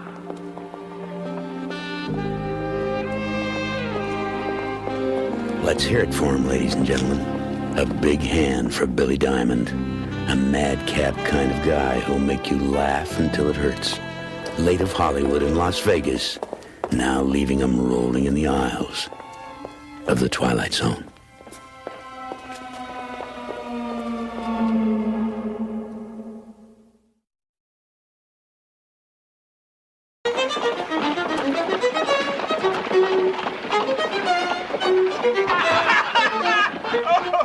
Now, come on, gentlemen of order, please. Let us at least begin this meeting while we still have our wits about us. Order. For God's sake, keep it brief, Andrew. We're poets, not parliamentarians, and it's our last meeting at that. Brief it shall be, but proper order makes our subsequent disorder all the sweeter, my Lord Grant. Aye, disorder in its proper order. Proceed, Andrew. I will. Cornelius, will you begin reading the scroll? Absolutely. The Charter of the Devil's Alphabet Society. We, the undersigned, conspire to set our hearts and minds entire against complacent decency and bourgeois insipidity, to free ourselves from all constraint and scorn both sanctity and saint. 1/4 of the alphabet, from A to G, are all here met. Sworn are we to devilry, high-blown words and revelry. Dionysus Everulus, Andrew, Brian, and Cornelius. May Apollo gild our chant. Diva, Eli, Frederick, Grant. To this, our names we do affix. November 1876. Thank you, Cornelius. Now, gentlemen, any old business? Any new business?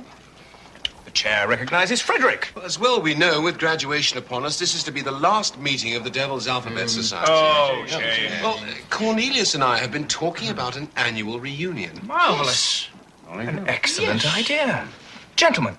Well, I agree. Cambridge will not soon see our like again. I say we hold our meetings as long as Andrew holds his lease. Well spoken, Brian. And I have a 99-year contract with my landlord. That should see us for starters. There's 5 of us in agreement. 6. Lord Grant, will you make it unanimous? Aye, with one condition. Since the scroll is made of such fine stuff, let us pledge an unusual oath to do it justice. I propose we each swear to meet not only once a year, but annually throughout eternity, though we be live or dead. Lord Grant, do you seriously advance this proposition? Aye, we are not common men. Why swear a common oath? Furthermore, should a member fail to attend due merely to circumstances of death, I say he be deemed dishonorable and fined a good round sum on top of it. Have it your way, Grant. Since my study is the law, I'm fond of finding a loophole in any agreement. Now, I propose we meet each year on the anniversary of this night, All Souls' Day, November 2nd, unless for reasons unknowable as yet, the majority of us should, before the meeting, cancel for that year. Even though I should die, I would not want my vote uncounted. We are pledging eternity. Therefore, I propose a majority of all members must vote to cancel, whether those members be alive or dead. Aye, let death be no excuse to miss a meeting. Here. Yes, here. Let me see your college pin, Andrew.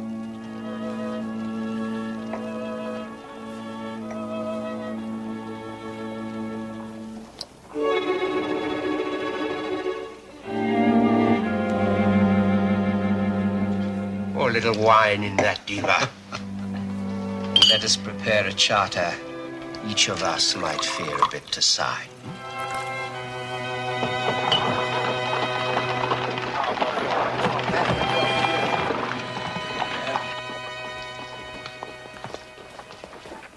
I can't use that desk, Governor. Take it for free. I want everything out of here.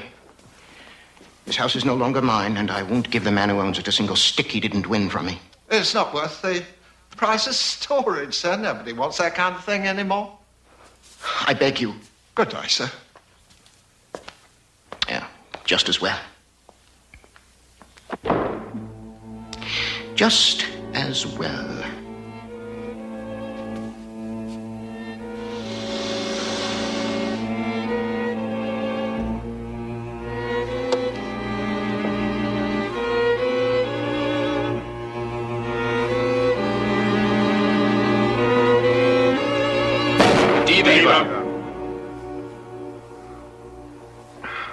Poor Diva.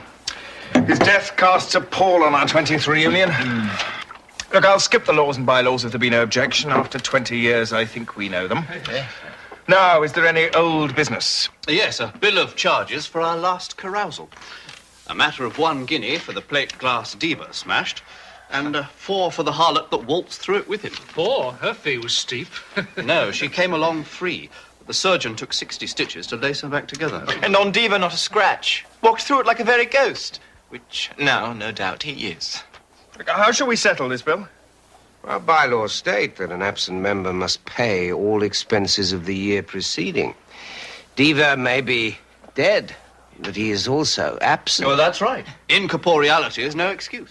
I move we lend Diva the money and collect it in eternity or at the next meeting if he sees fit to send his ghost. Plus £100 fine for failure to show, as specified in Bylaw 5. Is this the will of the table? Aye. Aye. Very well, then.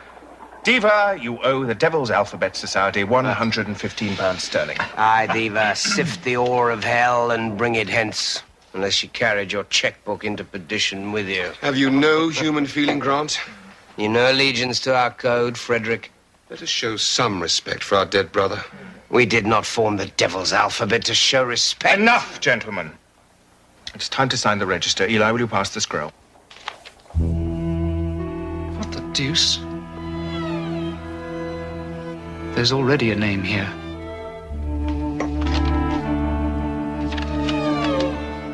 Diva's name. And today's date. And the ink is not yet dry.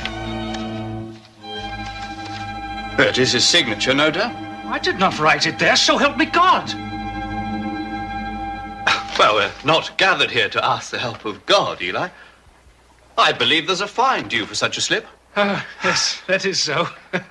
Charge it to me, Cornelius. Right. If you be with us, Diva, you owe us no gold. Take the place of honor, Diva, as our first incorporeal member. Drink with us. But not too fast. Ghosts have insubstantial bodies, and you've not been dead long enough to know your tolerance. Let him drink his fill and howl the night away. You can walk through Andrew's window now and not break it. Will you have more wine, Diva? I believe he will, Grant. His glass is empty.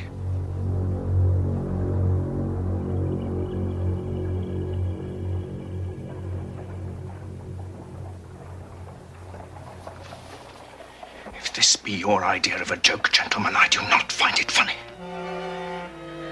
You may carry on if you wish. I have had enough for one evening.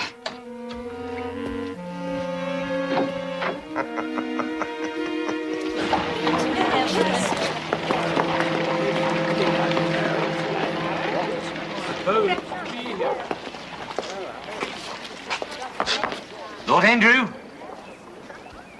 Lord Andrew!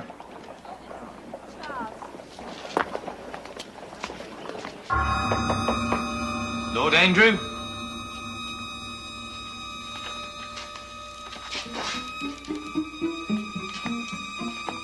Lord Andrew. Quick! Cut him down. He might still be alive. There's nothing to stand on. Well, find something. But how did he get up there?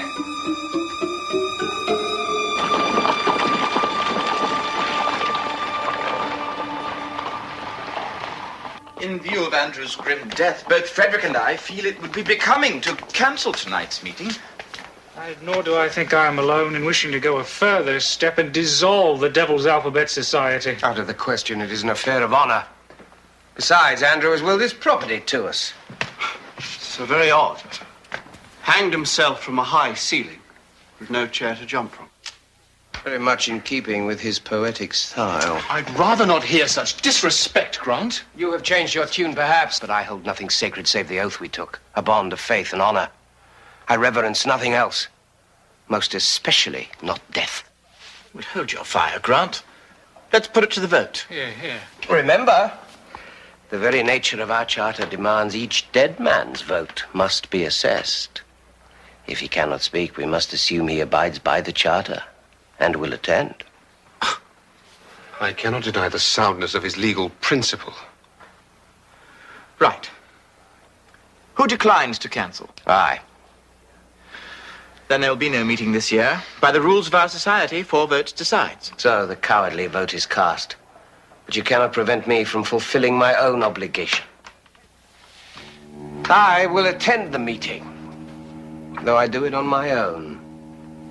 Good evening, gentlemen.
You telephone for help from the house. I'll try to keep him in sight.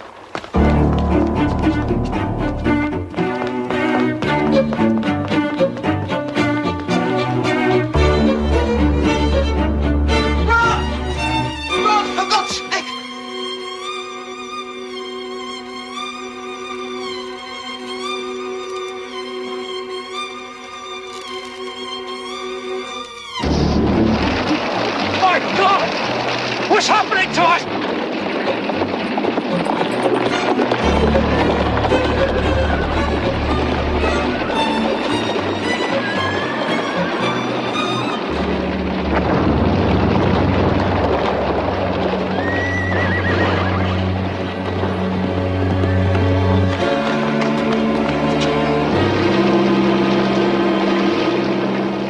Cornelius, Frederick. I'm sorry I was detained. How are you?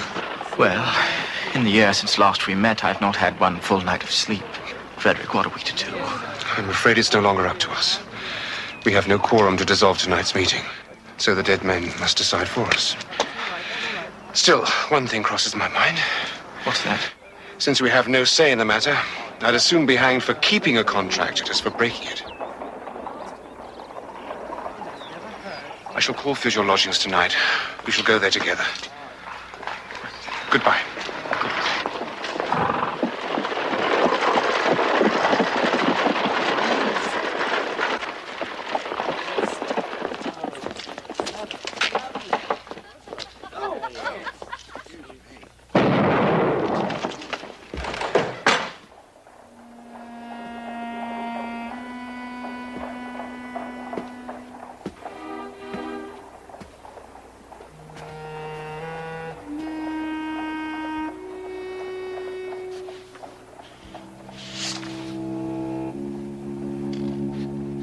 I'm sorry, my dear friend, but I have not the strength to face the unknown horror conjured by my fears. In any case, as both of us know, we will meet again tonight.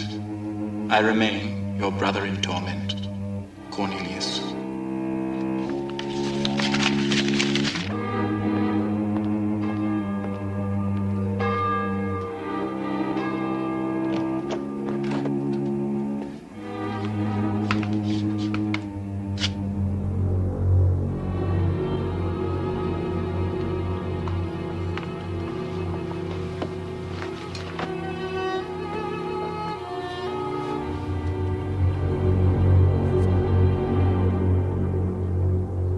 So the final letter of the devil's alphabet falls into place.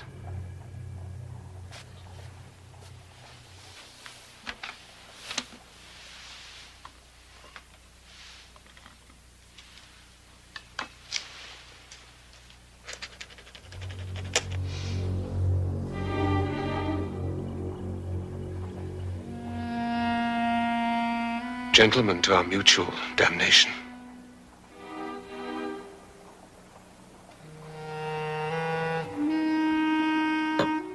Old friends, while I am resolved to meet with you each year for as long as I may be alive, and thereafter as we have sworn, I have a proposal to make for our mutual benefit. What has been bound by agreement can be dissolved by agreement. I call for a vote. Who is in favor of dissolving our charter?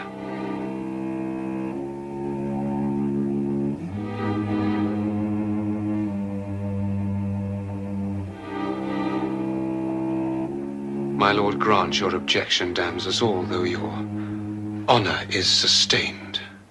But pray recall the purpose of the devil's alphabet. High-blown words in revelry, not this sullen, mute damnation. Will you not set all of us free? In the absence of any objection, the Devil's Alphabet Society is dissolved. This meeting is concluded. May God have mercy on our souls.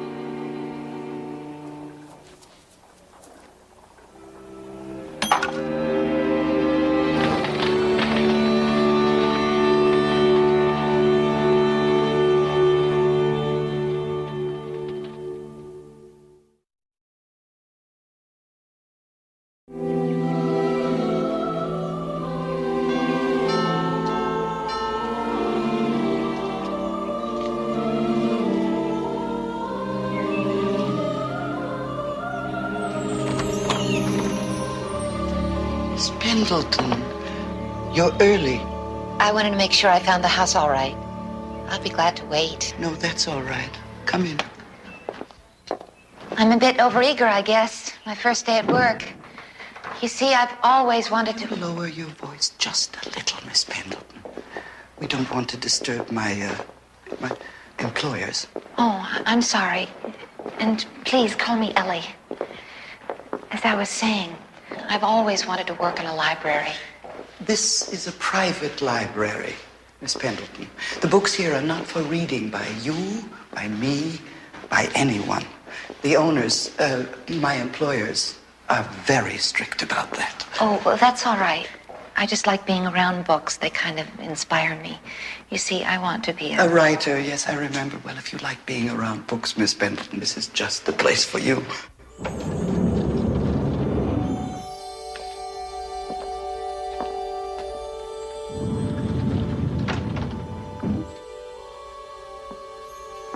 As you see, Miss Pendleton, we've gotten a little crowded here, which is why we're switching over from books to something far more practical. Holograms. Holograms, of course. You know, I've never had an assistant before, but with a changeover of this magnitude, I simply couldn't handle it myself. I'm afraid my employers don't know about you. Oh, they're very reluctant to allow any outsiders here. But I had to have some help. And so, your discretion is of the utmost importance, Miss Pendleton.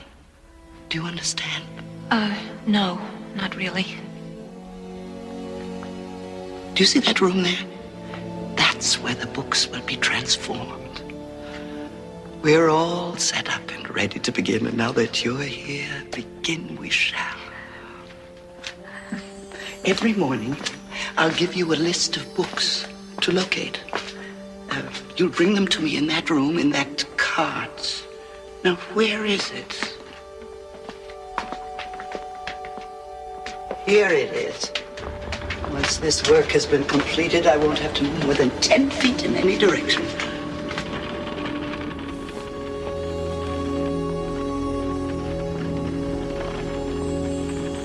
Gloria, what's in these books?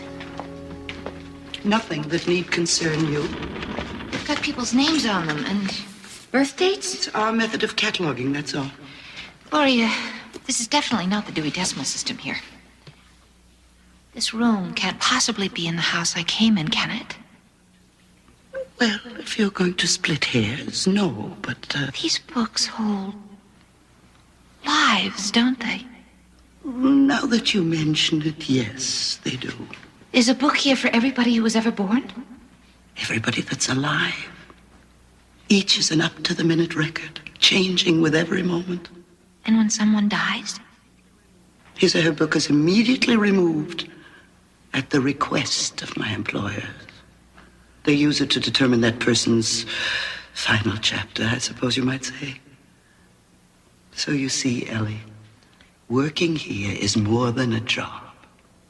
It's an honor.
Giving into temptation, she finds the book of her life, opens it, and reads. Ellie, did you drop something? No. No, everything's all right, Gloria. I just bumped the card on one of the shelves, that's all. Do try to be careful, dear. I'll try. Interesting? That's all you're going to say? Your new job is interesting? It's a library. What do you want me to say? That it's enormously exciting. Unbelievably stimulating. You got the enormous and the unbelievable part right. Mom called. Want to know how you were doing on your book? I told her great.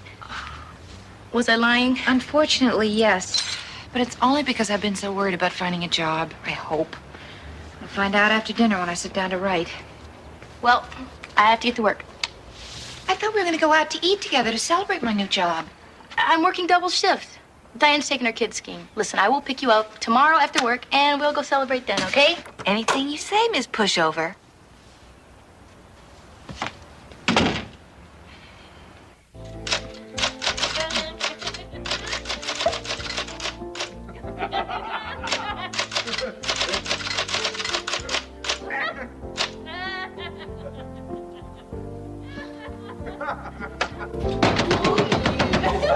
Is there anything wrong, Ellie?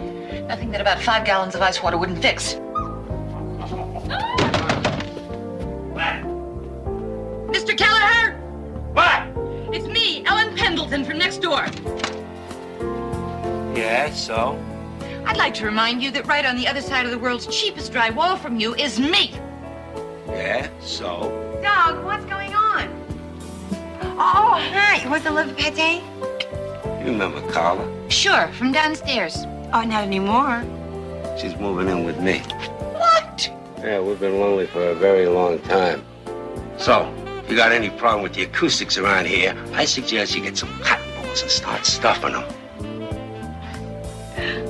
Oh, I know. I can hardly believe it either. Ain't love grand?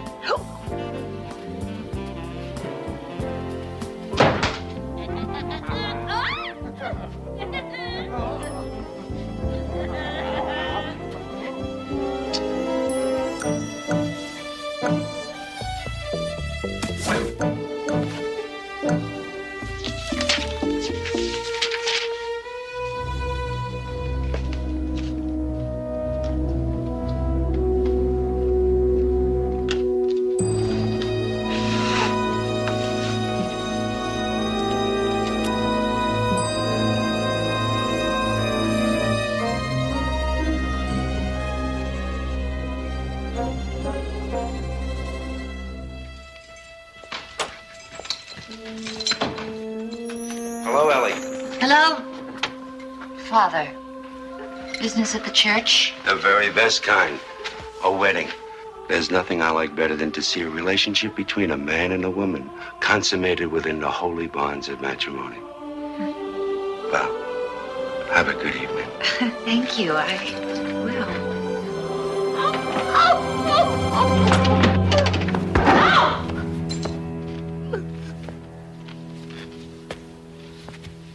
Lori, what did you do? You changed everything around. Shh. She's real depressed. What are you doing in that getup?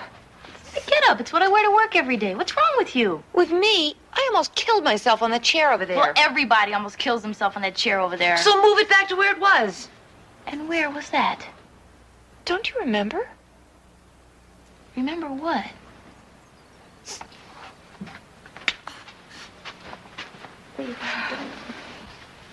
I'm sorry. I'm causing trouble, aren't I? I'll leave. Just as soon as I stop crying. What's she crying about? I'm 37 years old. I have no kids, no husband, no boyfriend, nothing. That's what I'm crying about. My life is a complete and utter waste. Carla, it's not true. It is true. Thank God you can't die from loneliness. Because if you could, I'd be dead. And nobody would be at my funeral.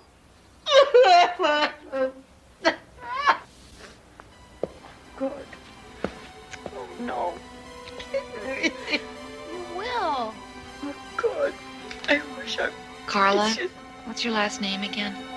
You and that nice, rich Mr. DeWitt in 304 are going to be so deliriously happy together that you won't know whether it is night or Ellie? day. Did you say something, dear? I said sometimes I get so wrapped up in my work here that I don't know whether it's night or day. I know just what you mean. Sometimes I don't even know what century it is out there.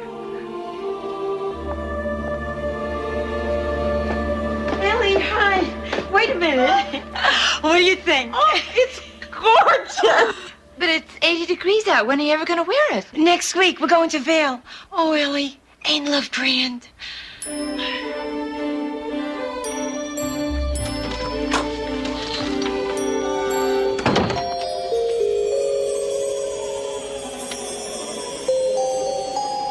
Laurie? Over here. Hello, Ellie. Hi, Mr. DeWitt. Just saw Carla. Beautiful coat. It's an ugly coat? It's a coat he has no money to pay for. I am here because I am filing for bankruptcy. Carla doesn't know yet. Bankruptcy? I will get all these papers down to federal court first thing in the morning. You're a lawyer? It all just slipped away from me. Ever since I married Carla, nothing else mattered except her, and now there is nothing else. What are the stockholders going to say? What is poor Carla going to say? I didn't know you had the brains to be a lawyer. This is really no time for wisecracks, Ellie. He's practically suicidal. Suicidal? If only I had paid more attention to business. If only I hadn't had to pay more attention to business. Oh, why couldn't I have gone into real estate or something? If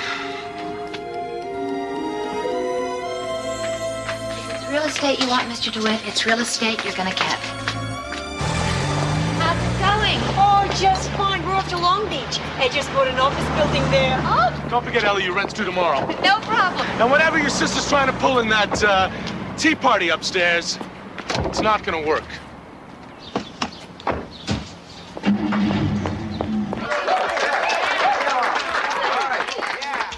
So the first thing we have to do is sign this petition protesting that rent hike. If that doesn't work, we'll just sit in our apartments. We'll refuse to pay. And if he tries to evict us, we'll call the news media. We'll let this whole town know that Edwin DeWitt is nothing but a rent-gouging geek. Why didn't I just change my address to begin with?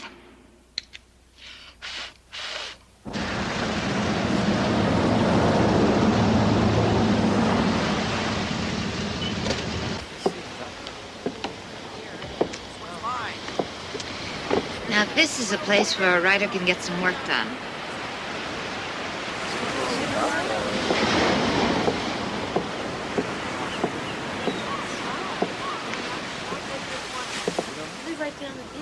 Oh, my God. It's my sister. Lori! She saved my son! He got caught in the undertow and was drowning when she swam out with a raft. She got him on it and she saved him. But then she got caught and she couldn't save herself. My fault. It's my fault. Don't stop, you hear me? Don't stop, whatever you do!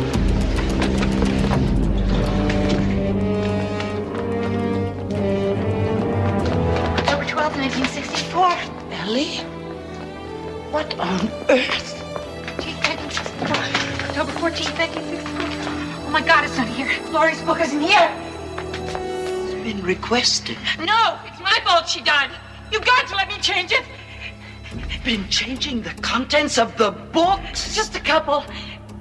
Take them all, right now. All I ever wanted was a quiet place to write. I wasn't being greedy. I mean, I could have made it so the novel I'm writing wasn't only finished, it was a bestseller, but I didn't. I didn't mean any harm. Everything kept snowballing on me. Now, Laurie. Oh, God, poor Laurie. No, no. Please. What's going to happen to Laurie? Well, you should have thought of that before. Is it really so difficult for human beings to grasp that all the lives on this planet, all of them, are intertwined?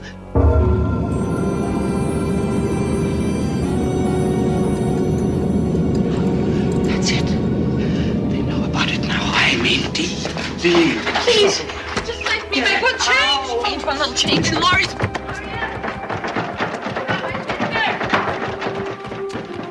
What about my sister? What about Laurie? Ellie! Laurie!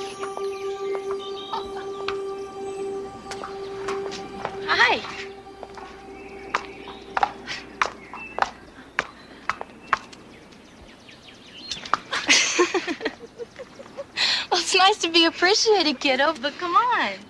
It's only a little celebration dinner. Depends on what you're celebrating. Just a minute. I've got to go thank somebody.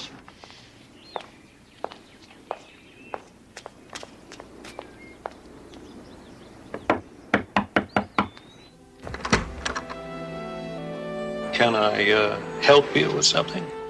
Where's Gloria? There's no Gloria here. Just me and my wife, Denise. We've lived here for more than 10 years. Okay?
Adam, the jury.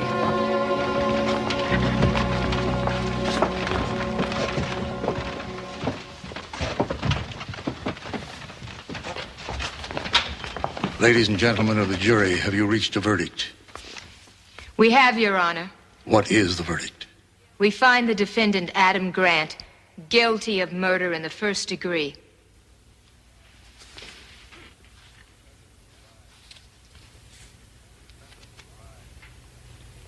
The defendant will rise. The defendant will rise. Adam, you have to stand.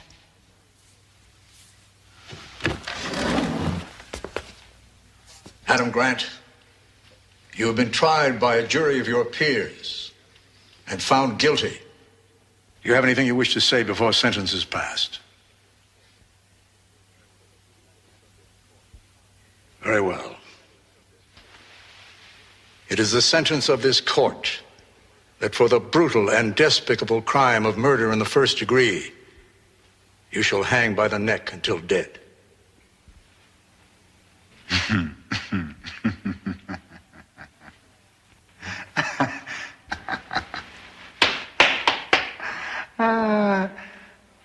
No, I'm not going through this again.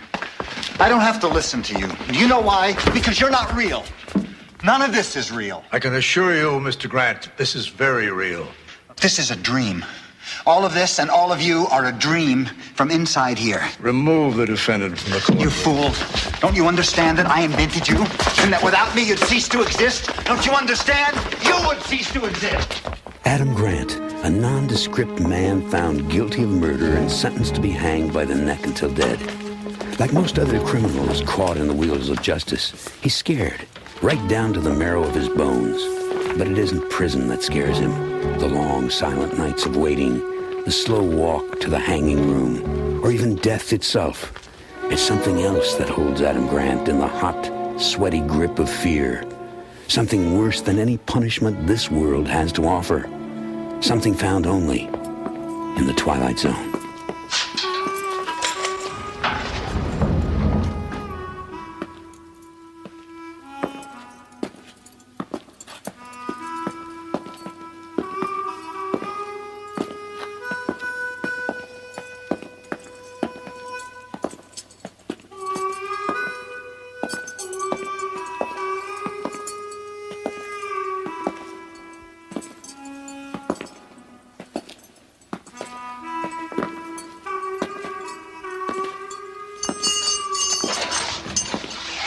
Grant, where you going?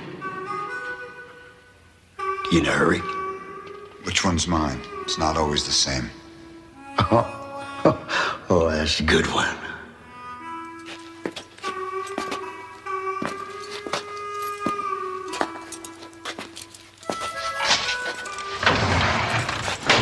Get it.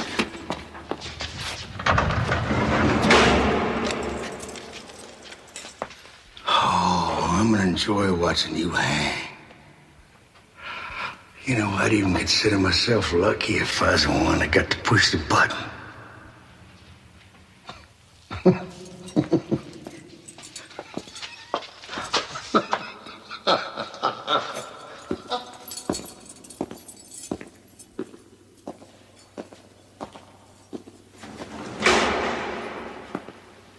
So what happened, man?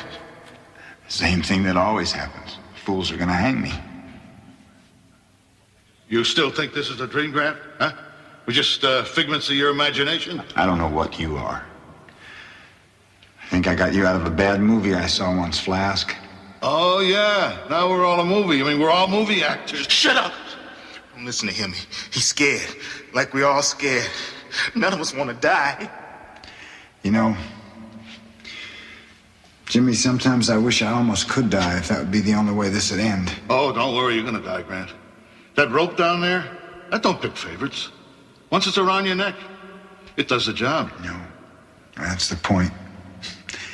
It doesn't do the job. There you go again. Sound like you've been through it all already. I have been through it over and over again. I don't know how many times. You want to know what it's like, Jimmy? You walk out your cell, through that door down at the end there.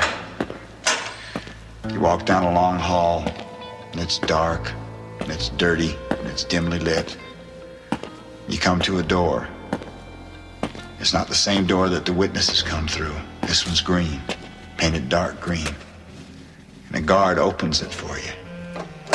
It leads to the stairs. You climb the stairs. They're old and wood. They creak under every step. And there's another door up at the top there. It's metal. Another guard opens it. He knows you're coming. They all know you're coming. You step out onto the hanging balcony. And there's a sheet that goes from the floor of the hanging balcony down to the floor of the room, and it's lit from behind. And that's so that the spectators can only see the silhouette of the man when he drops. And the rope breaks his neck.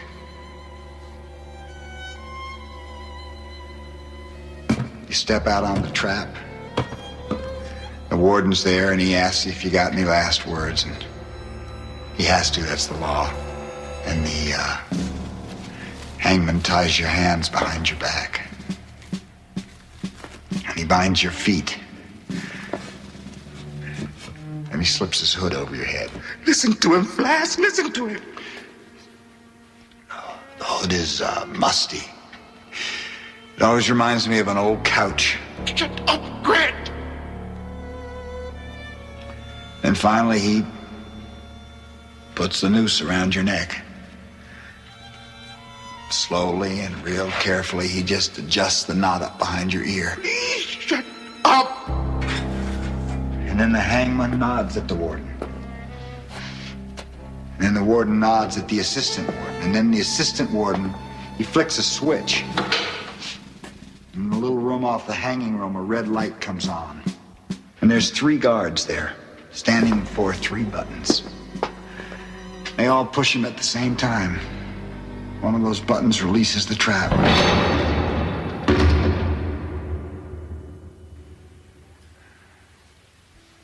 The floor falls out from under you and you.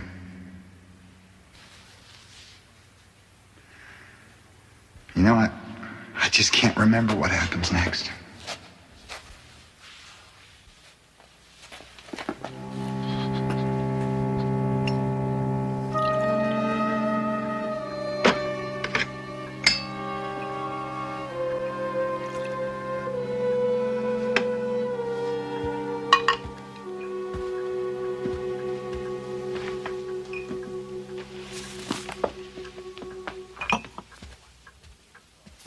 Thanks for making me one. Oh, sorry. Oh, it's all right, honey. I don't really need it. I had a little wine in the kitchen. Roast will be ready in about half an hour. Good. I'm hungry. Why don't you, put on some Johnny Mathis or Al Jarreau, some Bobby Short, something like that? You could even start a fire in the fireplace. Hey, what's wrong? Oh, nothing. I just can't stop thinking about Adam Grant. Oh, that's right. It's happening tonight, isn't it? Look, he's getting what he deserves, Mark. You proved that. He's as guilty as they come. I know. It's just this attitude he has. I've never seen anything like it. You're letting him get to you and you shouldn't. The law's the law. You're not the one who sentenced him. Let's forget about the music, We'll have a nice, quiet dinner. Just the 2 of us. Stay in, watch some television. What do you say? All right.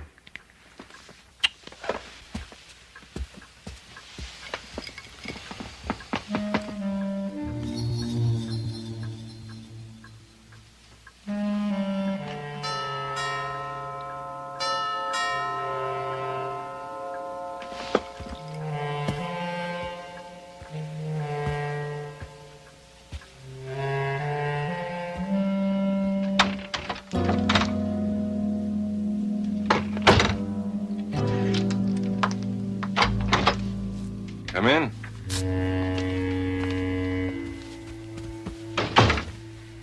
You don't look all that surprised to see me here. No, I expected a last-ditch effort to try to save your client. May I take your coat? Forget the pleasantries. I could use one of those. Of course. What'll it be? Vodka martini? Very dry on the rock. I want you to know up front that my mind's made up on the subject of Adam Grant. Is it? I think you're feeling what I'm feeling. What's that? Fear. Fear that Adam Grant might be telling the truth. Ridiculous. In my opinion, all this dream stuff is his own last-ditch effort to try to save himself. He's trying to cop an insanity plea. Well, it just won't work. He was examined by 2 psychiatrists, and both of them deemed him fit to stand trial. You can use all the logic you want on me, Mark. That's all I've been doing the last few days, trying to rationalize. I still wake up every morning breathless and scared. Who is it, Mark? Oh, good evening. Sorry to bother you, Mrs. Ritchie. You know what else? I can't get over the feeling that I'm being watched somehow. Even when I'm home alone with the drapes drawn and the lights low, I keep feeling I'm being watched. What are you 2 talking about? Sounds like paranoia to me. Would you like some cheese and crackers? No, thank you. I'm not hungry. Go ahead. Tell me you don't feel it, too. Capital punishment's a gruesome affair. If we thought lightly of it, if it didn't trouble us in some way, then we'd be cruel and conscienceless. Less than human. That's not what I'm talking about, damn it. Now, wait just a minute, Miss Jacobs. What right do you have to talk to my husband like that? I'm sorry, Mrs. Ritchie. There isn't time to be polite. At 1 minute after midnight, Adam Grant is going to hang, and when he does, so will the rest of us. Well, it's obvious where you stand, isn't it? Adam Grant is a horrible person. He fooled a great many people for many years, and then he got caught, like he should have gotten caught a long time ago. You almost sound like this is personal for you, Mrs. Ritchie. It's not personal. I just happen to believe in capital punishment. At least in this case. There may not be any more cases after this case. Come on, Mr. Ritchie. Haven't you ever thought to yourself, all this can't be real? I can't be the district attorney. I can't have a beautiful wife and a beautiful home and live in such a fine neighborhood. All of this is like a dream. Everyone has. If you're successful, it's easy to think it's all a dream sometimes. And if you're not successful, it's easy to look at life like a nightmare. But that just proves that Adam Grant is human, like the rest of us. He can't believe this is happening to him, so he convinces himself that it's not happening. Not really. Let me ask you something. This was a murder trial. A big murder trial. Why were there no spectators in the courtroom today? The judge ordered the courtroom clear. I don't remember that, do you? Let me ask you something else. Where was the press? When you left the courtroom after the trial, were there any reporters waiting outside for you? Were there? Mark, what is she talking about?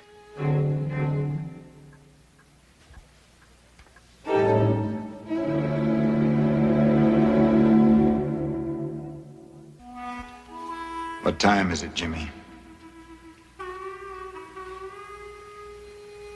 Jimmy? Anybody got the time? 5 after 9. Why? You got a date? No, I'm expecting someone. Oh, yeah? The governor with your pardon. Hand delivered right to your door. No, not the governor. The district attorney usually comes around 9. Who is it? Who is it? The district attorney, who the hell else?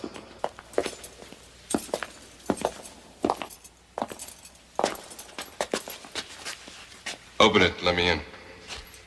Sure you want to? Open it. Hang around? No. 10 minutes, that's all you have. You don't seem surprised to see me. I'm not. You always come at 9. At least the district attorney always comes at 9. It's not always you. Look, Grant, you may have your own attorney fooled with this dream stuff, but it can't possibly do you any good with me. You must realize that. I do realize that all too well. Whatever you do too late. What do you mean, too late? Well, you'll call the governor. You'll always call the governor, but it'll always be too late. I'd appreciate it if once the call would come through on time, because maybe if I got a stay of execution, I'd wake up from this thing. You're not real, Mr. Ritchie. You're a character in a dream I'm having. A nightmare. I don't believe you. I don't even come close to believing you. What you're saying doesn't make any sense. Dreams don't have to make sense. When was I sentenced? What day? Not too long ago. Yeah, but what day? What day is today? It's Sunday, of course. Everybody knows that executions take place at 12:01 a.m. Monday. Well, I got sentenced earlier today, didn't I? Didn't I? Well, what court does business on a Sunday, Mr. Ritchie? You didn't get sentenced earlier today. This is just more of your dream craziness. Maybe you really think you got sentenced today. I don't know. Then why don't you get him out of here, Richie? Let him cop an insanity plea. Because this is not insanity. It's just some sort of a trick. You were proven to be mentally sound. You're a very good actor, Grant, but it just won't work. Stop it! If this is just a dream, why don't you wake yourself up, huh? Go ahead. Wake yourself up! Don't you think I've tried? I've pinched myself. I've poured cold water on my face. I lit a match. I burned my palm. It just doesn't work. You know, I try to break up the sequence of events. I remember once I attacked you in here. I thought I could do something that would force you to make me wake up. It doesn't work. Nothing works. I can't get off the track. It just keeps going on and on and on. Nonsense. Absolute nonsense. Is it? What about your wife?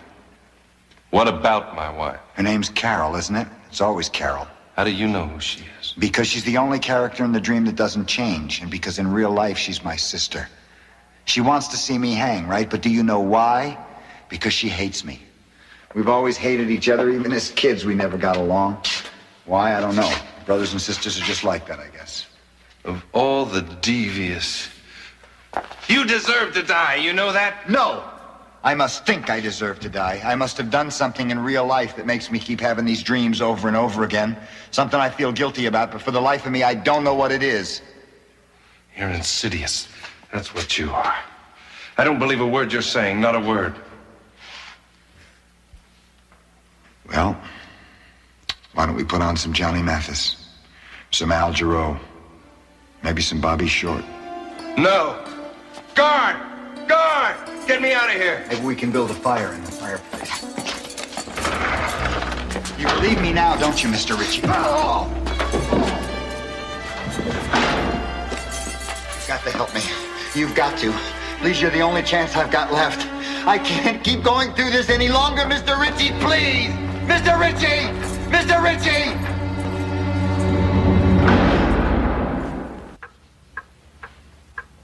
Tell me, Miss Jacobs, how does it feel to defend somebody like Adam Grant? Someone who so obviously did what he was convicted of. Every defendant, no matter what crime he or she has been charged with, has the right to counsel. I should think you would have learned that by now, having lived so long with your husband.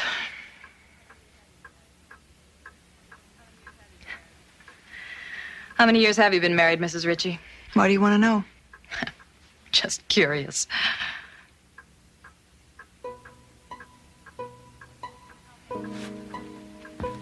How many years?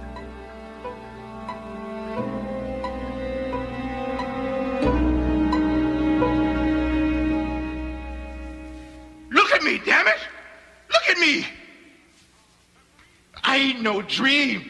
I'm real. Look at my arms, my hands. I'm real, Grant. I'm real.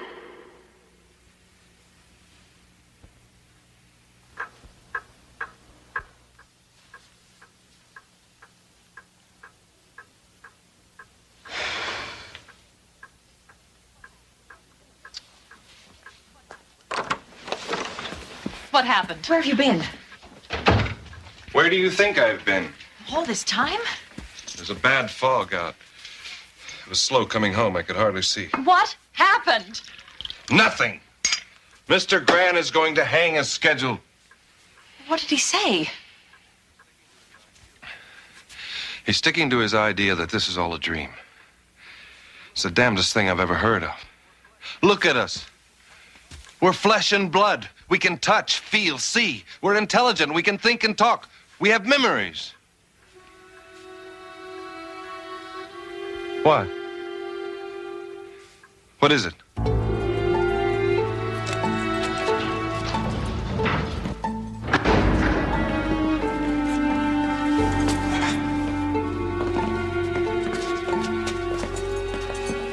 You can't kill him. Listen to me, you fools. You can't kill him.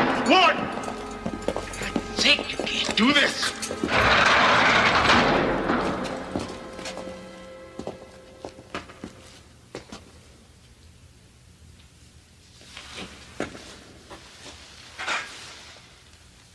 Is there anything you wish to say, my son, in the few moments remaining to you? Hello, Dad. I was wondering when you'd show up. Most people call me Father. What's your last name, Father?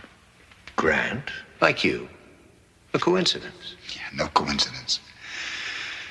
You're my father. In real life, you're dead. You have been for years. Perhaps we should pray. There's no need for that. There's always a need for prayer, my son. Maybe in the real world, not in a nightmare. You feel detached from reality. I am detached. Nobody believes me. I believe him. You gotta believe him too. Ask for God's forgiveness, Adam. It's the only way. What about your forgiveness, Dad? Do you forgive me? For what? For whatever I did that makes you keep coming back to haunt me. You played the judge last time. God is the only real judge, Adam.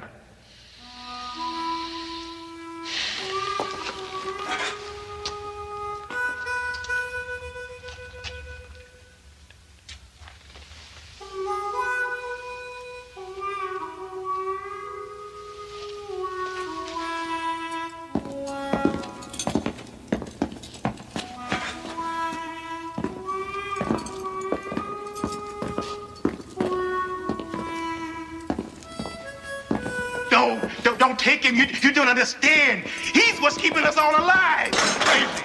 He's crazy as a loon. Can't you see that?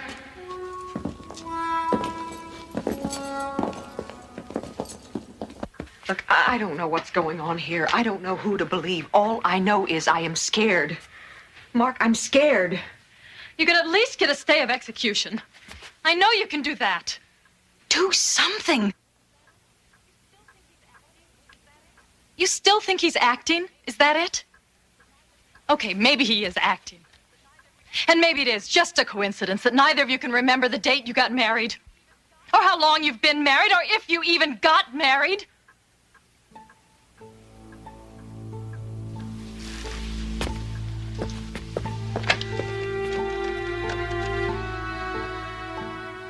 Hello, this is Mark Ritchie. Yes, the district attorney. I want to speak to the governor right away. It's a matter of life and death.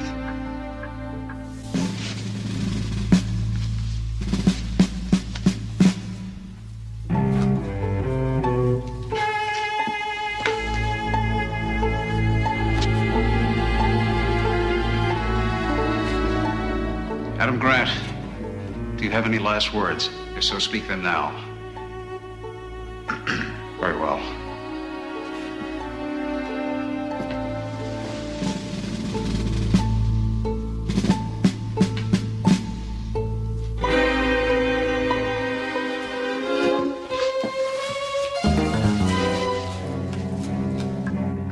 Come on. Yes, this is Ritchie. I'm sorry, Governor. There's no time to explain.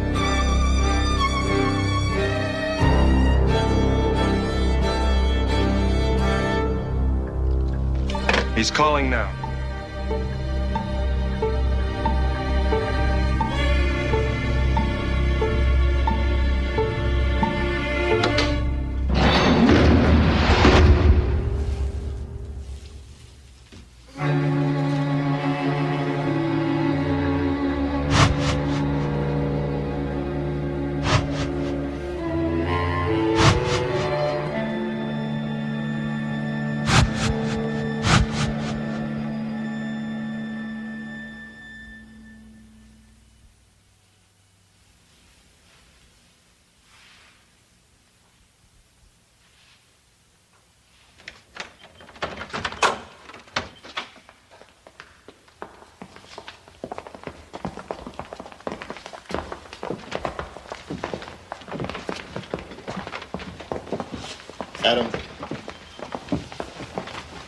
Adam, the jurors.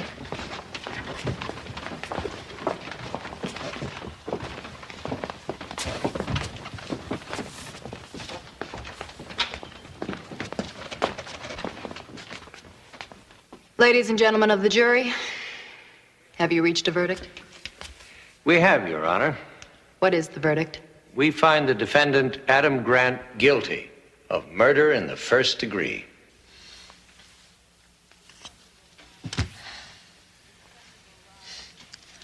The defendant will rise. The defendant will rise. Adam, you have to stand.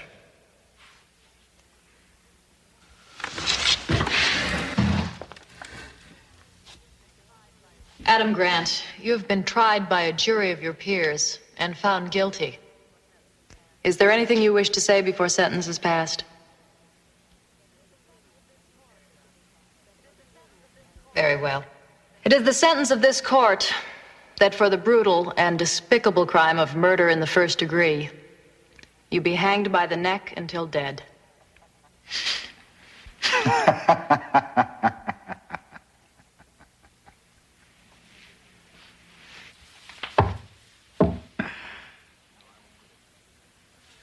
No, I won't go through this again. I can't go through this again. I don't have to listen to you. Do you know why? Because you're not real. None of this is real. I can assure you, Mr. Grant, this is very real. You're a dream. All of this and all of you are a dream. Inside here. Remove the defendant from the courtroom. Oh, you fool. Don't you understand that I created you? Without me, you cease to exist. Don't you understand? You cease to exist. We know that a dream can be real. But what if reality is only a dream? We exist, of course, but how? In what way? As we believe as flesh and blood human beings? Or are we simply playing parts in someone else's feverish, complicated nightmare? Think about it, and then ask yourself, do you live here, in this country, in this world, or do you live instead in the Twilight Zone?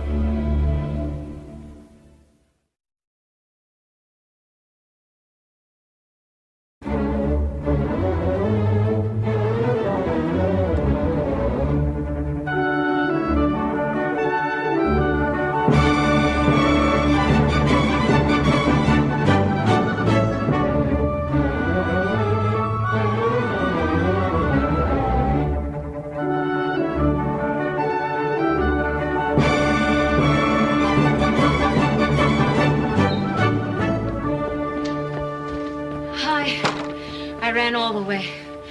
I have to be back to work by 1. Leggere. Did you practice those new exercises I gave you last time? I tried. Really, I did. But there are so many things to do at home. Cara mia, you do not have too many years left to make the break into opera. Mary's leukemia is out of remission. Oh, I am so sorry to hear that. So, vieni. We begin now, eh?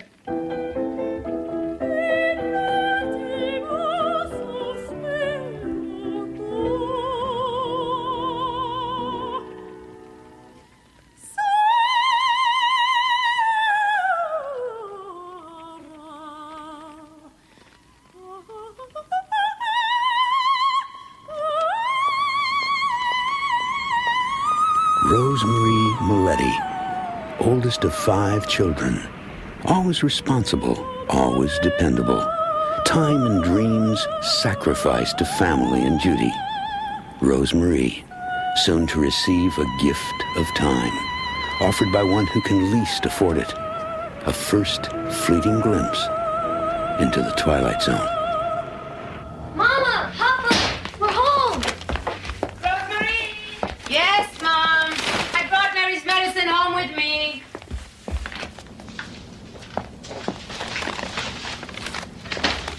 Hi, Papa. There she is now, my best girl, huh? Would you set the table for me and check in on your aunt, see if she needs anything before dinner. Oh, and look in on Mary.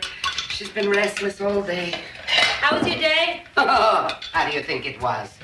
I finished sewing that dress for Mrs. Cardinale, and all she could do was complain about the letter. This is 1966, Mrs. Milletti, not 1946. Please raise the hem, can you imagine? So I told her the hem is right where it's supposed to be. You can check the McCall's pattern if you don't believe me. Then I had to listen to your aunt complain about Joey working at Martino's. She thinks he pushed his hand on the meat scale. Dorothy, keep your fingers out of the polenta.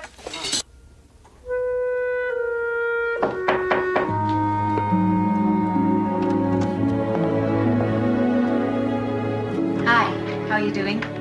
Much better now that you're here. What are you doing out of bed?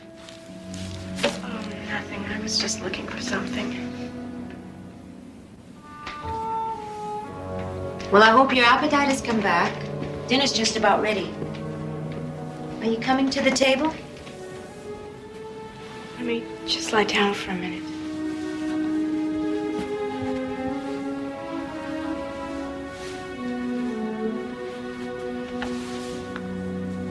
Your birthday's in a few days.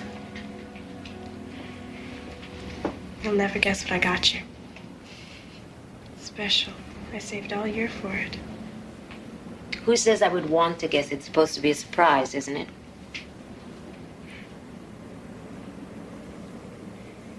Rosemary? Yeah? When I die and after I'm dead a long time, you will still remember me, won't you? What kind of a thing is that to ask? I just don't want you to forget me. Till my dying day, you'll always be in my heart. And nothing will change that. Good. Because when you're an opera star and you travel all over the world, I know you will. If only you'd believe it as much as I do. And when you stand on stage and sing, I'll be there. In a way. Mary, you know that's never gonna happen. Yes, it will. Stop saying that it won't.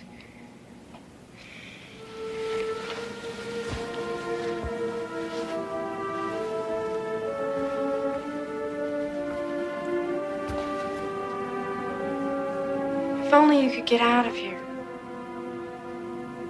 I don't have much time, but you have your whole life ahead of you. Do something before it's too late. I'm sorry. I didn't mean that. It's all right. Don't worry about it. Sometimes I still dream about leaving here and singing.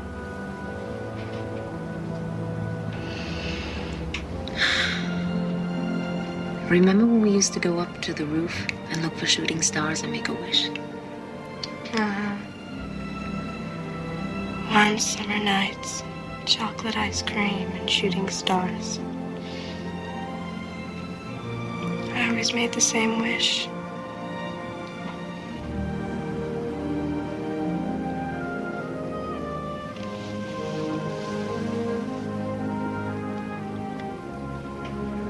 Look, Rosemary, a shooting star. Oh, yeah, sure. How can you see anything from here?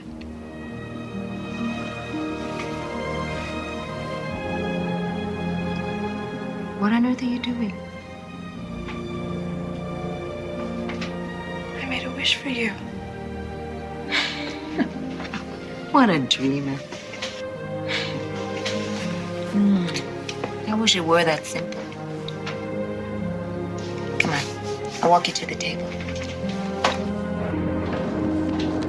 I'm sorry I'm late.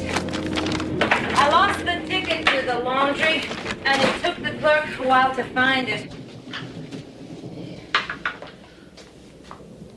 Papa?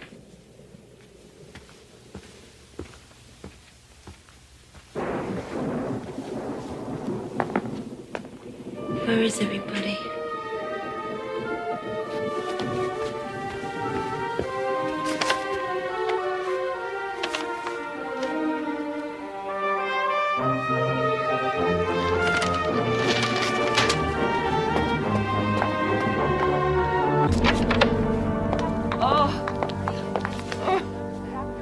She's been calling for you.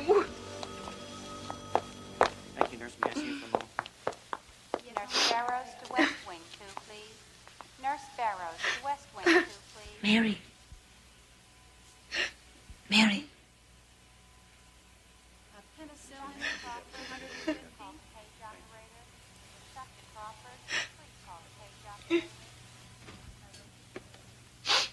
I waited for you.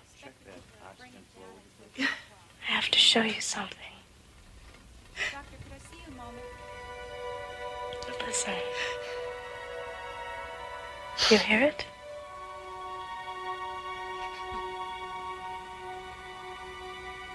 Isn't it wonderful?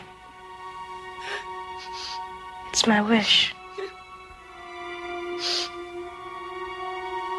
Follow the music and you'll see. Go ahead. It's wonderful. I saw it. But remember to come back. She keeps talking about the music.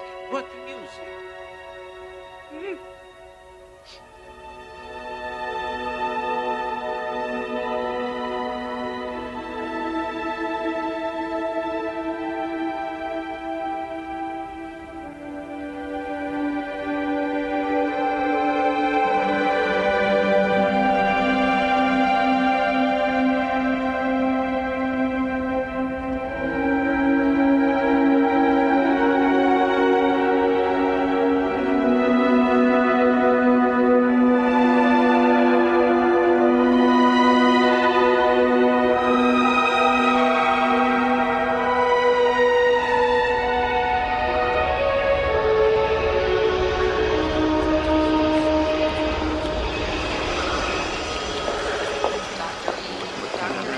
It's contraindicated. Doesn't seem to me as if it's... PDR, and it was contraindicated. Now, Nurse, if you'd no. like, Well, I don't think that these... Very good. Inhalation therapy That looks to fine. ICU. Inhalation therapy 26 to hours. ICU. Give me later.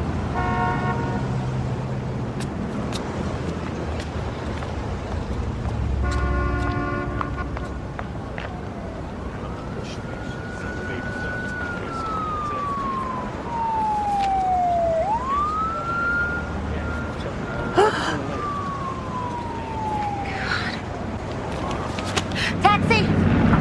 Yeah, lady, you need a ride? Yes. Where you want to go? Metropolitan Opera. Sure. Lincoln Center, coming right up. No, I said the Met. You're from out of town, right? No. Well, Yeah, yes. yeah, I could tell. Anyway, the Met, that's over at Lincoln Center.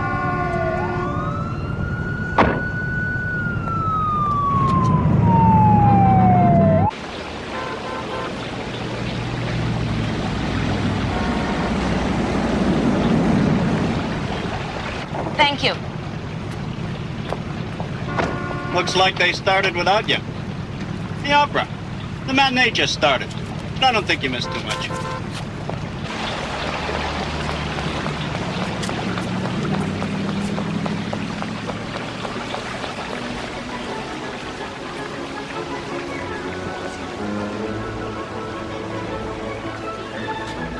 Does anyone have an extra ticket for this performance? Oh, yes, I have. I have two. They're in the balcony. Oh, I only need one. Can I just buy one? Why not? Good. How much? $25. $25 for the balcony? What can I say, dear? After all, it is Maletti. Yes, it is. Nice to see you. Yes, thank you.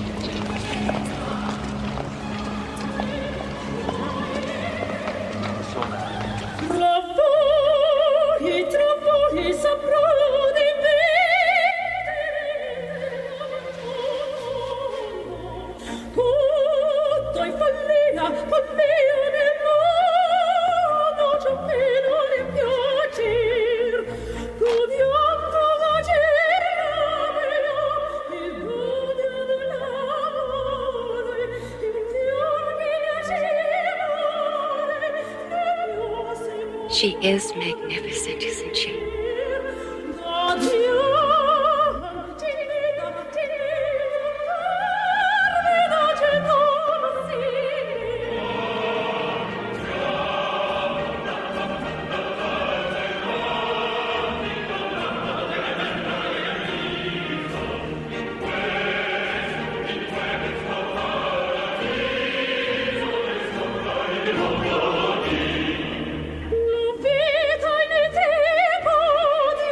Quando non somi ancora vuol dire che ne ignoro è il mio destin così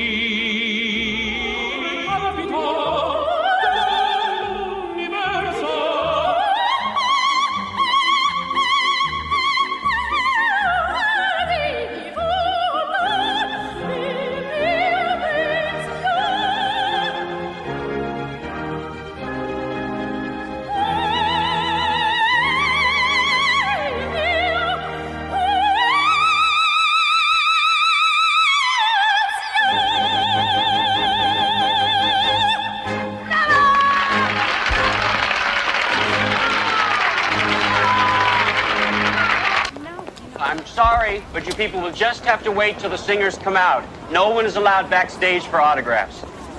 Excuse me. I'm Dorothy Marinacci, Miss Miletti's sister. My name's on the list. Oh, my God. Oh, Mrs. Marinacci, okay? You can go on in. Thank you. I'm on the list. My name is Mary Miletti. I think I'm on the list. Oh, yeah, here it is. Okay, go on in.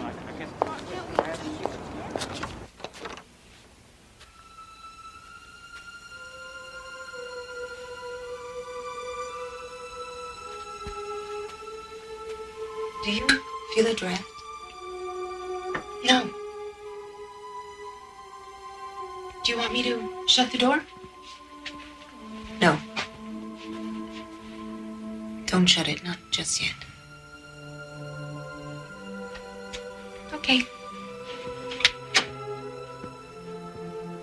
Anyway, as I was saying, Teresa ordered your birthday cake at Santini's Bakery in the old neighborhood. And they were so impressed because it was for the great Rosemarie that they gave it to her for free. So then she tried it over at Dominic's, but they weren't so impressed.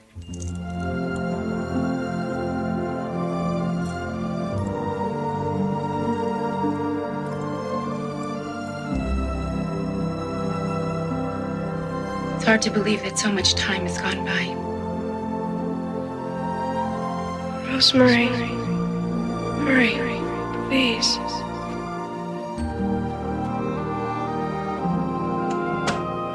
Whew.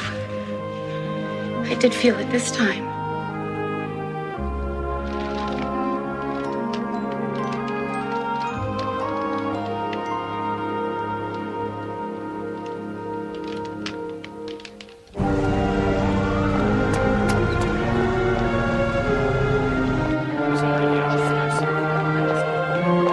Please come back. Hurry. Mary, I'm coming back. Please don't go yet. Please don't die.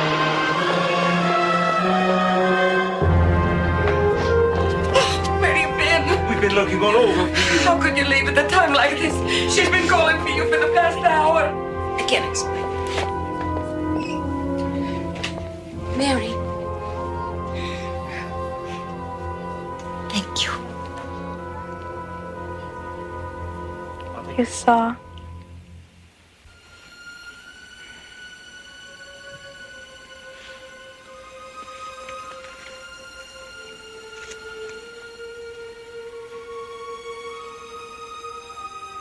It's your birthday present. Sorry I couldn't wrap it. Open it, please.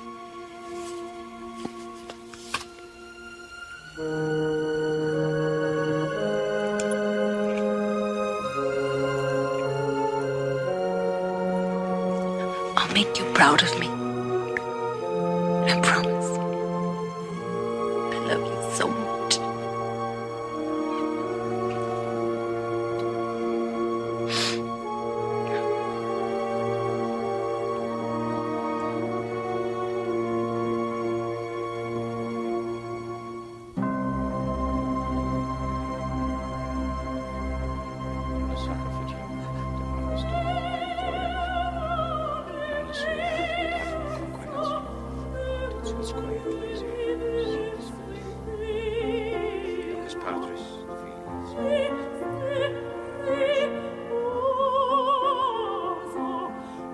To live life fully, one should hear the melody the world makes. Pity those who stumble through their years without ever hearing the song. The greatest gift we can bestow on those we love is to help them hear it. One life ends, another begins, but the song of life fills the universe, even into the last, highest darkened balcony row in the Twilight Zone.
that.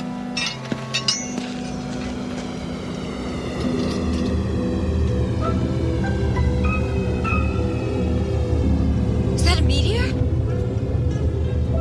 No, it's traveling too slowly. It has to be something else.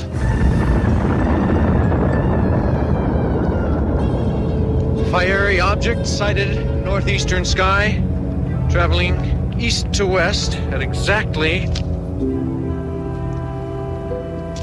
Stopped. That thing must have been magnetic. Let's go get a look at it.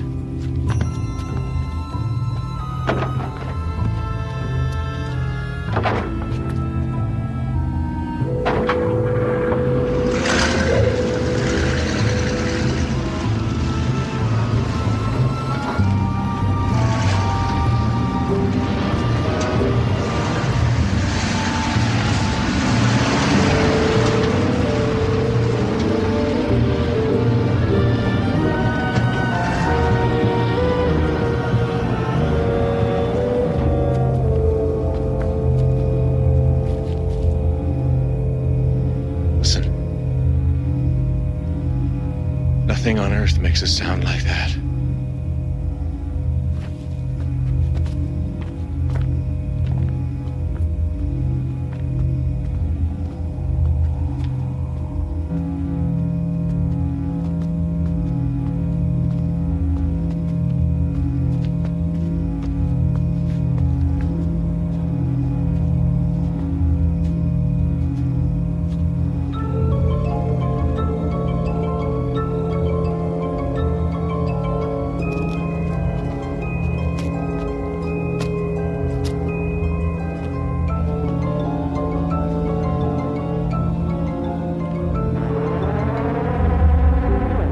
Must be...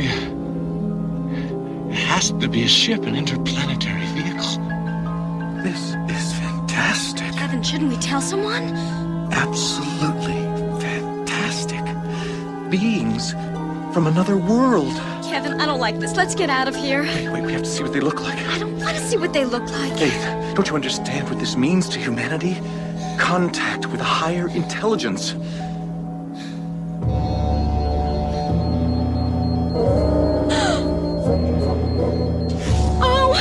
Oh my God. Kevin, look.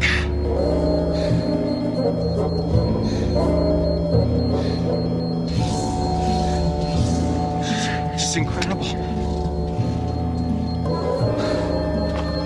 Good Lord. They've seen us. Let's get out of here.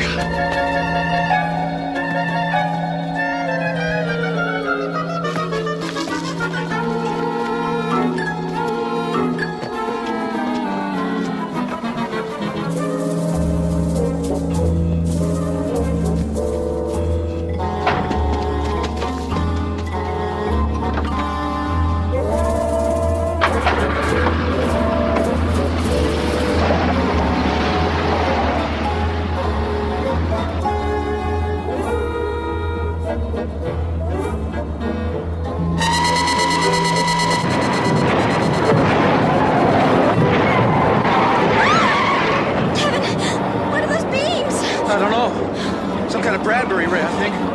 This is going to be a job for the Army. They'll never believe us. They'll have to believe us.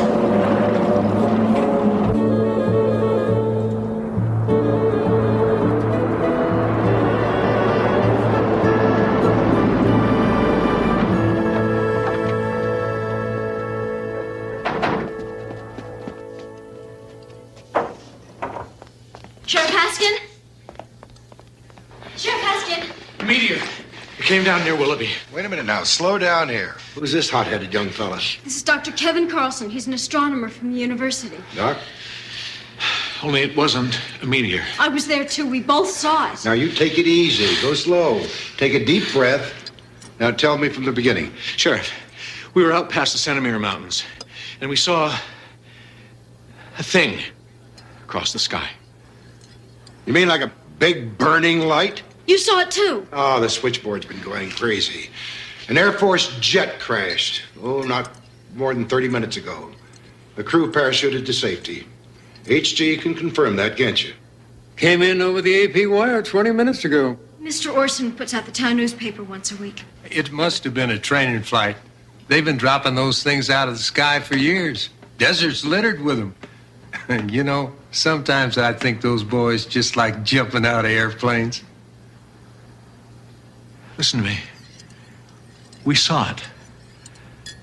This wasn't any Air Force jet. It was a spaceship. And they fired at us. There were creatures on it, Sheriff. Horrible, ugly monsters.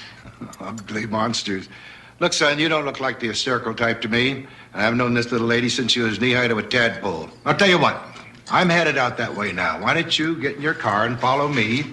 Show me what you saw, and we'll clear it up in no time.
Oh, Faith, Dr. Carlson, this is Major Whitmore, head of the investigation team.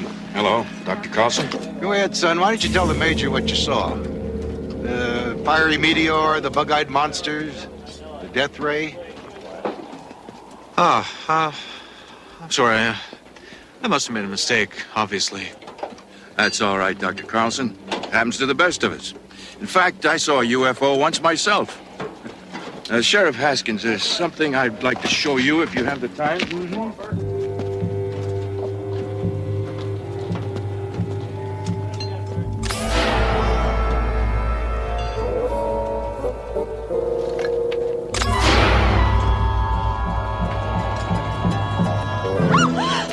Why don't you two come with me?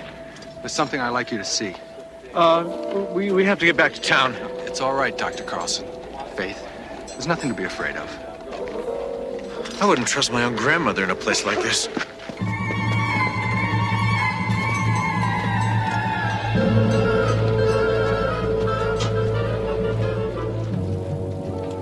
Should I radio ahead? Don't bother. They're not going anywhere.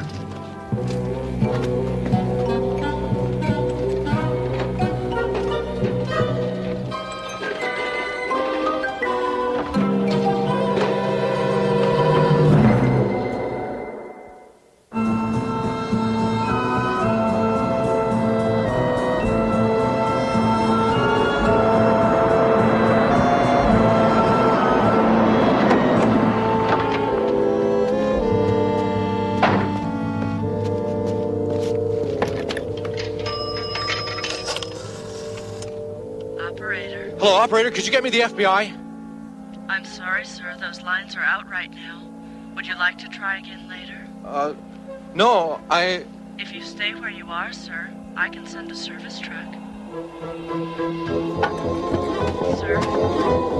Hello? Sir? Are you there, please? Hello, sir?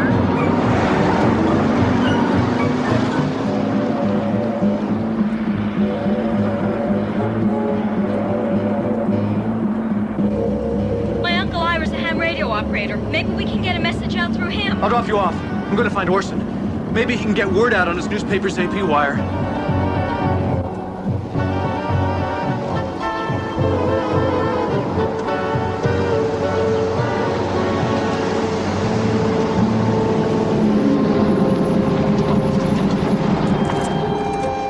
Faith, remember how we feel about each other. They can't take that away from us. No. We won't let them. Okay, I'll meet you at Pop's Diner. Kevin, be careful.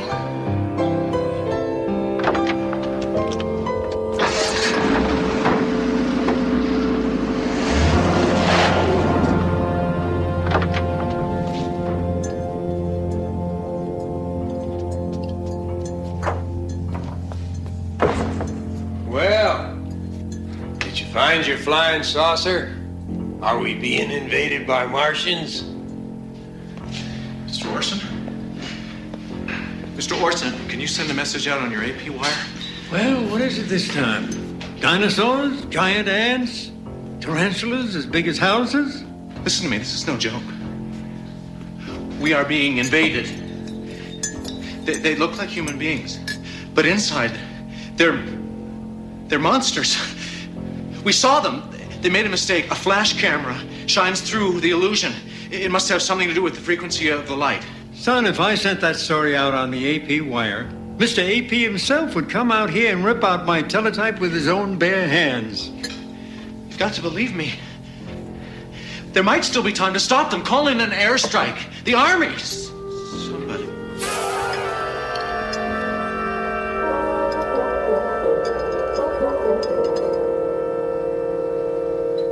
Something wrong, son? No, nothing's wrong. Nothing at all.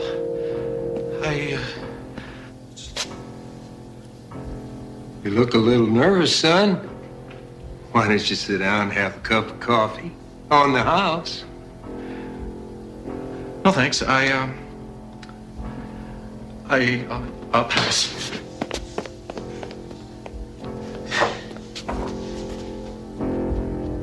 Kevin! What happened? Kevin!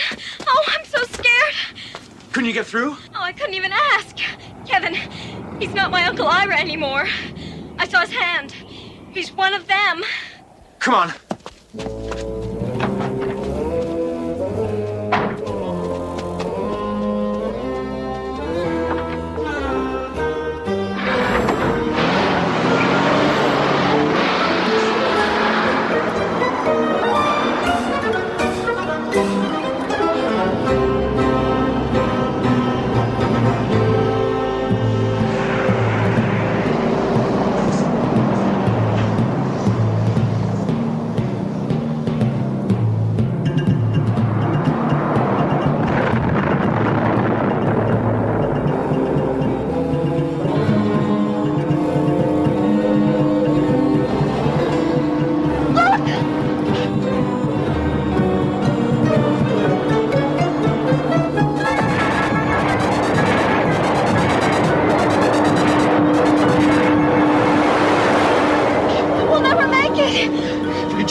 Alive.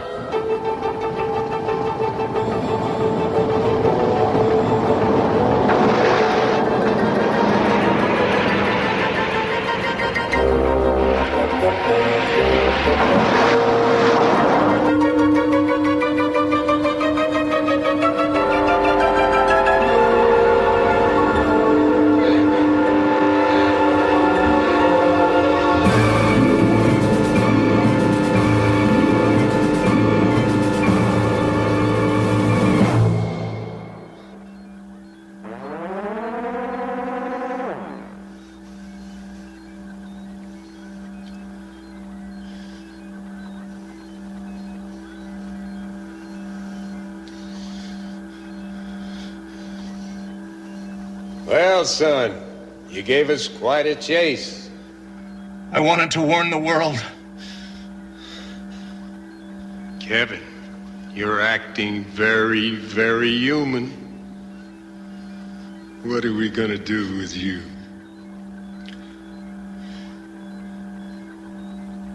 Faith? Remember what we said in the car? Remember how we feel about each other? I remember. They can't take that away from us. Yes, they can. Faith, we've got to resist. It's too late, Kevin. I've already been reprogrammed. Trust me. Don't resist it. It's easier that way.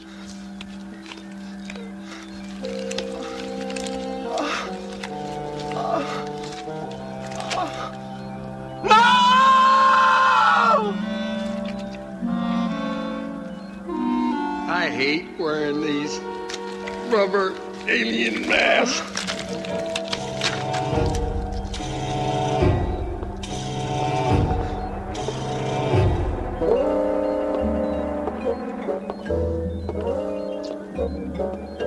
I told you he's too aggressive. Yes, and very independent, too. We could use those qualities. It's really just a question of programming.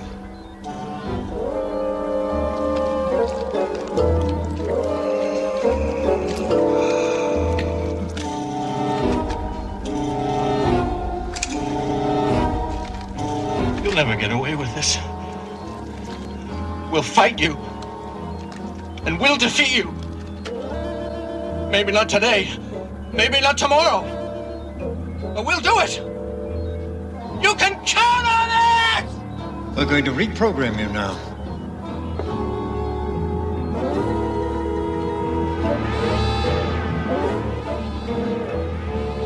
Listen to me, Kevin. This is all Tier 4. Not Earth. You're in a commando training base. You're not a human being. You're one of us. A commando being trained for the invasion of Earth. No! No! This can't be happening!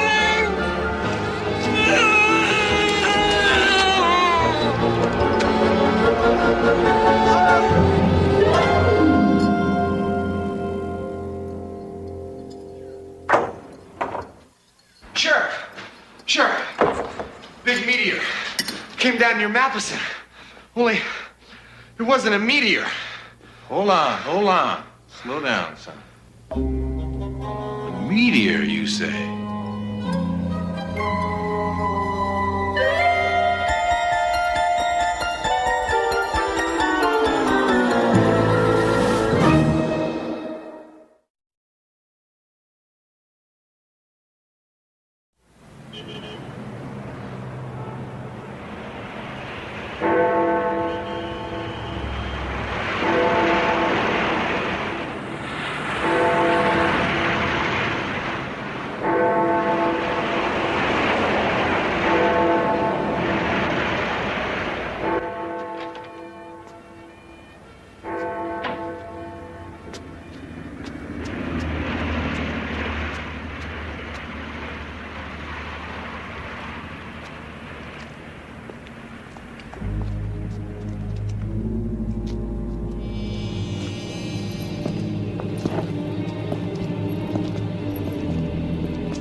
Chicago. Going on a trip? As a matter of fact, I am. Little holiday in Cornwall. Not today, you're not. You're coming with us? Oh, I don't think so. Now, if you'll excuse me. You don't have a choice, old man. So, Marco, have you like us? She said no birds and none else. Nick off. Come on, go. Try me.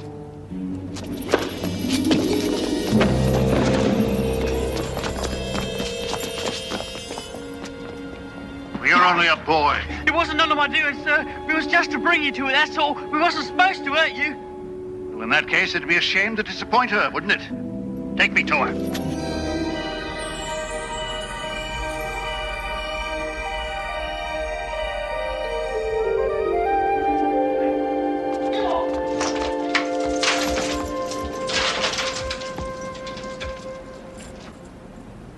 Madam, you hired 3 men to drag me here. Unless you had a devil of a good reason, you'll regret that. I regret it already, Mr. Lake. 10 men would have been better. Who are you? How do you come to know my name? I see all, know all. It's in my job description. Don't you believe in magic? On the contrary. Send the boy away. Wait outside, Tom.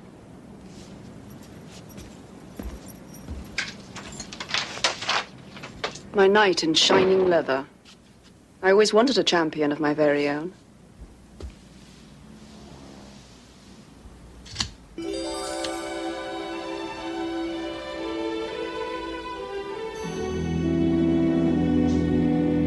No smile for an old friend, Lancelot.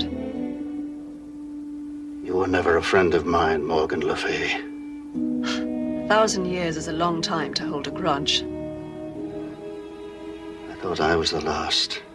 Gawain, Percival. The realm itself, all gone. When they laid Guinevere to rest, I thought surely I'd follow soon after. I've lived on and on, wandering the world. Fighting for hire, India, Cathay, the Crusades. Now, why am I telling you this? You of all people. Perhaps because no one else would believe you. Do you think I don't feel lonely? On the other hand, consider the alternative. I would welcome it. I'm tired, Morgan. And yet this endless life is the curse I must bear because of my sin. Your sin? You mean your fling with Gwen? Merlin always said you had no morals. Merlin said a lot of things. Between him and Mallory, I got horrible press. Sit down. I have something to show you.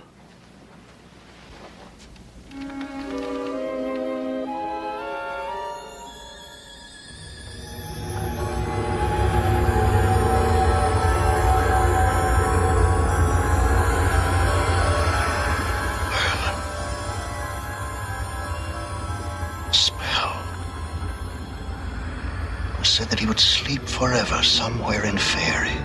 Cave in Cornwall, actually. The nymph who lured him there was one of my creatures. What can I say? The spell was supposed to make him sleep forever. But the old coot was Major League. Why do you suppose you're in such a hurry to get to Cornwall? Call it an old man's whim. Yes, but the old man was Merlin. You wanted to know the reason why you're still alive and kicking? My guess is he laid the spell with his last conscious breath. Merlin? Why? A friend in a strange time, a familiar face, a strong arm, a loyal heart, cannon fodder, all of the above. I'll let that pass. For showing me this, I could forgive you anything. Save it. Merlin's the one that wants forgiving, not me. I don't believe that Merlin had anything. If you're going to start with that speech about how wise and good he was, you can save your breath. People were just eggs in Merlin's omelette. And he didn't give a damn who got broken. That's not true. Isn't it? What crime did Merlin ever blink at so long as it served his policy?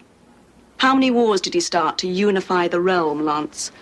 How many died so that Camelot could shine more brightly?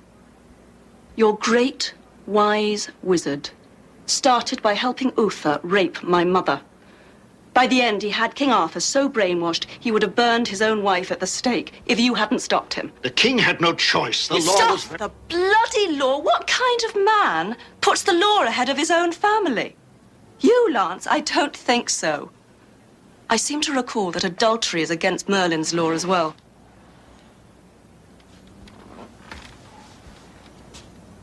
I'm sorry. I didn't mean to salt that wound, really. Perhaps not. I doubt that Merlin intended all that came to pass, either.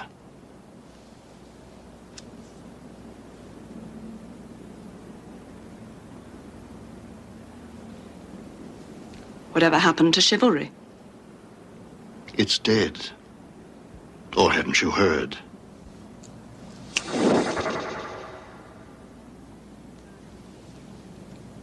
Merlin's dangerous, Lance. He's my friend. If Merlin wants me, I will go to him. One other thing. I'm taking the boy with me. Another old man's whim, I see. Tom, come in here.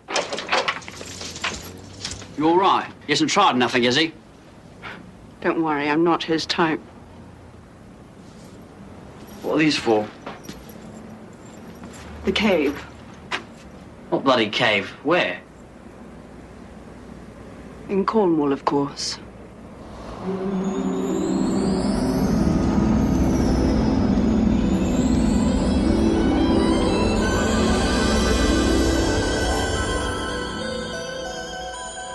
Steady, boy. Sorcery takes some getting used to, I know. How? Where? Cornwall. Cornwall, you're daft. But strong, mind you. Daft, but strong. I knew this land, Tom. I remember the first time I rode through it. It was not far from here that I met the king for the first time, all unknowing. Was that George now, or Henry the bloody Eighth? Neither one, I'm afraid.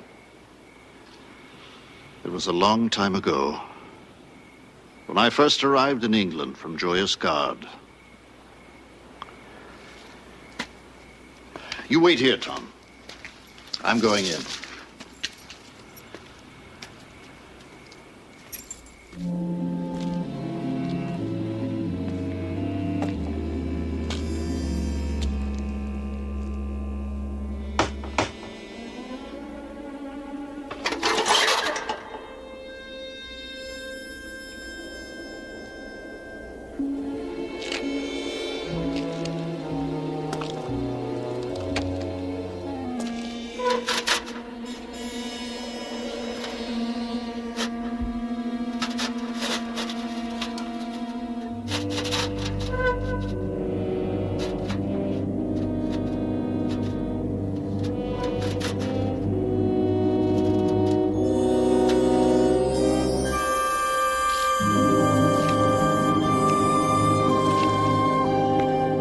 Sorcery, he says. Wait here, he says. Who the hell does he think he is? That's what I'd like to know. Ought to just walk out of here, that's what he ought to do. What could he do about it? Rip your bloody head off, that's what he'd do about it, Tom.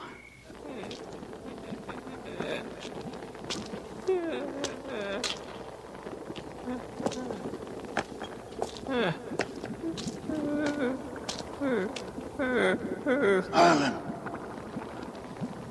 Elixir. There.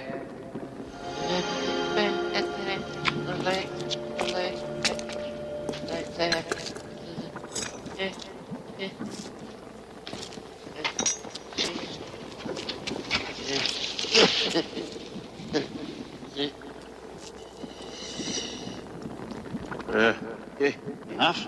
There's more if you need it.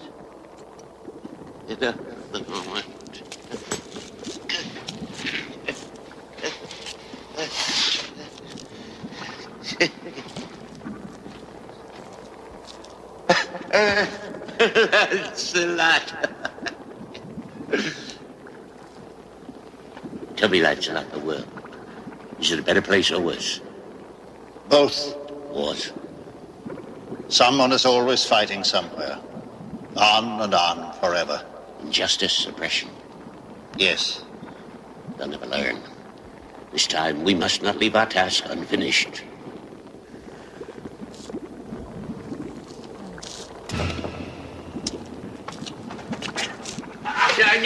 I knew I could always rely upon you.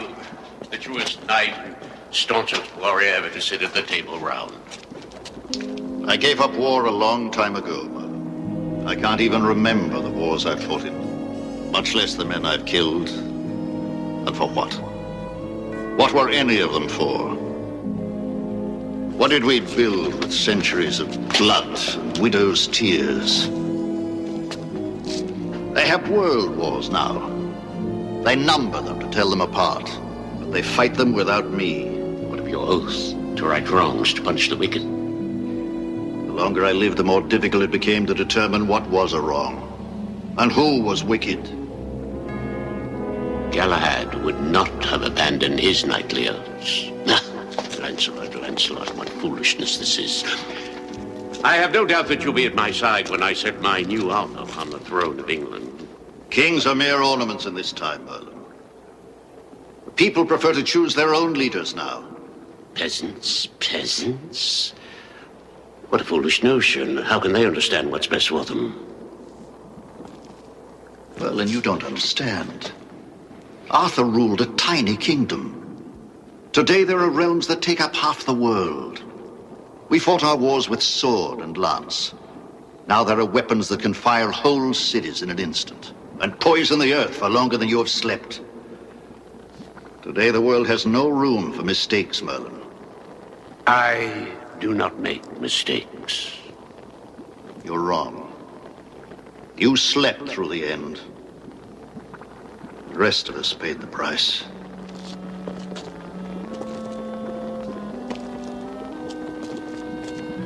I saw Arthur's eyes when they tied Guinevere to the stake and lit the fire.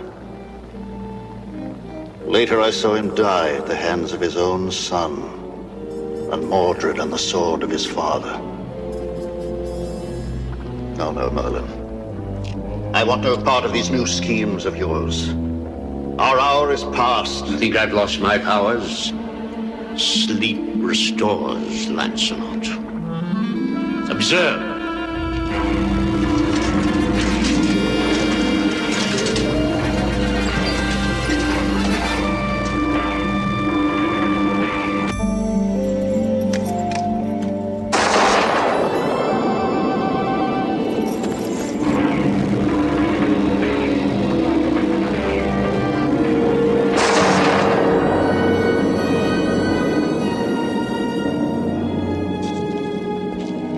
Impressive. But I never doubted your power or your good intentions. Only your judgment. Let it be then. It is good you told me immediately. Walk with me.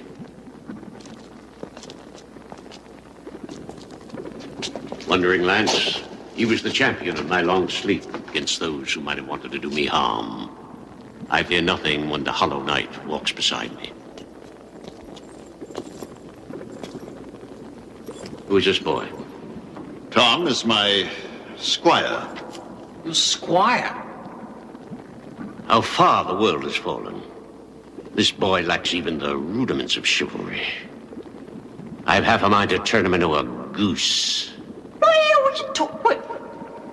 No, it is an age without magic, Merlin. The boy means no disrespect. He simply does not understand. Let us teach him then. Walk with us, boy. Outside.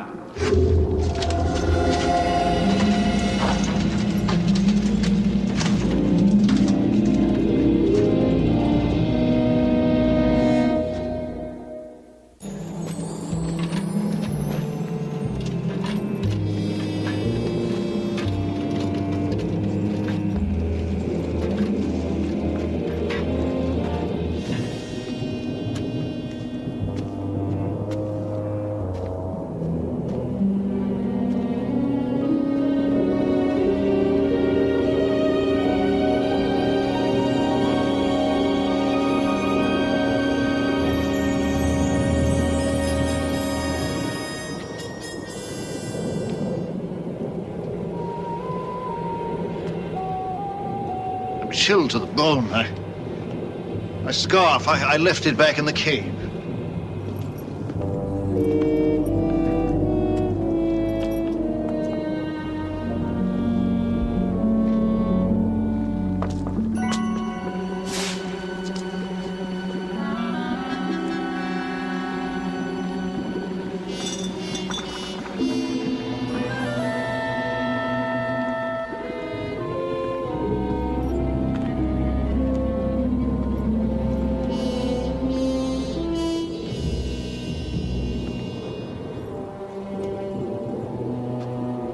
Place is this? The true Stonehenge. In the land between the worlds. A holy place. Great power. Did you really think to fool me, Lance? This vile boy is no squire. It was all arranged when I wove my spell. A simple compulsion so that you would bring someone with you. Someone unworthy.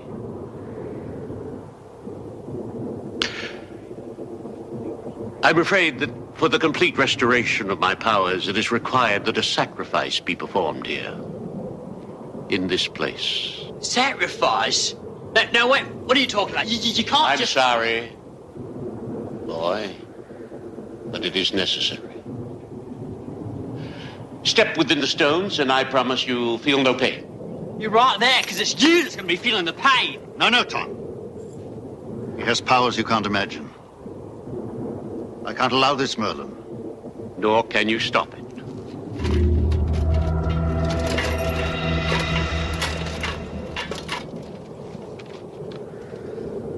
You think I fear an empty suit of armor?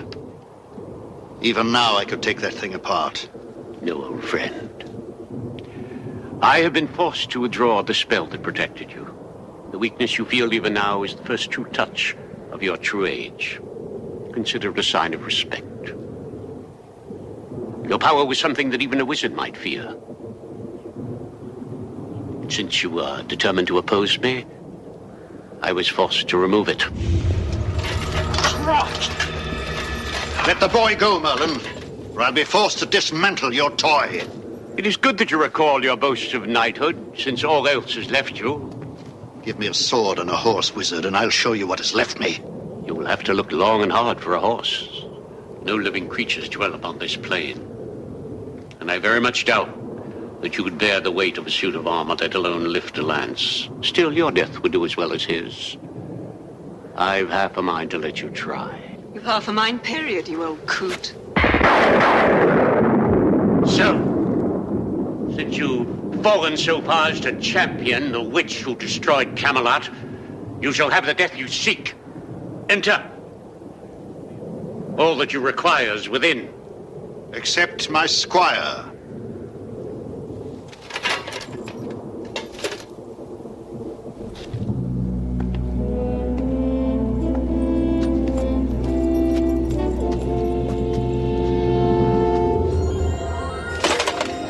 You remember my arms, Merlin. Black was never my color. Since you betrayed the memory of Camelot, it is most appropriate. No matter. It's not the color of the armor, but the man within. If you will, Tom, help the Black Knight don his armor.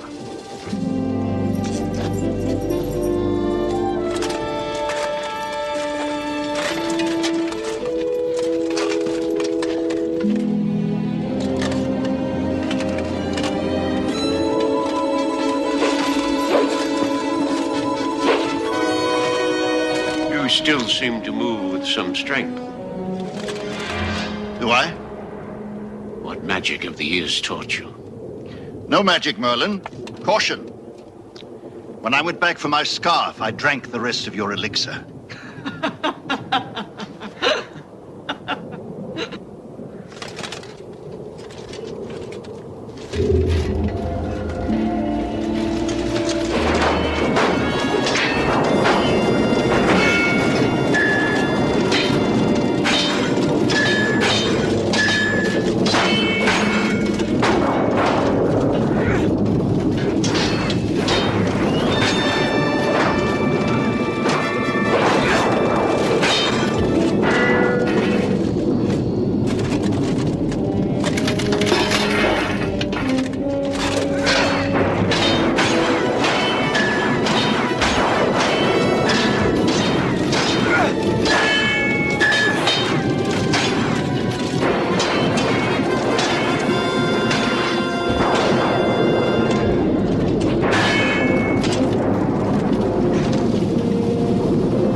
Oh, stop it, you old goat!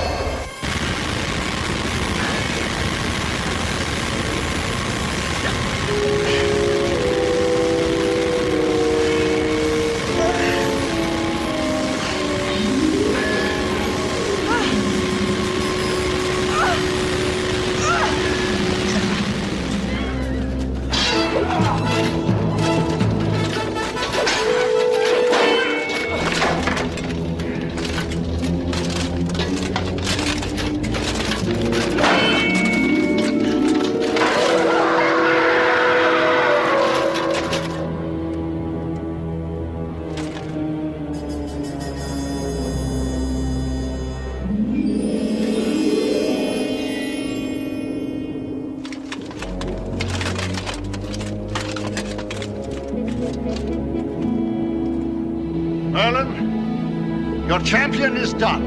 It changes nothing. There's too much at stake. Stand where you are. I'll be forced to dispatch you personally.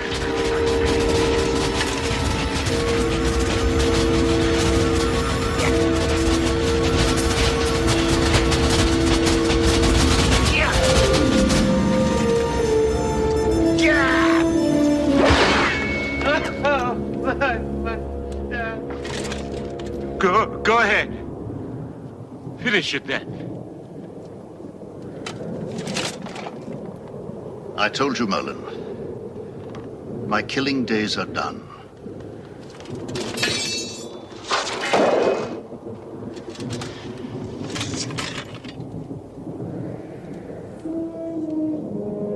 As if a wizard could outlive his magic.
I don't think I'm up to best 2 out of 3.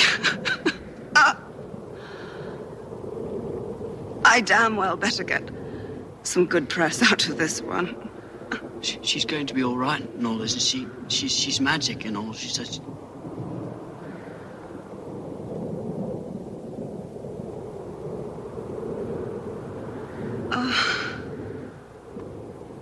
You can't stay here.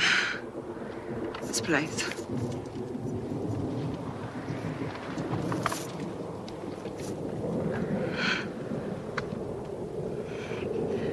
I'm beginning to understand what Guinevere saw in you, old man.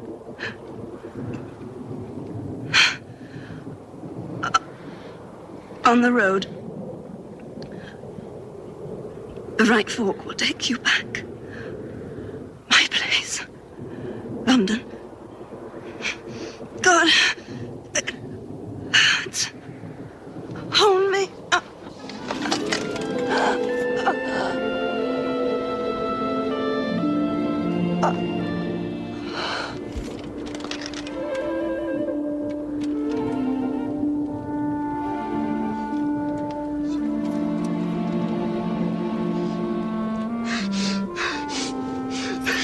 That wormy old bleeder!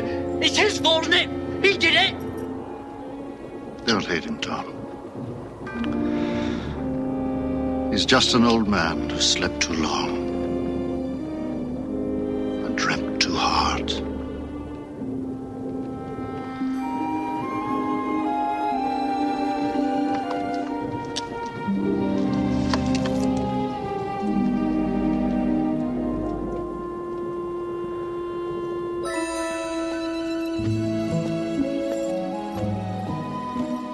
It's this way. The right, London, she said. Hey, that's the wrong way. Once upon a time, there was a realm of myth and magic. A high, bright dream that shimmered briefly and then was gone, leaving only memories and one ageless, weary, slightly tarnished hero who proved at last that wisdom and valor go hand in hand on Earth in Camelot, and in the Twilight Zone.